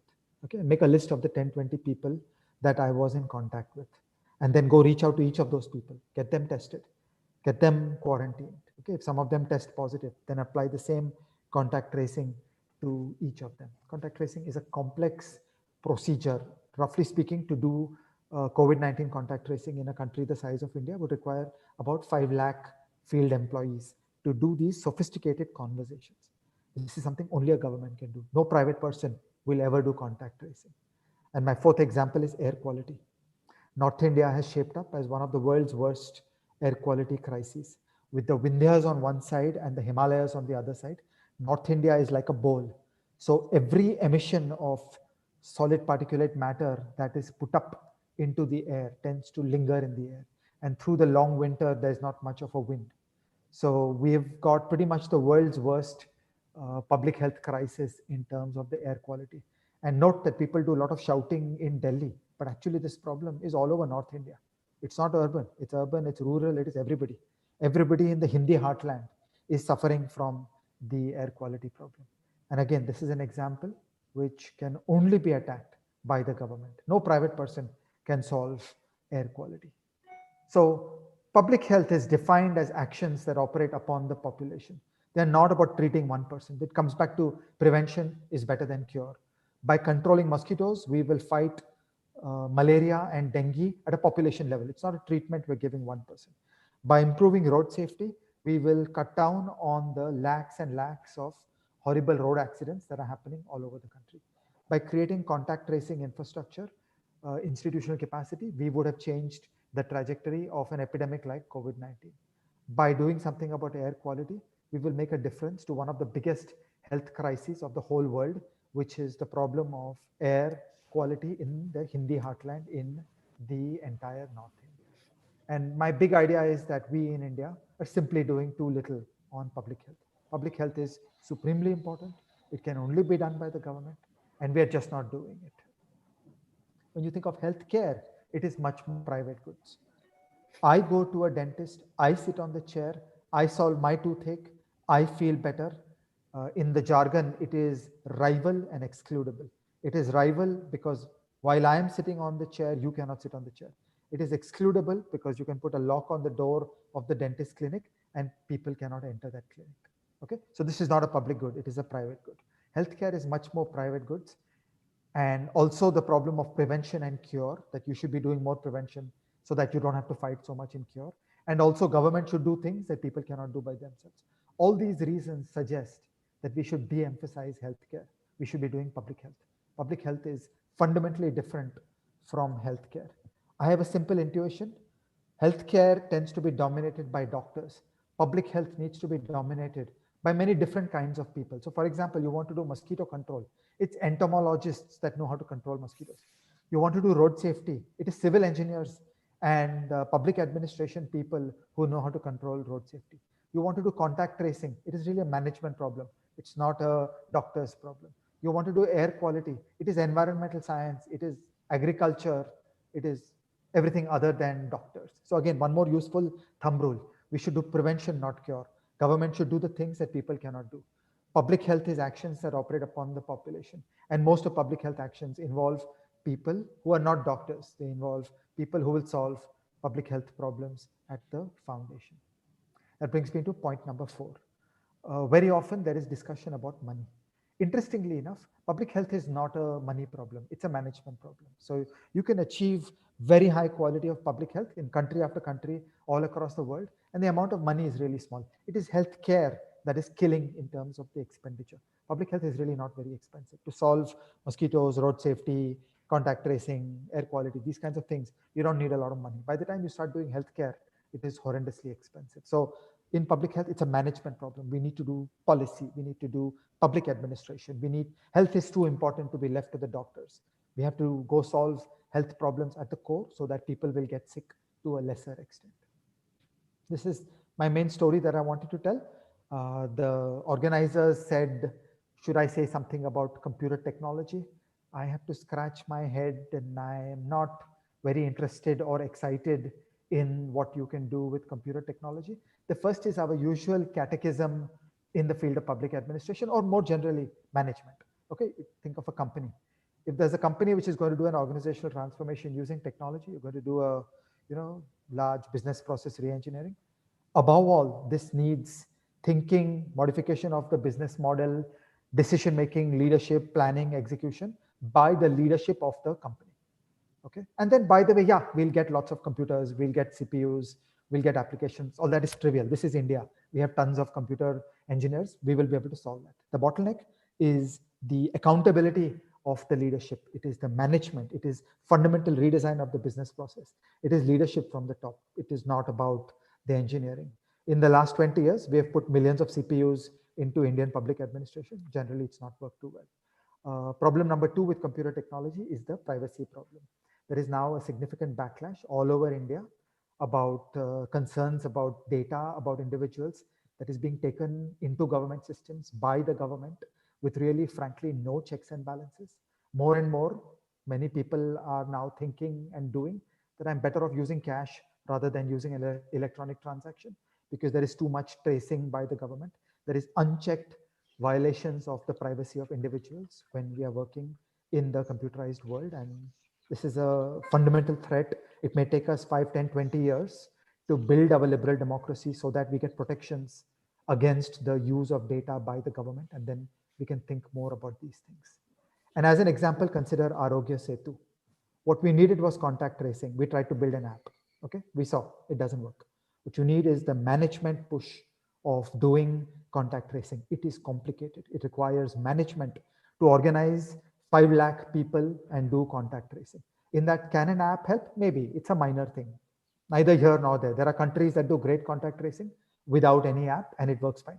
There are countries where you put all the technology in the world, like India and Arogya Setu, and you don't get contact tracing. So, I always like to remind everybody, the British conquered India without email. Okay, the British conquered cholera in London without a single transistor in the picture. So there are means and ends. Fundamentally, India has a public policy and a public administration problem. We should focus ourselves on that. Yeah, a couple of CPUs, a couple of programs will help in that. Luckily, we are India. There's tons of capability in building stuff, but it's not the bottleneck. The bottleneck is management. It is public policy. It is accountability. It is how we build the Indian state. That's where we are stuck. Thank you. Right. This is all I Thank you very much, Dr. Shah, for those pertinent observations from public administration and policy science disciplines. Our next speaker, Dr. Ashwini Mahajan, as national co-convener of the Swadeshi Jagran Manch, has been instrumental in advocating for the effective evolution of several economic policies. His policy interventions include the withdrawal of the controversial ordinance on land acquisition, getting field trials of GM crops policy revisited, the FDI policy of the government, especially on retail, trade, and e-commerce. May I please invite Dr. Ashwini Mahajan for his talk on public health and public sector. Thank you, Rohan.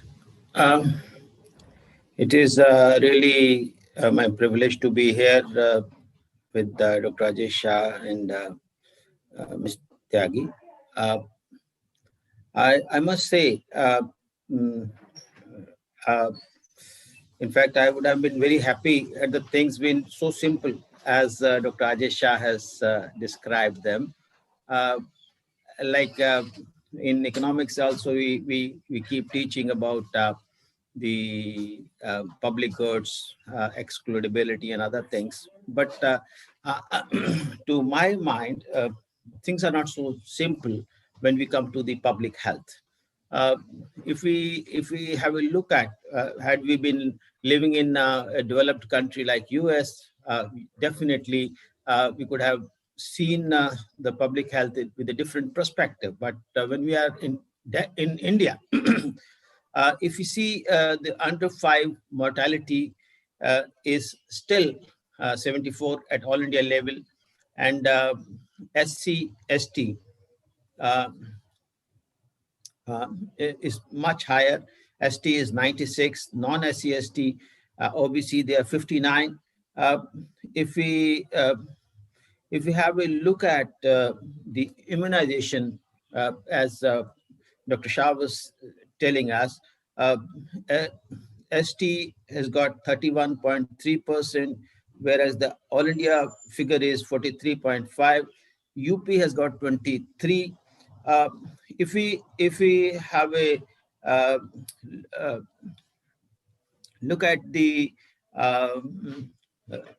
hospitalization rate, again it has been increasing from 15% to 46%, and the hospitalization charges are increasing like anything. If you see between 2004 and 2014, in rural areas, hospitalization expenses have increased from 6,225 rupees to about 16,956. In urban areas, it's even more. Looking at all these things, and you would appreciate that the public sector is hardly providing outpatient services to about 25%, inpatient services to about 40%, 12% of the in the rural areas are really getting some public funded insurance. Looking at all these things, and looking at the fact that the kind of purchasing power with our majority of our population, if we look at the census data, social and economic census, which came after 2011 census, we find that nearly 95% of the rural households have got less than 10,000 rupees income by the highest income earner, and 75% had less than 5,000.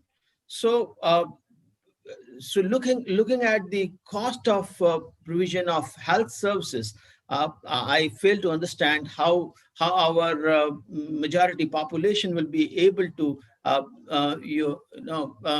get the treatment done, whether it is outpatient or it is inpatient or whatever. You see, and there is enough of private sector. There's enough of private sector in public health. In health services, if you have a look at the production, almost the whole medicine production comes from the drugs, comes from the private sector. And if we have a look at the corporate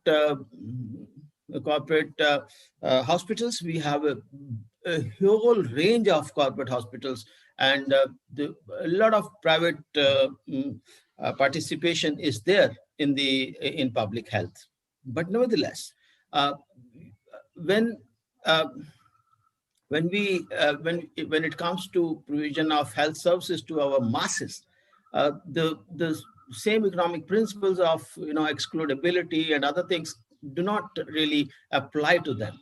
And what we have to do is you have to look at and to remind the viewers and those who are participating in this seminar, I would like to remind them a famous statement from our former Prime Minister, Dr. Manmohan Singh. He said that every year 10% of our people go below poverty line just for the reason that they borrow money to treat their nears and dears. So the kind of expense, and we know out of the total expenditure, 2/3 of the expenditure comes from the out-of-pocket expenses. So therefore, all these figures given, there is an underlying need for the government to participate more and more in the public health.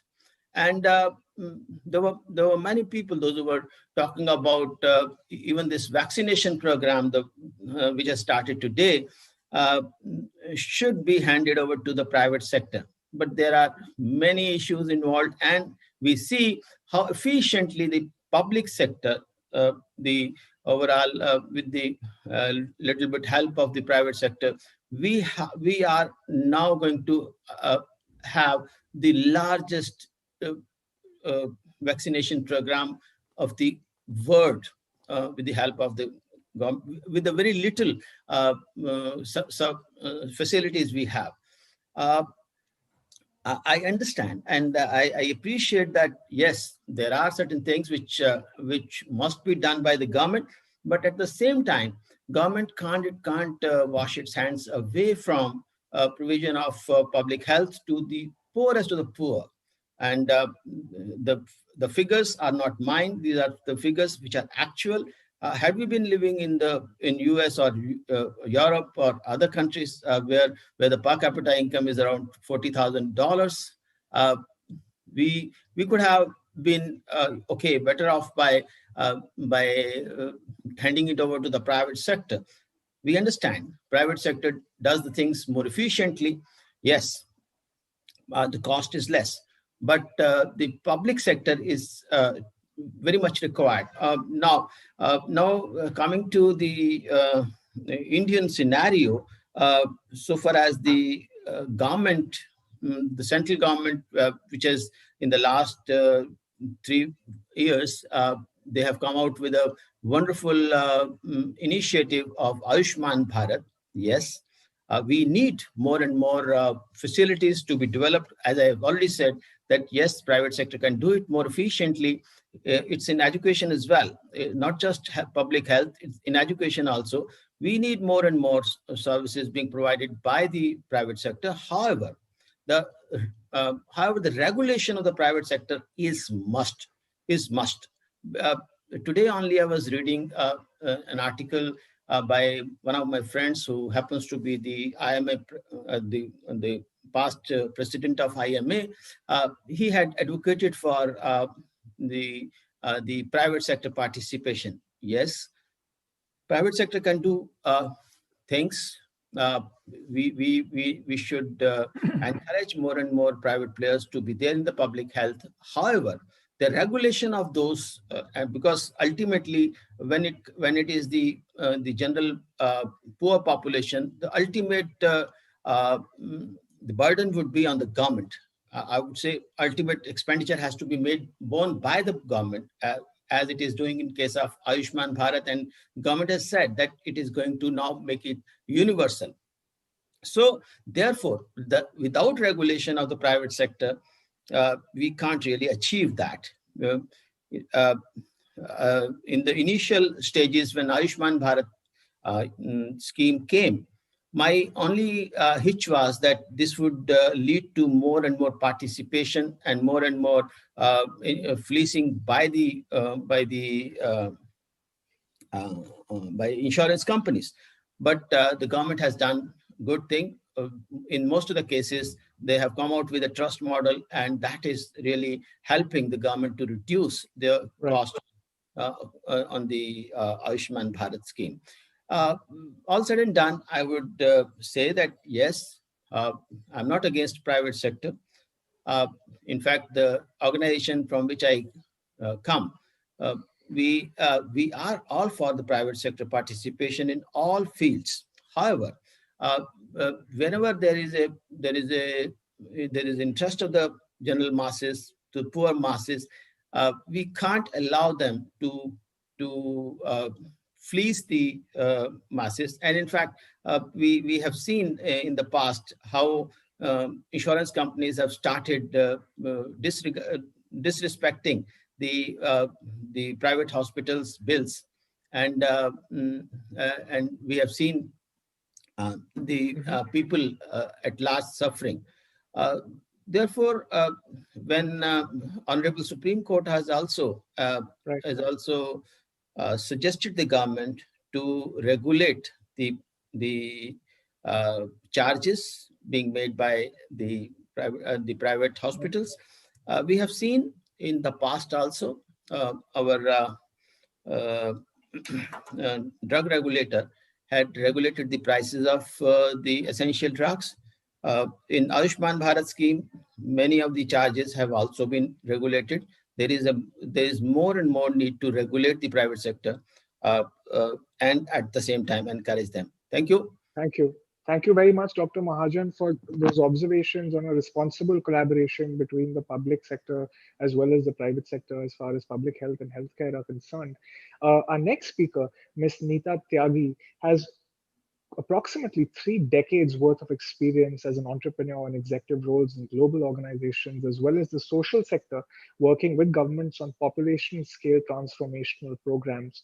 She's currently engaged with 2 national level digital programs with eGov Foundation on Urban Governance as the engagement lead for the state of Uttarakhand, as well as with iSpirits Foundation on their healthcare digital platform. I'd like to invite you, Ms. Tyagi, and as a prelim to your talk, I would also like to ask you, do you share Dr. Shah's lack of enthusiasm for data and digital technologies in health? I would start by saying, I think, first that it's an honor for me to share this stage with Dr. Shah and Dr. Mahajan. And I hope I can earnestly hope that I can make a befitting contribution. But though I agree with a lot of points that both Dr. Mahajan and Dr. Shah have said, but I think definitely in my talk, I'll be bringing out my enthusiasm, for the digital technologies. I think that's what, I'll be doing today. And, I'll be talking more from my experience over the last 3 years, in this area. I don't have a very deep academic knowledge, I must sort of admit. Absolutely. The floor is yours, madam. So I must say that I got involved on healthcare track in 2017. And, the first document I read was a national health policy document, which articulated, this connection between the economic growth of the nation and health of the citizens. A colleague helped me understand this better, saying, imagine, the country is like a family. And, what if the earning member of the family falls gravely sick?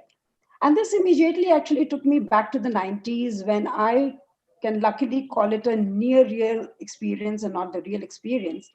My father was a dental surgeon, sole earning member of the family for a joint family. He lost his eyesight, due to TB of retina. And a private practitioner is no less than a daily wage earner, but in this case, probably, health shocks with deeper, shock absorbers. But the incident did help internalize that, what such shocks can do to poor socioeconomic corridors, how they can play havoc with just basic aspirations of survival. And it helped me internalize, these statistics of 60 million people going below poverty line, every year due to health shocks. And with COVID in 2020, I think it has brought closer the horror of the potential of, drowning a nation's aspirations, wanting to be a $5 trillion economy without health and key economic risks covered by nearly 70 to 80% population. So healthcare problem, public health, they've always been huge and complex, and now it is looming large in our face. To ascertain the role of key players of the ecosystem, now whether it is the state or the private sector in this context, and when I say private sector, I mean all medical, the insurers, the enterprises, and the entrepreneurs. The next logical point of discussion in my mind is who is losing their sleep over this dream going awry? Who is accountable enough to realize that if you do it yourself and you can't do it well, it's okay to get it done and achieve the desired outcomes? Then who has the capability to deliver, but why would they do it? So and also I think now coming back to, what you just said, to Dr. Shah's point, post-COVID and even before, do we have the luxury to just make incremental changes? Or does it call for a leapfrogging to catalyze, problem solving at exponential rate by engaging various stakeholders? So I feel it is a very humbling experience to accept that one person, one entity, one of anything cannot solve these hard societal problems we have at hand. And I think both Dr. Shah and Dr. Mahajan have kind of, alluded to that. So I'm just putting forth my statement that neither 100% state nor 100% private or being in the fringes is a healthy option for India. India has traversed that trajectory, from 90 to 95% state, whether for public health or healthcare, at the time of independence, to 75 to 80% healthcare in private over the 70 odd years. And I must say that the intent of the state to provide equitable healthcare is unquestionable, right? I mean, I have had the opportunity over the last 3 years to work with the ministry, with the states, with the on-ground, workers, and I've seen the reach of the PHCs. I've seen the intent of the top bureaucracy. It's absolutely unquestionable. But then capacity issues, and the underspend led to the breakdown. Now, this space over the years was taken up by the private sector, who came to the rescue to provide access. But then came the accusations of commercialization, as rightfully reflected in the high cost, increasing cost of care, and it being restricted only to those who can pay, creating, inequities. And again, see, I have spent my time growing years in a clinic, and, I've seen the treatment being driven. Medicine is the noblest profession, whether public, whether private, and I've seen treatments given free to those who could not afford. But that's not something, enough for the country. So nevertheless, I think outcome is in front of us. We have doctor ratio 1 to 1600, 60% of which is concentrated in urban. Less than half the country, some say only 20 to 30%, has health insurance. And even if they do, it is inadequate because we have the out-of-pocket expenses running more than 70%. So whatever role one has played so far, there are market failures and externalities, and they further strengthen the information asymmetry prevalent in the healthcare. So at this point, I certainly do, and I also do not wish to undermine. I'm making this point because, there are a lot of non-government bodies, right? There are a lot of corporations, a lot of philanthropy organizations who have tried to, make a difference. I had the opportunity to, again, work with the ministry for a project supported by a corporate, and a trust.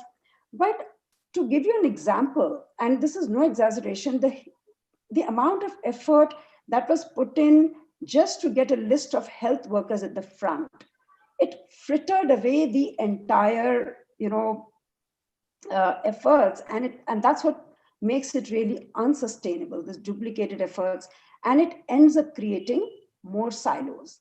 So without being overly prescriptive, I think what I would say is the need of the hour is then to play to each strengths. And I think Dr. Shah and Dr. Mahajan very much alluded to that. But I would say design a mindful collaboration, right? Mm-hmm. Mindful collaboration is really, you have to see who is good at what, etc. And I think my starting point would be with the state, because state holds the intent intact, right? Imagine the state miraculously finds a new age capability to get, I'm rather tempted to say mastermind, the private players to inbuild social equity as an outcome in everything that they do, without the need to lecture them on equity principles, and without, and while the state's concern for unbridled, commercialization is very valid, but I think being squeamish about profit making is not. So imagine a world where the state can achieve its goal of social equity through participation of private, public, non-government sector by miraculously making all 1.3 billion Indians as power players, all equally lucrative and served quality services. Now, I'll come to the digital part of it, because we can see some parallels in the world of finance. Reduction in the cost of eKYC actually took banking to the doorsteps of poorest of the households under Jan Dhan scheme. Interoperability in finance is aligning all stakeholders, and it is enhancing the user experience. We can all see through UPI. I do acknowledge health is more complex than a simple transaction, but therefore it needs a little more mindful, collaboration than finance. So this brings into the conversation the role of technology. And I don't want to talk much on it, though I think I would say that in the last 2 years, we have seen how the conversations have steadily built up. There's this journey from National Health Stack 2018 to National Digital Health Blueprint in 2019 and the National Digital Health Mission in 2020, which aims to build foundational blocks that provide level playing field to all participants and allow them to focus on problem solving without duplicating effort.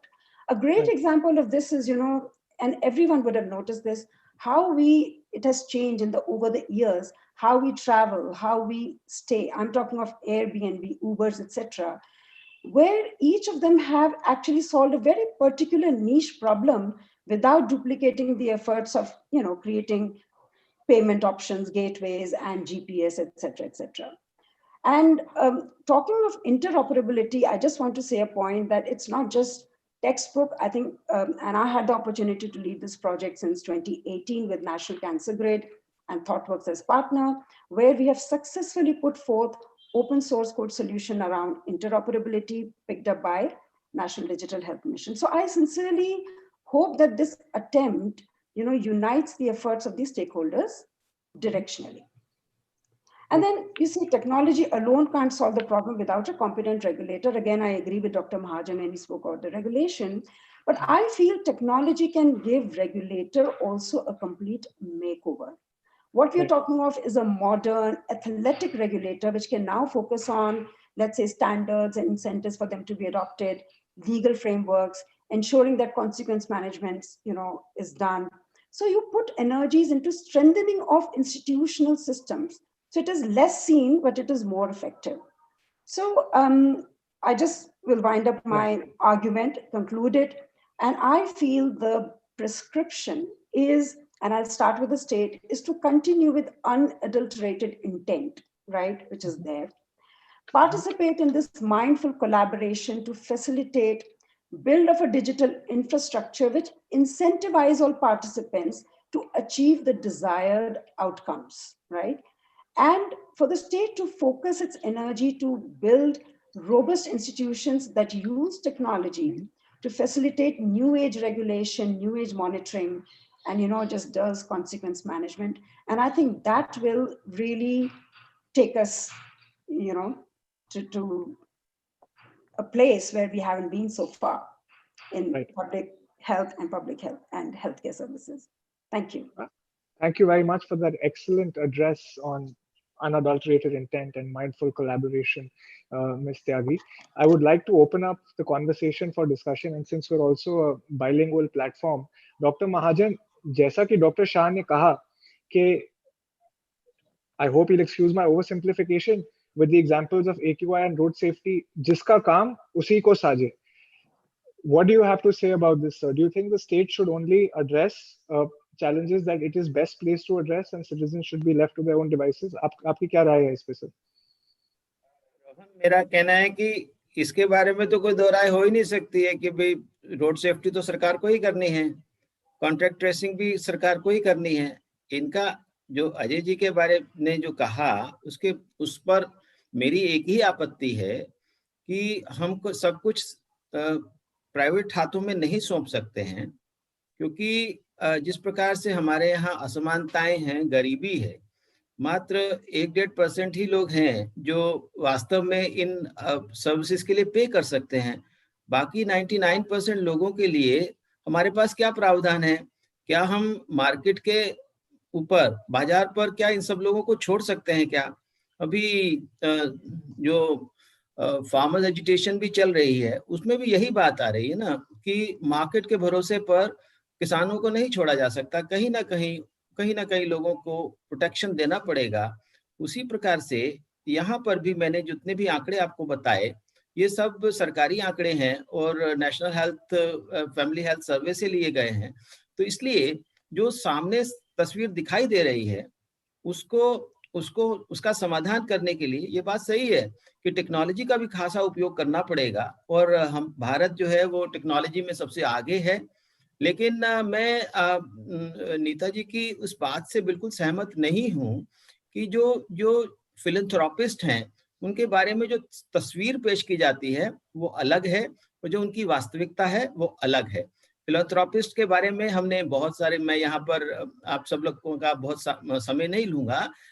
Philanthropist के बारे में हमने बहुत बातें बताई हैं और जो प्रिवेंशन की बात है जिसमें वो लोग काम कर रहे हैं, मैंने देखा कि अधिकांश उनका जो खर्च है वो किसी और बात पर होता है और एक वर्ष के लिए वो टीकाकरण को वो उसका करते हैं और उसके बाकी आने वाले सालों के लिए उन सब कंपनियों को जिनमें उनके इंटरेस्ट हैं, उन कंपनियों की सेल बढ़ाने के लिए किया जाता है. तो इसलिए हमें इन सब चीजों से अलग हो करके वास्तव में हम अपने ऊपर निर्भर रह करके, आत्मनिर्भर भारत की बात चल रही है, तो हम हेल्थ केयर में भी और डिजिटाइजेशन में भी हम आत्मनिर्भर बनेंगे और हमारे पास पर्याप्त सुविधाएं हैं और अगर कम है तो उनका और विकास किया जा सकता है. फॉर गॉड सेक हमें ये फॉरेन फिलैंथ्रोपिस्ट जो फिलैंथ्रोपी के नाम पर जो बिजनेस कर रहे हैं, हमें उनसे बचना पड़ेगा. Thank you. Dr. Shah, would you like to comment, sir? You're muted, Dr. Shah. I do not disagree that there are difficulties in private healthcare and that these need regulation. My research team has done many years of work on figuring out how to do regulation of healthcare. But I think that prevention is more important than cure. So all of us are finite. All of us have resource constraints. All of us have time constraints. If you think of public policy, it is above all about prioritizing, about triaging, about choosing a few battles to pick. In my opinion, the most important battles in India today are in public health. And public health is prevention, not cure. So that's what makes me very excited in terms of my priorities for work, that what can we do so that people get sick less? Because things are very bad once people do get sick. Absolutely, sir. In fact, there is also a question that we're getting from one of our panelists, Mr. Prem Anand from Apollo Remote Healthcare. The question is, there are good models of PPPs in public health system delivery in the primary, secondary, and tertiary care sectors, including blending with technology to find solutions for inherent challenges, which are efficient, effective, and accountable, and even in terms of service delivery. Can the panelists please share their thoughts? Would you like to take this up, Dr. Shah? I wrote something in the chat session. The bottleneck for PPP is state capacity in contracting. So if you think of a private healthcare provider and you think of a government, like consider Ayushman Bharat, the problems are in procurement, in contract disputes, in contract renegotiation, in getting payments out in time. These things are very difficult. And this is not just about health. This is true of everything. Government of India finds it difficult to buy submarines. Government of India finds it difficult to buy vaccines or testing or whatever. So there's a deeper administrative problem of state capacity in the field of contracting.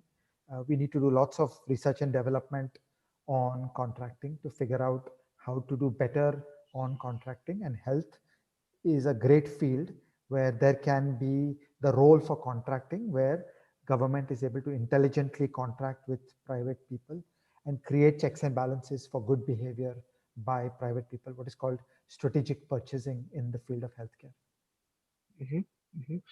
In fact, Dr. Ashwini Mahajan also spoke about insurance. Dr. Shah, you have also written about market failures in private healthcare insurance in the past. My question to the panel is, how do we address market failures in private healthcare in insurance?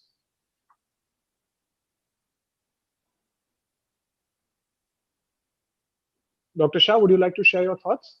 Sure. There are a couple of pieces that come to mind. The first is that there needs to be a little bit of development of tort law. Tort law is the concept that if I impose damage on you, then I'm vulnerable to litigation by you. So with all its difficulties, recourse to courts is important. One element, I'm not saying it's the only element, I'm not saying it's the dominant element. One element of creating better behavior by doctors is to increase the rights of patients, so that when medical malpractice happens, there is greater recourse to court. The second is to solve the mess that is the Indian Medical Council, and what is now sought to be done using the NMC bill, and it's a big project. We need to see it through. The third is that I feel we need to do more in terms of the strategic purchasing, that we need more market power in the hands of buyers, whether they are a government like Ayushman Bharat or like many of the state level health insurance programs, or they are private health insurance companies. And finally, there are many, many weaknesses in how IRDA regulates private health insurance, and we need to go after those. So in my mind, these are all very important, practical, short-term paths through which we can make improvements in healthcare. Right. Ms. Tyagi, if I may ask you, what is the role that better technology, process automation, and better data handling can play in deploying population scale initiatives that address such externalities in the healthcare sector? See, in my opinion, I think it's not that these initiatives haven't been made in the past, right? And we need to see what will make a difference.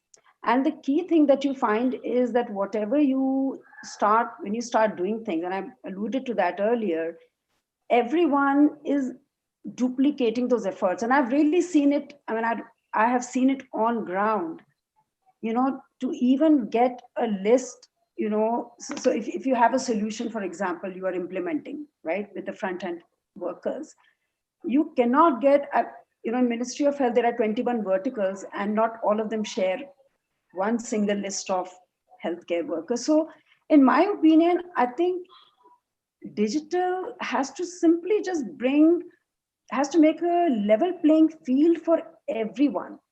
And I'm agnostic to public, private, in this case. I think I agree with Dr. Shah, Dr. Mahajan, jiska kaam hai wo kare. But the point is, wo karne ka fayda kya hai if it doesn't yield results? The impact of it is not compounded and is not being seen in the positive direction. So I think the role of technology, I would say in this case, is we have to ensure that the flow of information, the flow of cash, I think you talked about the insurance companies, and the main thing is that why do they behave that conservatively is because their costs are high, right? They bleed when they sort of, pay out, because they don't have the trust, in the ecosystem. When a claim comes, they don't know whether it is a ghost doctor, so all that means spending a lot of money in those validations. So the role of digital is to reduce those costs. Like I said, the eKYC. What if a claim now comes down to 10 rupees instead of the current 800? I mean, in health, we talk of insuring people, it is only IPD. What about the OPD where maximum money is getting spent? And how can an insurance company even take up OPD kind of a package if 100 rupees ka dawai wala thing costs him 800 to look at? So I think that's where digital technology, we're talking it as a leveler, which kind of creates a field where everyone doesn't have to duplicate the efforts and they can make the most of whatever efforts they put in. I think that would be my response. One last question for the panel. Dr. Mahajan, आप कुछ कहना चाहेंगे? यहाँ पर मैं बात ये कहना चाहूंगा कि जो मार्केट फेलियर है उसके कई कारण होते हैं. एक तो lack of transparency, lack of information, ये सारी कारण रहते हैं किसी भी स्थान पर मार्केट फेलियर के, जो हम पढ़ते पढ़ाते हैं. तो यदि हम इसके बारे में बात करें तो technology can be a big help, there is no doubt about it. लेकिन टेक्नोलॉजी किसकी? क्या टेक्नोलॉजी उन लोगों की जो कुछ कंपनियों को फायदा पहुंचाना चाहते हैं, या टेक्नोलॉजी उन लोगों की उस ऐसे प्लेटफॉर्म से जहां किसी का इस प्रकार का एक कमर्शियल इंटरेस्ट इन्वॉल्व नहीं है? तो यहाँ पर एक और दूसरा इंश्योरेंस की बात. इंश्योरेंस के माध्यम से भी बहुत चीजें अच्छी हो सकती हैं, लेकिन इंश्योरेंस कंपनीज के द्वारा किस प्रकार से किया जाता है, और इंश्योरेंस कंपनियों की हमने एक उदाहरण हमने ये भी देखा कि उत्तराखंड में एक इंश्योरेंस कंपनी भाग ली क्योंकि वो लोग पेमेंट नहीं करना चाहते थे. ये भी उदाहरण हमारे सामने प्राइवेट इंश्योरर्स के लिए. इसके अलावा हमने गवर्नमेंट लेवल पर भी काफी चीजें देखी हैं. अभी राजस्थान में आयुष्मान भारत के लिए टेंडर निकाला गया.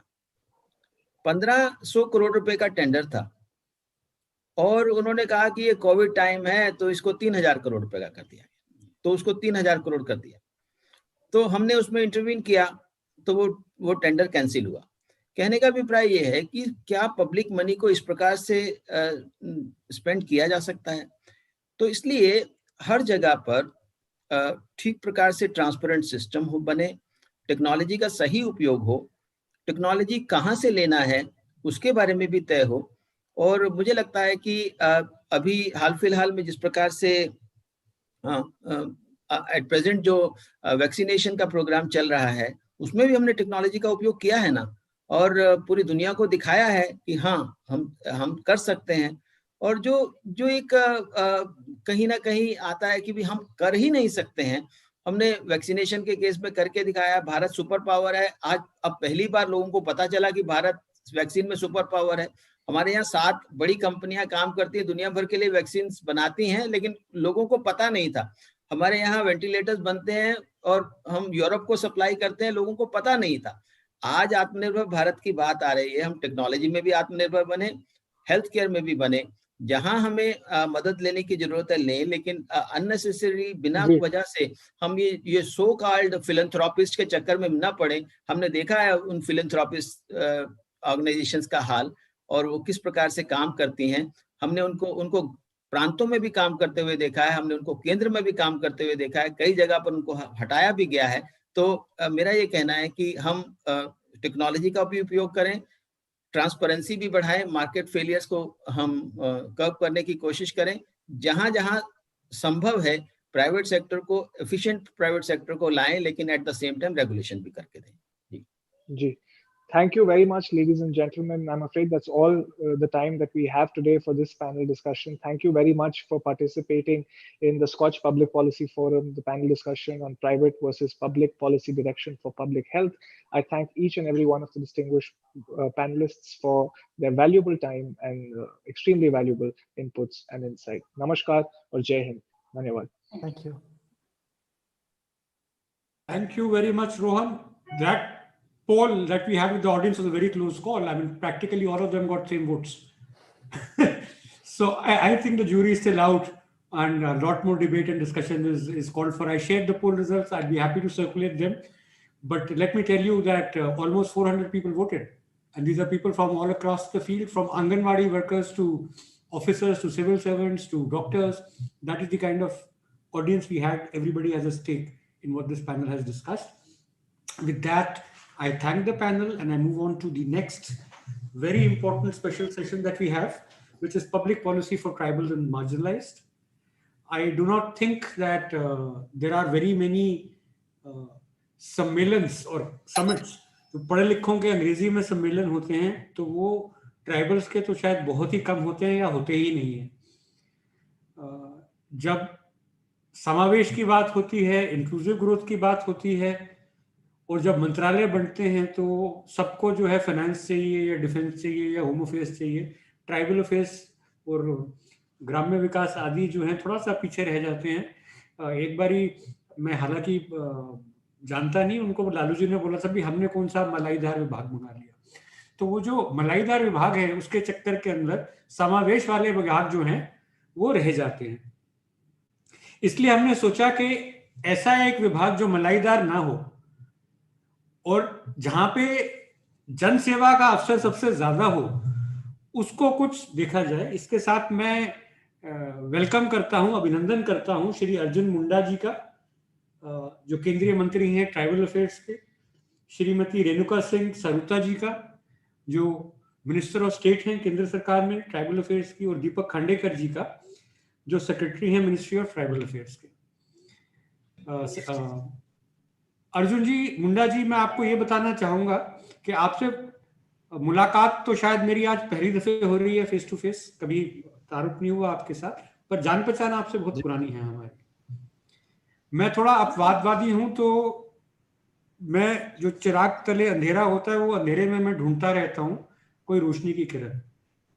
तो जब गुड गवर्नेंस की हम स्टडी करते हैं, हम 20 साल 25 साल से काम कर रहे हैं इस फील्ड में और बगैर रिसर्च के हम कुछ करते नहीं है। ये स्कॉच अवार्ड आज भी दिए जा रहे हैं, ये कम से कम नहीं तो 6 महीने की रिसर्च बहुत डिटेल में हम लोगों ने करी, उसके बाद डिसाइड किया जाता है कि कौन इसके काबिल है कौन इसके काबिल नहीं है। तो जब इनिशियल डेज थे हम गुड गवर्नेंस की स्टडी कर रहे थे, तो जैसे मैंने बोला कि अगर कोई ई गवर्नेंस ढूंढने जाएगा तो शायद ट्राइबल अफेयर्स में नहीं जाएगा, उसी तरीके से कोई गुड गवर्नेंस ढूंढने जाएगा तो शायद झारखंड में नहीं जाएगा। तो मेरे को दिमाग में फितूर है तो हम तो कालाहांडी चले जाते हैं गुड गवर्नेंस ढूंढने, तो हम झारखंड में चले गए 2013 में। तब नए नए प्रेसिडेंट रूल खत्म हुआ था, हेमंत सोरेन जी चीफ मिनिस्टर बने थे। तो ऑब्वियसली कि जो भी हमने देखा वो शायद उनके कार्यकाल से पहले का था, जो कि शायद आपका कार्यकाल था। उस वक्त आपके वहां एक बहुत ब्रिलियंट आईटी सचिव होते थे श्री NN सिन्हा, जो शायद मेरे ख्याल केंद्रीय ग्राम्य विकास सचिव हैं, यहाँ पे भी बहुत अच्छा काम कर रहे हैं आज। तो उन्होंने हमें बताया कि आप आइए और जरा आप देखिए झारखंड के अंदर कि हमने ई गवर्नेंस में और गवर्नेंस में क्या किया है। तो हमें लोग बोलते भी पागल हो तुम झारखंड में क्या ई गवर्नेंस स्टडी करने जा रहे हो, पर मैं वहां जाके भौचक्का रह गया। जो आपने वहां पे रिफॉर्म किए, जो कि विकिपीडिया वगैरह से पढ़ के लोग बोल देंगे तो ई टेंडरी बोल देंगे, ग्रीवेंस सिस्टम बोल देंगे। एक टेलीविजन में सीरियल आता है होमलैंड, जिसमें वो अमेरिका का दिखाते हैं कि वो आतंकवादियों को कैसे ट्रैक करते हैं, वो पूरी दीवार पे वीडियो होता है और सब कुछ होता है। मैं हैरान रह गया कि नक्सलवादियों को ट्रैक करने के लिए झारखंड की पुलिस के पास ऐसा ही सिस्टम था, इतना एडवांस था कि देश की किसी पुलिस के पास शायद ना हो। उसके बाद हमने छोटे छोटे काफी इनिशिएटिव्स देखे, तो मुझे लगा कि ये जो फेल्ट नीड्स हैं, जो एक ट्राइबल हमारे चीफ मिनिस्टर हैं जो जमीन से उठ के आए हैं, अगर वो ये चीज समझ रहे हैं कि टेक्नोलॉजी कितनी ज्यादा अहम है विकास के लिए क्षेत्र के, तो ये बहुत ही अच्छी बात है। तो वो पहला साल था और शायद आखिरी साल था जब इमर्जिंग स्टेट इन आईटी का अवार्ड झारखंड को मिला था हमारी तरफ से। शायद आपको ना मालूम हो क्योंकि आपका कार्यकाल खत्म हो चुका था, पर आपके कार्य की वजह से मिला था, तो अभिनंदन दोबारा है आपका। दूसरी बात जो है, मैंने जैसे कि बोला कि ये सम्मेलनों में आपको लोग मिलेंगे जो ट्राइबल अफेयर्स की बात नहीं करते, वो लोग तो झारखंड बिल्कुल ही नहीं जाते। और हमें जो है अपवादवादी है तो कोई बोल दे कि जी खूंटी जो है नक्सलवादी एरिया है या लल्ली जो है गांव नक्सलवादी गांव है, तो हम तो जरूर जाएंगे। हमने कहा भाई आप यहाँ आए हैं इतनी दूर, तो ई गवर्नेंस देख के तो नहीं जाएंगे, हम सिर्फ ट्राइबल एरियाज में भी जाएंगे, हम जाना चाहते हैं।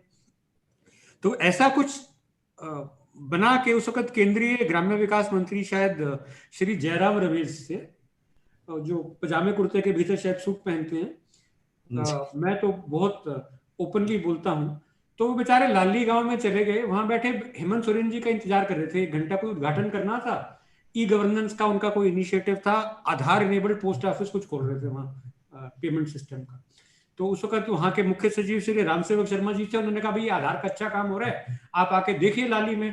तो हम गए, तो हमें तो मतलब देखा कि ये बेचारे बोर हो गए हैं और झल्ला रहे हैं, फिर बैठ गए जयराम रमेश जी फ्रंट रो में और अपने मोबाइल में कुछ करने लगे। तो हमने कहा इनको कोई अंग्रेजी बोलने वाला शायद मिल नहीं रहा है यहाँ ट्राइबल्स के बीच में, तो मैंने कहा चलिए मैं ही इनका कोई सहूलियत कर दूं, मैं साथ बैठ गया जाके। तो पहली तो 2-3 बड़ी अच्छी बातें हुई, क्योंकि उनको मालूम था कि हमारा क्या था। तो जैसे ही उनसे मैंने एक कठिन सवाल पूछ लिया, क्योंकि मैं ग्रामीण प्रोजेक्ट्स को काफी सालों से स्टडी कर रहा हूँ, और मैंने कहा ये मनरेगा जो बहुत अच्छा प्रोजेक्ट था, इसके अंदर आपने जब ग्राम्य विकास का कार्यभार उठाया है, इसमें ये सारा कैश डिस्बर्समेंट क्यों होने लगा? इससे पहले तो पोस्ट ऑफिस और बैंक से जाता था। तो जब मैं वो बात कर रहा था, मेरे हाथ में माइक था, मैंने कहा जरा रिकॉर्ड कर लूं क्या बोलते हैं। तो उन्होंने मुझे ऐसे धकेला। तो मेरा सौभाग्य है कि मुझे एक केंद्रीय मंत्री ने पब्लिकली धक्का मारा हुआ है, तो बड़े बेआबरू है कि आपकी सीट से निकले। दूसरी बारी जो है, हम उसके बाद गए नहीं वहां, और ना ही झारखंड का नाम कभी सुर्खियों में आया है।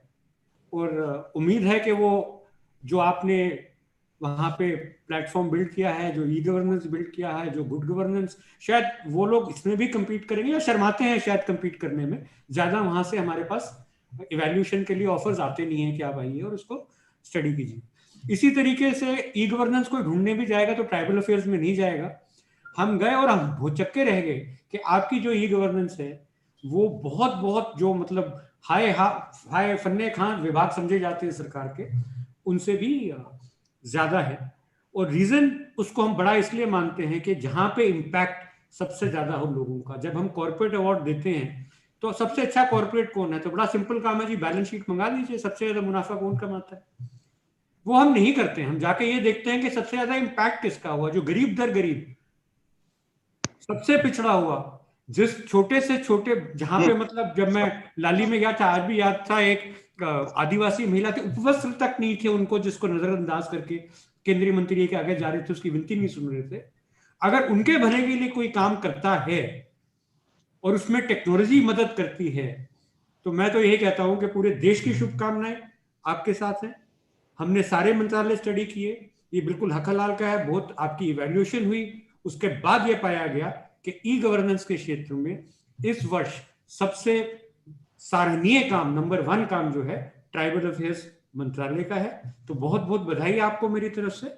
आपको मैं ये स्कॉच चैलेंजर अवार्ड कॉन्फर करता हूं, और इससे पहले कि आप इसको एक्सेप्ट करें और 2 शब्द आप बोलें, आपकी एक बहुत अच्छी पुस्तक मुझे आज मिली है, उसका मैं विमोचन करने का आपसे आग्रह करूंगा, जिसमें आपके जो है मेजर इनिशिएटिव्स, डिजिटल वाले भी हैं, आईस्तूपा वाले भी हैं, अगर आप इसका विमोचन करें तो बड़ा अच्छा लगेगा।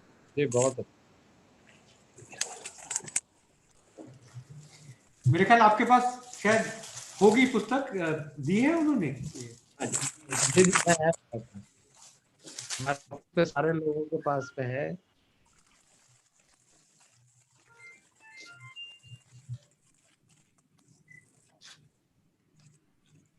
बहुत बहुत अभिनंदन आपका, बहुत अच्छा काम किए हैं आप। बट हमारी तो दिली तमन्ना ये है कि आप झारखंड वापस जाएं।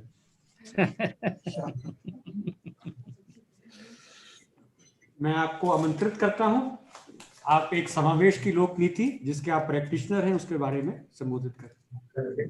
प्लीज ना बोले ना। आज बेहद प्रसन्नता का विषय है कि आप सब इस कार्यक्रम में अतिथि के रूप में उपस्थित हैं, और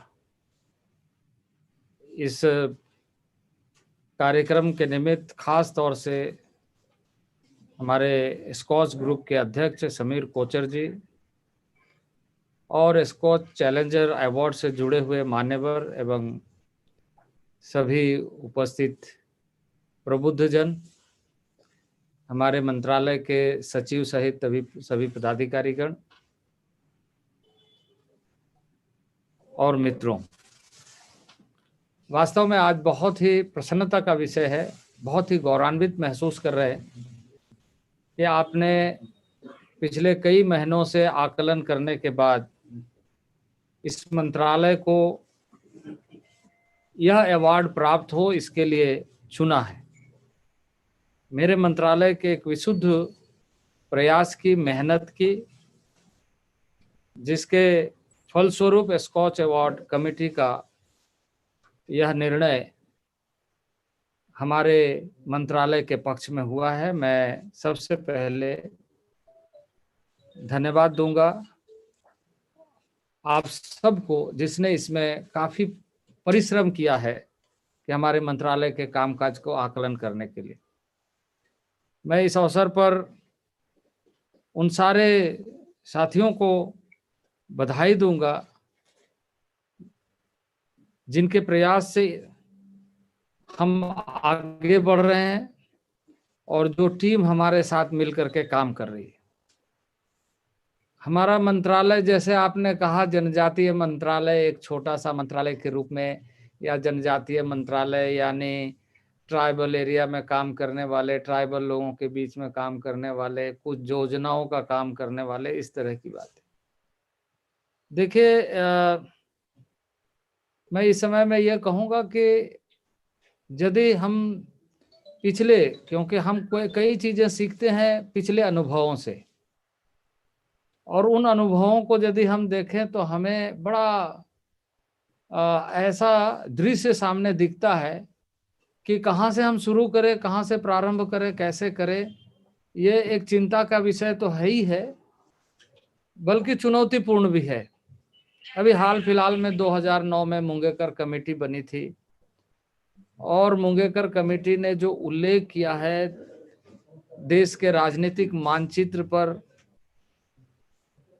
उन क्षेत्रों में जहां सबसे अधिक जनजातीय समुदाय के लोग रहते हैं और जहां पर संसाधनों के दृष्टि से सबसे अधिक संपन्नता है, संसाधनों के दृष्टि से, यानी वहां प्राकृतिक संसाधन जमीन के नीचे भी और जमीन के ऊपर भी, पर जो जनजाति है वहां के ना संसाधन है और ना ही उन्हें संसाधन के लायक समझा जाने लगा, और ना ही उसे आज तक इस रूप में, जिसे संवैधानिक व्यवस्था के तहत कहा गया कि इनको ये सारी विशेष तरीके से आगे बढ़ाने के लिए विकल्प है, उसके साथ जोड़ा गया।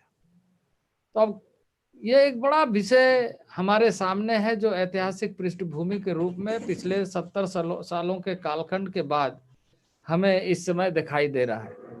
और इसी कड़ी में समय समय पर कई अध्ययन हुए। वो कॉन्स्टिट्यूएंट असेंबली से लेकर, कॉन्स्टिट्यूएंट असेंबली के सब कमिटी से लेकर, डेबर कमीशन से लेकर, कई ऐसे बुद्धिजीवी आए जिन्होंने अपने अपने रिपोर्ट के माध्यम से इन सारी बातों को परिलक्षित किया कि क्या परिस्थिति है जनजाति और जनजाति क्षेत्र में। लेकिन जैसे आपने कहा कि जनजाति क्षेत्र में समझने वालों की जो कमी रही है, ये एक बड़ा कारण है कि दोहन के बारे में हम बहुत अच्छे ढंग से सोचते रहे हैं, प्लानिंग करते रहे हैं, पर उस संसाधनों के साथ उन समुदायों को जोड़ करके कार्यक्रम को कैसे विस्तृत रूप से किया जा सके, इसकी कार्य योजना में हम कुछ उन बातों को ध्यान रख सके जो उन दिनों में लाभकारी हो सकता था। और लाभकारी किसका हो सकता था? मिनरल्स के नाते, प्राकृतिक संसाधन के नाते जो इससे लाभ ले सकता है, पर वहां के रहने वाले लोगों को एक संसाधन के रूप में कैसे उपयोगी बनाए, इसके बारे में चिंता लोगों ने की होगी। मैं ये नहीं कहूंगा कि चिंता लोगों ने नहीं की, लेकिन चिंता कार्यनीति में कैसे बदले, उसका एग्जीक्यूशन किस रूप में हो रहा है, उसका आउटकम किस रूप में आ रहा है, इसके बारे में मैं समझता हूं कहीं ना कहीं गलती हुई, त्रुटि हुई। और जिसके कारण यदि हम 2011 के जनगणना के माध्यम से एकत्रित आंकड़ों को ही एनालिसिस करें तो हमारे सामने पिछले कई वर्षों का एक बड़ा कालखंड जो बीता है वो दुर्भाग्यपूर्ण दिखता है। ऐसे समय में निश्चित रूप से समावेशी लोक नीति जैसे विषय बहुत ही प्रासंगिक है, बहुत ही महत्वपूर्ण है, और इस दृष्टि से सोचना अब इस सदी में बहुत आवश्यक हो गई है। यानी जो नदी के इस किनारे और उस किनारे की हालत है और बीच में बहती हुई नदी को देखकर दोनों तरफ की जो खाई है वो भारत के या भविष्य के विकास के लिए एक प्रश्न चिन्ह खड़ा करेगा। और इस अवसर पर मैं निश्चित रूप से कहूंगा कि यह जो समावेशी कार्यक्रम है यही हमारा एक निष्पक्ष व्यवस्था को मूर्त रूप दे सकता है कि हम आज इस बारे में सोचें। इसी दृष्टि से इस मंत्रालय ने कार्य प्रारंभ किया है। आपने चर्चा किया झारखंड का। झारखंड में जिस समय आपका यहाँ दौरा हुआ और जो अनुभव आपके हुए कि एक कार्यक्रम में जिसकी आपने चर्चा की, मैं उस बात को नहीं दोहराऊंगा, लेकिन इस तरह की कई चीजें हमारे बाद लोगों के ध्यान में आया कि जो इस समय ट्रांसफॉर्मेशन के लिए सबसे आवश्यक शर्तें हैं, उन शर्तों के पालन के बगैर हम कई चीजों को चाहते हुए भी नहीं कर पाएंगे, क्योंकि सिस्टम अगर सिस्टमाइज ना हो तो उसका परिणाम अच्छे ढंग से नहीं निकलेगा।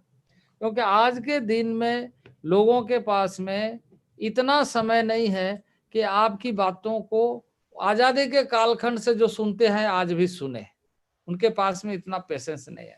इस समय में इमीडिएट तरीके से शॉर्ट टर्म क्या हो सकता है और लॉन्ग टर्म क्या हो सकता है, वो एक व्यवस्थित ढंग से लोगों तक पहुंचना चाहिए।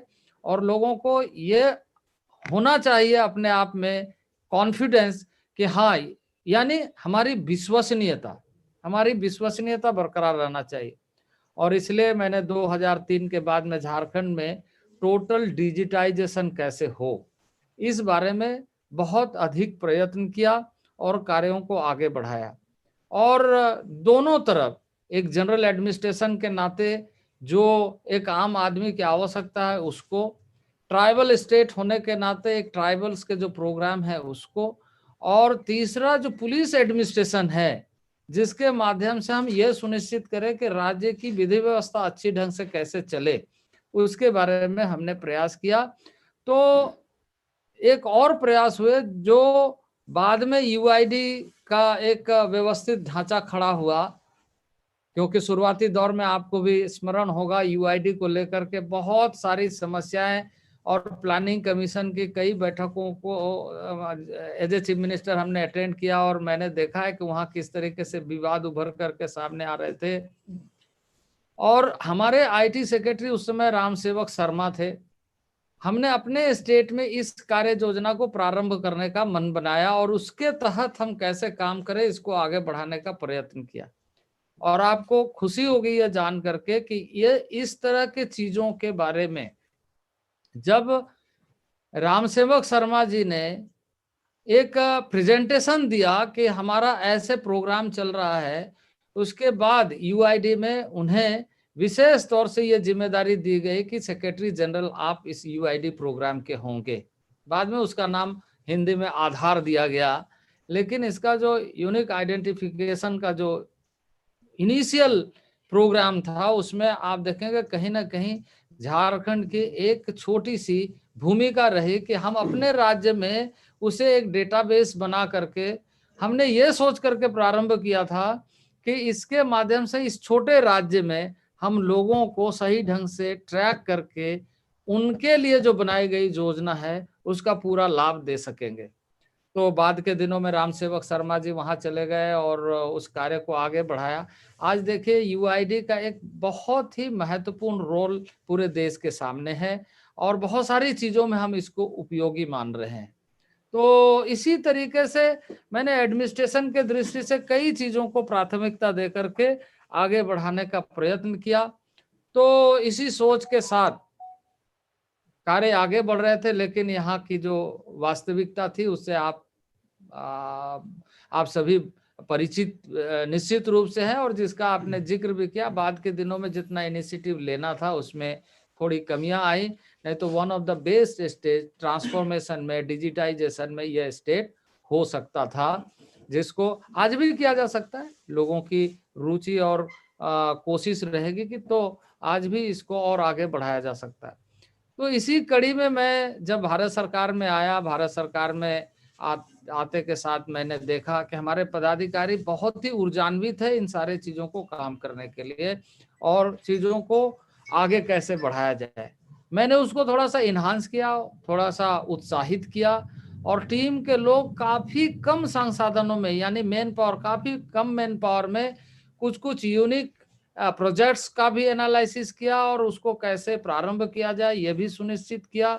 और दूसरे तरफ हम जिसे सुविधा या लाभ या जिसको हम चाहते हैं कि हम उसको मेन स्ट्रीम में लाने के लिए भूमिका निभा सकते हैं, उसको हम बेहतर तरीके से, प्रभावी तरीके से कैसे लेकर के आए, ये सुनिश्चित करने का कार्य प्रारंभ हुआ। और मुझे बेहद प्रसन्नता है कि आज जैसे एक कार्यक्रम है एजुकेशन में, क्योंकि देखिए हर चीज के पीछे एक बहुत बड़ा प्रमुख भूमिका जो होता है वो एक एजुकेशन का, और एजुकेशन के साथ साथ अवेयरनेस का।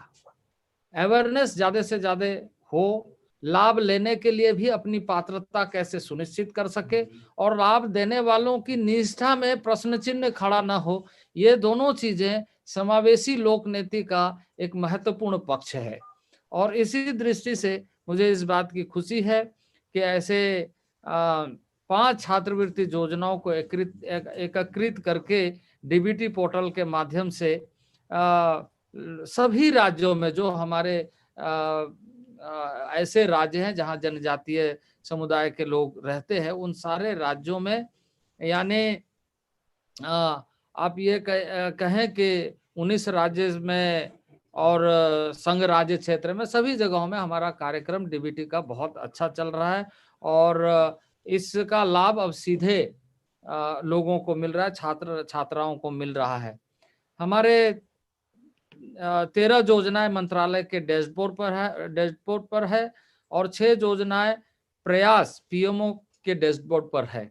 छात्रवृत्ति जारी करने की पूरी प्रक्रिया को ऑनलाइन करते हुए इस समय 64 लाख लाभार्थियों को डीबीटी के माध्यम से सीधे उनके खातों में छात्रवृत्ति प्राप्त करने के लिए सक्षम बनाया गया है और इसका पूरा लाभ लोगों को समय पर मिल रहा है। जनजातीय मामलों के मंत्रालय द्वारा स्थापित जो COE है, यानी सेंटर ऑफ एक्सीलेंस है, उसके माध्यम से स्वास्थ्य मिशन का एक बड़ा कार्यक्रम हम स्वास्थ्य मंत्रालय के साथ भी कोऑर्डिनेट कर रहे हैं और अपने तरफ से भी प्रयत्न कर रहे हैं कि भारत की जो जनजातीय आबादी है वह स्वास्थ्य और पोषण की स्थिति को हम ऐसे प्रस्तुत करें जिससे कि हम वास्तविक रूप से उन क्षेत्रों का स्वास्थ्य के दृष्टि से समाधान निकाल सके।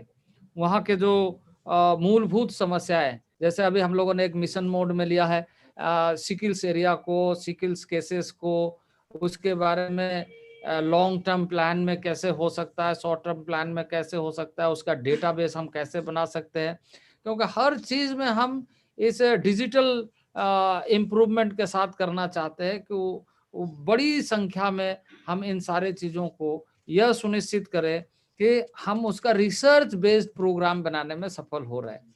हमारा डेटा इस तरह का हो जिससे कि हम हर चीज का एक कार्यक्रम इस ढंग से बनाने में सफल हो जाए, जिससे कि यह सुनिश्चित हो कि बेसिक चीजें के साथ साथ हम दूरगामी परिणाम के लिए, क्योंकि यह बात सही है कि बहुत सारे ऐसे लोग होते हैं, यदि आप पोस्टिंग कर दें वहां तो उनको लगेगा कि मुझे पनिशमेंट दिया जा रहा है, तो उनको लगेगा कि यहाँ से ट्रांसफर कैसे होगा, और ट्रांसफर करने के लिए जितने भी उपाय हो सकते हैं निचले से ऊपरी स्तर तक वो प्रयत्न करते हैं। वैसे क्षेत्रों में परफॉर्मेंस देने के लिए ये जो हमारा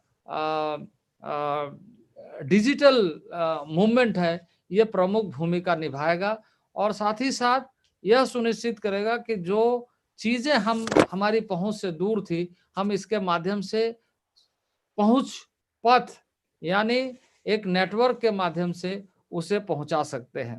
तो हमारे प्रधानमंत्री ने जिस आत्मनिर्भर भारत का सपना देखा है और उसे पूरा करने के लिए हमारा मंत्रालय सदैव कार्यरत है। समावेश की लोक नीति हमारा एक मोटो है। हमारा मंत्रालय सबका साथ सबका विकास के कार्यक्रम के साथ आगे बढ़ रहा है और काम आगे करेगा। आप जैसे शुभचिंतक और आप सब लोगों के गाइडेंस से मंत्रालय और भी बेहतर ढंग से कैसे काम करे, इसके लिए हम लगातार प्रयत्नशील हैं। बस हमें इस बात के लिए थोड़ा सा हमेशा दर्द महसूस होता है कि जनजातीय और जनजातीय क्षेत्रों को समझने वालों लोगों की कमी आज भी इस देश में बहुत है। जनजाति क्षेत्र के रहने वाले लोग अपने आप में आत्मनिर्भरशील है, पर आज के भौतिक युग में वो व्यवस्थित ढंग से आत्मनिर्भरशीलता का जो मानक है उसको फिट बैठते हैं। तो उस चीज को समझते हुए उसके लिए कार्य योजना कैसे बने, उसके लिए प्रबंधन कैसे हो। जैसे कभी कुछ दिनों में हमारा जो एक जिसके बारे में आपने आज हमारे पदाधिकारियों को अवार्ड दिया कि हम लोगों ने वहां पर आइस स्तूप बनाया, एक अच्छा आइडिया एनजीओज के साथ मिलकर के बनाया। तो वो सुदूरवर्ती क्षेत्र में कुछ योजना इस तरह का सिर्फ इसलिए ना हो कि हम योजनाओं को कर रहे हैं, बल्कि शुरुआती दौर में जब हम कुछ रिपोर्ट पढ़ते हैं, जैसे एक रिसर्च पेपर हमने वेरियर एल्विन का पढ़ा था, उसमें इस बात का उल्लेख है कि आप इस बात को लेकर के संतुष्ट मत होइए कि आपने बहुत पैसा इन लोगों के लिए खर्च किया।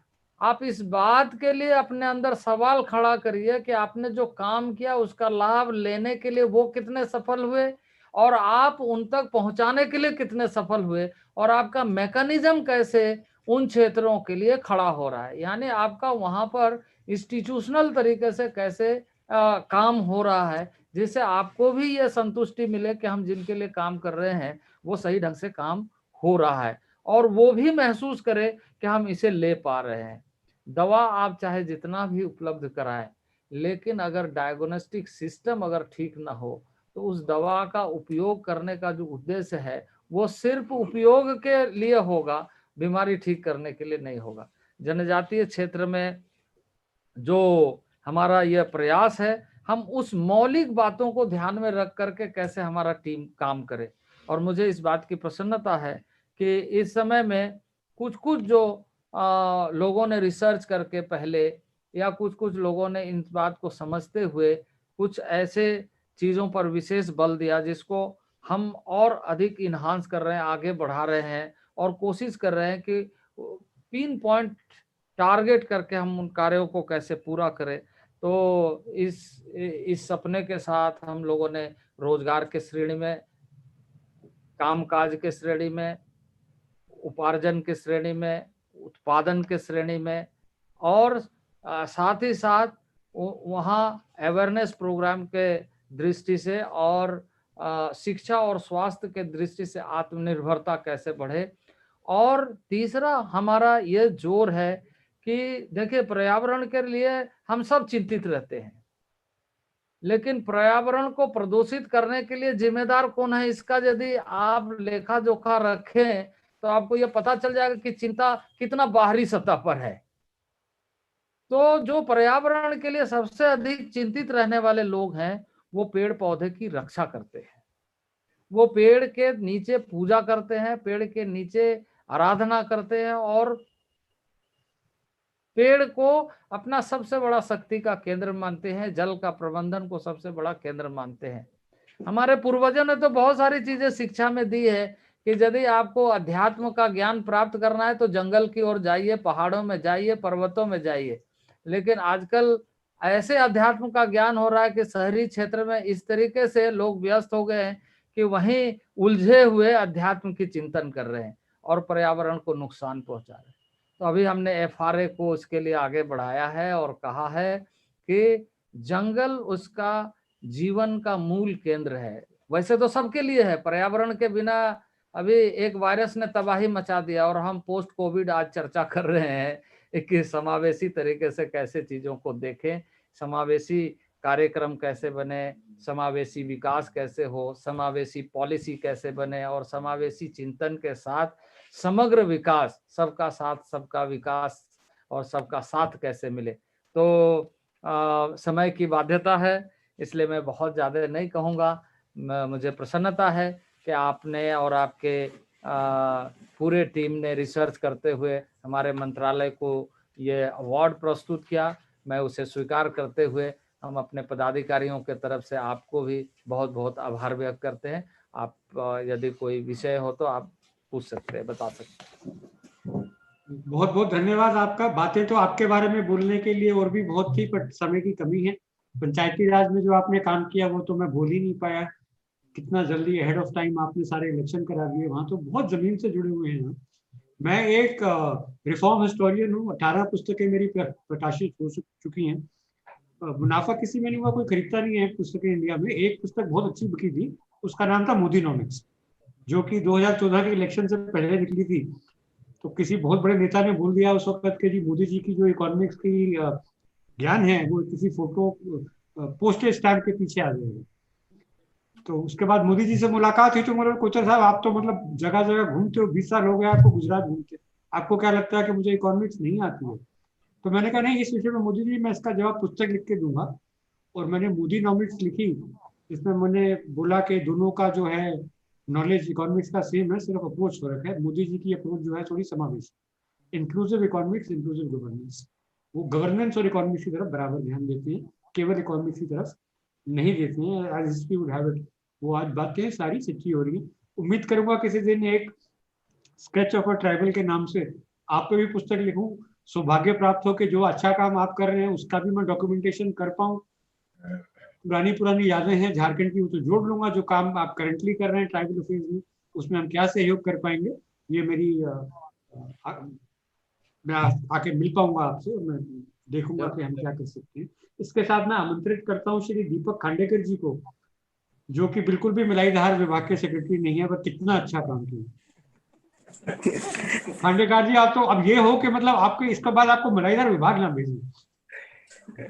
थैंक यू माननीय मंत्री जी, आदरणीय कोचर जी, आज यहाँ सभी उपस्थित साथी। सबसे पहले तो मैं ये कहूंगा कि माननीय मंत्री जी ने विभाग के बारे में और जनजातियों के बारे में सभी कुछ कह दिया है, तो दरअसल विषय पे कहने के लिए अब कुछ बहुत ज्यादा मेरे लिए बचा नहीं है। आदरणीय कोचर जी ने जो बात कही थी एटीट्यूड की, कि हम ट्राइबल एरियाज और ट्राइबल्स को लेके जो एटीट्यूड रखते हैं, उस पे मैं अपने कुछ अनुभव सुनाना चाहूंगा जी। सबसे पहला तो अनुभव मेरा करीब 6-7 साल पुराना है। मैं मध्य प्रदेश का हूँ। मध्य प्रदेश में मैं जब जबलपुर में डिविजनल कमिश्नर था तो मेरे पास काफी बड़ा ट्राइबल एरिया मेरे जुरिस्डिक्शन में था। तो जब ये रूरल डेवलपमेंट का मनरेगा का डीबीटी से पेमेंट करने का सिस्टम बना रहा था, मतलब जब पूरे कंट्री में बन रहा था, तो हम भी अपने डिवीजन में वही काम कर रहे थे। तो मुझे एक चीज बड़ी सरप्राइजिंग लगी कि हमारे ट्राइबल एरिया की इंफॉर्मेशन हमको सबसे पहले मिलती थी। तो मुझे भी बड़ा अटपटा लगा कि जो रिमोट एरियाज है वहां से इंफॉर्मेशन पहले आ रही है और जो नॉट सो रिमोट एरियाज है वहां से इंफॉर्मेशन लेट आ रही है। तो जब ये मैंने एनालाइज करने की कोशिश की तो ये पाया कि जो रिमोट एरिया वर्ड हम डेफिनेशन बड़ी तेजी से बदलती जा रही है।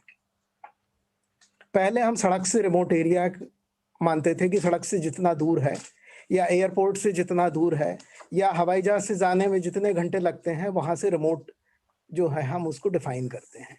लेकिन अब आईटी के जमाने में जब से डिजिटल हम हो गए हैं, पूरा बिजनेस डिजिटल हो चुका है, पूरी गवर्नेंस भी करीब करीब डिजिटल हो गई है, और जो बचा है वो बहुत जल्दी हो जाएगा। तो उसमें रिमोट एरिया या रिमोट लोकेशन की डेफिनेशन ही बदल गई है। तो सबसे पहली इंफॉर्मेशन, सबसे ऑथेंटिक इंफॉर्मेशन, सबसे करेक्ट इंफॉर्मेशन हमको हमारे सो कॉल्ड रिमोट एरिया से आ रही है। और आज की तारीख में मैं बताना चाहूंगा कि दिल्ली से सबसे पास का जो राज्य है वो मिजोरम है। हमको सबसे सही इंफॉर्मेशन और सबसे जल्दी इंफॉर्मेशन वहां से मिलती है। तो ये डेफिनेशन ही बदल गई हैं और बदलती जा रही हैं। तो ये एक चीज मैं आप लोगों के सामने रखना चाहूंगा कि thanks to IT as a technology, thanks to entire work done in digitalisation of both government and outside the government. पहले सड़क जो थी वो टेक्नोलॉजी थी, उससे रिमोट की डेफिनेशन होती थी, अब डेफिनेशन बदल गई है। तो ये एटीट्यूड की बात आपने कोचर साहब जो कही है, वो दरअसल हम शहर में रहने वाले लोगों के लिए और खास तौर पे मेट्रो में रहने वाले लोगों के लिए, और वो लोग जिन्होंने मेट्रो की बाहर की लाइफ देखी ही नहीं है, मतलब स्कूल कॉलेज बिजनेस पूरा मेट्रो में ही गुजारा है, उनके लिए ये एक जानने की बात है। और एक बात मैं ट्राइबल नॉलेज के बारे में भी कहूंगा, आज की तारीख में बड़ा रेलेवेंट है वो नॉलेज।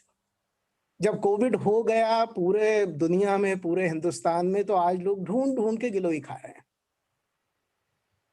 ये आई कहां से? कोविड तो कभी जंगल में था नहीं, आदिवासियों ने कभी देखा नहीं, लेकिन सालों साल पहले से ये दवाई उन्होंने ढूंढ ली थी कि बुखार आता नहीं है इससे, बदन में कमजोरी आती नहीं है इससे, अगर आप इसका रेगुलर सेवन करते रहें, रेगुलर खाते रहें, तो ये चीजों से बच सकते हैं।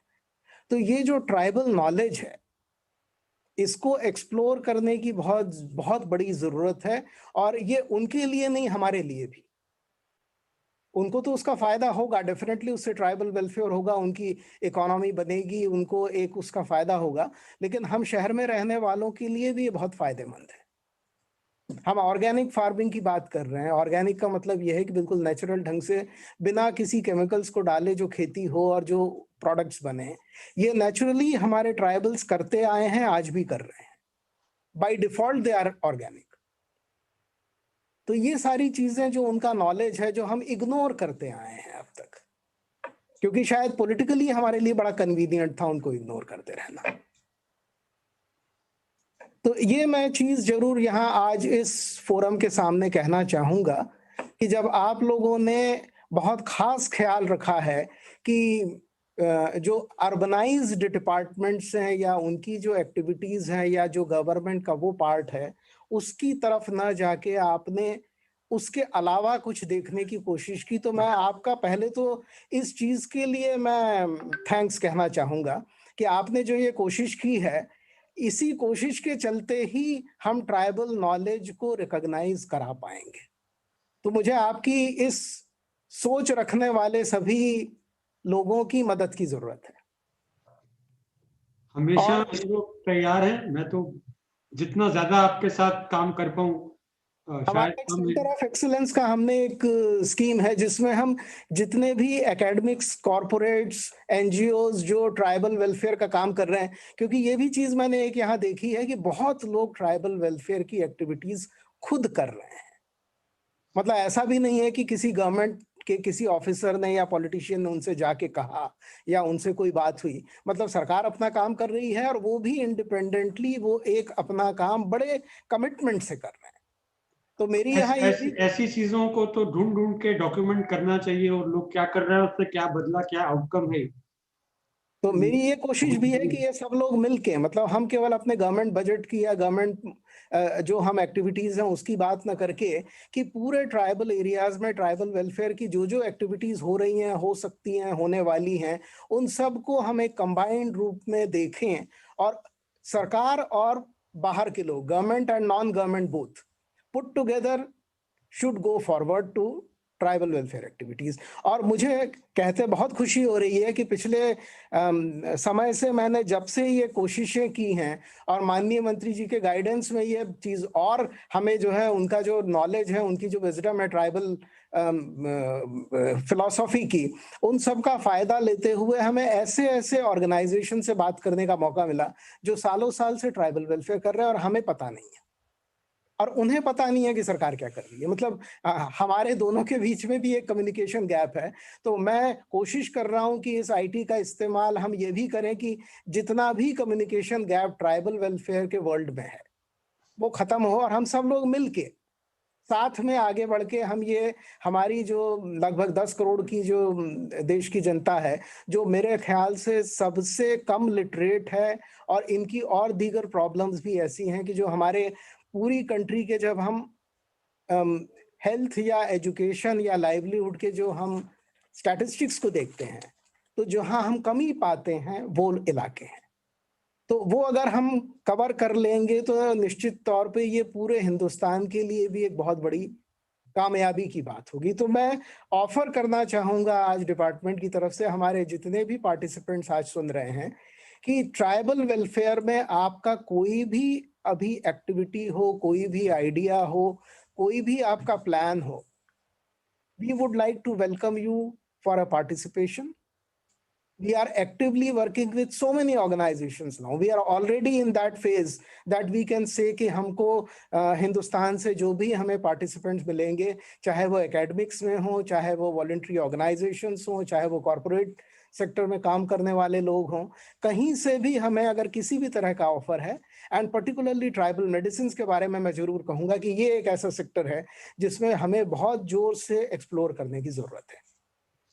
इसमें मेरी अपनी बहुत गहरी रुचि है। मैं ऑर्गेनिक फार्मर हूँ, अपना खाना मैं खुद उगाता हूँ, गाय का गोबर मैं खुद उठाता हूँ, अपनी कंपोस्टिंग खुद करता हूँ। बट जो काफी उत्सुक हैं इस वक्त आपके साथ काम करने के लिए वो हमारे अगले वक्ता हैं। हमारी एक CEO association for inclusive India है। हम कोई टैक्स ब्रेक नहीं मांगते, कुछ नहीं कहते। हम बोलते हैं कि जो इंक्लूसिव ग्रोथ के लिए, समावेश के लिए इंडस्ट्री क्या कर सकती है। मेरी सिर्फ यही आस रहती है इंडस्ट्री। तो उसमें एक हमारे मैं लूंगा केवल अपने विभाग की जो हमने हाल फिलहाल के अचीवमेंट्स हैं। जी सॉरी, आप कुछ कह रहे थे? हाँ, ये कुछ आइडियाज हैं। वो एक मेंबर हैं, हम फ्यूचर ऑफ गवर्नेंस एनविजन कर रहे हैं। तो वो चाह रहे हैं कि उन्होंने कुछ देखा है आपका। तो राजू ऋषि, आप थोड़ा अपना बताएं क्या ट्राइबल अफेयर्स के बारे में आपका विचार है। धन्यवाद सर, बड़ा अच्छा लगा सर। मिस्टर मुंडा, आपको सुन के आपका knowledge is very nice. And Sameer ji, जो आपने शेयर किया in terms of what you heard and what you saw out there is also very delightful per se, if I may say that. Sir, मैंने इस ministry को थोड़ा अभी जाना है, एंड समीर जी ने जो बोला that is absolutely correct. If somebody needs to look at what new things is happening in IT, maybe इस मिनिस्ट्री को कोई नहीं देखेगा. But then when we heard that in the last 1.5 years, you've had around 19 odd schemes launched, and they are on portal. The entire database is analyzed at this point of time. On top of it, DBT portal जो है, it is one of the best e-governance portal, and Niti Aayog has given some references of it. It is really different and refreshing to know, right? Also, जो हमने सुना कि आज के date में जो मुंडा सर बोल रहे थे कि education is so important, and till now we understand that 30 lakh students have availed online services in terms of education, application, various schemes, scholarships. That is very encouraging per se. But at the end of the day, हमें ये भी पता है कि वहाँ पे digitization is difficult, network है नहीं. तो हम क्या कर सकते हैं जिससे remote locations पे services मिल सके. तो आप अगर एक ऐप बना देंगे तो maybe a tribal person who is digitally illiterate, even if he has a mobile phone which is smartphone, वो नहीं कर पाएगा कुछ। तो क्या हम उसको वॉइस सर्विसेज दे सकते हैं? क्या हम उसको बोल सकते हैं कि आप किसी में जाके रिकॉर्ड कर लीजिए, आपको सर्विस मिल जाएगा? So how to actually do things a bit differently, and then use multiple methods of new ways of doing things which is coming in. For example, IoT में बहुत कुछ आ रहा है जिससे हम फार्मिंग को बहुत स्ट्रीमलाइन कर सकते हैं। हम ये बोल सकते हैं कि आपके सॉइल में अगर इतना वाटर है या इतना मिनरल है तो आप इस सीजन में ये लगाइए तो बेटर हो सकता है। While it is apparent that many of those tribals will know it, intuitively, but if there's a method to do it better with science and technology, I'm sure it will be welcomed by everybody, right? तो doctor Kapoor से काफी intimate discussion हो चुकी है हमारी। I am hoping that we can do something together which will at the end of the day add value to the nation as a whole, and we can see the ministry doing much better, and Sameer giving the same award to the ministry next year also. So back to you, Sameer.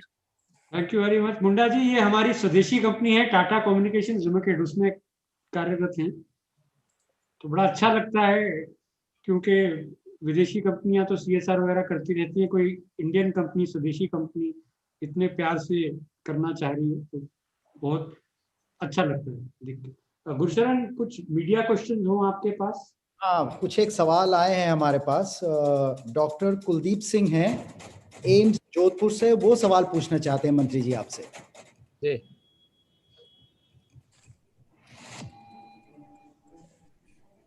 AIIMS, Kuldeep Singh ji.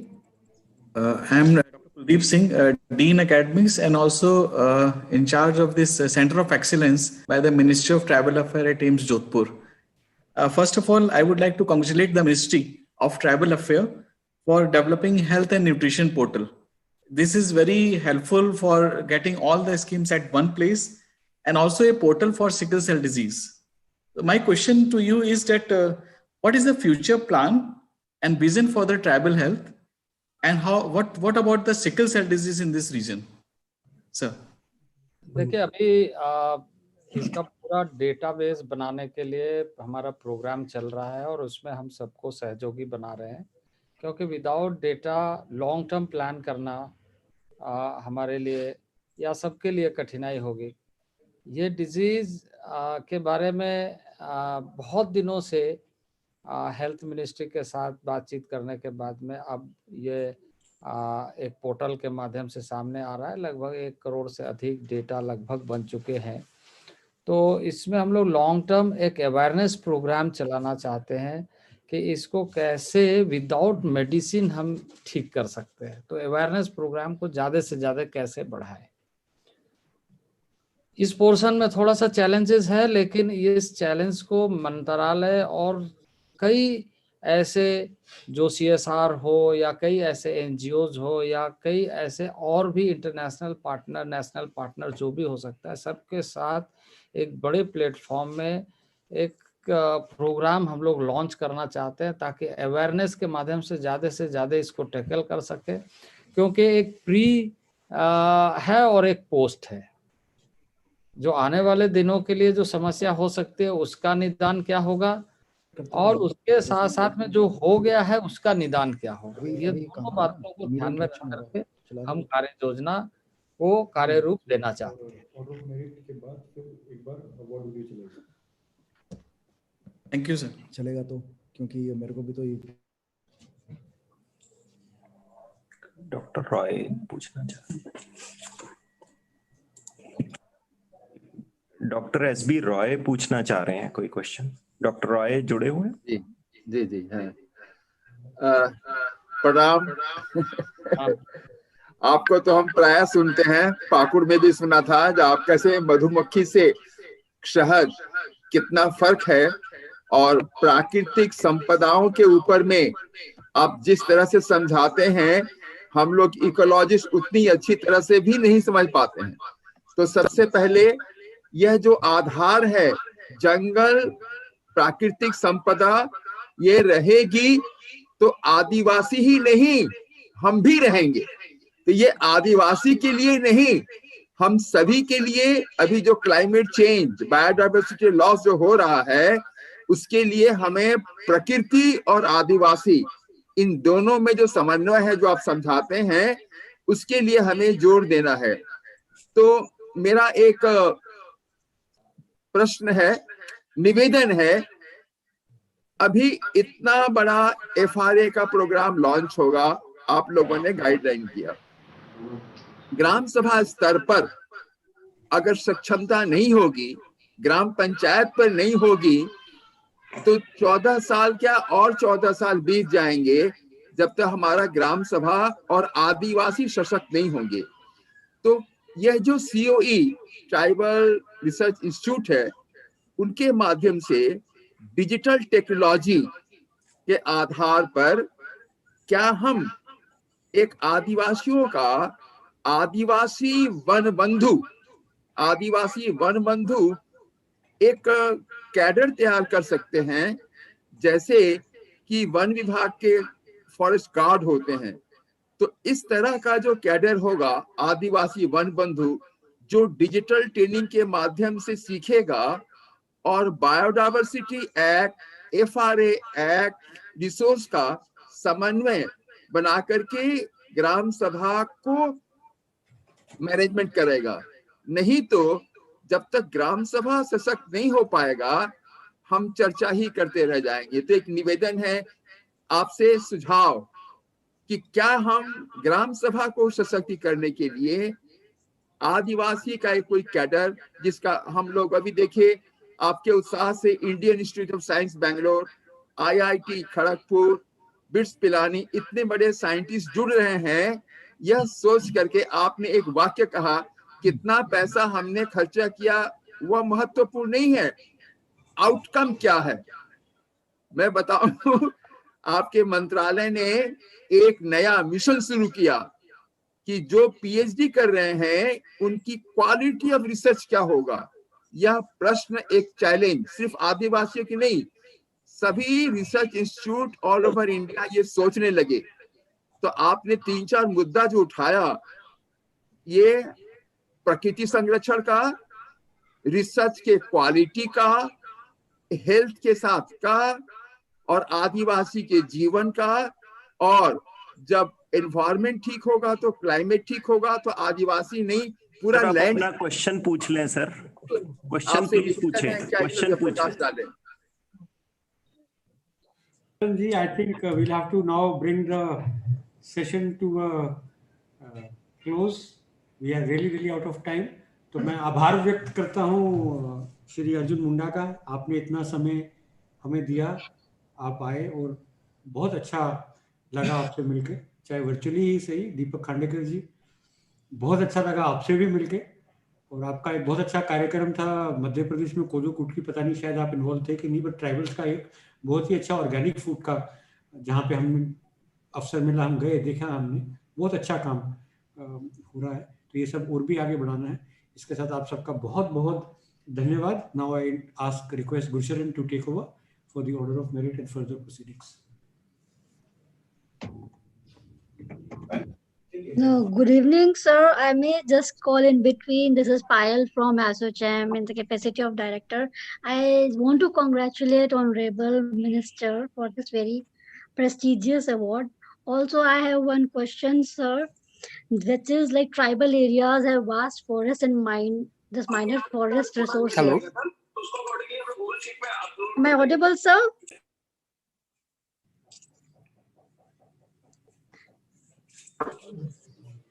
Hello, am I audible? Yes, you are audible. Go ahead. Yeah. Sir, I congratulate Ministry for this taking several initiatives for Atmanirbhar Bharat through TriFed, ASOCAM, FICCI, Art of Living Foundation, and Goal Program on Facebook. What further initiatives Ministry is planning, as ample amount of sources are available with line ministries and the STC? Thank you, sir.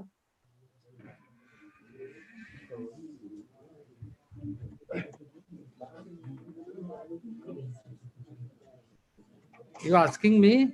हाँ जी, हाँ जी, जी sir. आत्मनिर्भर भारत के बाद देखिए, हमारे जो कार्य योजना है उसके बारे में तो आपको पता है, और हम सबके साथ मिलकर के काम करते हैं पार्टनर्स के तौर पे। आत्मनिर्भर भारत की दृष्टि से रूरल एरिया में एम्प्लॉयमेंट जनरेशन के लिए बेहतर से बेहतर प्रभावी कार्यक्रम अन्य संगठनों के साथ में मिलकर के भी कैसे किया जा सके, इस कार्य योजना को आगे बढ़ाने का कार्य कोऑर्डिनेटेड वे में अभी हमारा जो एक बड़ा गवर्नमेंट का प्रोग्राम है जिसको एसटीसी बोलते हैं, यानी शेड्यूल ट्राइब कंपोनेंट का, जो लगभग 45,000 करोड़ उस मंत्रालय के माध्यम से, विभिन्न मंत्रालयों के माध्यम से ट्राइबल एरिया के और ट्राइबल के लिए और ट्राइबल बजट के मुताबिक उसको खर्च करने का प्रावधान है। उसको हम ट्राइफेड के साथ मिल करके या ऐसे संस्थाओं के साथ मिल करके, जिससे कि ज़्यादा से ज़्यादा इनकम जनरेटिंग प्रोग्राम को हम इम्प्रूव कर सकें और पार्ट ऑफ गवर्नेंस बना सके। जैसे हम कोई भी कार्यक्रम कर रहे हैं तो ये एक सरकार की योजना नहीं होना चाहिए, बल्कि एक सरकार की व्यवस्थित ढांचा खड़ा हो रही है। एक इंस्टीट्यूशनल डेवलपमेंट कैसे हो, साथ ही साथ जैसे पंचायतों की जो भूमिका है, ग्राम सभा की जो भूमिका है, या डिस्ट्रिक्ट काउंसिल की जो भूमिका है, खास करके शेड्यूल्ड एरिया में, जो शेड्यूल्ड 5 एरिया है, शेड्यूल्ड 6 एरिया है, जहाँ एक ऑटोनोमस सिस्टम भी है, एक गवर्नेंस सिस्टम भी है, उसको और कैसे इन्हांस करें। तो इस दृष्टि से हमारा कार्यक्रम आगे कैसे बढ़े, इसकी चिंता हम लगातार करते हैं। बहुत बहुत शुक्रिया मंत्री जी, आप रहा। उम्मीद करते हैं कि इसके आगे भी हम आपसे मुलाकात करें और इस जो आज हमने चर्चा की इसको आगे बढ़ाएं। बहुत बहुत शुक्रिया हमारे साथ जुड़ने के लिए। जी, धन्यवाद धन्यवाद।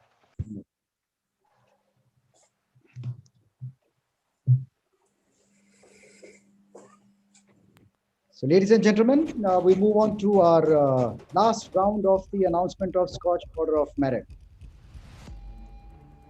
I invite Ms. B. Rajakumari, Superintendent of Police, Vizianagaram District Police. Her safety is our responsibility.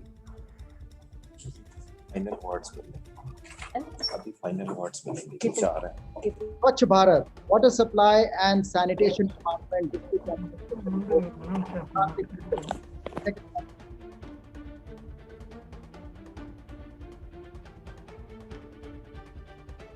Vizianagaram. Good afternoon, sir. Good afternoon.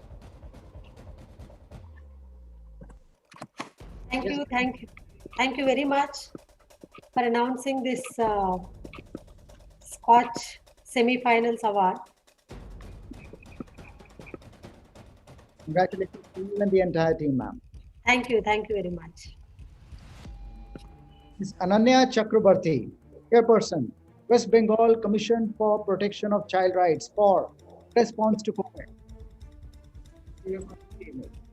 Thank you very much. Congratulations to you once again for Sahoj Path. This is the second project. Thank you. I now move on to invite Dr. Ruchi Barola, Scientist Bee and Naval Officer from Wildlife Institute of India, Planning and Management of Aquatic Species Conservation.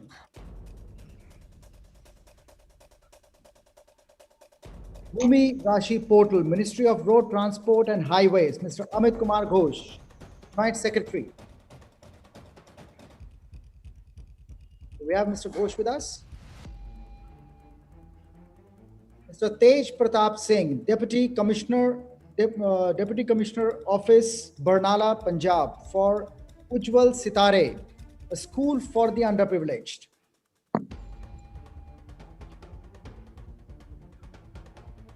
Integrated farming system and value addition under rainfed area development. Project Director, Directorate of Watershed Development.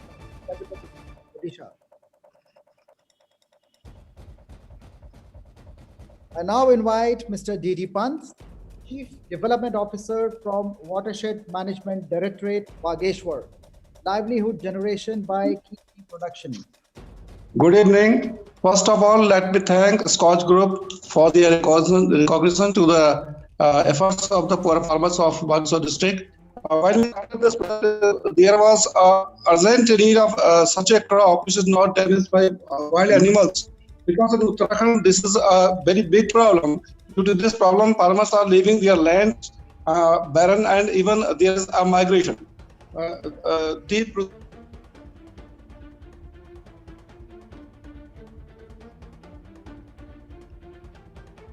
I think due to communication problem we lost in there, but yes, indeed, a good development and a great achievement.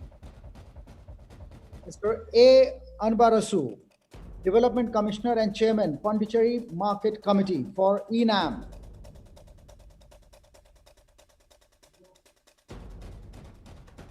Mr. Ramasamy Srinivasan, Member Secretary, Tamil Nadu State Council for Science and Technology. We have Pondicherry with us. Please unmute yourself.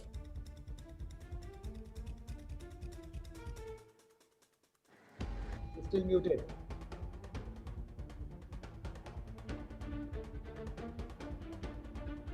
Well, it's good to see you there.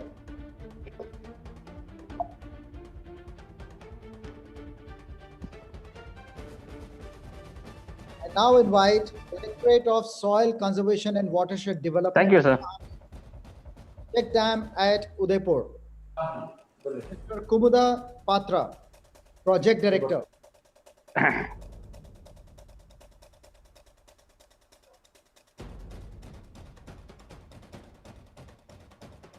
Ms. Jayati Singh, Chief Executive Officer, Gwalior Smart City Development Corporation Limited, for role of Integrated Command and Control Center during COVID. Mr. Umesh D, Chief Officer, Town Municipal Council, Hosadurga, Swachh Bharat Mission and Solid Waste Management. Good evening, sir. I hope audible to all panel members. Yes. First of all, I would like to thank for Scotch Group and all panel members for showcase our project. So this is one of the project is dream project of the Honorable Prime Minister. So I would like to thanks for recognizing our project. So it will keep our energy to increase the work towards work. So I thankful to all. Thank you very much, sir. Congratulations. Dr. Lakshmi Priya, Deputy Commissioner from Bongaigaon, Project Mili Juli.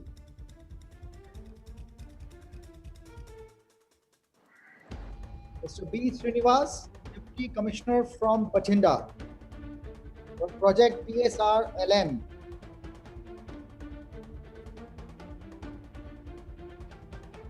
Once again, Mr. Tej Pratap Singh, Deputy Commissioner, Barnala, response to COVID.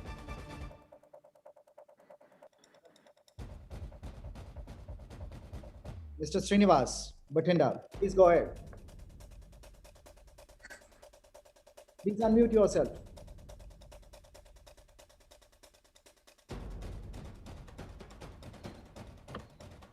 Mr. Umesh Joshi, Deputy Director, Department of Information Technology and Communications, Government of Rajasthan. Thank you, sir. Raj Kaushal.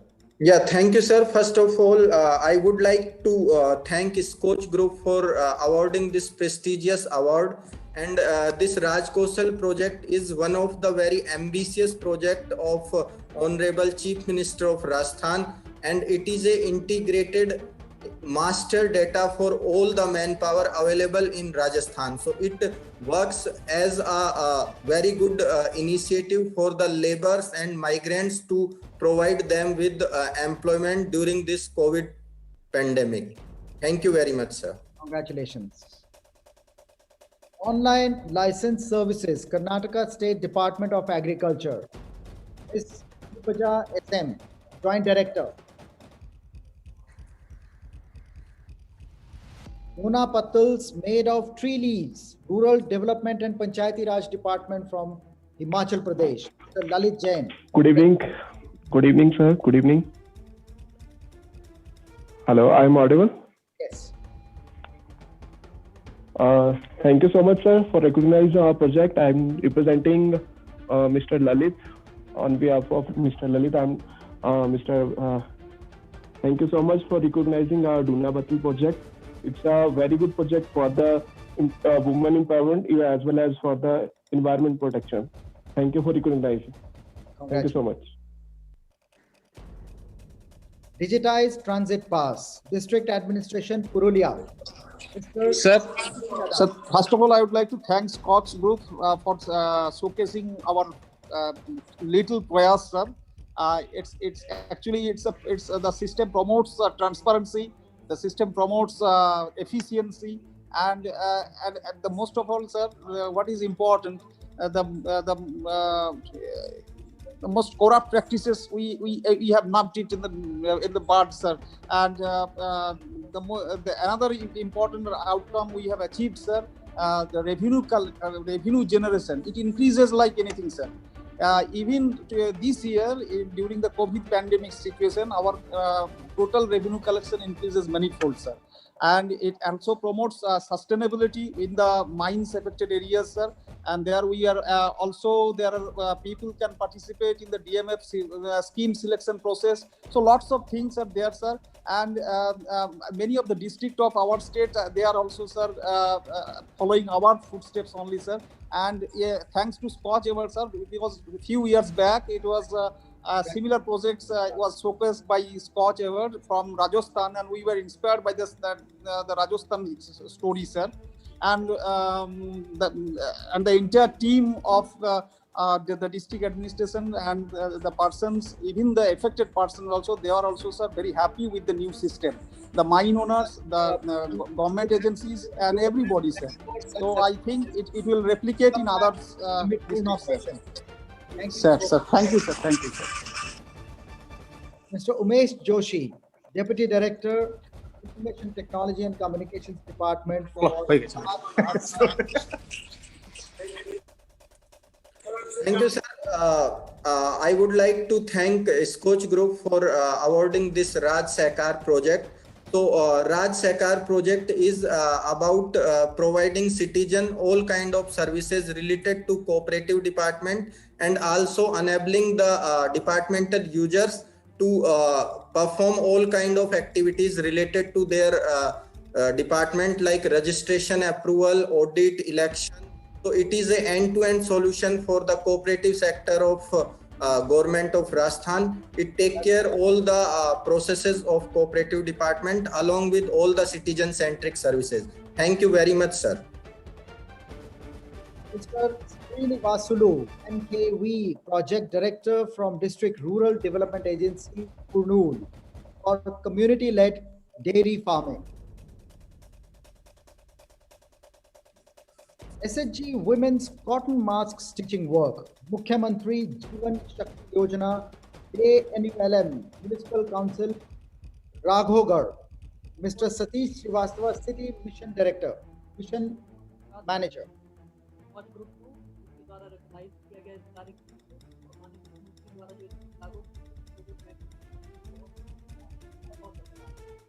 Congratulations to you and the entire team. Seri Tourism, Department of Sericulture, Tamil Nadu, Dr. Vinay T. Director of Sericulture.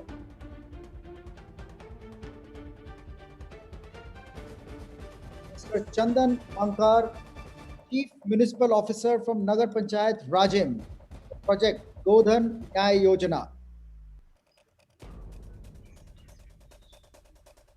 So this brings us to the end of the announcement of Scotch Order of Merit.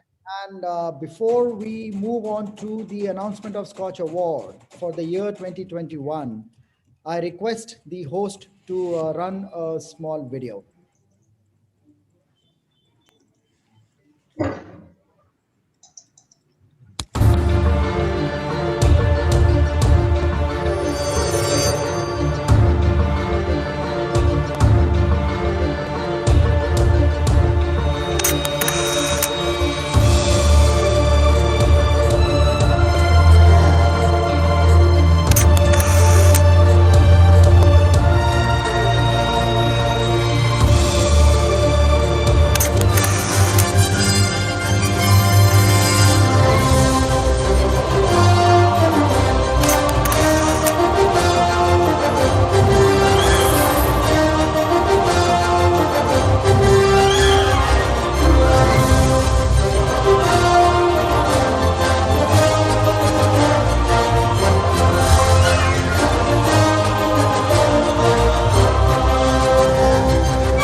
Ladies and gentlemen, a time and the moment that everyone has been very, very anxiously awaiting for. We are joined by our chairman, Scotch Group, Mr. Sameer Kochar. And here we move on with the announcement of the Scotch Award. Agriculture, the first one, the silver category, goes to Mr. Gandham Chandrudu, Collector and District Magistrate, Anantapur District, for Kisan Rail.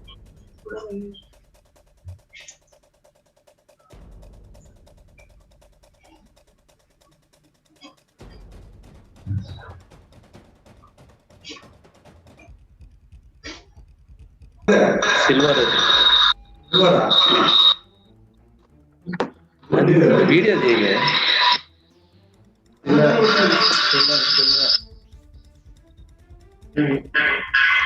Move on to the next silver in agriculture that goes to Directorate of Soil Conservation and Watershed Development.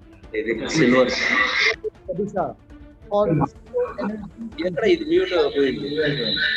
irrigation system.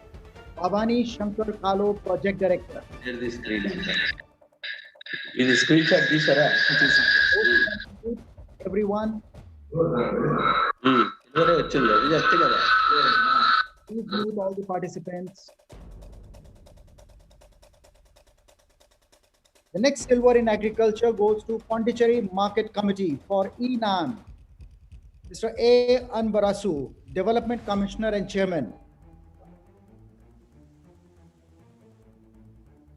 You have to unmute yourself.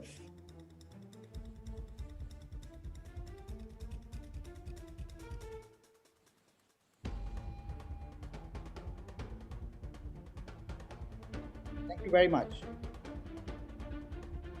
The next one in agriculture goes to Watershed Manager Bageshwar for livelihood generation by TV production, TV Pant, Chief Development Officer.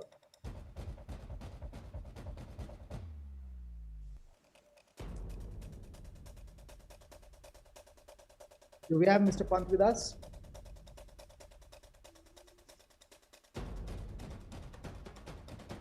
For education and skill development, silver goes to District Administration Bathinda for PSRLM, Mr. B. Srinivas, Deputy Commissioner.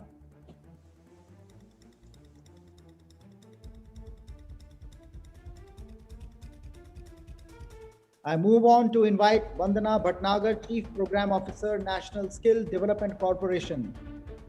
Category, Education and Skill Development, Silver Award goes to eSkill India. Thank you so much, Scotch team. Ms. Vandana Bhatnagar could not join us today. This is Venkatesh Sarvasiddhi, Senior Head, National Skill Development Corporation, part of our team.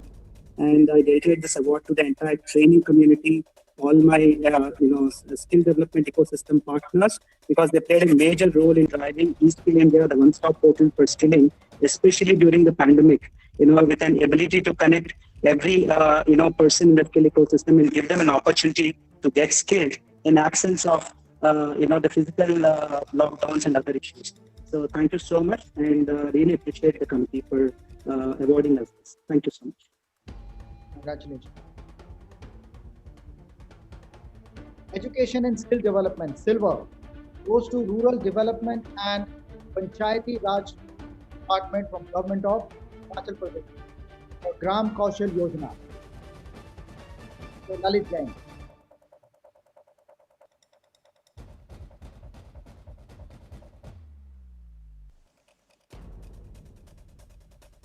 Next silver in the education and skill development goes to Technical Education and Industrial Training Department, Punjab for EST, developing core competencies in synergy with industry. Mr. Anurag Verma, Principal Secretary.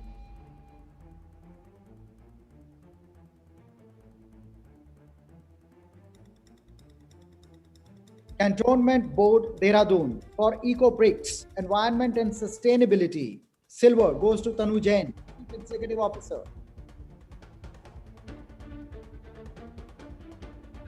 Please unmute yourself. Good evening, sir. Thank you so much, sir, for nominating us for this prestigious award, and we are so glad that our efforts have been recognized by your prestigious organization. We are really grateful, sir. Thank you so much. Congratulations. In the governance category, silver goes to M. Seva Punjab, Department of Governance Reforms and Public Grievances. Parminder Pal Singh Sandhu, Director cum Additional Secretary. Thank you, sir, for recognizing the effort. Thanks a lot. Congratulations, sir.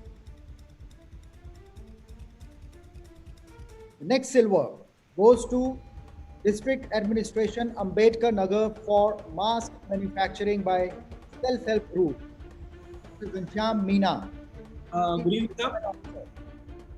Good evening, sir. Good evening, sir.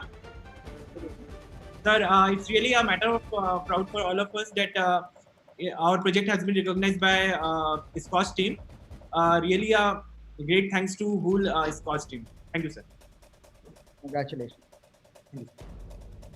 I now invite Mr. Manoj Pant, Principal Secretary, Land and Land Reforms in the Relief and Rehabilitation Department, Government of West Bengal, for Electronic Delivery Service System and Automated Communications. Silver. Thank you so much. Really, we are very grateful to you for recognizing our project. It really inspires us and will continue to inspire us to improve our citizen-centric services. I would just recollect in the morning, Mr. Samir Kochar was mentioning that what is required is the improvement in delivery of public services. We need big reforms in this sector. And that is what probably is our little effort in that direction in management of and administration of land, which is probably a critical need for all overall development. I mean, in the afternoon, I was listening to a panel discussion on ease of doing business. Probably there also, we find that if we can bring about some change, which can bring little bit of, ease of doing business in terms of land management and land administration, it can certainly be a big fillip for other rural development, other business and industrial development. So I'm really grateful to Scotch Group and being part of this journey. I really appreciate the rigorousness of the entire program and the efforts that have gone behind this exercise for last 2 to 3 months. Thank you very much, Dr. Dhanjal and Mr. Kapoor, for giving us this opportunity. Thank you very much. Congratulations. The next silver in governance goes to Tamil Nadu Corporation for Development of Women for Tamil Nadu State Rural Livelihood. Shakamuri, District Collector.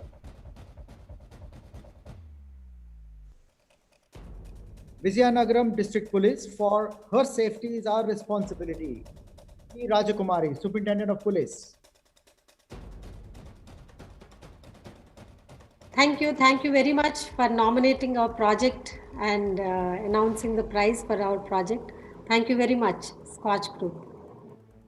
Congratulations to you. Thank you. Kirti Jali, Deputy Commissioner from Kachar, for Project Astha, Silver in Health.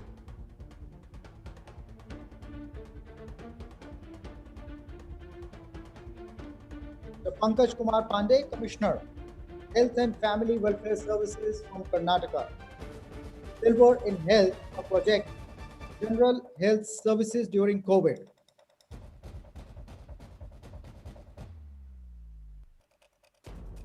Response to COVID, silver goes to Department of Women and Child Development, Government of Gujarat. Mr. Ashok Sharma, Director ICDS for State Management Center.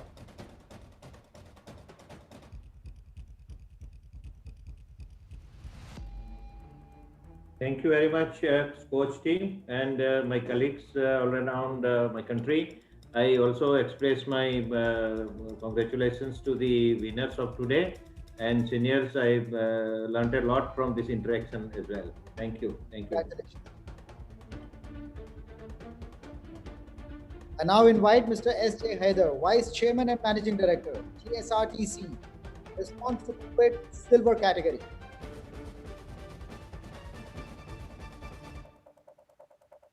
Pratibha Singh, Director, Integrated Child Development Services, Department of Women and Child Development, Rajasthan. Silver for response to COVID, early childhood education. Good evening to all the panelists and participants. I'm grateful to Scotch Group, its partners for acknowledging our innovations in early childhood education. We are grateful to recognize our efforts, which all the team ICDS Rajasthan has done with the technical support of UNICEF. We would continue with our commitment for the children and other beneficiaries. Thank you so much. Thank you so much. Congratulations.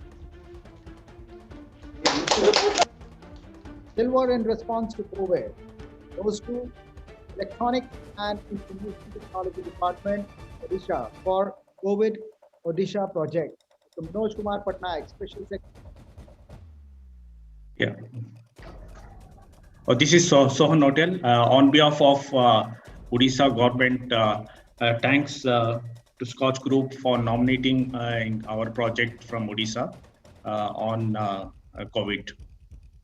Thanks, thank you everyone, and congratulate all who have won the award as well. Thank you. Mr. Vinayan J, Chief Commercial Manager from Southern Railway, for response to COVID, Silver. Thank you so much. On behalf of 1 lakh employees of Southern Railway and our general manager John Thomas, I humbly receive this award. It is a huge team effort, and you really inspire us to go ahead with this in case of further. And every day for us is a crisis management kind of work, and this is really inspiring for us. Thank you so much, Scotch team. You and the entire team. Next one goes to West Bengal Commission for Protection of Child Rights for response to COVID. Silver for Ananya Chakraborty. Thank you so much. This is a recognition of the hard work put in by the entire Commission, all the staff members of West Bengal Commission for Protection of Child Rights during the extremely challenging COVID times, where they worked throughout the lockdown to reach out to the 1.5 crore children of West Bengal to ensure their safety and security and health. Thank you very much. Excellent work. Congratulations. Karthik Jindal, Executive Engineer, Water Supply and Sanitation Department from Moga. Silver in Sanitation for Swachh Bharat. Good evening, sir. Good evening, sir. Good evening. Yeah, I, on behalf of Mr. Karthik Jindal, receiving this award, and thank you for recognition of our efforts in implementing Swachh Bharat missions. Congratulations to Mr. Chahal. Thank you, sir. Thank you, sir. In technology, Silver Award goes to Women and Child Development Department, Government of Maharashtra for MAVIM e-Business. I. Kundan, Secretary, Women and Child Development Department from Maharashtra. Thank you very much, sir. Am I audible? Yes. Sir, this is Shraddha on behalf of Secretary Women and Child, Aegis Kundan ma'am, and our team members who actually have developed this app, Varun and Karan, they are also present here. So we thank you for recognizing our efforts, and I feel that this e-business platform would surely be very helpful for the SHG movement for women empowerment. This has done wonders during our COVID times. So thank you very much. It is a great inspiration for all of us. Congratulations to you and the entire team. Thank you. In technology, the Silver Award goes to District Administration Purulia for Digitized Transit Pass. Supriya Das, District Land and Land Reforms Officer.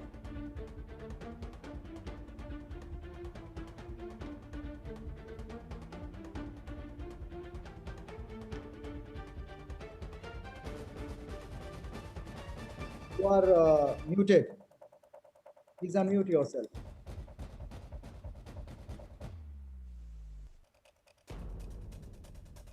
Yes.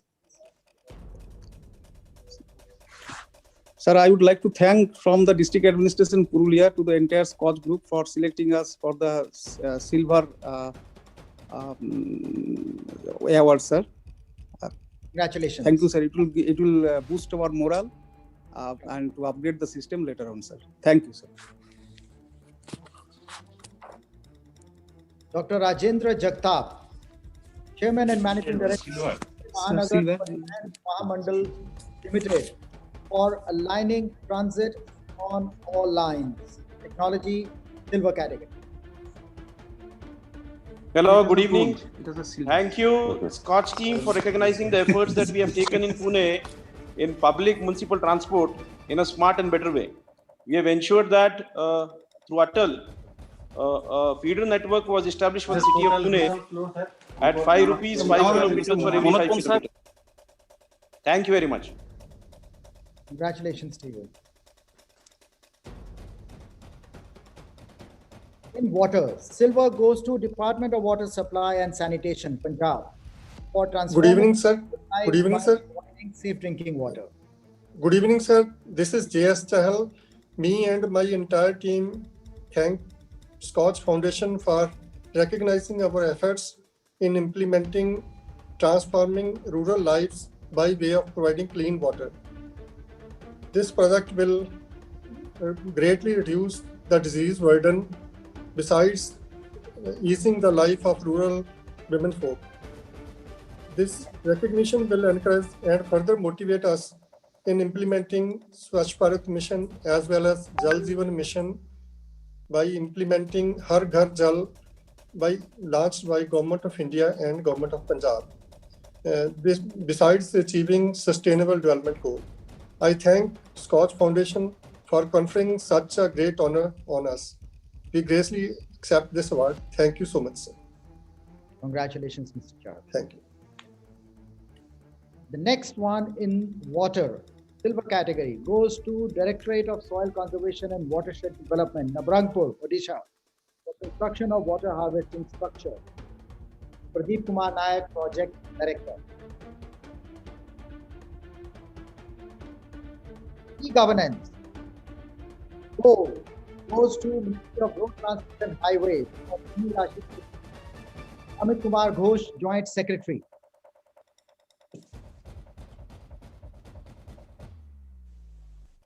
In education and skill development, gold goes to Ministry of Skill Development and Entrepreneurship for Pradhan Mantri Kaushal Vikas Yojana, Mr. Atul Kumar Tiwari, Additional Secretary.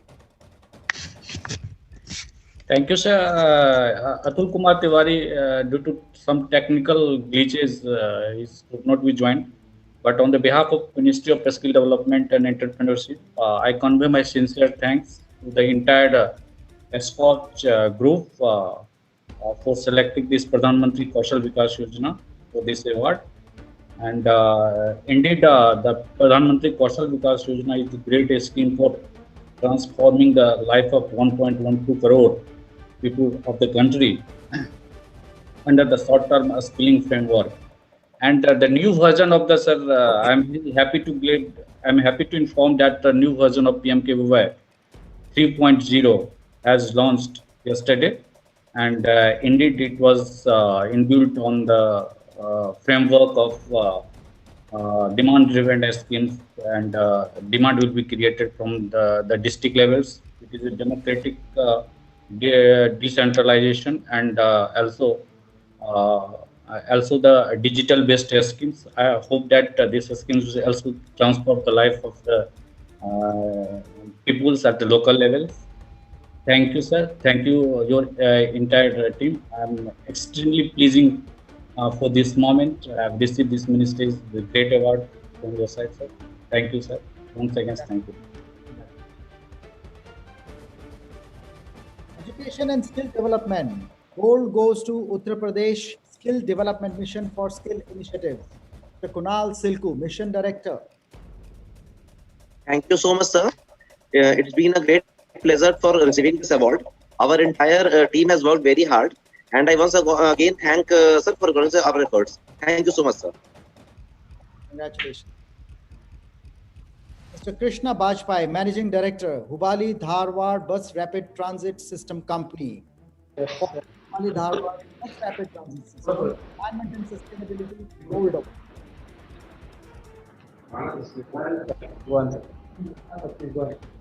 Hello. We can hear you. Go ahead. Yes, sir.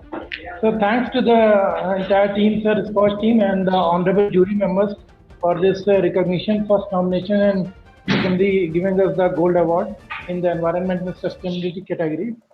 So under the able guidance of our third commissioner ma'am and the highly motivated our entire SDBRT's team, we have achieved this and made this project successful. It was a very long journey. It started around 8 years back in the year 2012, and after sustained effort and a lot of commitment, we have achieved this kind of model project in the field of urban transport. So a lot of new initiatives are planned in the field of urban transport, which we are doing incrementally and gradually. And sure, we want to make this SDBRTS project as a model project in the field of urban transportation. So thanks to the entire team, sir, Scotch team once again for recognition and award. Thank you. Next gold award for environment and sustainability goes to the Tribal Affairs for water management of tribal villages using ice stupa. Dr. Navaljeet Kapoor, Joint Secretary.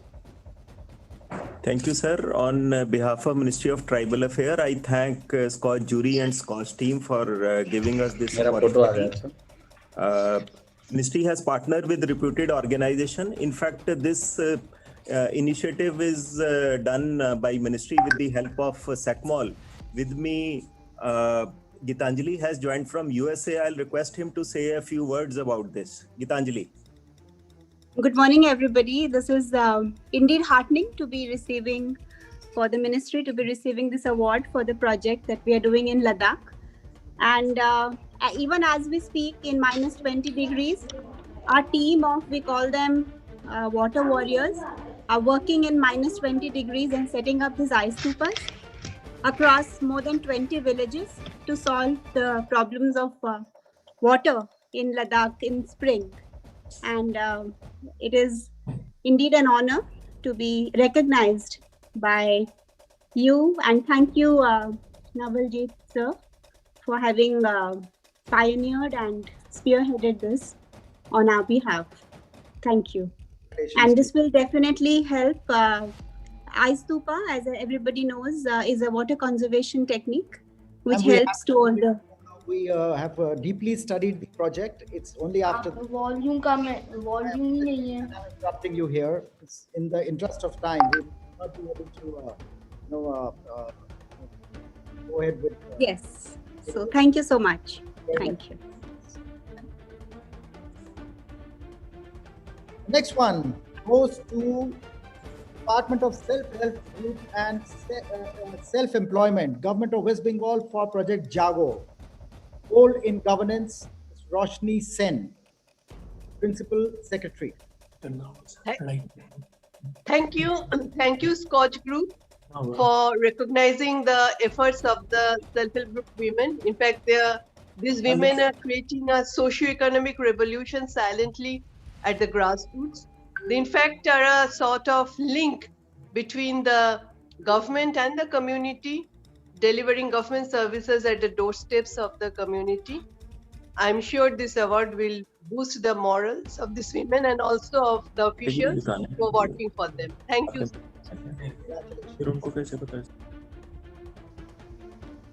Next gold in governance goes to Ministry of Panchayati Raj for audit online. I invite Pushpan Sethi, Joint Secretary.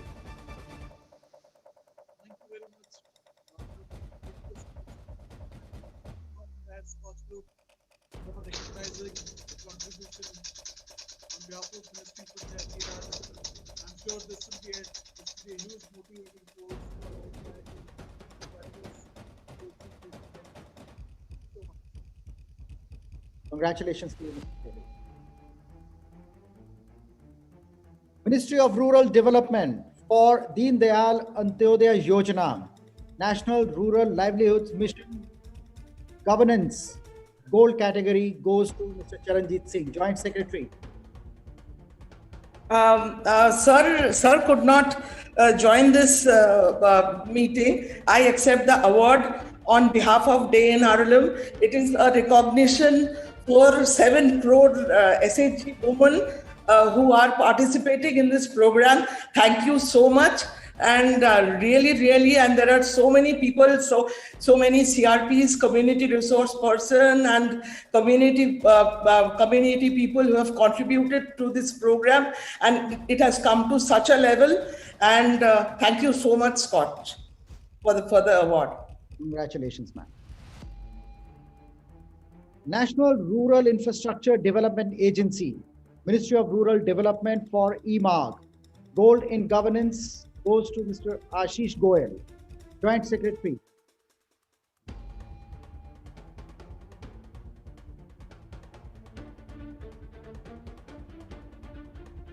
South Bengal State Transport Corporation for Integrated Traffic Management System. Gold in Governance, Kiran Kumar Godala, Managing Director. Thank you so much, sir. This recognition will help us in improving our efficiency more, and this has happened because of all the hard work done by the officers and staff of South Bengal State Transport Corporation. And thank you once again for recognizing us. Ministry of Tribal Affairs, once again, Gold in Technology for the Performance Dashboard, Dr. Navaljeet Kapoor. This performance dashboard is basically developed with the help of Center of Excellence for Data Analytics, SEDA.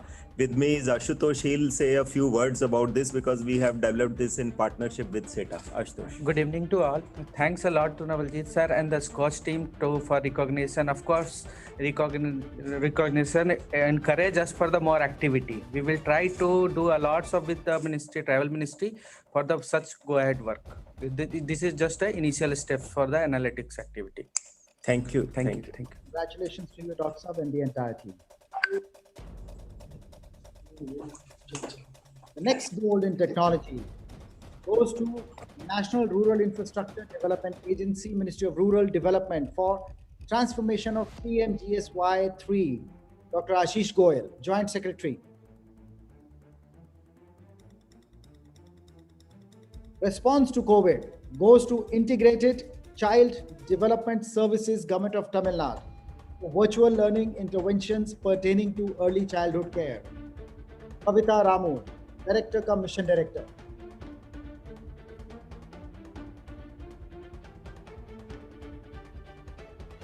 Goal in response to COVID, South Bengal State Transport Corporation, Kiran Kumar Godala, Managing Director. Thank you so much, sir. This is a recognition to all the drivers, conductors, and lower level staff and mechanical workers who did a great job during the lockdown time, who risked their lives and they have provided services. Thank you so much for recognizing their efforts. Congratulations once again. Here we go. The third one goes to the Ministry of Tribal Affairs for Swasth Bharat project, Swasthya, Tribal Health and Nutrition Portal. Dr. Navaljeet Kapoor once again. Thank you, sir. Once again, Health and Nutrition Portal Swasthya. This is a single point source for presenting the health and nutrition related data and information about tribal population in respect of 177 tribal dominated districts. This is developed with the help of Piramal team, Piramal Swasthya team.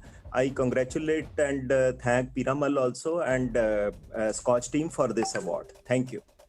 Congratulations once again. And this brings us to the end of this round of the announcement of Scotch Awards for the current season. Just as we move on to our next program, which is a panel discussion, I may request all the awardees to kindly switch on your videos so that we can take a group photograph as we go. Kindly switch on your videos.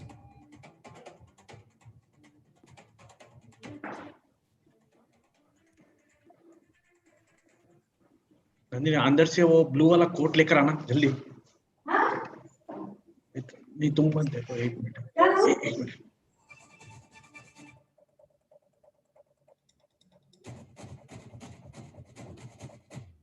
Are we ready to go?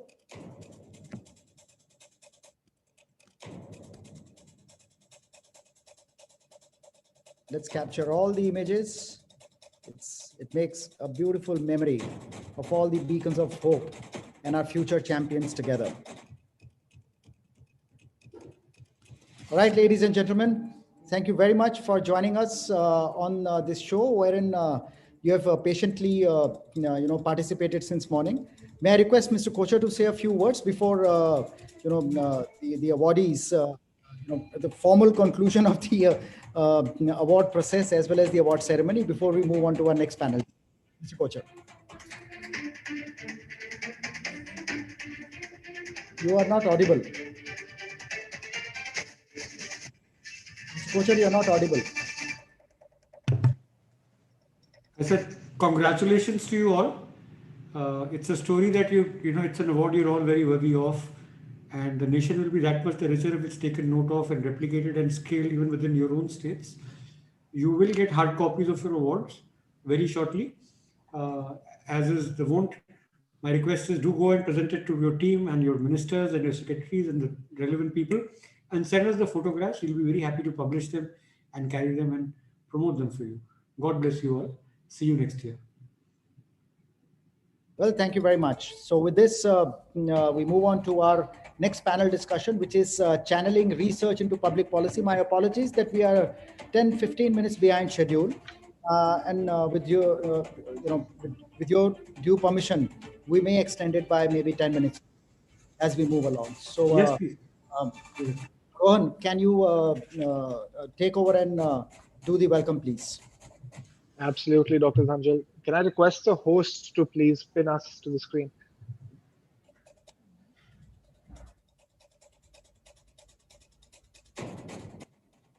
Host Scotch, are we on? Yes, we are good to go. Right. At the very outset, I would like to thank the hundreds of live audience which has stayed with us with faith, patience, and rapt attention throughout the proceedings of the day. The second Public Policy Forum and the 70th SKOCH Summit, organized in collaboration with RIS, CUTS International, ICRIA, Jindal School of Government and Public Policy, as well as our academic partners, the Bharati Institute of Public Policy at the Indian School of Business, OP Jindal Global University, as well as the National Law School of India, University, Bangalore. This panel discussion comes to us in the spirit of bringing public policy to bear to address governance challenges as we have done throughout the day. The panel discussion on channeling research into public policy comes at a very relevant time when public discourse and by extension, political opinions and attitudes towards policies are becoming increasingly polarized. This panel explores the role that policy can play in the lives of individuals and how academia, research institutions, and universities can help and contribute towards bolstering positive opinions and attitudes regarding policies. With no further ado, I would like to welcome our keynote speaker for the day, Dr. Mike Seiferling, who joins us from University College London. Dr. Seiferling is MPA Program Director and Assistant Professor of Public Finance at the School of Public Policy, UCL. His research focuses on the links between macroeconomics, finance, accounting, and political science, specifically taxation, budgeting, fiscal performance, public sector accounting, and accountability. Dr. Seiferling has spent many years working with the IMF, the World Bank, and the United Nations in the past. Previously, Dr. Seiferling worked as an economist with the IMF, and he completed his PhD from the London School of Economics in 2012. Our moderator for the day, Professor R. Sudarshan, Dean of the Jindal School of Government and Public Policy at the OP Jindal Global University, has had distinguished careers in the domains of research, development, programming, and governance. After he obtained his master's degree in economics from the Delhi School of Economics, he went on a Rhodes Scholarship to study at Balliol College, University of Oxford, for his master's degree in politics. He was elected to a research fellowship at St. John's College, University of Cambridge, where he studied judicial review of economic legislation by the Supreme Court of India. We welcome you, Professor Sudarshan. Dr. Arushi Jain, Associate Director of the Bharati Institute of Public Policy, Indian School of Business, has wide experience and expertise in the public policy domain as a faculty administrator as well as project specialist. She is currently working as the Associate Director of the Bharati Institute of Public Policy, ISB. Professor Soni Pallissery of the National Law School of India, University, Bengaluru, is an associate professor for the Center of Study of Social Exclusion and Inclusive Policy, and he is a public policy specialist with special interest in distributive justice. He teaches the courses on Introduction to Public Policy and Analysis. After his doctoral studies from Oxford University, he held the position of associate professor at the Indian Institute of Rural Management, IRMA, Anand. In 2009, Professor Pallissery won the India Social Science Research Award for his academic contributions. Dr. Indraneel Mukhopadhyay is Associate Professor at Jindal Global University. He teaches public health, health economics, comparative health systems, and development economics at the School of Government and Public Policy. Professor Mukhopadhyay holds a PhD in public health and economics from Jawaharlal Nehru University, New Delhi. With that, I would like to invite Dr. Gursharan Dhanjal, Managing Director and Editor, Scotch Group, for his opening remarks. Thank you very much, Rohan. I welcome all the policy professionals from the academic side to throw light on this very important topic, which is what has been under discussion since morning. You know, there's so much of public policy that we have discussed. What is the takeaway is something which is what, we would like to deliberate during this discussion. So there are two ways to policy making. One is experience, second is evidence. And either way, it is backed by policy research that ends up throwing problems and the possible solutions based on the ground research, which we call outcome-based policy making. So public policy research always has a very, very specific purpose and objective to influence the formal and informal policies formulated by policymakers. Thus, it is important to collect good information and present it in a compelling manner. So that is the role that research plays.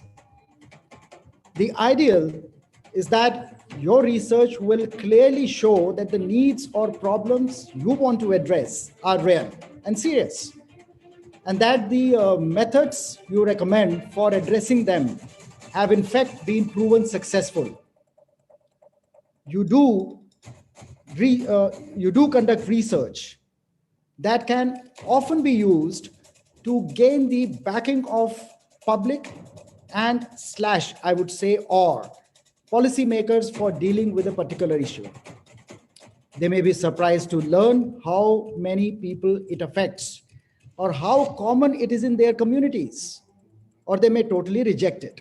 In many cases, policymakers can use your research to champion something they already favor but have no support for. So they look for that support in the research that comes from an institution like yours. Alternatively, you might be able to use your research to pressure policymakers to address an issue they would prefer to ignore. That's the flip side. So based on what we are going to be discussing, to support or discredit a specific method or practice, or to identify and advocate for appropriate policy in a given situation, is the very objective of policy research. So who should conduct research? Traditionally speaking, there are academics, research institutes, and think tanks which are not consulted. There are government agencies, either the ones promoted by the government or NGOs funded by the government, reaching at predetermined conclusions. Next in line are professional associations, which in pursuit to flatter, end up doing substandard research. Next, there are appointed commissions by the government, which are more recommendatory in nature. Whether or not their recommendations get implemented is a secondary question.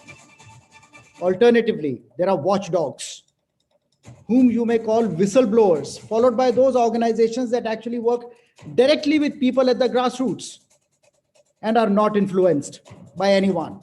That means to say they believe in speaking the truth.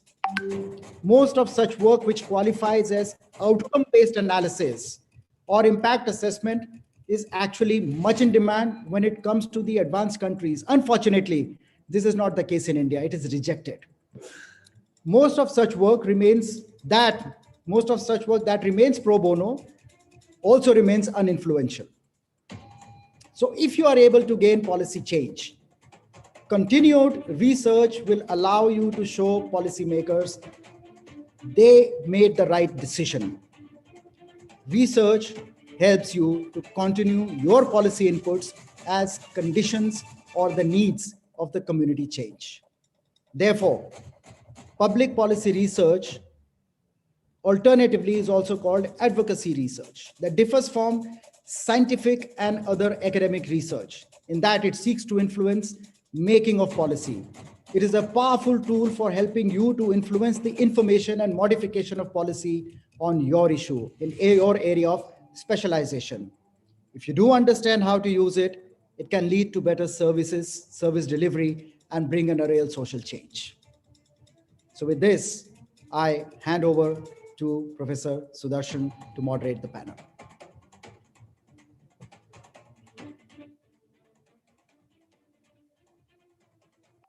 You have to unmute yourself.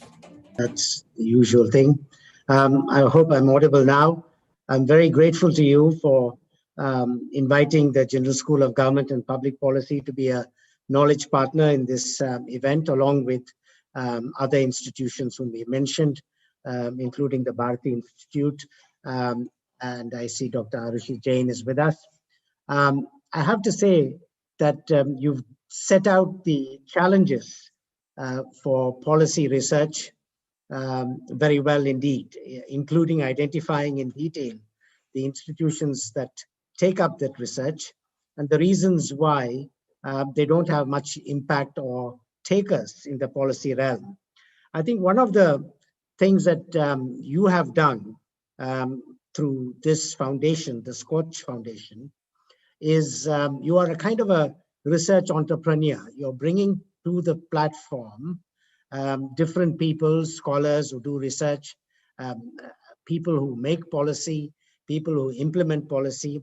And I've been listening through the sessions all day long, and I find that you've got in these awards such a rich array of experience that we need to incorporate into our curriculum and teaching. We need to get our faculty and students to be able to write up case studies of many of these institutions that you have recognized for what they've actually achieved in terms of good public policy outcomes. So I want to record my gratitude to you, and I hope that this will be the beginning of a continual collaboration, not just an annual once-in-a-day summit, but through the times to come, that we'll work closely with my faculty and the research students and all of the institutions with whom you associate. Because one of the things that policy academics don't have is a network of contacts.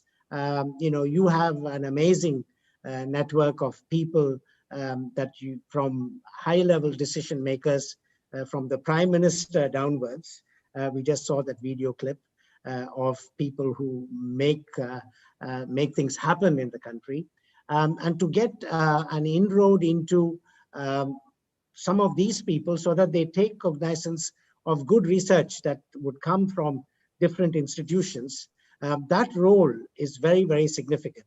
And we need to coin a term that defines that role. I don't know whether it's a policy research entrepreneur or what, but it's that intermediary role is seriously lacking in our country. And the Scotch Foundation is a rare institution in that respect.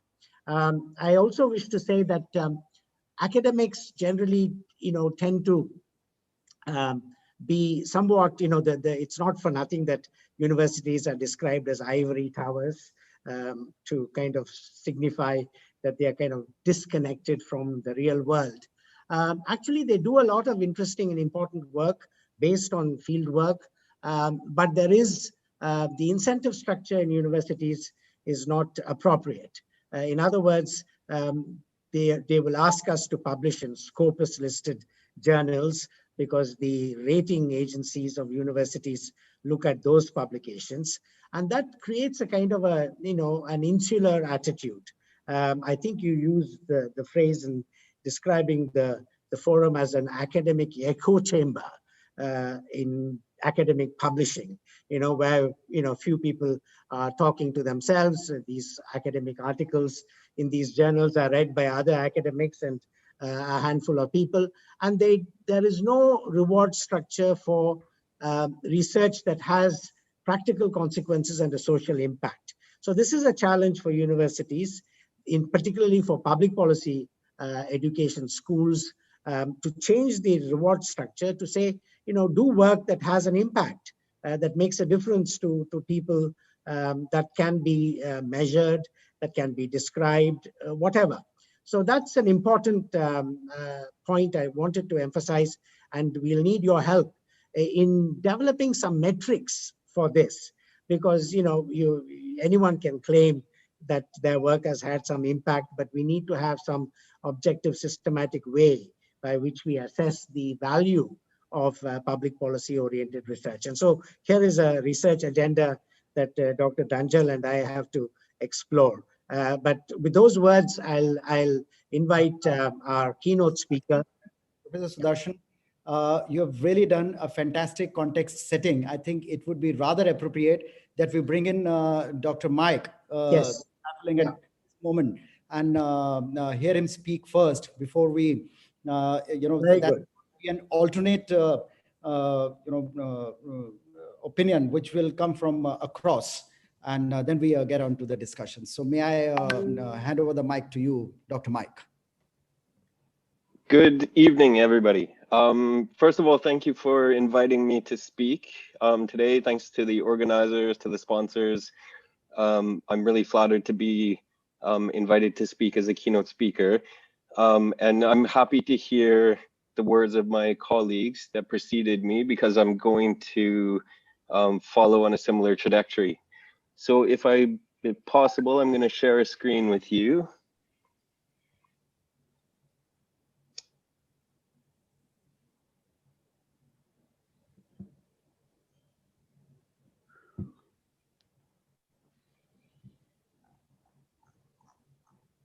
Can everybody see this? Yes, we can, Dr. Saifullah. Okay. If you would like to go to full screen, if you would like to go to full screen on your PPT. Good suggestion. Thank you.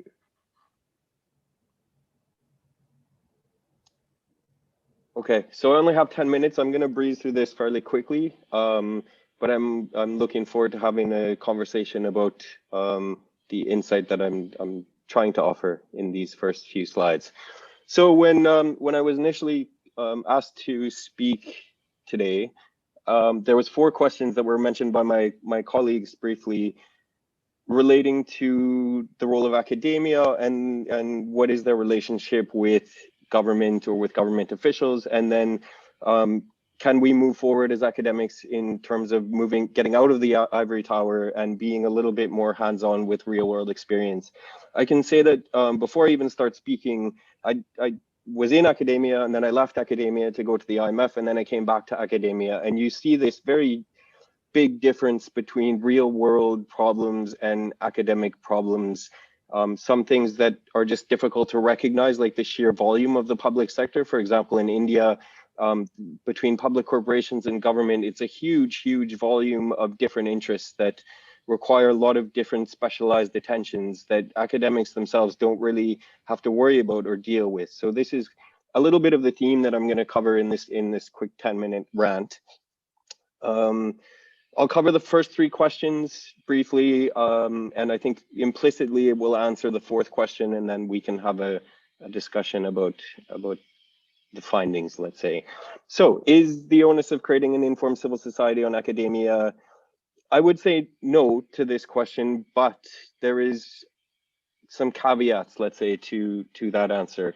First of all, there's a 2-way street, and my colleagues mentioned in the opening address that we need to have more interaction between government and academics, because there is a mutually beneficial relationship to be had there, in terms of policymakers are meant to, they have a bigger mandate, they have a bigger audience. Academics have the time and the resources, and they're not biased in the sense that they're being financed by special interests to help create social welfare maximizing policies, which is what we really want in the end. So the idea that academics should be responsible, I don't think is the right way to put it, but there needs to be a better two-way street between government and academia. There needs to be better partnerships between academia and government, and academics themselves need to see that their input, their effort is actually being listened to and used by government, rather than, if academics are spending quite a bit of time writing papers, doing research, and then it's really interest groups or other parts of of society that are influencing policy outcomes, then academics can feel like it's not worth it to try to create impact because they're not being listened to enough. This also integrates into the idea that academia is not just an ivory tower. Academia is like government, filled with silos, filled with people that I'm an economist, I'm a political scientist, I'm a psychologist, and that's what I do, rather than thinking about what is the problem and how do we solve it, which usually requires multidisciplinary input. So from my experience working in India, the legal framework is a bit old and clunky, which prevents a lot of things from moving forward. Just general foundations within government, how government works, methodological guidelines, leadership.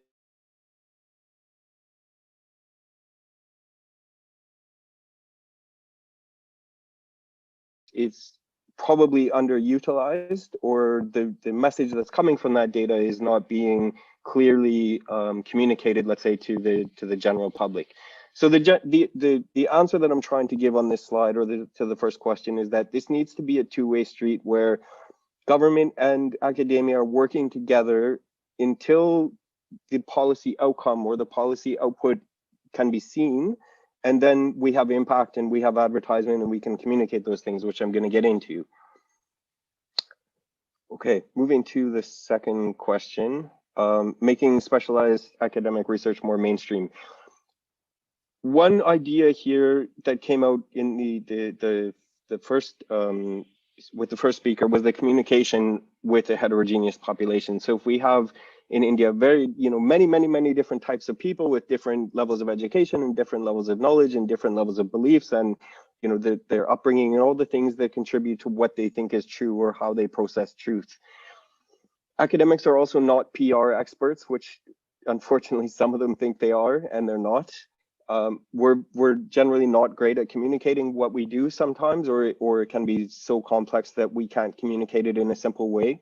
In this sense, I would advocate that we need to build better bridges. So we don't need to move academics away from some of the complicated things that they're doing, as long as we create those bridges so we have people in between that can communicate what is the main message, what are you doing to make society a better place, or to improve the welfare of the general population in your research, and then to be able to communicate that in very, very simple ways. This is something that surprised me in academia, is that often we strive to create big words to sound smart when there's a perfectly good small word already in place that everybody understands, but we don't want to use that because maybe it doesn't get published or we don't sound smart or whatever it may be.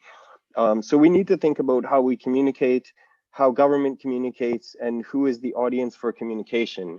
We need to tailor those messages. And I'm going to draw on some example from the central bank or research into central banks, which generally have focused a lot more on how do we communicate, who do we communicate to with regards to monetary policy. So there's a quote from Shui in 1999. It's not enough to know.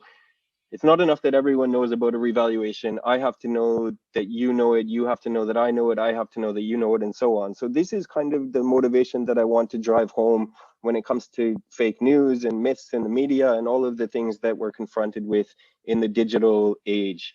So what we need to create is common knowledge throughout societies. We need to have common knowledge in India about fundamental things, rather than having pockets of different ideas or myths or misconceptions about government failures, government strengths, government programs, so on and so forth. So the conclusion I would draw, before I mention that we're in a society, or India has a plethora of data, tons and tons of very interesting data. We have lots of information and we have very little knowledge, right? We're not using that information in ways that make society better off. And it could be partly because of the volume, which is the first point that I'm making in this slide. there's tons and tons of research papers that relate to government policy or government outcomes or how to do things better, how to make things more efficient within academia, within government. The policy papers are endless. You could live 200 years and you wouldn't be able to understand the activities of one ministry within government, or the tax code of India. Probably nobody in India understands that full tax code, only parts of it.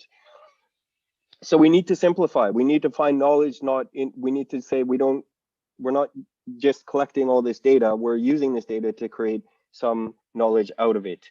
And then we need to decide what is the true message. So one of my colleagues that preceded me said that we need to have more interaction between academia and government to create outcomes or to create impact. First, we need to decide who or how we siphon through all of this information, because yes, I think the government should listen to me, but there's 100 other Dr. Mike Seiferlings out there who are saying the same thing and probably have different ideas. So what is the true message, and how do we filter through all of everybody's contribution, which is generally very valuable, and find one synthesized message?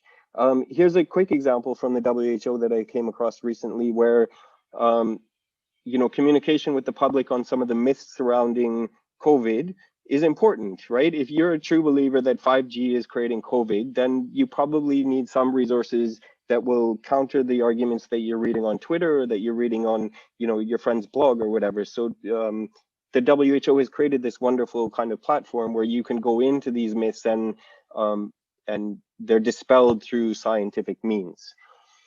I think I'm almost out of time here, so I'm just going to breeze through these last few slides. Should academia break free from the echo chamber? I would argue yes and no. If you asked me 2 years ago, I would say yes, and now I'm a little bit of both. So we still need a little bit of the echo chamber in order to allow for deeper, more insightful, longer-term thought. In Canada, they used to call the Senate the sober second thought, so they could reflect a little bit more. They're not accountable to the public, so on and so forth. I think this role is still important, but there is a movement in the UK, and from what I heard in the opening remarks, a little bit in India towards impact. So when we're thinking about promotions, when we're thinking about moving forward with a career in academia, the question of impact is often asked, and the methodology is often, give us a case study, show us a case study of not just the paper you wrote, but how that paper moved into the real world and created some kind of change that made the lives of people better off. The other point that I want to make is building on the communication point that I mentioned before. It always surprises me that you can, right now I could write a message on Twitter and you would have more people having read that message than it would take years to have an academic journal be read. It's very surprising to me that we have, average readership of academic journals of 4 or 5, maybe in a good journal, 4 or 5 people per year. So we need to think about more collaborative projects and ways of communicating research in a way that is still useful and is still based on research and still based on objective facts, but is also put in, given in a way that can be digested by the general public and not in fancy journals that take a lot of research and a lot of time to understand, and may not even be that big of a contribution, to be fair. So my closing thoughts. This is kind of what I'm envisioning in general in terms of how we're thinking about the social contract. And for me, this is the most important thing that we need to think about in the 21st century, is a question of what is the social contract and is it broken, and what role does everybody play in that contract? So we have citizens, corporations, interest groups all inputting into the preferences of their politicians. They're trying to influence politicians in order to get policy outcomes that are preferable or that are social welfare maximizing. Then we have the politicians and the bureaucrats interacting in order to produce those results, and then an action, and then we create value. If there's a break in any of these links in the chain, then there's a problem in society. And this is why we're now questioning whether there's a break in the social contract or whether there's at least a fracture, is that some people in this process feel like that chain is broken, or that other parts of the chain are given more priority than them. So we need to think about what we're trying to achieve is the bottom. We want to create value. We want to be able to advertise that value and communicate that value. but it's the at least the perception of society is that that's not happening. And if it is happening, we need to communicate it better. And if it's not happening, we need to find which chain is broken and explain why it's broken and fix it. And I think that would be the best means to creating impact. Sorry, I've gone 1 or 2 minutes over, but I'll conclude there and stop sharing this and open the floor to my esteemed colleagues. Right. Thank you very much, Professor Sifaling. That was very, very useful. It reminded me that there was a professor of economics in Jaipur called Professor Raj Krishna, and he once used the phrase, he said the government of India, like just as a watch is waterproof, the government of India is knowledge proof. This was picked up by a political scientist called Rajini Kothari, who was very fond of this. But I think that's beginning to change. That's changed a lot. We wouldn't have a school of public policy or institutions teaching that now. It's a very recent phenomenon. And that's happened because we believe that government in the states as well as in the union government are now more receptive to analysis and research inputs from outside. Before this, I mean, it was mentioned that I studied at Balliol. It had a master called Benjamin Jowett, and a quotation attributed to him is that I am Benjamin Jowett, I'm the master of this college, and what I don't know isn't knowledge. And a lot of our bureaucrats, sort of took that rather seriously.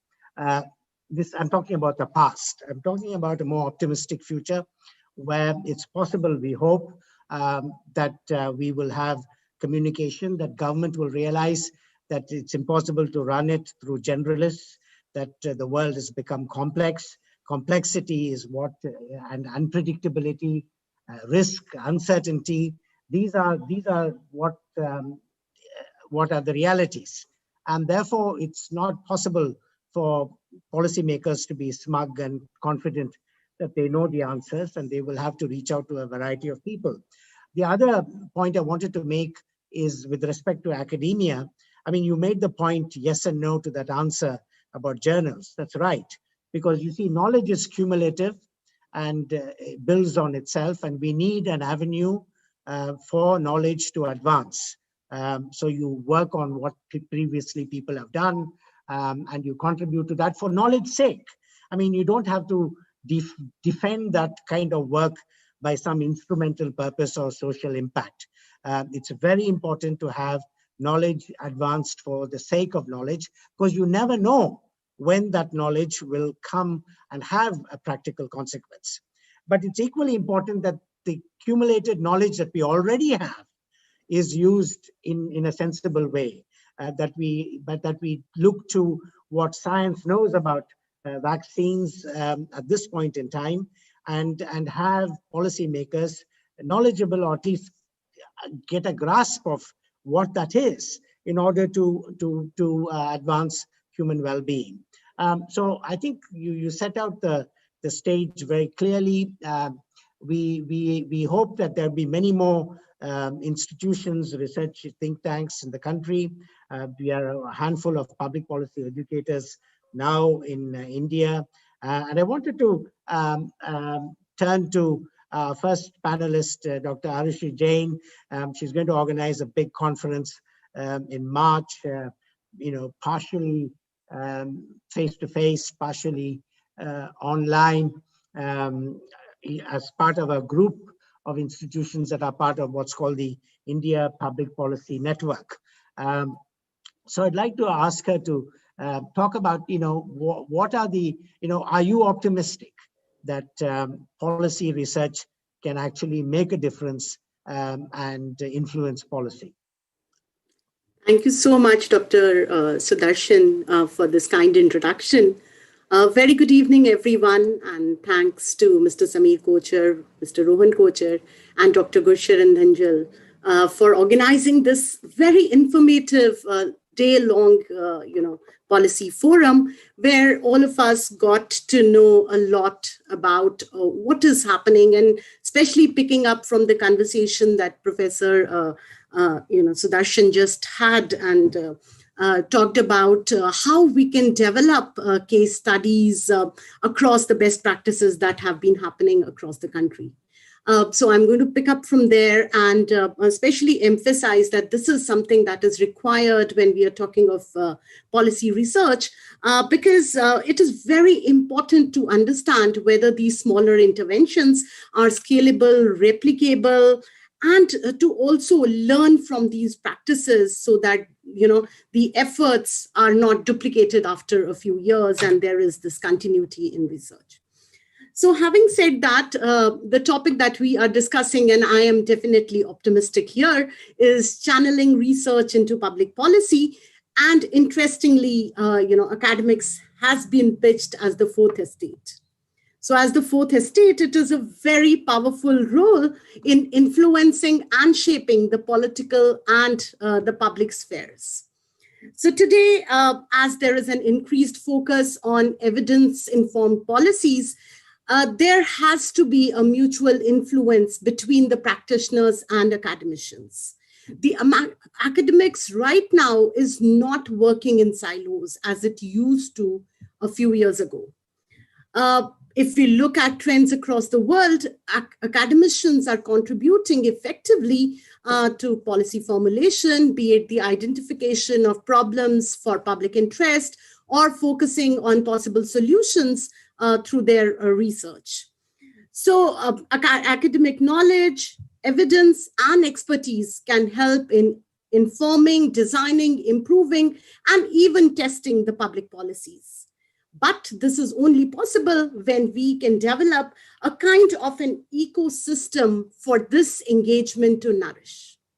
So when we are talking of channeling research, it begins with the political context. There has to be credibility of evidence. There has to be a link between the institutions, the research institutions, as well as the link with the policy formulators here. And the role of the environment, I'm here referring to the external context, the socio-cultural milieu that we all live in, is really important. So, long we have been talking about these complex adaptive systems that are existing and we all live in it. And policy is continuously evolving in this setup. And once research institutions start understanding the importance of this, this entire framework and how they can contribute into it, I think that would be the right time when we will be able to channelize a lot of research into policy.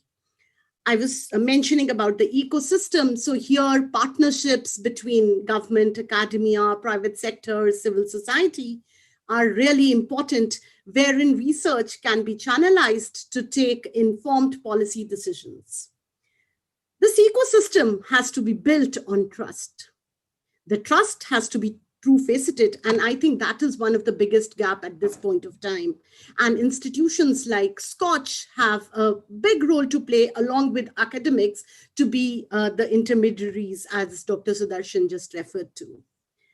I would, when we are talking of trust, it has to be quality of research, academic excellence, integrity in research when it comes to the side of the academics. But on the other side, when it comes to government, there has to be a partnership. The partnership can be multifaceted. However, one of the things that clearly comes to mind is the emphasis that we have been giving since morning on data. So credibility of data. There is a lot that data can do today, be it in terms of better governance, real-time data, high frequency, high resolution indicators. We are talking of predictive analytics. All that can help a lot, solve a lot of problems that the country is facing. But all we need here is credible data from the government sources. A lot of private institutions are working well in this regard, but if government can partner and can actually help the research community, it's going to work wonders. Another aspect that we have in this discussion is the mainstreaming of academic research And, when I think about the gaps that are existing, I am reminded of a very nice paper that I read from Shapiro et al. That talks about two interesting types of gaps that exist in research. So the first is called as the research lost in translation gap, and the second is called as the research lost before translation gap. So the first one here is the research fails to reach the practitioners, and the second is that the results are unconnectable. So when we talk about the second part, it is basically the rigor relevance gap that the academicians have been talking in research for a long time. And that can be bridged by, understanding the problem statement better, collaborating with practitioners right from the beginning, and then understanding research question correctly and taking up relevant research. When it comes to the second one, the lost in translation, it is basically the gap, it's basically the gap that exists when we are unable to translate our research to the right forums. So academic research many times remains in the journals, and it is not translated to the people who can use it and apply it for policy formulation and dissemination. This can be done through organization of roundtables, seminars, panels, and the reference to IPPN just came.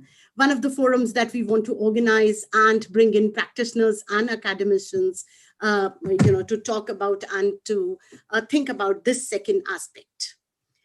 So with this, I think it's a very hopeful time. The civil society is evolving. Academics is playing a very important role in evolving the civil society, and the multi-stakeholder synergy is visible at this time. However, I think there needs to be an effort of the universities in playing an important role in bringing out the socio-political, economic, and cultural transformation, and to have informed citizenry who can understand their rights and responsibilities and impact policies so that the lives and livelihoods of the citizens of the country are impacted and improved. Thank you. Thank you. Thank you very much, Dr. Jain. I have to inform the audience that the Bharati Institute has a major project on data, and the data is designed to be used by journalists, which means that there is a lot of attention has been paid to communicability, because the journalists are not expected to be experts in the domains that the data is informative about. So that's a very valuable service to the country, I would say. And we should encourage journalists and civil society activists to make use of that database, which is made available gratis. You don't have to pay huge amounts and so on. India is in a very rather special country. I don't know, there may be some others, but a lot of policy making in this country increasingly is happening in the courts. Soni Pellissieri is running a public policy school in what could be the foremost, the leading law school in the country. So he's continually surrounded by all these students eager about the law and the faculty about law. So I wanted to ask him, really about, when you're running a public policy school embedded, even in our university, the law school is rather dominant. But I'm wondering if there is a difference between how you communicate policy research to civil servants and ministers, and is there Arushi referred to lost in translation. It seems to me that in our country there's a serious loss in translation between what the policymakers intend when they draft a law and what the courts understand it to be, because they were not part of the process by which the policy was formulated. They're sitting there looking at a piece of text and a constitution alongside, and feeling rather powerful that they may interpret the constitution. The constitution is what I say it is kind of attitude. So I wanted you to reflect a little bit of that, because that's a very real issue.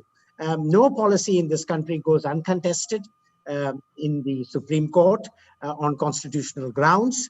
And so how do we have a pedagogy for public policy that kind of enables the research